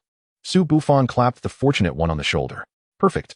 You excel at treasure hunting, and I possess sufficient strength to guarantee our safety. Our partnership is indeed ideal. With that, Su Bufan led the Fortunate One toward the safety zone. As they had never before ventured into the Strength Secret Realm, their direction was arbitrary. However, out of respect for specialization, the decision of which way to proceed was ultimately left to the Fortunate One. Clearly, the Fortunate One had never faced such a situation before. And when Su Bufan asked him to determine their path, he appeared rather flustered. Observing his indecision, Su Bufan suggested, if you're truly at a loss, pick a random twig from the ground and throw it. We'll follow wherever it lands. The Fortunate One complied, finding a nearby twig and hurling it with all his might into the air. When it landed, it surprisingly stood upright. Seeing this, the Fortunate One quickly picked up the twig and threw it again, achieving the same result. At this moment, the supervising teachers monitoring their examination were taken aback. The reason the Magic Capital Beastmaster University accepted the Fortunate One was due to his exceptional luck. Yet, even with prior preparation, the teachers did not anticipate that his fortune would manifest to such an extent. The direction indicated by the twig was indeed correct. Within the entire Strength Secret Realm, only one strength tree bore the strength fruit. However, this strength tree did not grow on the ground, but rather on the sole floating island within the secret realm. The strength fruits they could find on the ground were merely those that had fallen from this tree, and most students were unaware of the tree's existence. Yet here was a newcomer to the Strength Secret Realm who, with just a couple of casual tosses of a twig, appeared to be on the verge of discovering the strength tree. The teachers should have thought there was an error. That fate was not so benevolent. One instructor comforted himself. It can't be that fortunate. However, as his reassurance faded, a massive dragon suddenly took off, carrying Su Bufan and the Fortunate One into the skies. It turned out that during the teacher's conversation, the Fortunate One had attempted to throw the twig for a third time, but Su Bufan, suspecting that 2 consecutive occurrences of such luck indicated a problem, summoned Dofu before the twig could leave his hand, instructing it to take them up for a search. While uncertain whether this search would yield results, Su Bufan was not concerned about passing the examination. The rules set by the lead instructor did not prohibit robbing fellow students. Should their aerial search prove fruitless, he would simply have Dofu escort him to the safety zone and rob a few more students, ensuring that the desired strength fruits would come to him naturally. Chapter 66. Devouring Spirit Beast. At that moment, others searching within the Strength Secret Realm could hardly fathom that among them, some were contemplating the idea of robbery. After ascending to a considerable height, Su Bufan instructed the Fortunate One to continue tossing the twig from the dragon's back to assess their current situation. Upon following this instruction, the Fortunate One discovered that the twig still stood upright. However, this time, the orientation was markedly different from when they were on the ground. The top of the twig clearly pointed eastward. Dofu, let us go see what treasures await us. Su Bufan commanded Dofu to fly in the direction indicated by the twig, ensuring that they would throw the twig again after each distance traveled to confirm their path. Observing the duo's absurd actions, the teachers in the monitoring room erupted in chaos. Director, should we send someone to stop them? A young instructor asked, while the elder referred to as director remained contemplative. The elder stroked his beard, pondering for a moment before shaking his head. Forget it, this is their chance. Unless these students encounter life-threatening peril during the examination, we should refrain from intervening. At this juncture, other teachers chimed in, agreeing with him. There is no need to stop them. Let us not forget that the floating island is not so easily accessed. Upon hearing this, the first teacher suddenly had a realization and slapped his thigh. Indeed, a horde of spirit-eating beasts resides around the floating island. These 2 youngsters stand no chance against such numerous adversaries. They will inevitably return empty-handed. As the teachers discussed the actions of Su Bufan and his companion, the 2 had also caught sight of the floating island in the sky. Dofu, slow down. Something feels amiss, Su Bufan cautioned. Lucky, overhearing his words, inquired curiously. What seems to be wrong? Su Bufan gestured toward the vicinity of the floating island. Throughout our journey here, thanks to your luck, we have not been targeted by any flying beast. Yet, look around the floating island. There is not a single shadow of a beast in sight. Does that seem normal to you? Lucky scratched his head, Isn't that not normal? A sudden sense of helplessness washed over Su Bufan, and he felt disinclined to continue conversing with his Na'vi companion. He retrieved a piece of discarded iron from his storage ring and hurled it fiercely toward the floating island. As the iron struck the island's rocky wall, a shocking scene unfolded. A multitude of stone shards fell from the wall, and from behind these shards emerged a pair of fleshy wings. Subsequently, Su Bufan and Lucky beheld a swarm of beasts materializing around the once quiet floating island. Possessing the eye of the divine, Su Bufan swiftly discerned the nature of the stones and urgently instructed Dofu to retreat. Once they had distanced themselves sufficiently, he wiped the sweat from his brow and said, trembling with trepidation, "What terrible luck! This floating island is home to a pack of spirit-eating beasts." Lucky turned pale at this revelation, recalling the nature of these beasts. Spirit-eating beasts bear a resemblance to bats, yet they are significantly larger in size.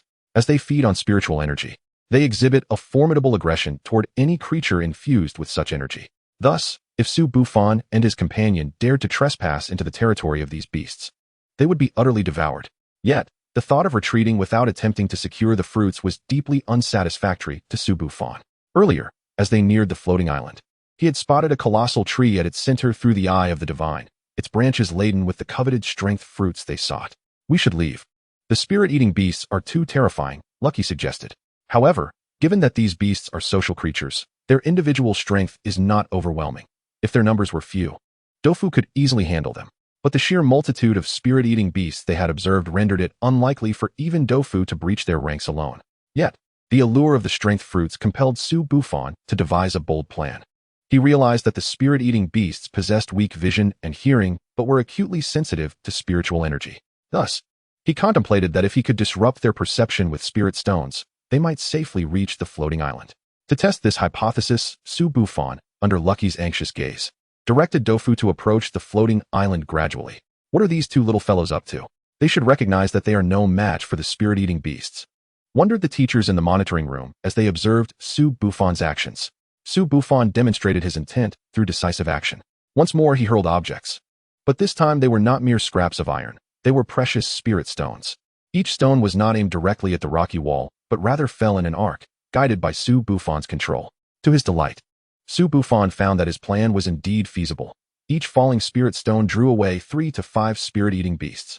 Although these beasts were social, their greed for the spirit stones led them to compete with one another. Thus, during the pursuit of the stones, the spirit-eating beasts clashed among themselves, granting Su Bufan additional time. The teachers in the monitoring room began to grasp Su Bufan's strategy, a commendable idea. Yet if he intends to rely solely on spirit stones to fend off the spirit-eating beasts, this young lad is likely to go bankrupt.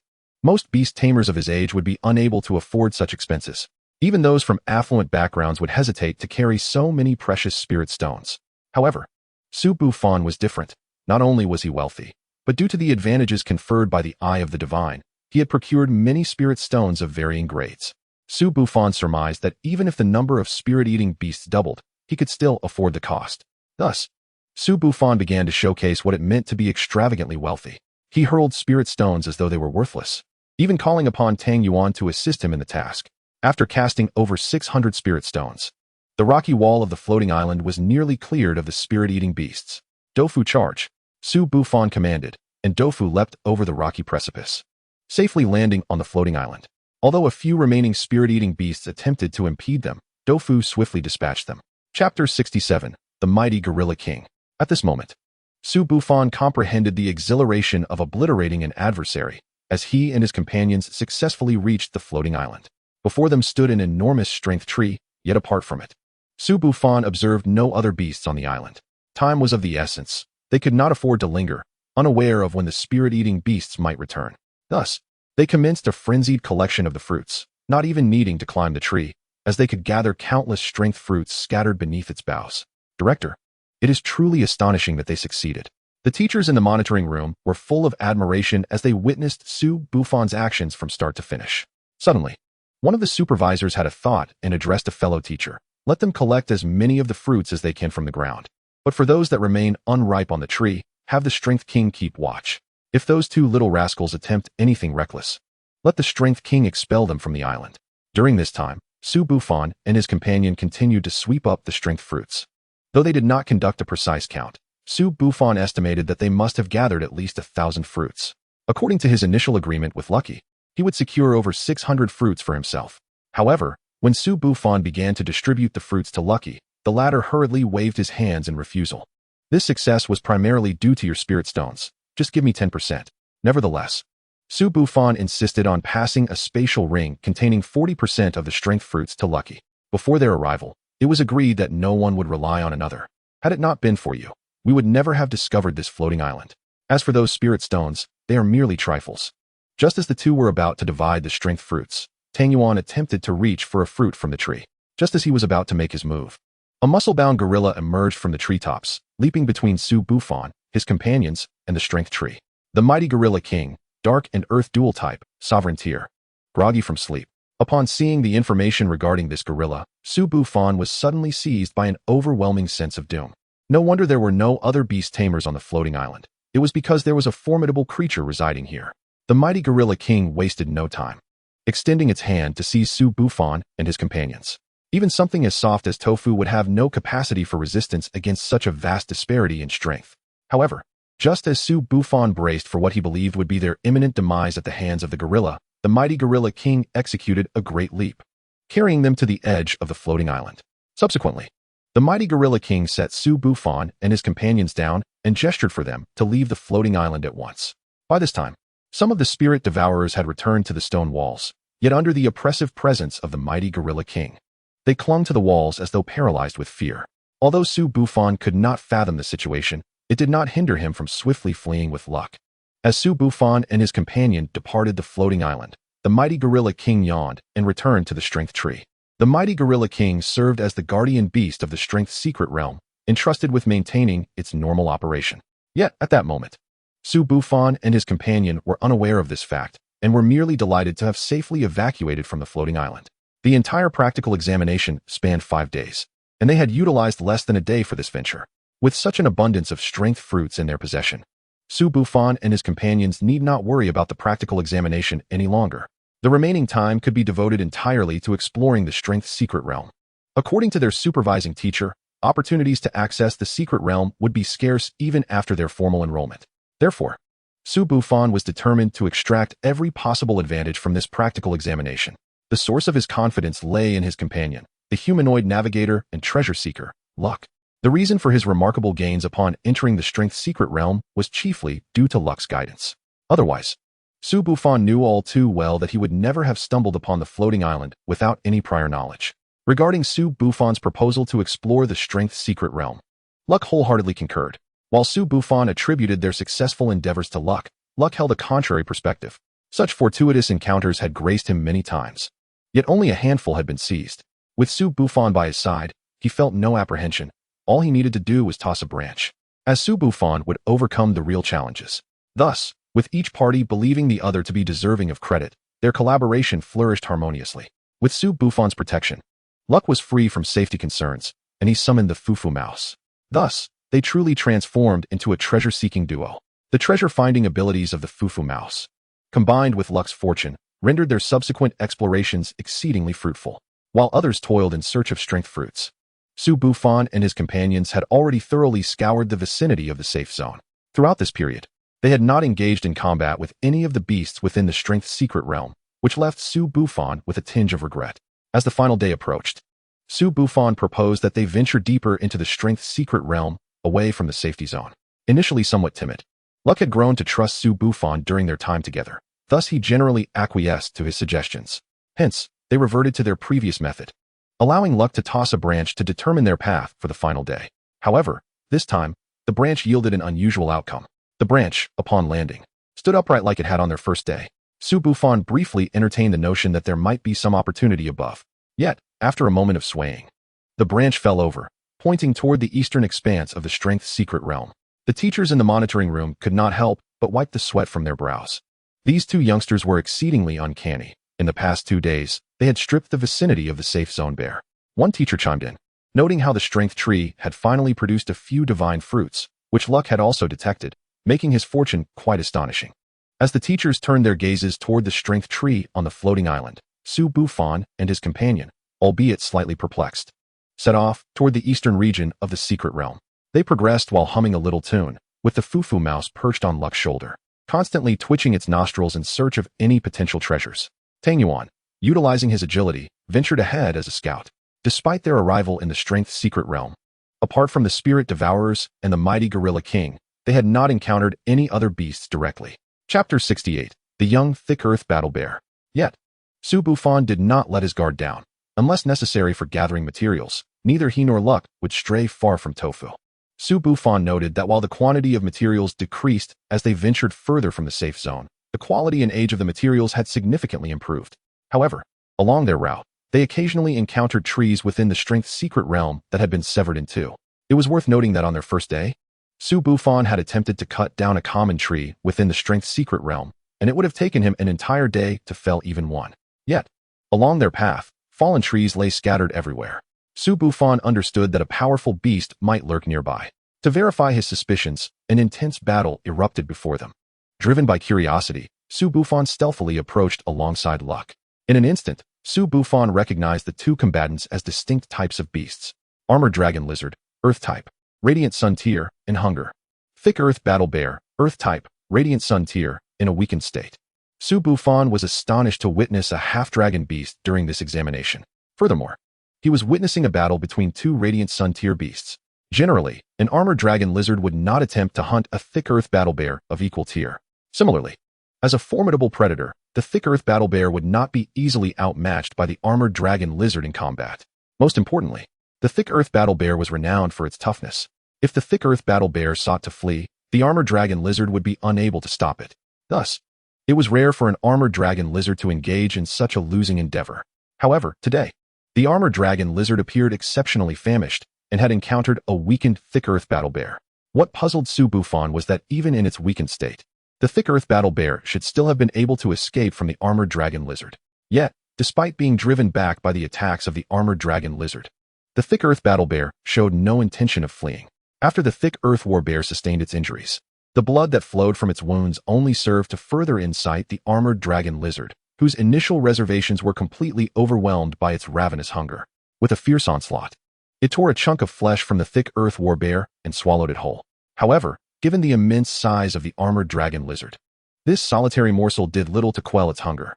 Thus, it continued its relentless assault on the Thick Earth War Bear, yearning for more of its succulent meat. What ensued was a stark revelation of nature's cruel reality. Despite the Thick Earth War Bear's unwavering resistance, it was inexorably being devoured by the Armored Dragon Lizard. At that moment, its formidable vitality became a source of torment, for even though it had lost half of its body, the Thick Earth War Bear remained alive, enduring the agony of its grievous wounds. When it finally succumbed and collapsed, its last act was not a roar or a struggle, but a sorrowful glance toward the cave situated not far behind it. Su Bufan discerned a profound sense of painful farewell in the eyes of the beast. Within the cave, faint whimpers seemed to echo the reason for the Thick Earth War Bear's unwillingness to flee. It had just given birth, and its cubs were nestled within that very cave. Ultimately, no miracle occurred. The life force of the Thick Earth War Bear was completely extinguished, and the Armored Dragon Lizard dragged away its lifeless body. As the Armored Dragon Lizard departed, weaker predatory beasts emerged from their hiding spots, scavenging the remnants of flesh scattered upon the ground. A few even caught wind of the cave's entrance, inching closer. However, now that Su Bufan was aware of the cub's existence, he would not allow these predatory beasts to succeed. While he could not contend with the Armored Dragon Lizard of the Sunlight rank, dealing with these lesser beasts was certainly within his grasp. Without needing to lift a finger, his mere presence was enough to send the other creatures scurrying away in fright. Soon after, Su Bufan and his companion ventured into the cave, where they discovered 4 cubs of the Thick Earth War Bear. It then dawned upon him why the mother bear appeared so weak. Typically, female Thick Earth War Bears would give birth to 1 or 2 cubs, yet this particular bear had birthed 4. The sheer number of cubs had resulted in varying degrees of malnutrition among the little ones. The more pressing concern, however, was that the mother bear had been slain by the Armored Dragon Lizard shortly after giving birth. Consequently, the 4 cubs were now left to wail in hunger. Had they not encountered Su Bufan and his companion, even if they had been fortunate enough to evade other predatory beasts, they would inevitably perish from starvation. Fortunately, fate smiled upon them, and they found themselves in the presence of Su Bufan. While he had no milk at hand, sustaining the lives of these cubs was a trivial matter for him. Possessing a spring of life, he had ample supplies of life-giving water stored within his storage ring.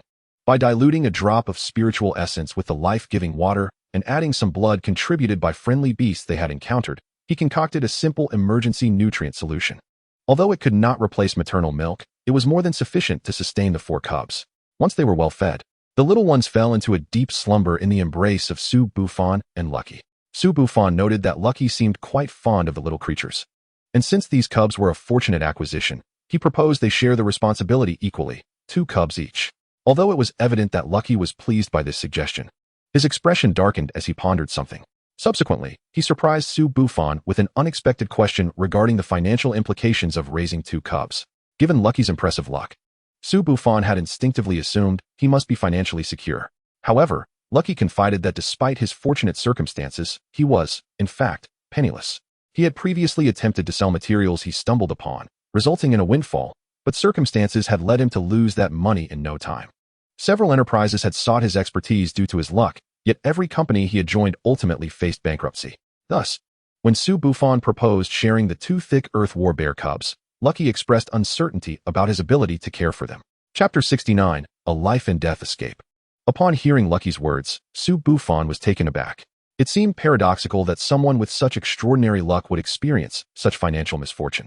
Nevertheless, having spent time together, Su Bufan had come to regard Lucky as a friend. Therefore, he suggested that the 2 cubs rightfully belonged to Lucky, but he could foster them at Su Bufan's place. For Su Bufan, whether he raised 1 cub or 4 made no difference. The estate was ample, and he felt it had grown too quiet. The addition of these 4 little ones would surely bring some liveliness to the estate. The teachers who witnessed this exchange were equally astonished. Although the Magic City Beastmaster University boasted the Power Realm, it imposed no restrictions on its development. Beyond assigning the mighty Gorilla King to safeguard the floating island and ensure the integrity of the realm, the school placed no further constraints. At that moment, even the teachers were learning for the first time that a half-dragon-type beast had appeared within the Power Realm. Teacher Yu, please keep a close eye on this armored dragon lizard for the time being, the lead director instructed. Additionally, have the task hall screen for eligible students to attempt to establish a contract with this armored dragon lizard. Unbeknownst to Su Bufan, their inadvertent discovery would soon spark considerable excitement among their senior classmates. However, they had neither the time nor inclination to dwell on this, as they understood the presence of a sunlight-ranked armored dragon lizard nearby posed potential complications. Consequently, after vacating the battlefield, Su Bufan retracted Tofu into the beast space. Yet, he did not anticipate encountering others during their retreat. The commotion generated by the clash between the armored dragon lizard and the thick Earth War bear had drawn the attention of others searching for power fruits nearby. Since the 4 cubs were too weak, Su Bufan opted not to store them in his ring. Instead, he and Lucky cradled 2 each in their arms. Upon seeing the cubs, those attracted by the ruckus wasted no time in attempting to rob them. To Su Bufan's disbelief, he and Lucky found themselves being mugged. The assailants not only coveted the cubs they held, but also threatened Su Bufan to relinquish the power fruits they had collected. This audacity left Su Bufan both incredulous and infuriated. Who do you think you are? How dare you attempt to rob me? Su Bufan encountered a quintet of adversaries, whose ire was ignited upon hearing his words. They summoned their beasts, intent on teaching him a lesson. Lucky, let your 3 fortune spirit crane join Tang Yuan in obstructing one of them, while I instruct Tofu to swiftly conclude this skirmish. Although none of the summoned beasts possessed the illustrious moonlight rank, their sheer number posed a considerable challenge. Even Tofu would require a substantial amount of time to vanquish them all. Yet, Su Bufan was acutely aware that they were not far from the site of the recent confrontation with the armored dragon lizard. He feared that prolonged engagement might invite unforeseen dangers. Thus, he resolved to have Lucky's 3 fortune spirit crane and Tang Yuan delay 1 or 2 of the enemy's beasts, allowing Tofu to expedite their defeat and avoid attracting the attention of the armored dragon lizard.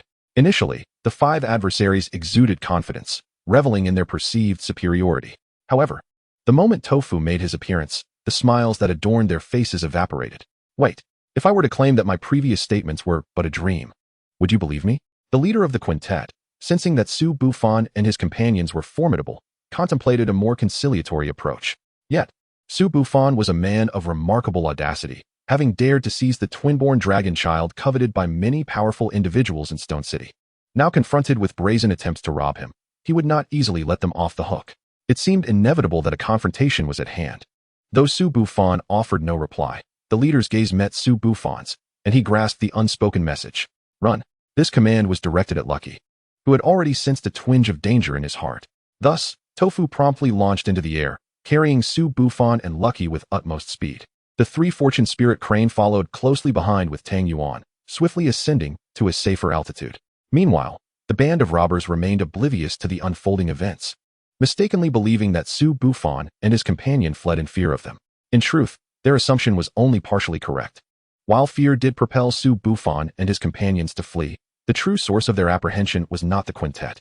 The genuine reason for their hasty retreat lay in the sound of trees splintering nearby, eerily reminiscent of the armored dragon lizard's earlier passage. Although Su Bufan initially harbored doubts about the identity of the beast, he was nonetheless prepared to escape at a moment's notice. Upon turning to see Lucky's pallid visage, he understood everything without the need for words. Their decision to flee proved prescient. As they ascended to a considerable height, monstrous earth spikes erupted from the forest below. One spike pierced Tofu's hind leg, narrowly grazing his dragon wing as it soared into the sky. Merely a casual thrust from the armored dragon lizard's earth spike had nearly severed Tofu's leg. Despite the excruciating pain coursing through his leg, Tofu maintained his ascent undeterred. The decision to retract Tang Yuan and the three fortune spirit crane upon reaching the air was undoubtedly the wisest choice. The severity of Tofu's injuries attested to the terrifying might of the earth spikes. Had the attack been directed at a starry rank beast like Tang Yuan or the three fortune spirit crane, the consequences would have been dire. Once they reached a secure altitude, healing elixirs cascaded onto Tofu's wound, staunching the flow of blood. After such an ordeal, Su Bufan and Lucky were understandably reluctant to continue their exploration. With merely half a day remaining for the examination, their bounty was already considerable. Thus, they conferred and resolved to return to the safe zone to await the conclusion of the event. As for the five robbers below, Su Bufan could only silently wish them luck, hoping that the armored dragon lizard, having satisfied its hunger, would show them no interest. Chapter 70. Inquiring for Intelligence. However, Su Bufan speculated that the likelihood of their safe escape was rather slim. After all, the one most fortunate in this examination was presently perched upon Tofu's back. Yet, the outcome had been perilously close to catastrophe. Had it not been for Lucky's fortuitous influence, had the earth spike been slightly misaligned and struck Tofu's wing, he and Lucky might have had to bid farewell to this beautiful world. Even though Lucky's good fortune spared Tofu's wing from harm, Tofu still sustained grave injuries. Nonetheless, they were fortunate indeed. After facing the full force of a sunlight-rank beast, they had emerged alive. On their journey back, Su Bufan and his companions encountered no further dangers, returning to the safe zone without incident. It was only then that Su Bufan had the opportunity to closely examine Tofu's injuries. Previously, even when wounded, Tofu's formidable self-healing capabilities had allowed for recovery. However, Su Bufan discerned that Tofu's injuries had escalated to a level necessitating the intervention of a healing beast. The earth spike attack from the armored dragon lizard had irreparably damaged over 60% of the veins and bones in Tofu's left leg.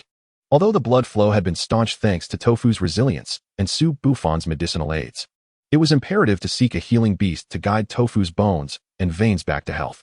Fortunately, as the practical examination drew to a close, the leading instructor had arrived at the safe zone with several students possessing healing beasts. While these students were merely 1 year senior to Su Bufan and Lucky, they were more than capable of treating Tofu.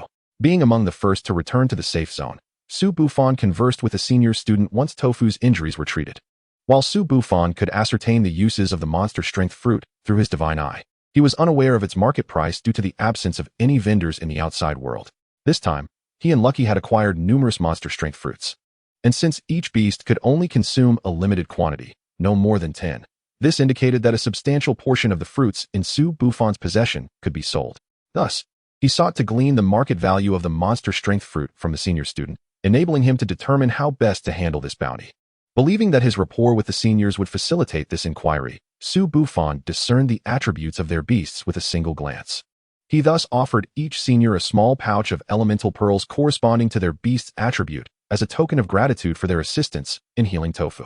Although he was uncertain whether the price of elemental pearls within the school mirrored that of the outside market, such fundamental nurturing resources were invaluable, both for personal use and for sale, and could be considered a form of hard currency. Moreover, Su Bufan merely sought a rationale to initiate conversation, and since he possessed an abundance of elemental pearls, this gesture was a natural choice.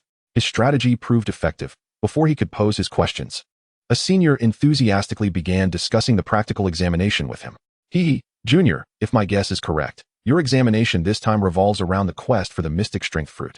While Su Bufan's initial intention was to assist in healing the senior sister who is akin to Tofu, he soon discovered that her demeanor leaned towards reticence. Among the other seniors, the most affable was the one engaged in conversation with him. "Might I inquire, senior, how should I handle these mystic strength fruits?" Upon hearing Su Bufan's inquiry, the senior responded with great enthusiasm. "If you can make use of them, they are best reserved for your own spirit beasts." As the mystic strength fruit is indeed a valuable asset. After stroking his chin thoughtfully, the senior continued, "If you find these fruits unnecessary, your first option is to enhance your evaluation for the examination task. Alternatively, you could sell them to the school or various clubs within it to acquire spirit beast points." Upon hearing the senior's words, Su Bufan keenly seized upon the keywords task and spirit beast points. "Senior, what do these terms mean?"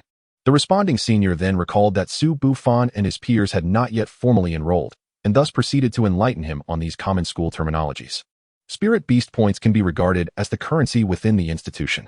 For instance, the secret realm that Su Bufan and his companions had entered could only be accessed post-enrollment through the expenditure of spirit beast points. Within the school, the value of spirit beast points is approximately 1 to 10,000 dragon coins, meaning one spirit beast point can be exchanged for 10,000 dragon coins. However, the senior informed Su Bufan that such exchanges are exceedingly rare, as spirit beast points are considerably harder to acquire. Within the institution, there are even instances where individuals offer 30,000 dragon coins for a single spirit beast point. While dragon coins are usable within the school, certain exclusive items can only be procured with spirit beast points. The senior assured Su Bufan that he would naturally comprehend these matters once he commenced his studies. Moreover, the acquisition methods for spirit beast points must be addressed. Apart from each student being able to exchange dragon coins for 100 spirit beast points annually, they can only obtain spirit beast points through tasks available in the school's task hall. The senior's current endeavor of aiding the new students in the mystic strength realm constitutes a minor task from the task hall. Upon completion, each of them would earn 10 spirit beast points, which holds a value comparable to the bag of elemental pearls Su Bufan had gifted them. However, as their task is foundational, it does not involve an evaluation phase. In fact, during their first 2 years as new students, they are unable to undertake tasks requiring evaluation. Nevertheless, there are exceptions. The end-of-year assessments present a qualifying task applicable to all students. The practical examination that Su Bufan is currently participating in shares a similar nature, albeit with lower difficulty and greater rewards compared to the end-of-year assessments. Evaluated tasks will provide corresponding ratings based on performance, with superior ratings yielding enhanced rewards. After engaging in conversation with a few seniors for a while, more students gradually returned to the safety zone. They began treating the injuries of the spirit beasts belonging to the returning students. Observing their busy efforts, Su Bufan chose not to complicate matters further and refrained from prolonging the conversation. Instead, he remained quietly on the sidelines, contemplating the information he had just acquired while awaiting the conclusion of the practical examination. Chapter 71, Bargaining. As the conclusion of the examination drew near, an increasing number of individuals returned to the safety zone. It was not until the 2 teachers, clad in the attire of spirit beast handlers, escorted the last 6 individuals back that the examination officially came to an end. Among the 6 escorted back by the teachers, Su Bufan recognized 3 members of the group that had previously attempted to ambush him.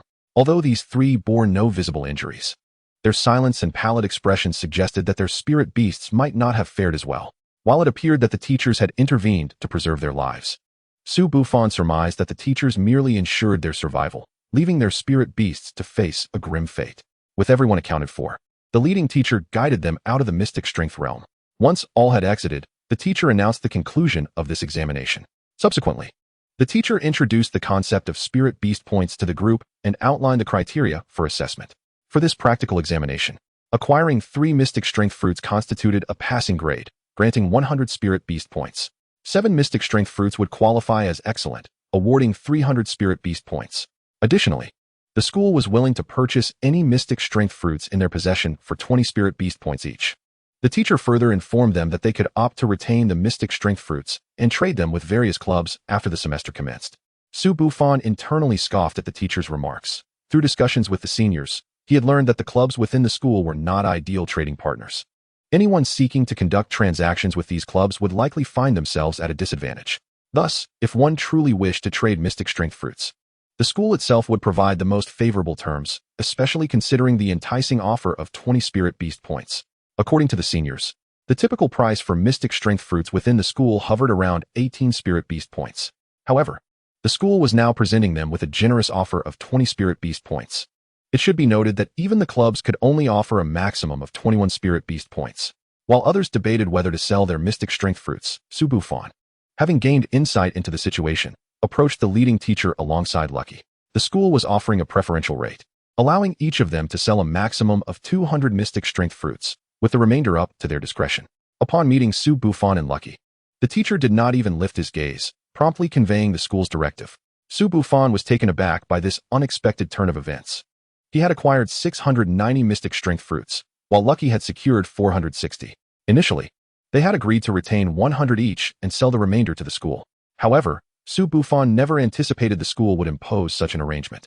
Moreover, I forgot to mention that mystic strength fruits cannot be sold to anyone outside the school or its clubs.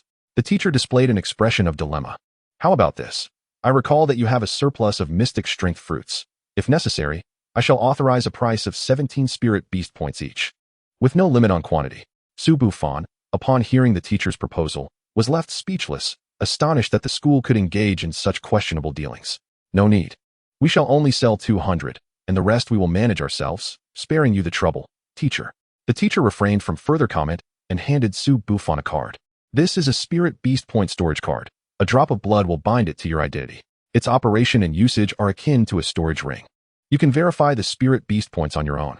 Following the teacher's instructions, Su Bufan completed the binding and checked the quantity of spirit beast points on the storage card. To his astonishment, rather than finding a shortage, he discovered an increase of 500 spirit beast points. The esteemed reward amounts to 300, and the bounty from the formidable fruit yielded 4,000, which should total 4,300 points. Yet, at this moment, Su Bufan's card displayed a total of 4,800 Beastmaster points. Do you see? The extra 500 points were not a miscalculation on my part. By mere chance, you all aided the school in discovering a shelled dragon lizard. Initially, the intention was to reward each of you 5,000, but considering you accidentally took 4 thick earth warbears, the final reward was adjusted to a mere 500 each. Upon hearing the words of the lead teacher, Su Bufan could no longer contain himself and began to retort. Teacher, that is not quite fair. If it weren't for us, those 4 little creatures would likely have perished by now. We helped the school preserve those thick earth warbears, so the school ought to reward us accordingly. After hearing Su Bufan's words, the lead teacher looked up at him with a bemused smile. Oh, help the school, did you? Then shouldn't those 4 cubs be handed over to me now? This left Su Bufan in an awkward position, prompting him to attempt a change of subject and cease further discussion on the matter. Observing Su Bufan's demeanor, the lead teacher remarked with a hint of annoyance, "You 2 rascals have taken more than your fair share from the school. These several thousand Beastmaster points would take other students a considerable time to earn. But we earned them through our own efforts, didn't we?" Su Bufan meekly countered. The lead teacher shot him a glare, 500 points. If you don't want it, I'll take it back. With that, he reached for Su Bufan's card. Upon sensing the teacher's seriousness, Su Bufan immediately conceded. No, please, teacher. You know I consider the school my home. If the school asks me to go east, I shall never venture west. The school would never shortchange me on any Beastmaster points. Seeing Su Bufan's earnestness, the teacher couldn't help but chuckle. All right, stop causing trouble. If you know the way, return home. If not, ask someone for directions.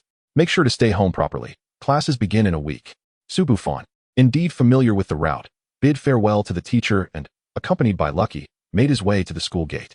As he retrieved his car from his storage ring and placed the 4 cubs in the back seat, preparing to head home with Lucky, a thought struck him. By the way, I recall you mentioned you're short on funds. Where do you plan to stay for the next 7 days? Upon hearing Su Bufan's question, Lucky also recognized the dilemma and pondered for a moment before responding. I suppose I'll just find a hotel to stay in. With the materials I've gathered this time, I can simply use them to offset the rent. Forget it, come with me. My place has plenty of space. Rather than letting those materials go to waste, you might as well give them to me. When Su Bufan designed his manor, he had anticipated the possibility of friends needing a temporary residence. Thus, resolving Lucky's accommodation issue was a breeze. Lucky appeared exceedingly pleased upon hearing Su Bufan's offer. Really? Thank you so much. After witnessing Lucky's remarkable fortune, Su Bufan was determined to foster a strong relationship with him. This invitation for Lucky to stay at the manor was a spur-of-the-moment decision.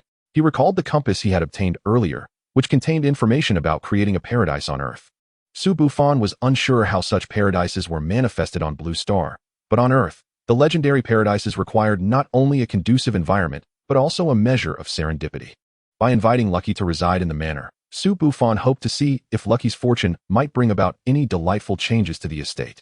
Before taking Lucky to the manor, Su Bufan first led him to the market. This was not to purchase daily necessities for Lucky, as the manor had been well equipped with all essentials during its construction. The primary purpose of their market visit was to address the dietary needs of the 4 little creatures in the car. Finding suitable food for these 4 cubs proved to be quite a challenge. Instances like Su Bufan's unexpected acquisition of newborn beast cubs were exceedingly rare. Thus, he could only buy whatever was available. However, under the condition of offering additional payment, the suppliers promised to exert their utmost efforts to find the beast milk Su Bufan sought. At this juncture, Su Bufan also recognized a pressing issue.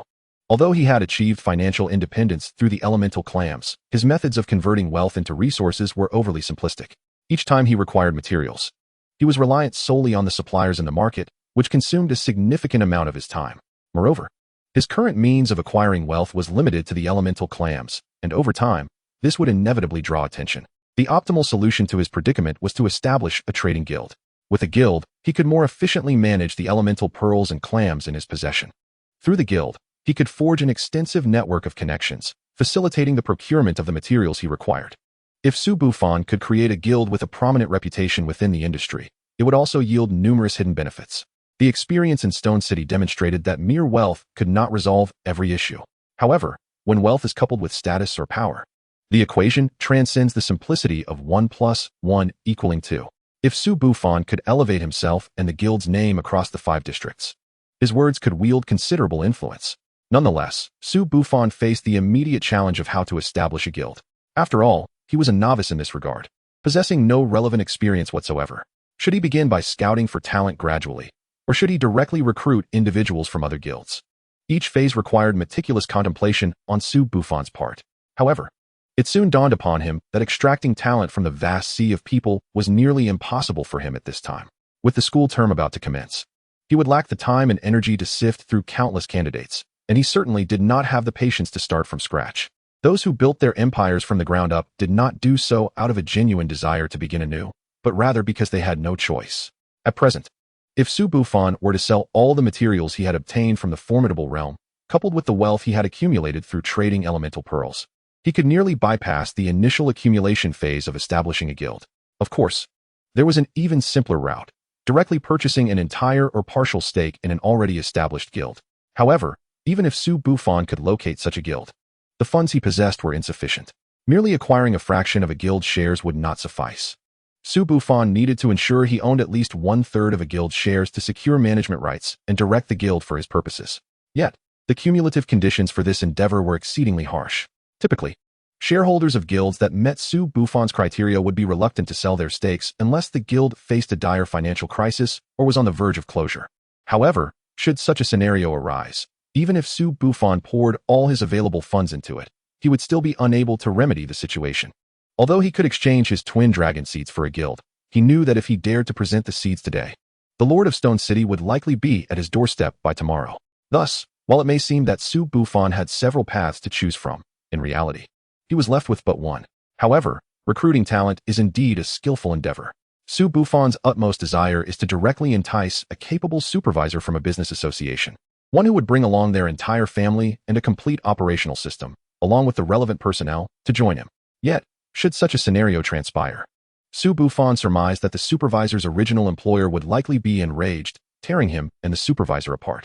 Consequently, after a thorough analysis, Su Bufan concluded that forming a business association could not be rushed. At this juncture, he successfully returned to the estate.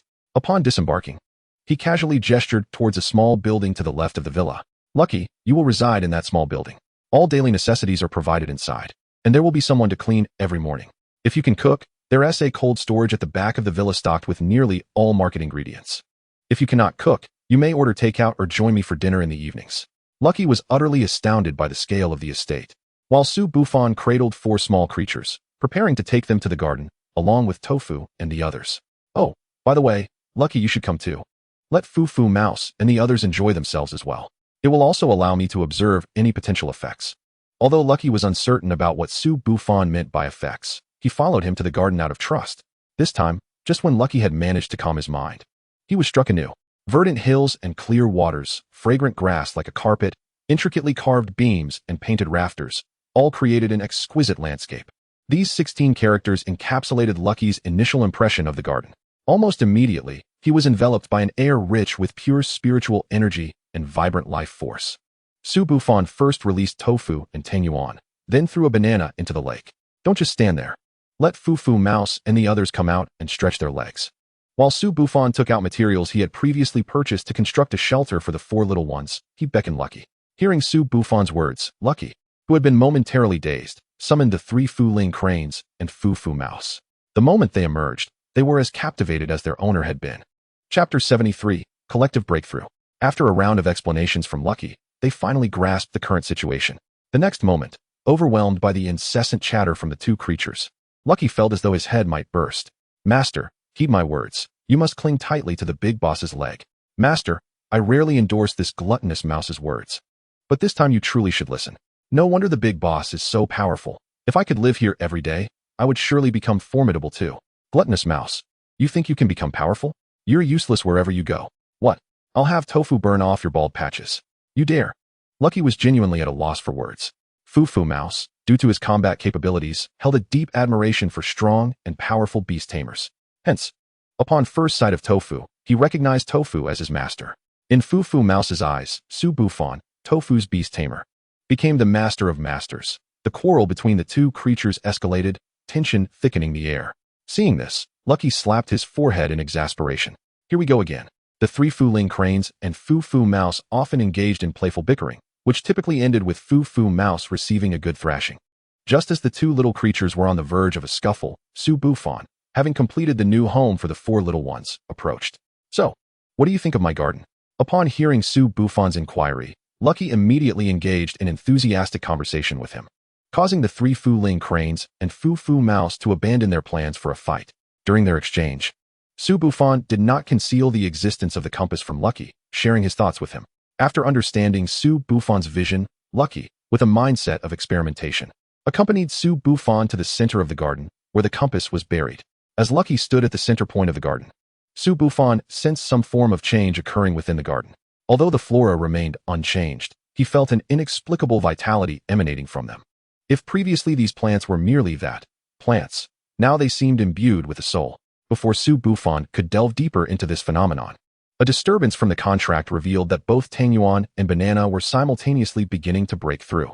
While they had accumulated sufficient energy over time, they were merely a step away from their breakthrough. Yet, the fact that they began to advance concurrently without warning suggested some unknown circumstances to Su Bufan. Then, a more astonishing revelation came to light. Lucky informed Su Bufan that Fufu Mouse was also commencing a breakthrough. Upon Lucky's departure from the center point, the garden's vibrant aura dissipated, yet Tangyuan and the others did not halt their progression. To prevent any unforeseen incidents, Su Bufan instructed Lucky to return to the center point. However, even as Lucky complied, Su Bufan noted that the garden did not revert to its previous state of vitality. After multiple attempts, it became evident that they could not restore the garden's former lively essence. Nevertheless, despite the issues they faced, Tangyuan, Banana, and Fufu Mouse continued their breakthroughs without any setbacks. Su Bufan pondered that the failure to rejuvenate the garden's essence might stem from Lucky's fortune. However, after a series of tests, they discovered no signs of diminished luck on Lucky's part. Su Bufan then unearthed the compass, noticing that half of its engravings had changed, while the other half remained the same. This intrigued Su Bufan. The change in the compass's engravings indicated that Lucky's fortune indeed impacted it. Yet, what could the half-altered patterns signify? Did he need to seek another person with similar fortuitous qualities as Lucky? If that were the case, Su Bufan believed he might never encounter another like Lucky in his lifetime. Achieving the paradise described by the compass seemed increasingly hopeless. After confirming that the engravings on the compass could not be fully altered for the time being, Su Bufan chose to set this matter aside and focus entirely on the breakthroughs of the three beast companions. Among them, Fufu Mouse found the process to be the most straightforward and seamless. As a creature destined to break through to the stellar tier, coupled with Fufu Mouse's profound fortune, this breakthrough was bound to occur without incident. The advancements of Tangyuan and Banana were also relatively smooth, as Su Bufan had always prioritized their foundational training, fostering a solid base for their growth. Thus, it was highly likely that their ascension to the crescent tier would proceed without complications. However, once Tangyuan and Banana completed their breakthroughs, Su Bufan was confronted with a rather troublesome dilemma. Due to his innate talents, he typically preferred to personally attend to the dietary needs of Tofu and the others. Yet, he increasingly felt overwhelmed. Although their strength as beast tamers could not be measured by ordinary standards, even Tofu consumed over 1,000 pounds of meat daily. Even if Su Bufan merely engaged in the most rudimentary culinary endeavors with the meat, it consumed a significant portion of his time each day. Now, the addition of a banana clearly rendered him somewhat overwhelmed. During the initial construction of the villa, although a specialized kitchen was designed, Su Bufan had still underestimated the voracious appetites of the dragon-type beasts. With all three of them having now reached the crescent moon tier, the proportion of food in relation to their enhanced powers would diminish increasingly. Hence, Su Bufan resolved to procure ready-made meals to adequately address the sustenance needs of tofu and the banana. It was at this juncture that Su Bufan comprehended why many formidable beast tamers often have dedicated teams handling logistics behind them. He found himself envying the fortune of the three blessings crane and the fortune mouse, which required minimal sustenance. Tofu's daily provisions could easily sustain the fortune mouse for an entire year. Thus, Su Bufan promptly contacted the supplier who had been aiding him in sourcing food for the four small creatures, requesting an additional batch of provisions for tofu and the banana. However, this call brought him some rather fortuitous news. The supplier's associated chamber of commerce had gone bankrupt. The supplier Su Bufan had contacted was named Wang Peng, affiliated with the food industry chamber. This chamber primarily dealt with the daily sustenance of various beast companions. According to Wang Peng, the chamber had been experiencing losses for quite some time. The current president had absconded with funds just 3 days prior, accompanied by his sister-in-law, and they had only recently become aware of this situation. Chapter 74, Li Wanyu. Wang Peng had been on the verge of notifying Su Bufan that his previous order could not be fulfilled when, unexpectedly, Su Bufan preempted him with a call.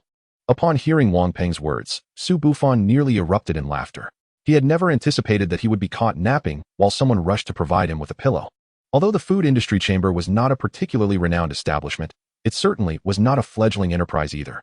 The chamber held a degree of prominence within the community, especially concerning beast sustenance. The collapse of the food industry chamber was undoubtedly a boon for Su Bufan. He had aspirations of establishing his own chamber, and with adequate funding at his disposal, he had merely been hindered by the absence of suitable candidates. The downfall of the food industry chamber now presented him with an opportunity to recruit personnel. Essentially, it was akin to poaching. But recruiting from a thriving chamber could invite retaliation from that organization. In contrast, poaching from a defunct chamber bore entirely different implications. Not only would it not infringe upon anyone's interests, but it could also provide an opportunity for those facing unemployment. Most importantly, compared to rescuing a failing chamber, recruiting from a collapsed one was far more economical. There was no need to recruit the entire staff. Securing the core personnel from the food industry chamber would suffice to forge a new establishment.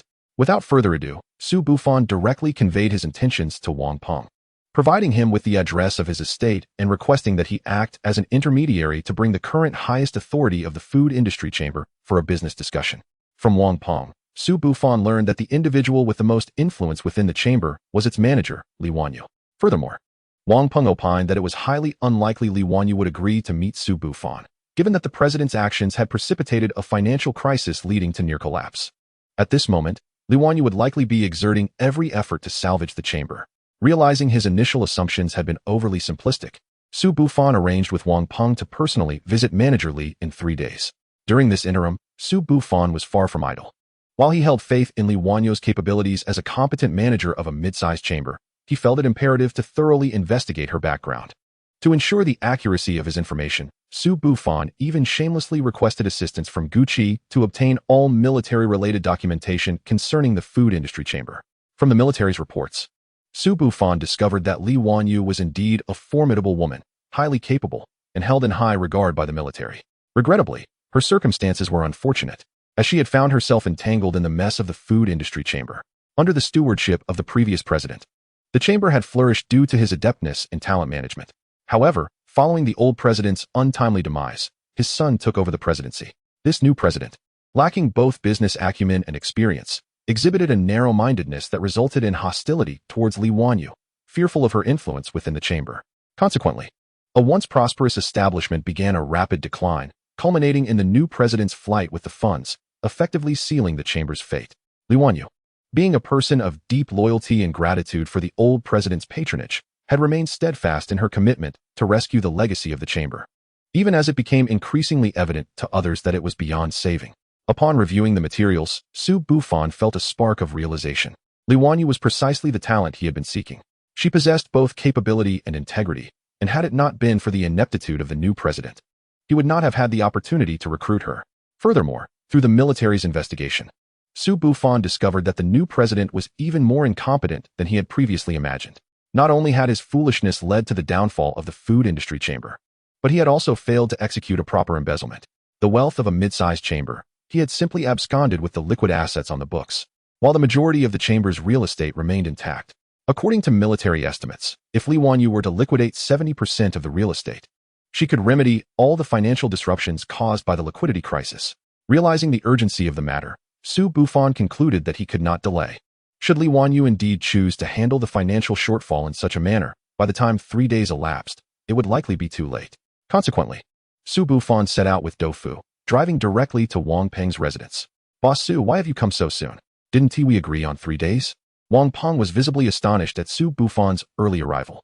"There's no time to waste. Take me to see Li Wanyu right now." Manager Li mentioned recently that there was nothing significant to discuss, and we shouldn't trouble her. Wang Peng's expression turned troubled upon hearing Su Bufan's insistence. "I am prepared to invest and assist your chamber in overcoming this crisis. You can certainly inform Manager Li of this." After hearing Su Bufan's affirmation, Wang Peng's face cleared of any hesitation, and he promptly led Su Bufan to the headquarters of the food industry chamber. There, Su Bufan finally came face to face with the manager of the food industry chamber, Li Wanyu. Clearly, the recent turmoil within the chamber had placed immense pressure on her. The redness around her eyes and her slightly disheveled hair indicated that she had likely gone without rest for an extended period. "Manager Li, you don't appear to be in the best of health," Su Bufan observed, his tone lighthearted. Upon hearing Su Bufan's remark, Li Wanyu did not take offense at his teasing. "I heard from Wang Peng that you are willing to support us through this crisis. Do you have any idea how much the food industry chamber requires to navigate this situation?" Su Bufan could sense the formidable aura and pressure emanating from Manager Li. Despite feeling utterly fatigued, she was still striving to seize the initiative. With a swift motion, Su Bufan tossed a document onto the table. "Manager Li, perhaps my understanding of the current state of the Food Industry Association is not any less than yours." The document she threw was a portion of a military report regarding the Food Industry Association. Upon perusing the report, Li Wanyu's expression immediately shifted. "Impossible. Selling 70% of the real estate means the Food Industry Association is virtually defunct." With that, she cast the report aside. "Since you are aware of the situation, I shall not beat around the bush. State your terms." Su Bufan raised her hand, signaling A6 with her fingers. "I will provide financial support to cover 70% of your economic shortfall, but in return, I demand 60% ownership of the Food Industry Association." Chapter 75, Acquisition of the Association. Upon hearing Su Bufan's proposal, Li Wanyu promptly expressed her refusal. "Impossible, that cannot be done. Please leave." Su Bufan waved her hand, gesturing for Wang Peng, who had just approached, to step aside. "Manager Li, I understand that you wish to preserve the legacy left by the former president. Coincidentally, I am merely seeking an association to assist me with certain matters." Subsequently, Su Bufan produced an agreement and tossed it to Li Wanyu. "Take a look. I know the former president entrusted you with 90% of the association's shares." The agreement indicated that Su Bufan would fund the Food Industry Association to cover 70% of its economic deficits in exchange for 60% of the shares. Following the acquisition of shares, Li Wanyu would remain the primary manager of the association, with Su Bufan refraining from involvement in its operational management. Furthermore, Su Bufan guaranteed that 90% of her share of the profits would be allocated to the development of the association. "Manager Li, I assure you, if you wish to safeguard the former president's legacy, collaborating with me is the optimal solution." Su Bufan presented another list. "With my financial backing, you need only sell off these marginal industries to restore the association's normal operations. Moreover, this opportunity allows you to expand the association's business." As she spoke, Su Bufan showcased the vast array of cultivation materials within her storage ring. According to Su Bufan's knowledge, the reason the Food Industry Association primarily engaged in the production of beast taming food was that the former president was not a beast master. Consequently, the entire association was unable to partake in the lucrative market of cultivation materials. The former president's son, now the new president, while a beast master, lacked strength and, due to his foolishness, the association had not only failed to expand its business, but was also on the brink of collapse. However, with Su Bufan's assistance, she could leverage her elemental pearls to penetrate the market for cultivation materials. "Are you certain you will not interfere with the association's operations?" After reviewing the agreement, Li Wanyu's resolve began to waver. "Absolutely. I may offer a few suggestions, but if you disagree, you need only say so. Over the next 8 years, I will be studying at the Beast Taming University in Magic City and will have no time to manage the association." Upon learning that Su Bufan was still a student, Li Wanyu displayed an expression of astonishment. Did your parents provide you with this money? Su Bufan understood that Li Wanyu's inquiry stemmed from concern. All of this money is earned by me. My parents passed away long ago. There is no need to worry about any ulterior motives. If not for necessity, I would prefer to devote myself entirely to cultivating beasts.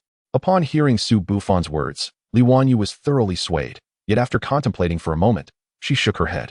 But why? If you have any demands, please voice them. I believe my offer is the best you can obtain at present. Suddenly, Li Wanyu let out a bitter laugh. Yes, your terms are indeed highly enticing, but I do not wish for you to attract trouble. Hearing this, Su Bufan felt perplexed. Was there some hidden agenda behind the current situation with the Food Industry Association? Otherwise, she could not fathom what trouble she might encounter. After an explanation from Li Wanyu, Su Bufan learned that another association's president had set his sights on the Food Industry Association, intending to seize it for himself. Li Wanyu was concerned that Su Bufan might incur the ire of this rival association. Initially, Su Bufan found the situation somewhat troublesome. But upon discovering the name of the association seeking to annex the Food Industry Association, she recalled having encountered it in military documents. When she had previously seen the Pearl Association, she had thought little of it. The Pearl Association was on par with the Food Industry Association in its prime. And had it been any other association of similar standing, Su Bufan might have given it further consideration. However, the Pearl Association was an exception. The reason being, the Pearl Association had built its fortune on elemental pearls, and its primary industry remained elemental pearls. Moreover, the Pearl Association faced many of the same challenges as the Food Industry Association, due to its inability to expand its business. The Pearl Association had subtly been on a downward trajectory in recent years. Their desire to absorb the Food Industry Association was motivated by a wish to broaden their business and expand their market. Should the Pearl Association dare to obstruct Su Bufan, she would simply work overtime for a few days to collapse the elemental pearl market. Thus, Su Bufan felt no fear of this elemental association. However, in order to reassure Li Wanyu and her associates, Su Bufan once again chose to display her power. Managerly, you need not worry. The documents you reviewed earlier were directly sourced from the military. With this single statement, Su Bufan alleviated Li Wanyu's concerns. After receiving Su Bufan's financial and material support, Li Wanyu managed to fill most of the funding gap and seized the opportunity to sell off some marginal industries. This not only addressed the remaining funding shortfall, but also prepared the Food Industry Association for its forthcoming transformation. Upon returning to her estate, Su Bufan began the process of cultivating elemental clams. According to her vision, the Food Industry Association would soon embark on expanding its market for beast taming cultivation materials. To partake in this lucrative venture, the association needed a substantial entry point. For Su Bufan, the most accessible and effective entry point was elemental pearls. Previously, she had found it difficult to digest large quantities of elemental clams and pearls on her own, nor could she sell them in bulk. However, now that she possessed an association, she could easily absorb as many elemental pearls as needed. Internally, Su Bufan could explain her acquisition of the elemental pearls as having been secured through connections. Moreover, as long as she exercised caution, few would discover that the elemental pearls within the association originated from her. Crucially, Su Bufan was aware that the Pearl Association would not permit the Food Industry Association to recover its vitality. Therefore, she needed to prepare countermeasures in advance.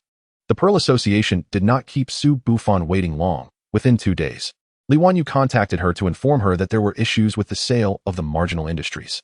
On the call, Li Wanyu assured her that these issues bore the hallmark of the Pearl Association's interference. In response, Su Bufan told her that as long as the marginal industries could be disposed of, a lower price would be acceptable. Even giving them away for free would be permissible. In truth, now that she had an association and could sell elemental pearls in bulk, Su Bufan no longer needed to rely on the Food Industry Association to sell off marginal industries to cover her funding gaps. However, he still insisted that the Chamber of Commerce eliminate these peripheral industries in order to restore the organization to its pure state. Initially, the Chamber of Commerce solely focused on 2 primary sectors, beast food and beast care. Chapter 76, renaming the chamber to Dragon Chamber. However, ever since the new president took office, the organization began to haphazardly expand its business, attempting to dabble in various industries. As a result, not only did it fail to achieve any notable success in these new ventures, but it also hindered the 2 foundational industries that had originally propelled the Chamber of Commerce to success. During a telephone conversation, Su Bufan urged Su Wanyu to expedite the disposal of these chaotic industries and also requested her to send a trustworthy individual to the estate. Although Li Wanyu harbored doubts regarding Su Bufan's decision to sell off the peripheral industries at a low price, she refrained from opposing him. She recognized that these peripheral industries were adversely affecting the entire chamber, and the critical financial gaps within the organization had already been addressed. For the remaining issues, even if the sale of the peripheral industries could not bridge the gaps, Li Wanyu was confident she could rectify them once the chamber returned to normal operations. Shortly thereafter, Su Bufan encountered an old acquaintance, Wang Peng, at the entrance of the estate. After inviting him in for a brief visit, Su Bufan presented Wang Peng with a spatial ring filled to the brim with a mountain of elemental pearls, leaving him utterly astonished. Upon Wang Peng delivering the ring to Li Wanyu, she too was taken aback by the sheer quantity of elemental pearls. Consequently, Li Wanyu made a special call to Su Bufan for confirmation. Su Bufan informed her that these elemental pearls had been acquired through his connections and that another batch would soon arrive, urging her to utilize them wisely to penetrate the market. Although the prices of fundamental cultivation materials like elemental pearls were consistently regulated by the government, Su Bufan assured Li Wanyu that, without breaching the price threshold, she could attract customers through alternative promotional strategies. As for the specific execution, he left it to her discretion, asking only that she inform him before implementation. Su Bufan aimed to leverage his considerable resources to expedite the chamber's return to the right track and to even accelerate its development. Li Wanyu did not disappoint him. She quickly devised a plan. According to her strategy, each customer purchasing elemental pearls from the chamber would receive a refund of half the price of their initial purchase, provided they could bring in 5 new customers. For instance, if Su Bufan bought 20 elemental pearls, amounting to 600,000 dragon coins, he would receive a refund of 300,000 dragon coins upon successfully referring 5 new customers who had never purchased elemental pearls before. If this method could be effectively implemented, the chamber would undoubtedly gain recognition within the cultivation materials sector. However, Su Bufan deemed this insufficient and requested that Li Wanyu add another provision. Those purchasing elemental pearls, regardless of whether they referred others, would receive beast food proportional to their level of expenditure.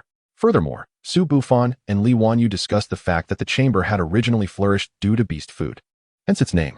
Now, with not only beast food but also beast care and an upcoming venture into beast cultivation materials, it seemed inappropriate for the chamber to retain the name Chamber of Food. Thus, Su Bufan proposed renaming it to the Dragon Chamber. This was partly to honor the former president, whose name contained the character for dragon, and partly to prevent outsiders from forming a stereotypical image based solely on the name. Although Li Wanyu felt a deep attachment to the name Chamber of Food, she ultimately agreed after hearing Su Bufan's reasoning.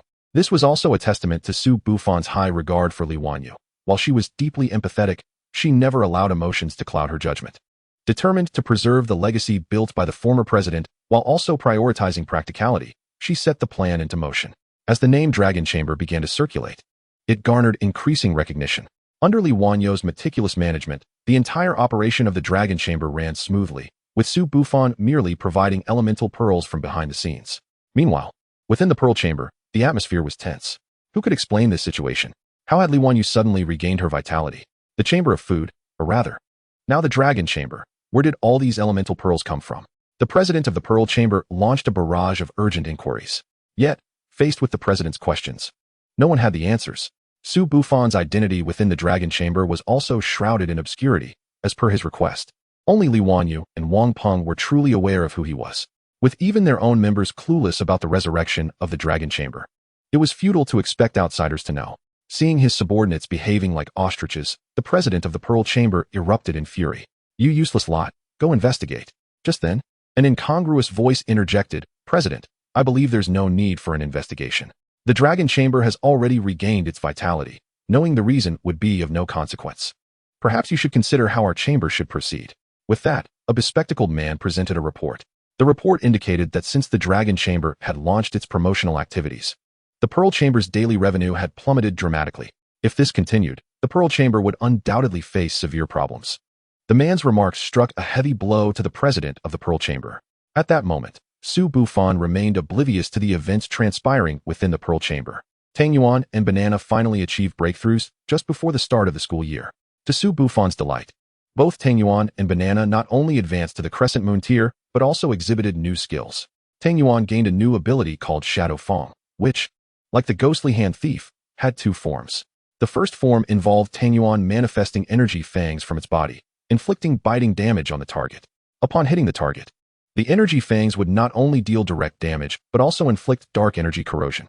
The second form required collaboration with Tang Yuan's ghostly hand thief skill. When Tang Yuan activated the ghostly hand thief and successfully seized the enemy's shadow, it could then unleash the Shadow Fang skill. Tang Yuan's shadow would launch a biting attack on the Shadow Pearl. This attack would have two effects. First, it would directly harm the original body through the shadow, and second, it would have a minuscule chance of damaging a portion of the opponent's shadow. If the opponent's shadow were destroyed, the corresponding part of their body would be paralyzed for 3 minutes. For instance, if Tang Yuan executed the Shadow Fang and successfully destroyed the opponent's right hand within the Shadow Pearl, then for the next 3 minutes, the opponent's right hand would be rendered immobile. Chapter 77, New Skills. This appeared quite impressive, although the probability was exceedingly low and the prerequisites were rather demanding. Nevertheless, the Shadow Fang skill not only enhanced Tang Yuan's control, but also endowed it with a degree of offensive capability. In contrast, Banana's skill evolution was less pronounced. He did not awaken a new skill due to his breakthrough. The only change was that his original water control skill had transformed into water mastery. The mastery of water elements by Banana has markedly improved in both scope and precision. The breakthroughs achieved by Tang Yuan and Banana represent an unexpected delight for Su Bufan prior to the commencement of the academic year. Now, the three of them have successfully ascended to the rank of Crescent Moon, instilling Su Bufan with greater confidence regarding their forthcoming school life. On the day of enrollment, the actual number of attendees exceeded Su Bufan's expectations. Along with the accompanying parents, the entrance to the campus was teeming with people. Su Bufan and Lucky exerted considerable effort to finally squeeze their way to the entrance. Here, they could finally catch their breath, as the Shanghai Beast Master University prohibits parental entry. Thus, they felt a sense of relief upon reaching this point. Eager upperclassmen had already taken on the task of welcoming the new students. A few of them, upon spotting Su Bufan and Lucky, approached with great enthusiasm, eager to guide them in familiarizing themselves with the school. The fervor displayed by these upperclassmen struck Su Bufan as somewhat peculiar.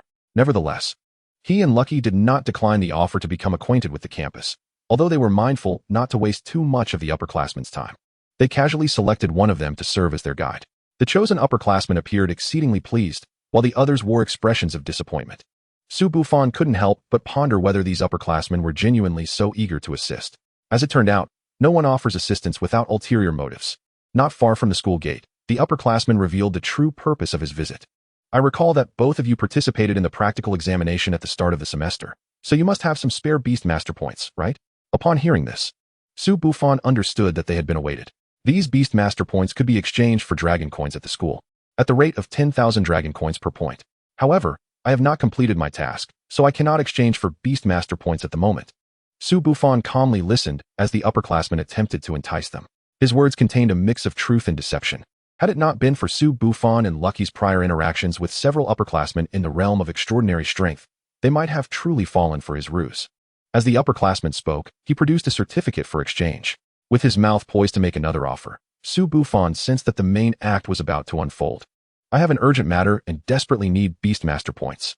I am willing to exchange at double the school rate, 20,000 Dragon Coins for 1 point. How do you feel about that? Feigning curiosity, Su Bufan responded, "Oh, upperclassman, isn't that quite the loss to spend so much on Beast Master points?" The upperclassman, seeing an opportunity, feigned reluctance. "Alas, I have no choice. I am in a hurry and willing to spend more Dragon Coins." Just as the upperclassman was about to elaborate further, Su Bufan interjected, "Oh dear, upperclassman, you are being too stingy. I recall the highest price can reach 30,000 per point. Yes? Perhaps you might sell to me instead? I offer 35,000 for a point." At this, the upperclassman immediately realized that persuading them to part with their Beast Master points was futile. He abandoned them in defeat and returned to the entrance, ready to seek out his next target. In truth, Su Bufan had exchanged contact information with those upperclassmen on the day of the practical examination. Over the past few days, he had gleaned a fair amount of information about the school environment. The reason for selecting this particular upperclassman as a guide was purely to discern his hidden agenda. Having extricated themselves from the upperclassmen's clutches, Su Bufan retrieved his vehicle from his spatial ring and drove towards the accommodation office. Although neither Su Bufan nor Lucky required on-campus housing, they needed to process their student cards at the accommodation office. Upon their arrival, they found a significant queue of individuals waiting. Naturally, they did not consider cutting in line and obediently joined the queue. However, Su Bufan was taken aback when he found someone attempting to bypass him, just as he and Lucky were about to finish their waiting. An audacious individual attempted to cut in line. Su Bufan, unwilling to tolerate such behavior, decided to teach him a lesson in civility with a few well-placed punches, delivering a swift and decisive thrashing. To his surprise, the individual reacted like a madman, babbling incoherently, expressing something about being wealthy and questioning how Su Bufan dared to strike him. Ultimately, Su Bufan concluded that the individual likely had some mental issues. He then instructed Lucky to open a bottle of mineral water, washing his hands thoroughly after the altercation. As he washed, he muttered, "What bad luck to encounter someone with such a troubled mind. I must cleanse my hands well to avoid any germs." Hearing this, the would-be line cutter was infuriated, practically erupting with rage and itching for a confrontation with Su Bufan. However, realizing the high probability of receiving another beating, he quickly recoiled. At that moment, the student in front of Su Bufan concluded their transaction. Su Bufan chose to ignore the deranged individual, proceeding to process his student card. The student card was linked to the Beast Masterpoint storage card and was quite straightforward to obtain. However, when the staff inquired whether he needed accommodation, Su Bufan declined. No one commented further, but the previously disruptive individual began to mock Su Bufan's financial situation, claiming he couldn't afford housing while pretending to reserve the best dormitory for himself. Su Bufan, unwilling to engage with such a fool, departed in his vehicle after Lucky completed his student card processing, leaving the individual in stunned silence. Upon witnessing Su Bufan's car, the individual became even more unhinged. How is it possible? He can afford $1 million vehicle. It must be rented. Chapter 78, The Club. As Su Bufan drove away, he remained blissfully unaware of the other individual's thoughts, and he scarcely cared to know. After completing their enrollment and obtaining their student cards, Su Bufan and Lucky chose not to leave the campus immediately, but instead headed to the school's task hall. Their decision to visit the task hall was not a spur-of-the-moment whim. During conversations with the upperclassmen, they met in the realm of extraordinary strength. They learned of the task hall's significant importance. Thus, Su Bufan intended to seize the opportunity to explore the task hall and discern its actual value. Upon entering the task hall, Su Bufan's first impression was one of vastness, followed closely by the sheer number of people present. Despite it being the beginning of the semester, the expansive task hall was bustling with activity. At the center of the hall stood a colossal screen displaying a variety of tasks, each marked with corresponding Beast Masterpoint values. From the upperclassmen, Su Bufan learned that this screen showcased the tasks currently available for selection within the task hall. At this moment, Su Bufan was not inclined to undertake any tasks, as the new academic year had just commenced. Their stock of Beast Master points remained relatively ample, and this visit was merely intended for the purpose of observation. However, as Su Bufan prepared to depart, he encountered a senior, Wang Zihan, whom he had met previously in the realm of brute strength. It was evident that Wang was also engaged in the task of welcoming new students, as he was currently introducing the mission hall to a newcomer. Naturally, upon seeing him, Su Bufan approached to extend his greetings. Wang Zihan was equally delighted to see Su Bufan and engaged him in light conversation. Throughout their chat, Wang Zihan frequently mentioned various clubs within the school, which piqued Su Bufan's curiosity. Upon his inquiry, Wang Zihan elucidated that, within the operational framework of the Magic City Beastmaster University, clubs play an integral role. The upper administration primarily focuses on decision-making, while the execution of these decisions largely hinges upon the collaborative efforts of the various clubs within the institution. However, since clubs typically only recruit students from the second year onward, they had not previously emphasized the significance of clubs to Su Bufan. It was anticipated that once he officially commenced his studies, he would naturally come to appreciate the importance of these organizations. Intrigued by the clubs, Su Bufan expressed keen interest, prompting Wang Zihan to clarify the relationship between the clubs within the university. The most formidable of all clubs was undoubtedly the Student Council, which possessed the authority to coordinate and manage the other clubs, overseeing various functions including administration, supervision, and evaluation. Nevertheless, the criteria for joining the Student Council were exceedingly stringent, with the most basic requirement being that candidates must be at least in their third year. Wang Zihan remarked that he had yet to hear of anyone being granted an exception.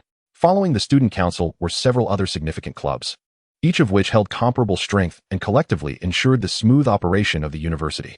The Beast Cultivation Club, akin to an external cultivation association, bore nearly identical responsibilities, primarily focusing on the treatment and training of students' beasts within the school. According to Wang Zihan, the current head of the Beast Cultivation Club was a master-level beast cultivator. As a fellow cultivator, Su Bufan understood the implications of holding the title of master. Although the hierarchy of beast masters included 5 levels, elementary, intermediate, advanced, master, and grandmaster, the designation of Master 1 star, while seemingly unimpressive, was still significant. Typically, the highest level attainable by a cultivator is advanced 3 stars, and progressing to master or grandmaster requires considerable prestige. Only through recognized cultivation ability within the community can one qualify for the examinations for master and grandmaster. The cultivation masters Su Bufan was acquainted with were universally esteemed figures, each having contributed groundbreaking research that influenced the entire cultivation field. Despite possessing the Eye of God, Su Bufan estimated that he could at most qualify as an advanced 2-star cultivator. He was astonished to discover that a cultivator only 7 or 8 years his senior, without the Eye of God, had achieved such a status. This revelation left Su Bufan marveling at the hidden talents within the Magic City Beastmaster University. Alongside the Beast Cultivation Club, notable mentions included the Logistics Support Club, Combat Training Club, Academic Management Club, and the Dragon and Ancient Beast Research Club. The Logistics Support Club was primarily responsible for managing internal resources, meaning that Su Bufan could sell his surplus of strength fruits to them. The resource bank within the school was managed by the Logistics Support Club, making it a particularly lucrative organization. The Combat Training Club oversaw both on-campus and off-campus combat training for students, managing facilities such as the mission hall, specialized training rooms, equipment, and organizing combat competitions and external missions. The Academic Management Club, as its name implies, was tasked with coordinating courses for students, formulating assessments. Notably, the essential end-of-term examinations were orchestrated by the Academic Management Club, executed by the Combat Training Club, with oversight from the Student Council. The final entity, the Dragon and Ancient Beast Research Club, was shrouded in mystery. While its functions appeared to overlap with those of the Beast Cultivation Club, it leaned more towards the study of ancient beasts that had vanished from the pages of history, akin to an archaeological department on Earth. According to Wang Zihan, this club rarely made significant discoveries, but when they did, the impact was profound. Su Bufan found himself quite intrigued by this club, as the tofu and spicy strips he possessed were extracted from gambling stones, thus categorizing them as ancient beasts. Moreover, this club was the only organization he had encountered that focused on the study of ancient history. Buried within the garden of his estate was a compass, the markings of which continued to perplex him. Therefore, Su Bufan hoped to unearth some insights from this club that might assist him in activating the other half of the compass's markings. In addition to these larger organizations, numerous smaller clubs existed within the school, most of which were branches derived from the functions of the 4 major clubs.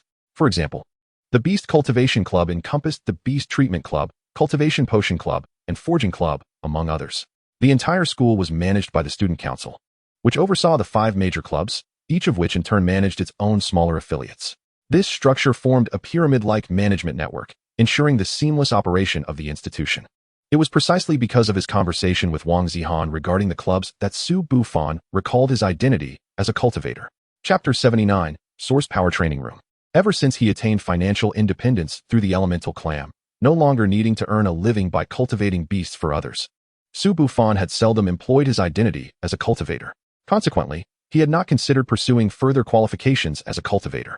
At this juncture, he realized that being a cultivator would likely be advantageous in university, thus he resolved to find time to ascertain the highest level of cultivator he could achieve. At this moment, in comparison to the clubs that seemed somewhat distant, Su Bufan was particularly intrigued by the forging club mentioned by Wang Zihan. During this period, he had not ceased practicing his forging skills, finding it to be an addictive pursuit. Once he picked up the hammer, he found it nearly impossible to stop before exhausting himself. Regrettably, due to the absence of guidance, his progress had been exceedingly slow as he navigated the path of learning alone.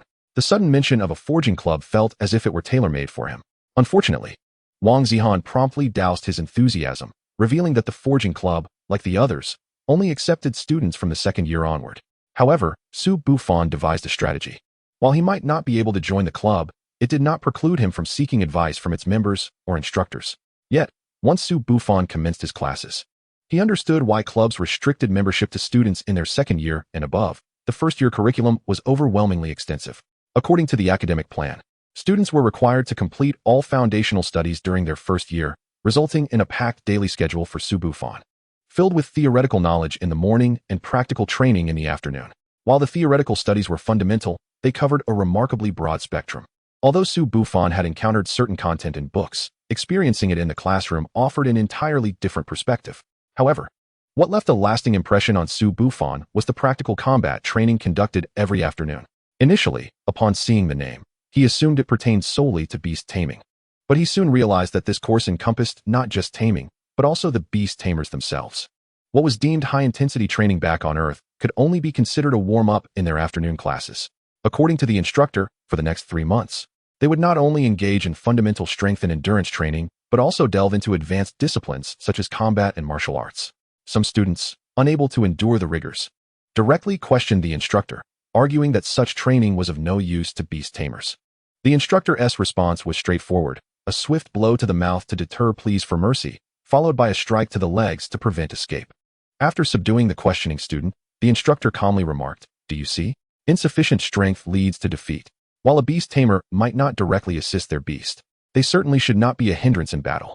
The instructor casually stretched before continuing, "When in a position of advantage, it matters little, but in a stalemate or disadvantage. The battlefield is ever-changing. Those who have trained are more likely to survive, and this principle applies not only to the battlefield but to any situation." Following this demonstration, no one dared to voice dissent again, and they all plunged into the high-intensity training. While others might not comprehend the necessity of combat training for beast tamers, Su Bufan understood all too well, having witnessed the efficacy of such training firsthand. In the chaotic environment of the Stone City battlefield, Gucci moved with the ease of a leisurely stroll in a garden. Faced with the flying debris, Gucci required no protection from beasts. With a mere stick in hand, he could keep the chaos at bay. Being a Chinese national, Su Bufan held a profound admiration for martial arts and would never refuse an opportunity to learn. Although the training for beast tamers appeared arduous, it paled in comparison to the challenges faced by the beasts themselves. The school imposed rigorous pressure, with upperclassmen-s beasts serving as sparring partners daily. Even those at the Crescent Moon level, like Dofu, faced relentless beatings, effectively learning combat techniques through experience. Notably, Dofu and Banana, as dragon-type beasts, received special treatment. Yet, amid such intense pressure, Su Bufan observed that both he and Dofu were progressing at an unprecedented pace. In just 3 months, Dofu had nearly reached the Radiant Sun level, only lacking an opportunity to attempt a breakthrough. Su Bufan had already set his sights on the means to facilitate Dofu's advancement. During his 3 months at the school, Su Bufan discerned where the majority of the beast points were allocated. Aside from naturally occurring opportunities in secret realms, the school boasted numerous specially constructed training rooms. Compared to those secret realms, these training rooms consumed the lion's share of beast points. Among them, Su Bufan was particularly drawn to the Source Power training room. This facility was infused with a unique energy known as Source Power, specially crafted by the magic capital Beast Tamer University. Brimming with immense vitality, the Source Power training room also exerted pressure several times greater than that of the external environment. In such a high-pressure, high-energy setting, Dofu's potential could be thoroughly tapped to aid in its breakthrough. If the life energy from the Spring of Life in Su Bufan's possession was continuous and gentle, then the life energy within the Source Power was akin to a dam bursting forth, fierce and highly penetrating. It was precisely because Source Power represented a highly advanced form of energy that the costs associated with the training room were exorbitant. Initially, Su Bufan had believed that with his 800 beast points, he would have ample time. However, the Source Power training room demanded a staggering 500 beast points per hour. Although the expense was steep, if it could enable Dofu to successfully ascend to the Radiant Sun level, then every point would be worth it. To enhance Dofu's chances of breakthrough, Su Bufan sought the assistance of Li Wanyu to procure some rare materials. At this juncture, the Dragon Merchant Association had fully established itself, not only restoring its 2 primary industries to normal operation, but also leveraging the elemental pearls and certain elemental clams provided by Su Bufan to successfully penetrate the beast cultivation materials market. Now, Su Bufan no longer had to expend great effort searching for beast materials. By simply informing Li Wanyu of his requirements, the Dragon Merchant Association would diligently assist him in sourcing them. Likewise, the daily sustenance for Dofu and the others was ensured, as the Dragon Merchant Association had established a dedicated production line to guarantee the highest quality of food. Since the Dragon Merchant Association had become fully operational, Su Bufan found that it significantly reduced the time he spent on trivial matters, allowing him to devote more time to cultivating his beasts. In the interlude following the 3-month training period, Su Bufan prepared to initiate Dofu's breakthrough plan. After concocting the breakthrough potion with the materials he had gathered, he brought Dofu to the entrance of the Source Power training room. At that moment, the entire training area was nearly deserted, save for a solitary instructor dozing at the entrance. As Su Bufan called out, the instructor groggily opened his eyes. "Teacher, I wish to use the Source Power training room." Upon hearing Su Bufan's intent, the instructor became slightly more alert. "Oh, please register your student ID. How long do you intend to use it?" The instructor's words were somewhat mumbled due to just waking up. However, having researched the training room beforehand, Su Bufan understood the general procedure despite the instructor's unclear speech. He handed over his student ID and Beast Point storage card, specifying that he required 2 hours of usage. After receiving Su Bufan's response, the instructor fully awakened. 2 hours. Is it? That will be 1,000 beast points. Remember, once the transaction is completed, beast points are non-refundable. Should you exceed the 2 hours, you will need to supplement the beast points. However, if you use less than 2 hours, that 1,000 beast points will not be returned. Upon affirming that he understood the rules, the instructor began processing the rental paperwork while explaining the operational procedures for the source power training room. I will provide you with a protective token. Ensure you carry it with you at all times. This token will shield you from the gravity and energy effects within the training room. As he spoke, the instructor casually tossed a token to Su Bufan. Once inside the training room, simply release your beast, and it will naturally absorb the source power. However, should your beast reach its limits, you must recall it to the beast space immediately. Do not push it beyond its capacity, as this could inflict irreparable harm. At that moment, the instructor glanced at the basic information on Su Bufan's student ID. Wait a moment, aren't you still a freshman? What level is your beast? You cannot take this lightly. While the energy concentration in the source power training room is not excessively high, it is designed for daily training and breakthroughs for beasts at the Radiant Sun level.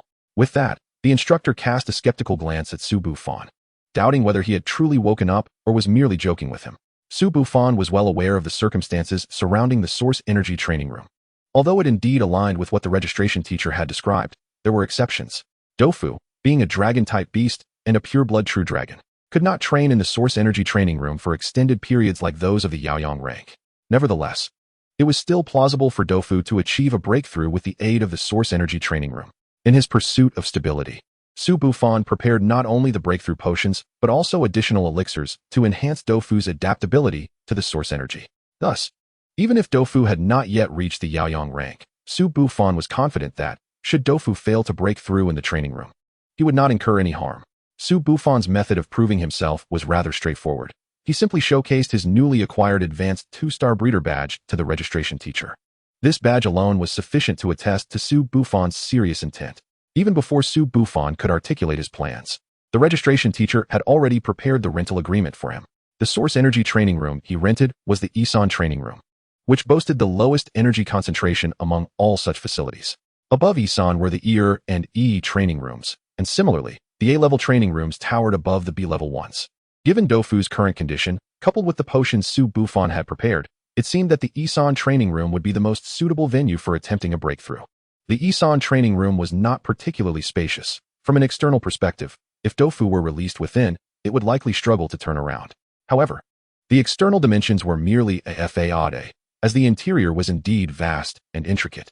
When the training rooms were originally constructed, powerful spatial beasts were involved, ensuring that each training room was more expansive than it appeared. The Isan training room was no exception. Its size was essential for accommodating high-tier beasts in their training. As the school's rental policy commenced the moment one entered the training room, Su Bufan was keen to utilize every moment effectively. Upon entering, he released Dofu and administered the prepared source energy adaptation potion alongside the breakthrough elixir. After completing these preparations, Su Bufan finally had the opportunity to observe the internal structure of the source energy training room. What first caught his eye was a transparent azure hue that enveloped the room in all directions. This enchanting blue was occasionally dotted with specks of silver. Reminiscent of stars in the sky, these silver particles represented the source energy. As Dofu emerged, the previously scattered source energy began to converge towards him. From Su Bufan's vantage point, he could see the silver motes continuously merging with Dofu's form.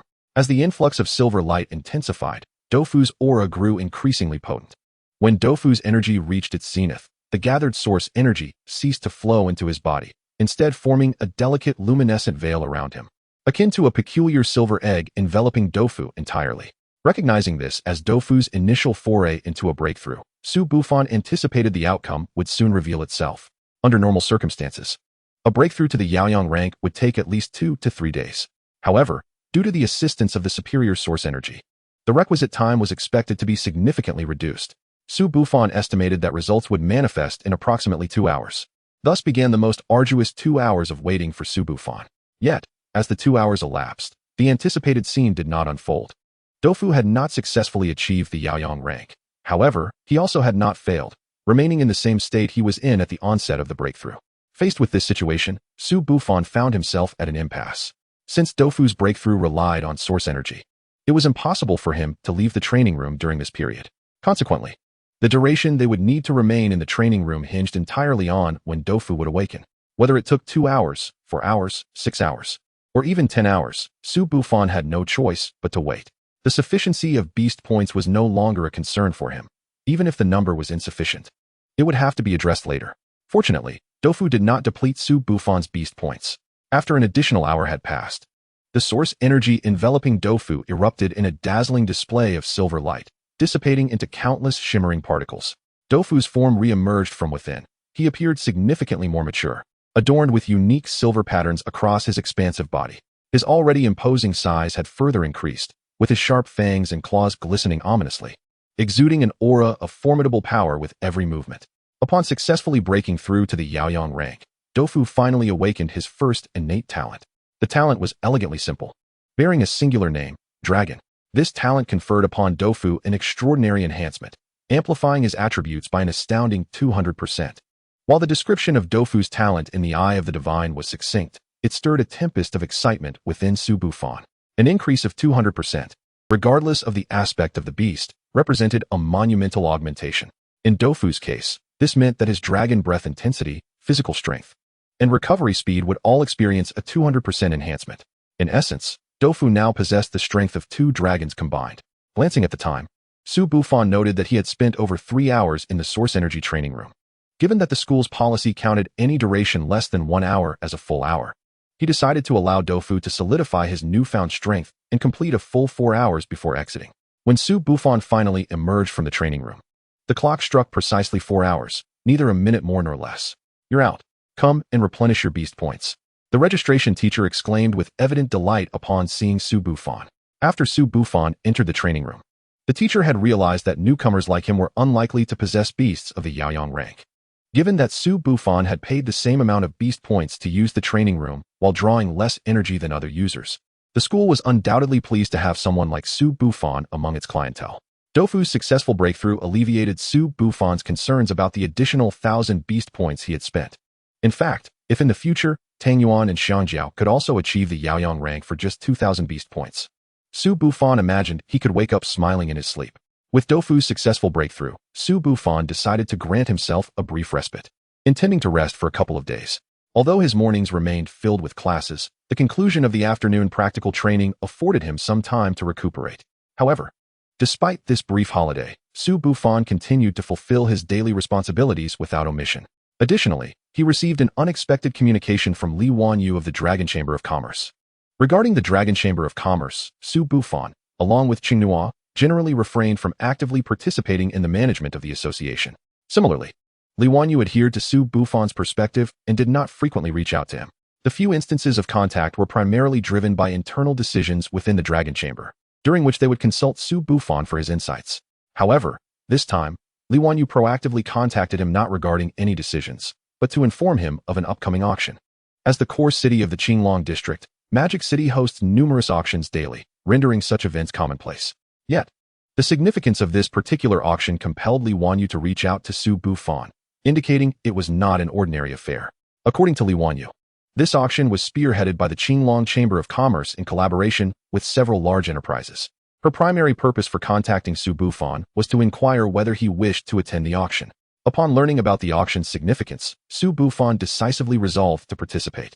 Su Bufan's decision stemmed from 3 main reasons. First, during this period, he had garnered substantial profits through the elemental pearl business, benefiting both himself and the Dragon Chamber. With an increase in available funds, he sought opportunities to utilize this wealth, and the auction presented an ideal occasion to do so. Second, Su Bufan had been diligently searching for cultivation materials for tofu, tangyuan, bananas, and spicy strips, with the Dragon Chamber assisting in this endeavor. While ordinary materials could be easily procured by the Dragon Chamber, they had yet to uncover some rare and precious ones. Particularly elusive were the key materials necessary for the evolution of bananas from semi-dragon to sub-dragon species, which both Su Bufan and the Dragon Chamber had been seeking for some time. By attending this auction, Su Bufan hoped to assist in locating these cultivation materials. The third reason was primarily to bolster the Dragon Chamber's development. Although Li Wanyu had successfully secured contracts with several suppliers of beast-rearing materials, thereby solidifying the Dragon Chamber's industry, the relatively nascent stage of this sector meant it lacked depth and rare materials that could serve as its treasures. Consequently, Su Bufan intended to seize this opportunity to enhance the chamber's prestige. On the evening of the auction, Su Bufan arrived at the designated meeting point and encountered Li Wanyu, who was elegantly attired. Conversely, Su Bufan, clad in casual attire, with a mask partially concealing his face, left Li Wanyu momentarily speechless.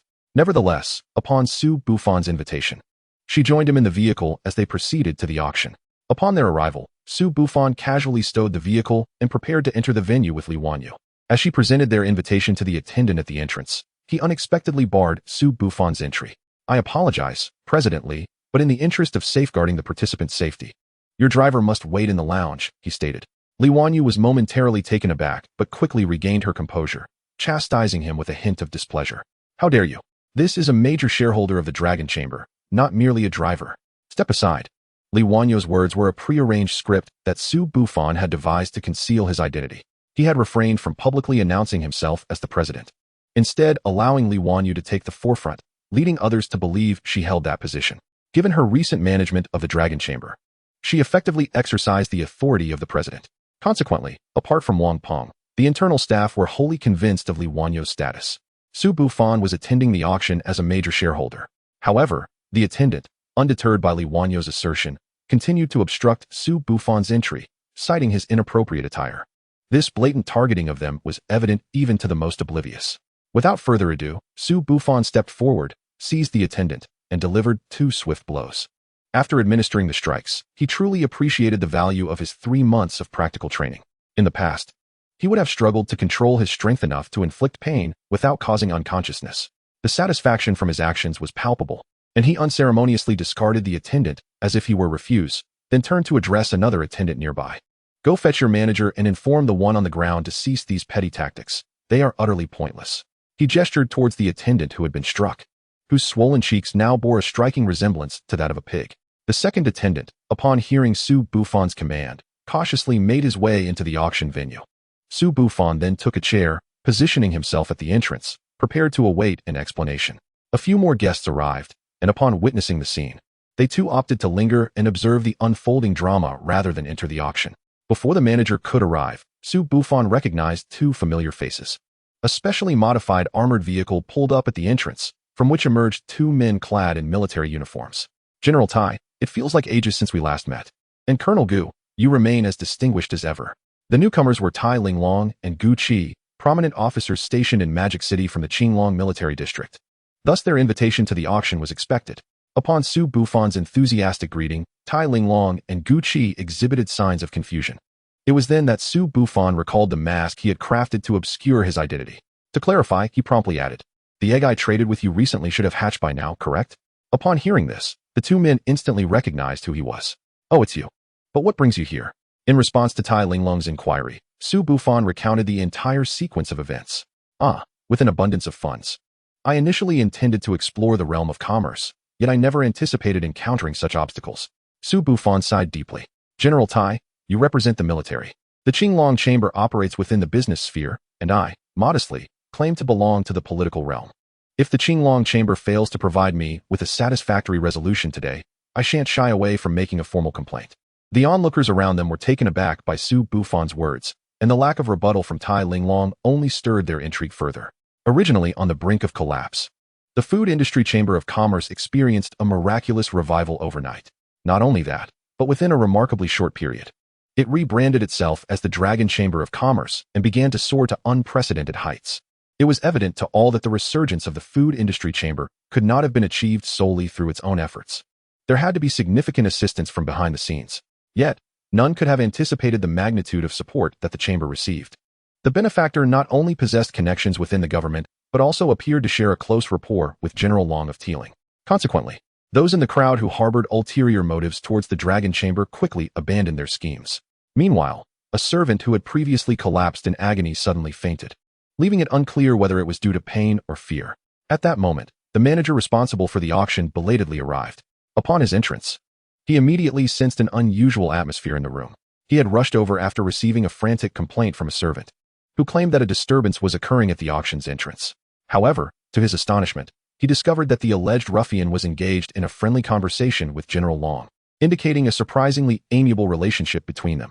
This realization ignited a sense of foreboding within the manager. Su Bufan approached the manager with purposeful strides, asserting, "Your servant has just offended me.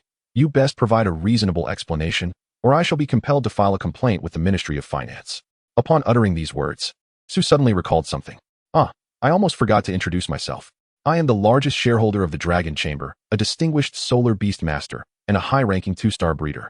An ordinary servant dare to intentionally offend me? If you fail to furnish a satisfactory explanation, I shall not only approach the Ministry of Finance, but also pay a visit to both the Beast Master Association and the Breeder Association. Upon hearing Su Bufan's declaration, the manager felt as if he had been struck blind. Given the connection between Su and General Long, the manager understood that Su had ample grounds for his threats. Deliberately offending a beast master or breeder is a grave offense, and here stood a man bearing both titles. Should he escalate matters to the two associations, the intent behind the servant's actions would become irrelevant. In that case, the servant would surely face dire consequences, and the Dragon Chamber would likely share a similar fate. At that moment, the manager mentally cursed the unconscious servant 1,000 times over. If looks could kill, that servant would have perished 1,000 deaths. While the manager grappled with how to appease Su Bufan, the latter resumed his conversation with General Long. Although Su had explicitly stated his identity as a solar beast master, General Long sought confirmation, revealing his astonishment at Su's rapid progress.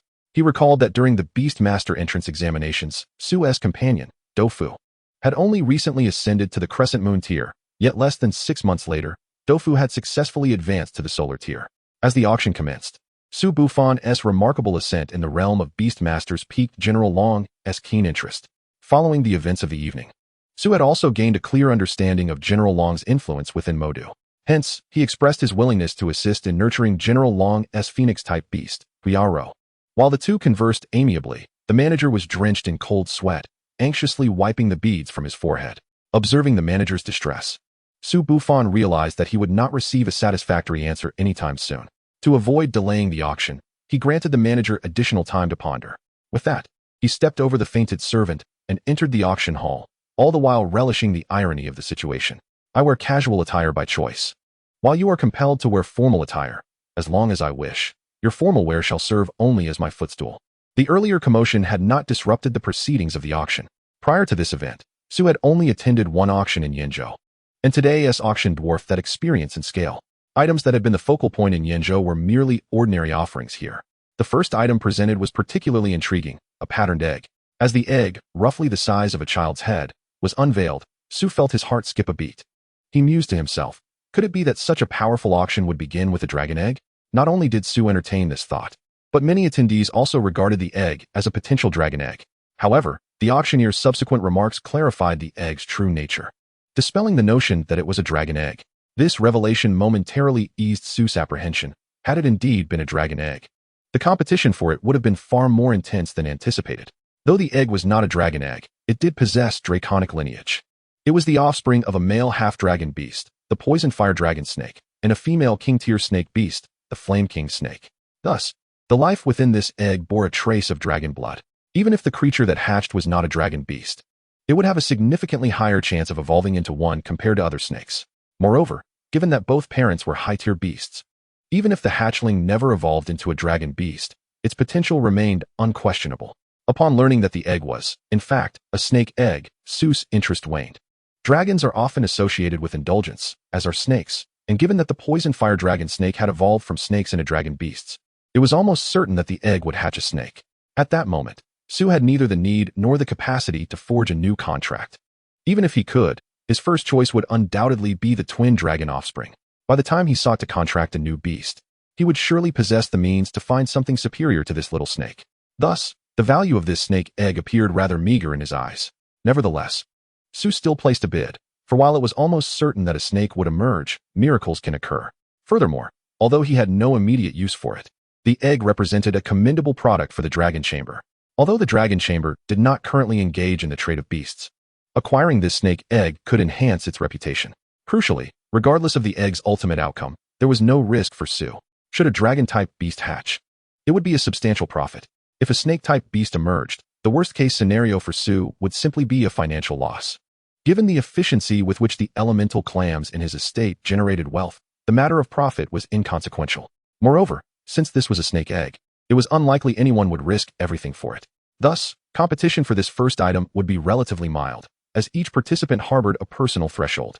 Faced with someone like Su Bufan, who had no such constraints, it became clear that the snake egg was destined to fall into his hands. The second item up for bid instantly made Su Bufan feel that attending the auction was worth it. In truth, ever since Su Bufan had forged a pact with Banana, he had been aware of the evolutionary path that lay ahead for it. However, due to the lack of necessary materials, Banana had been unable to evolve and break free from the aquatic confines. This rendered Banana the least conspicuous among the three beast companions that Su Bufan initially possessed. The second auction item was, in fact, one of the primary materials required for Banana's evolution. The dragon shedding grass, as it was known, would assist Banana in shedding its fish dragon form, enabling it to live independently of water in the future. Thus, for Su Bufan, securing this second item was imperative for Banana's evolution. However, unlike the snake egg, the dragon shedding grass was a genuine and precious material, beneficial to all dragon-type beasts, which resulted in fierce competition. Regardless of the bidding opponents, Su Bufan resolutely matched their offers, driven by a singular determination. He must acquire the dragon shedding grass. Consequently, he swiftly secured 2 auction items in succession, causing the manager, who was aware of his identity, to feel as though he were being scorched by fire. At that moment, he was racking his brain for a way to provide Su Bufan with an explanation. Regret began to seep into his thoughts, lamenting his decision to manage this auction, leaving him in a predicament akin to a mute suffering in silence. The attendant who had offended Su Bufan had already been awakened by the manager. From his revelations, the manager learned that the attendant's hostility towards Su Bufan stemmed entirely from bribes received from several merchant guilds. The sum from these guilds had been considerable, and the attendant had mistakenly believed that, as a servant of the Qinglong Merchant Guild, he could act with impunity, even if he offended Li Wanyu. A combination of multiple factors had emboldened him to deliberately make things difficult for Li Wanyu, all in an attempt to embarrass the Dragon Guild. In fact, the attendant had intentionally chosen to target Su Bufan, who appeared ordinary in attire, rather than confront Li Wanyu directly. Little did he anticipate that his luck would turn sour, selecting the most formidable opponent. Now, he was filled with regret, wishing he had never accepted this job, no matter how enticing the bribe. Chapter 84, The Qinglong Token. However, it was too late for any regrets. Although the attendant had acted out of greed for the bribes from other merchant guilds, he was still fundamentally a representative of the Qinglong Merchant Guild. Thus, the manager found himself unable to shirk responsibility. An explanation was still owed. This revelation struck a nerve with the manager. Despite his role as the auction's overseer, he wielded little power, merely sent by the Qinglong Merchant Guild to ensure the auction proceeded smoothly. In the manager's eyes, Su Bufan's effortless acquisition of the initial auction items, coupled with his ongoing bids for subsequent items, indicated that he was not financially constrained. Moreover, Su Bufan's associations with military bigwigs such as Tai Linglong suggested that he was not lacking in influence either. Therefore, the manager braced himself for the worst. Having initially hoped to climb the ranks within the Qinglong Merchant Guild through this auction, he never imagined that a single foolish attendant would jeopardize his career. Yet, even as he faced impending doom, the manager had no intention of letting the merchant guilds that had caused his downfall off the hook. The only course of action remaining for the manager was to relay the findings of his investigation to Su Bufan in full detail. To demonstrate his sincerity, the manager wasted no time and hurried to Su Bufan's private room, divulging all he had uncovered and presenting the bribes received by the attendant along with his own savings accumulated over the years. Upon hearing the manager's report, Su Bufan casually tossed the offered wealth to Li Wanyu. "Well, this auction has been quite satisfactory. I shan't trouble you further. Do ensure you find a more astute doorkeeper next time." The joy on the manager's face was palpable as he bowed respectfully to Su Bufan before exiting the room. After the manager's departure, Su Bufan let out a cold chuckle. How amusing, a few merchant guilds thriving on beast cultivation materials, are they? He tossed another storage ring to Li Wanyu, intending to conclude the elemental pearl activities. However, given the enthusiasm displayed by these guilds, the festivities would continue. The storage ring Su Bufan threw contained a vast collection of elemental pearls accumulated over time. As for the merchant guilds implicated by the manager, Su Bufan had yet to devise a satisfactory plan for dealing with them.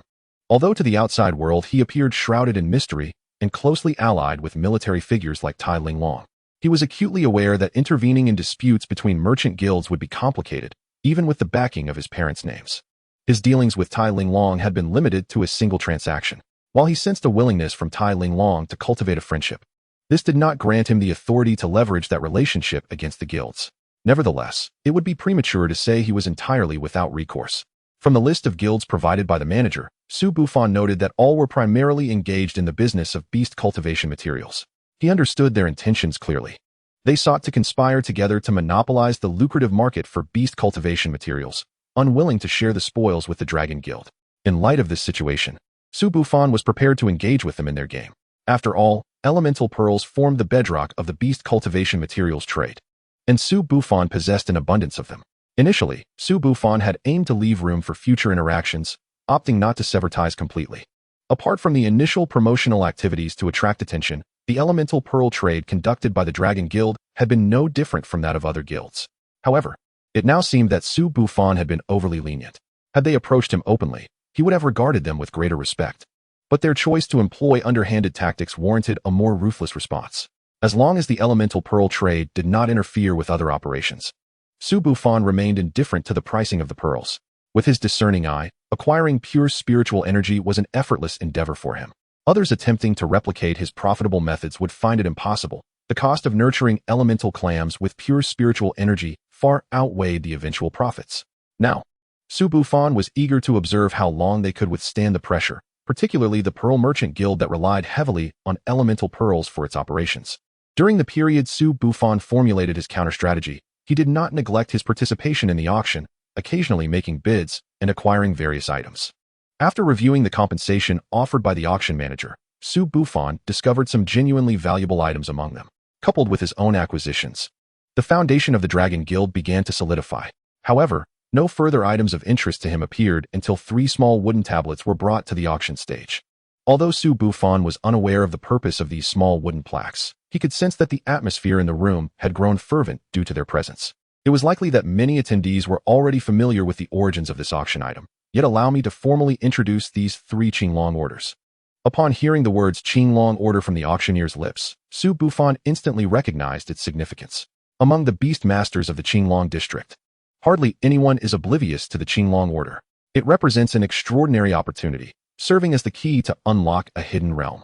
Within the Qinglong district lies a vast secret realm aptly named the Qinglong Secret Realm. It is said that this realm is replete with opportunities, especially for dragon-type beasts, making it akin to paradise. However, unlike ordinary secret realms, entry to the Qinglong Secret Realm is not granted simply by desire. Periodically, a unique wooden plaque falls from the realm. Only individuals in possession of such a plaque can gain entry, and this plaque is none other than the Qinglong Order. Nevertheless, the Qinglong Orders are categorized by rank. The Qinglong Secret Realm is divided into 5 distinct areas: the Edge, Outer, Inner, Central, and Core zones. Access to different regions within the Qinglong Secret Realm necessitates various levels of Qinglong Orders. Progressing inward, the dangers intensify, but so too do the potential rewards. Particularly in the core area, there stands a temple dedicated to the Qinglong, which is said to conceal secrets pertaining to the dragon lineage. Should someone manage to unravel these mysteries, they may obtain the mightiest dragon beast. However, Su Bufan could not discern the rank of the Qinglong Orders displayed. Chapter 85. Bidding for the Qinglong Orders. Nevertheless, Su Bufan hoped that all 3 plaques were of the Edge Zone variety. According to the danger level of the Edge Zone, the Qinglong District government restricts entry to beast masters of no higher rank than the Radiant level. This Edge Zone is the only area within Su Bufan's current capabilities to explore. The other zones are far too perilous for him, requiring immense effort merely to survive, let alone seek opportunities. Furthermore, the probability of Qinglong Orders dropping varies by region. Numerous plaques fall from the Edge Zone each year, while those from the Core Zone are exceedingly rare. Since the discovery of the Qinglong Secret Realm, only 3 recorded core Qinglong Orders exist. Thus, the scarcity dictates the price. Su Bufan could likely afford the cost of an Edge Zone Qinglong Order if he gritted his teeth. However, for the more precious Qinglong Orders, even if presented with a bidding opportunity, they would be beyond his financial reach. Treasures, such as the Qinglong Orders, can no longer be valued merely in dragon coins. When the auctioneer announced the ranks of the 3 Qinglong Orders, though they were not all of the Edge Zone as Su Bufan had hoped, it was still a fortunate situation, as 2 of the 3 were indeed from the Edge Zone, while only 1 was from the Outer Zone. However, when the auctioneer disclosed the bidding method for these Qinglong Orders, Su Bufan's brow furrowed. The Outer Zone order would be exchanged through barter, which posed no issue for him. Yet, the 2 Edge Zone orders were to be bid upon using dragon coins. While this method appeared to favor Su Bufan, he could not shake the feeling that something was amiss. At that moment, the auctioneer informed the crowd that to participate in the bidding for the Edge Zone Qinglong Orders, several conditions must be met. Firstly, the Qinglong Order must be used personally by the bidder and cannot be transferred or sold to others. Secondly, the bidder must possess a dragon-type beast, regardless of its rank, and must also have at least 1 Radiant-level beast. Finally, the last condition was shrouded in mystery. as the auctioneer stated that only the 2 individuals who successfully bid for the Qinglong orders would be privy to it. Hearing these additional stipulations, Su Bufan's frown remained as these requirements fit him perfectly, making the entire process feel overly smooth. It felt as though these conditions were tailored specifically for him, leading Su Bufan to question whether someone had indeed crafted these standards based on his information. However, upon reflection, he realized that he had only mentioned owning a Radiant-level beast during an argument outside the auction hall, coupled with the rarity of the Qinglong orders. Thus, he concluded that he was merely fortunate, and these requirements coincidentally aligned with his qualifications. When the formal bidding commenced, the competition for the Outer Zone Qinglong order was intense. Conversely, the bidding for the 2 Edge Zone Qinglong orders attracted only a handful of participants. The additional conditions had dissuaded many potential bidders. Ultimately, as expected, Su Bufan successfully acquired one of the orders thanks to his financial resources. Upon receiving the Qinglong order, he finally learned of the final additional condition. In 1 month, at a designated location, he and the other successful bidder would meet a 3rd individual who would also enter the Edge Zone. Su Bufan and this individual were to escort the 3rd party to a specific location within the Edge Zone and assist in unlocking an opportunity. Only after fulfilling this task could Su Bufan and his companion act freely. Upon hearing this, Su Bufan understood that the reason these 2 Qinglong orders appeared at the auction was that a powerful individual sought to find 2 bodyguards for their offspring. This explained the requirement of possessing at least 1 Radiant-level beast. The notion of assisting in unlocking an opportunity likely pertained to a situation that required the strength of dragon-type beasts. Otherwise, the auction conditions would not have mandated ownership of a dragon-type beast without specifying its rank. Regardless, Su Bufan felt he had struck a tremendous bargain by acquiring a Qinglong order at such a minimal cost. Moreover, with a month before entering the Qinglong secret realm, he was confident that he could utilize the materials obtained from the auction to facilitate a breakthrough for Banana. In the subsequent auction, no items appeared that required barter. Su Bufan occasionally placed bids, securing several items. He had to concede that every item available at this auction was, without exception, of exceptional quality. Many materials required by Dofu were found during this auction. After an exhaustive bidding session, Su Bufan's expenditures reached a staggering figure. As the auction reached its midpoint, a break ensued. The items Su Bufan had won were delivered to his private room. For these auction items, he paid half in dragon coins and the other half with spiritual liquid. During the auction, Su Bufan learned that spiritual liquid, derived from the liquefaction of pure spiritual energy, could also serve as currency. Due to the intricacies of its production, spiritual liquid was exceedingly expensive, priced at 800,000 dragon coins per drop. Observing the calculations being made in drops, Su Bufan recalled the lake of spiritual liquid from his divine vision. He then turned to Li Wanyu and suggested that they offer an even greater discount on the batch of elemental pearls below, feeling a sudden surge of joy, as if to grant everyone a benefit. Although Li Wanyu wished to caution Su Bufan that further increasing the discount would result in losses for them. No, for Su Bufan. However, upon observing Su Bufan's beaming countenance and recalling his generous bidding at the auction, Li Wanyu realized that her new president was not lacking in wealth. Consequently, she refrained from further comments and began contemplating a new preferential scheme. Meanwhile, Su Bufan, through his expenditures in the first half, successfully acquired the Qinglong Group's Qinglong card. Previously, at his last auction, he had also obtained a Qinglong Black Gold card through his spending. The Qinglong card he secured this time represents the highest privilege attainable at the Dragon Coin Exchange. With this card, Su Bufan is entitled to a 10% discount across all enterprises under the Qinglong Group. Furthermore, this card serves as a symbol of status. Not everyone who spends a substantial amount of Dragon Coins at the Qinglong Group's establishments can attain a Qinglong card. Nevertheless, for Su Bufan, this card holds little significance, as its discount applies only to ordinary items purchased with Dragon Coins, while the truly premium resources are typically acquired through barter. Chapter 86, Long Ping. After the intermission, the second half of the auction commenced as scheduled. Compared to the initial session, this latter half was where the essence of the event truly concentrated. Previously, only one item, the Qinglong Ling from the Outer Zone, was traded through barter. However, in the second half, every 10 auctioned items would include one that required such a trading method. Yet, this development was not particularly fortuitous for Su Bufan, who, being relatively young, lacked the precious reserves necessary for barter. While he exuded confidence in his ability to compete with anyone using Dragon Coins, in the face of barter transactions, those coins dwindled to mere strings of meaningless numerals. Thus, he found himself with scant opportunities to engage in items traded through barter, leading him to merely observe these offerings as a means of broadening his horizons. Nonetheless, Among the items still available for purchase with dragon coins, Su Bufan encountered minimal failures. As the event progressed to the final 10 auctioned items, the auction began to truly exhibit its formidable strength. Each of the last 10 items necessitated barter for acquisition. If the previous barter items attracted bids only from those in need, these final 10 would see bids from anyone capable of offering a price. Among these items were a pure-blood dragon beast, a phoenix, a qilin, a seed from the world tree, a spring from the 5 elements, an ancient relic of mysterious origin, remnants of mythical beasts, a nearly depleted miniature secret realm, and a mysterious box.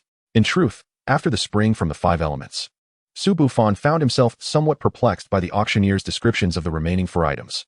He recognized that these treasures were beyond his reach. Even if he could acquire them, they would serve little purpose for him at this stage. Hence, he regarded the final 10 auction items merely as a spectacle.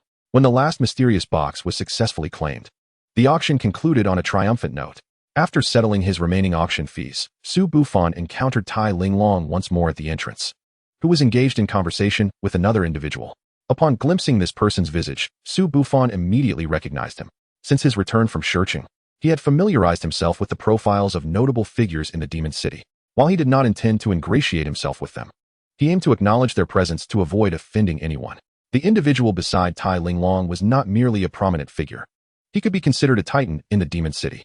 Su Bufan recalled his name as Long Ping, known as the Feather Dragon Emperor, whose portrait he had once seen at school.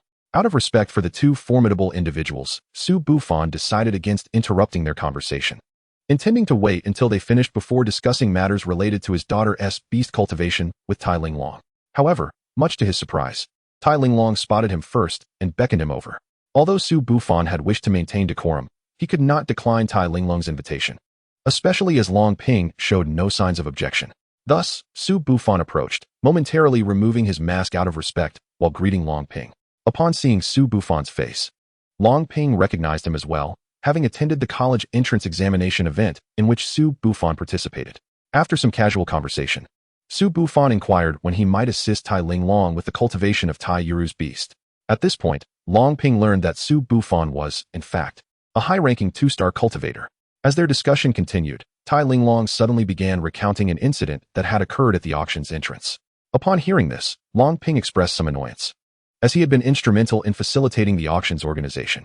Thus, to have such an incident transpire before the auction commenced was, in essence, an affront to him. However, he chose not to dwell on the matter, simply retrieving a token from his storage ring and tossing it to Su Bufan. "Junior, this is my identity token. Should you encounter any difficulties in the future, feel free to seek me out." Su Bufan was momentarily taken aback upon receiving the token. He had not anticipated that a seemingly minor event would yield such a significant figures token. However, regaining his composure, he immediately expressed his gratitude to Long Ping. Seeing Long Ping offer a token, Tai Linglong chuckled and then produced one of his own. "I have known Su for a longer time, and he shares a close rapport with my subordinate, Gu Qi. Since Long Ping has offered you a token, I must not be left behind." In this rather unexpected turn of events, Su Bufan found himself in possession of 2 identity tokens from influential figures. Prior to acquiring these tokens, his association with Tai Linglong had merely allowed him to exert pressure through borrowed prestige.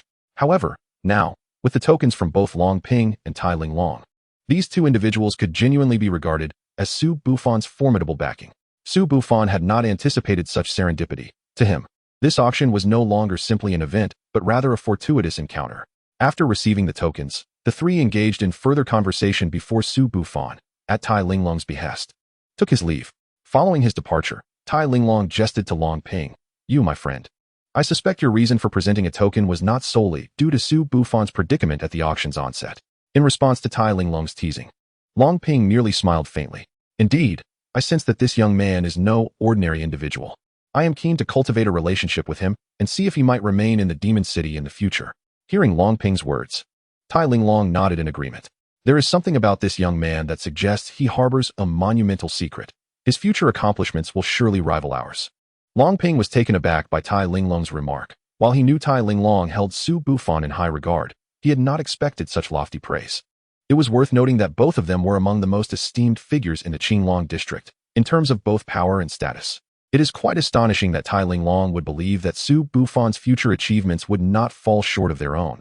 This indicates that he still underestimates Su Bufan significantly. Unbeknownst to Su Bufan, after his departure, The two prominent figures engaged in a series of discussions centered around him. At this moment, he remained immersed in the joy of having acquired the tokens from the two influential figures and the materials necessary for the evolution of Banana. Chapter 87. The Evolution of Banana.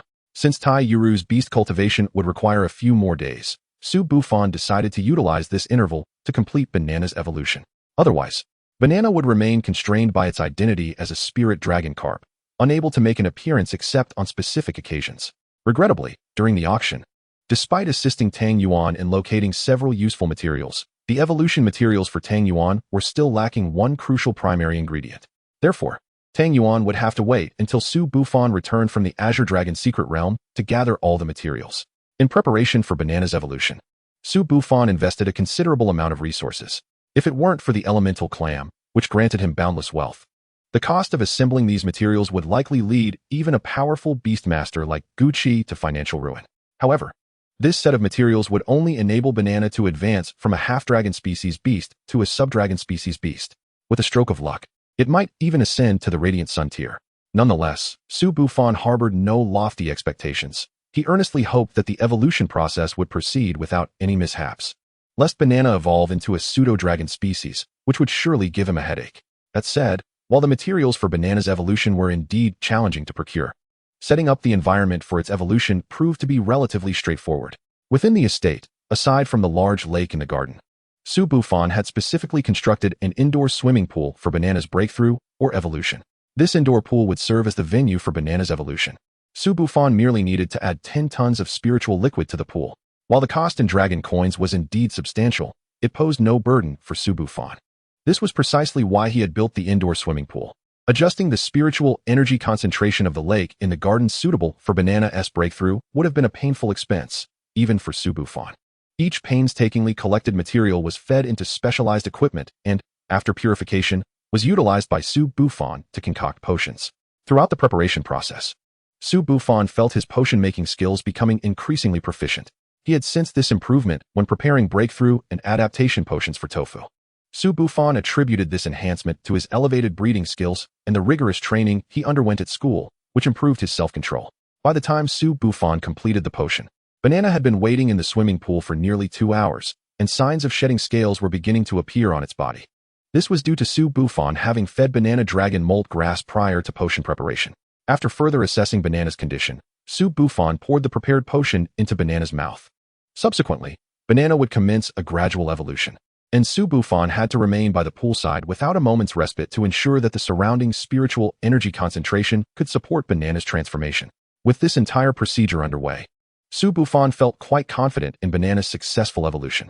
The optimal conditions, combined with Su Bufan's meticulous nurturing and his innate talent enhancing the potion, made failure seem improbable. If this endeavor were to falter, Su Bufan would begin to question whether anyone could indeed cultivate a half-dragon species beast into a sub-dragon species. Fortunately, the unforeseen mishaps Su Bufan had feared did not occur, and everything progressed smoothly. Until, at last, the two small protrusions atop Banana's head transformed into a pair of tender dragon horns. As the fish scales completely shed, dragon scales began to regrow, allowing Su Bufan to finally breathe a sigh of relief. The main hurdle had been successfully crossed. Now, all that remained was to patiently await the completion of Banana's final evolution. During this remaining process, no unexpected events were anticipated. As long as Su Bufan maintained the right spiritual energy levels in the swimming pool, failure was an impossibility. At that moment, the once clear waters of the pool had taken on a pale red hue. This was due to the further expulsion of the bloodline of the spirit carp from Banana's body during the growth of its dragon horns and scales, thereby enhancing the dragon lineage's proportion within Banana. This was also the reason Su Bufan felt secure that Banana would not fail in the subsequent stages. After all, the most arduous challenges of bloodline breakthrough and physical transformation had already been surmounted. What remained was merely a matter of tidying up. Yet, events unfolded with an unexpected twist. Banana commenced its breakthrough. Had this occurred after the completion of its evolution, Su Bufan would have been elated. However, the sequence was now reversed. Banana was attempting to break through to the Radiant Sun tier before fully completing its evolution. While it may seem like a mere alteration in order, the implications were profound. When Su Bufan prepared the potion, he did so based on Banana's current tier of Crescent Moon. Should Banana utilize the potion's energy to prematurely ascend to the Radiant Sun tier, the remaining potion would be wholly insufficient to sustain its evolution. Now, With Banana's evolution already more than halfway complete, any forced interruption could lead to a significant probability of it evolving into a pseudo-dragon species. At that moment, Su Bufan felt a heavy pressure in his chest, almost as if he might vomit blood. He could hardly fathom how he could be so unfortunate as to encounter such a low-probability event. Nevertheless, despite his verbal complaints, Su Bufan's actions remained swift. Although the primary material for Banana's evolution potion had been depleted, he had prepared multiple portions of the other materials as a precaution. Using these materials, Su Bufan could hastily concoct a weakened version of the evolution potion. While he was uncertain whether this would compensate for the lost energy, he had no better alternatives at that moment. If Banana could complete its evolution before breaking through to the Radiant Sun tier, no issues would arise. Hence, Su Bufan fervently wished for Banana's breakthrough pace to slow down, urging it not to complete the breakthrough all at once. In a perplexing twist, Su Bufan recalled that during Tofu's breakthrough, he had hoped for a swift evolution, yet this time, it seemed the opposite was true. However, under these circumstances, Su Bufan found himself powerless to intervene. He had to wait until Banana completed its evolution or breakthrough before he could take any measures.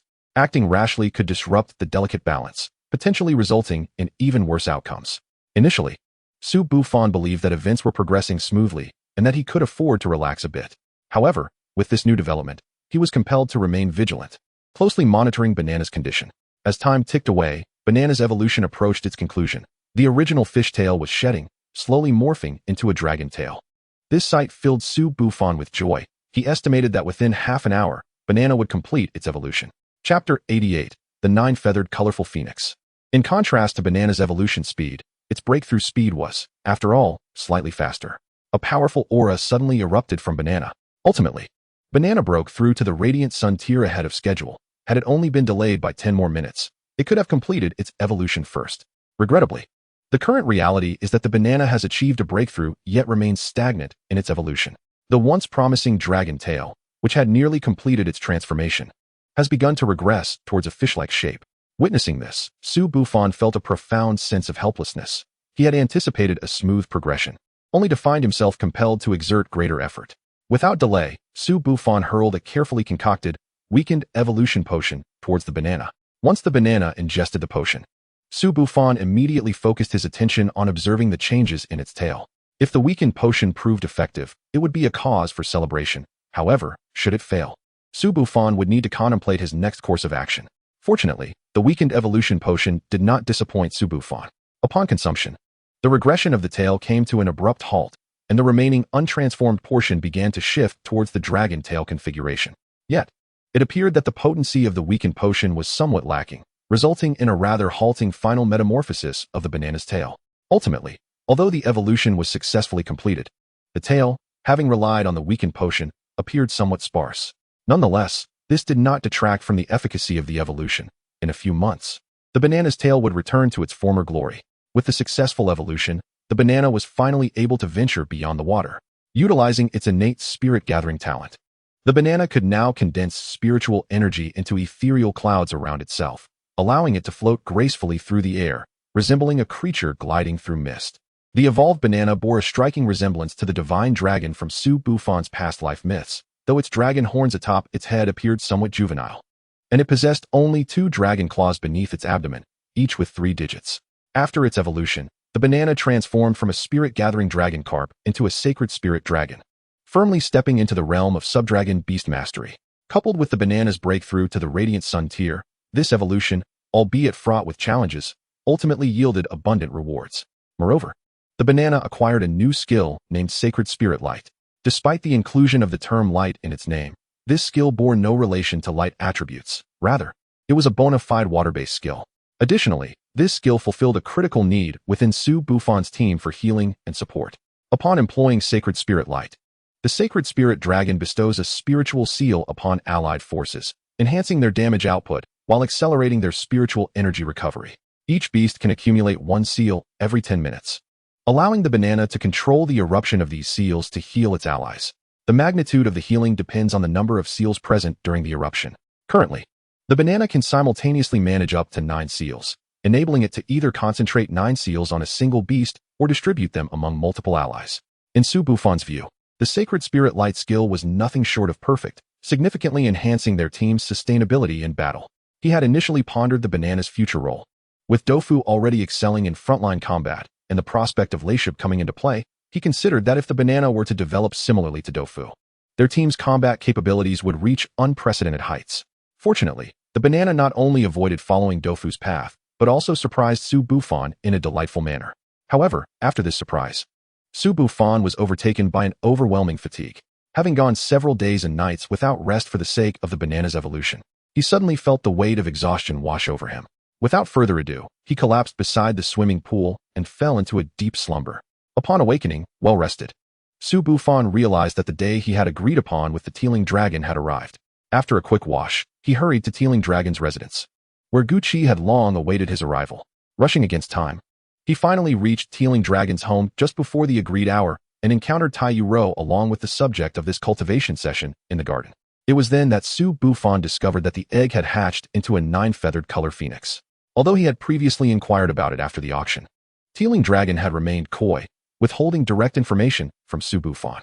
The 9-feathered color phoenix is a remarkable entity among phoenix-type beasts.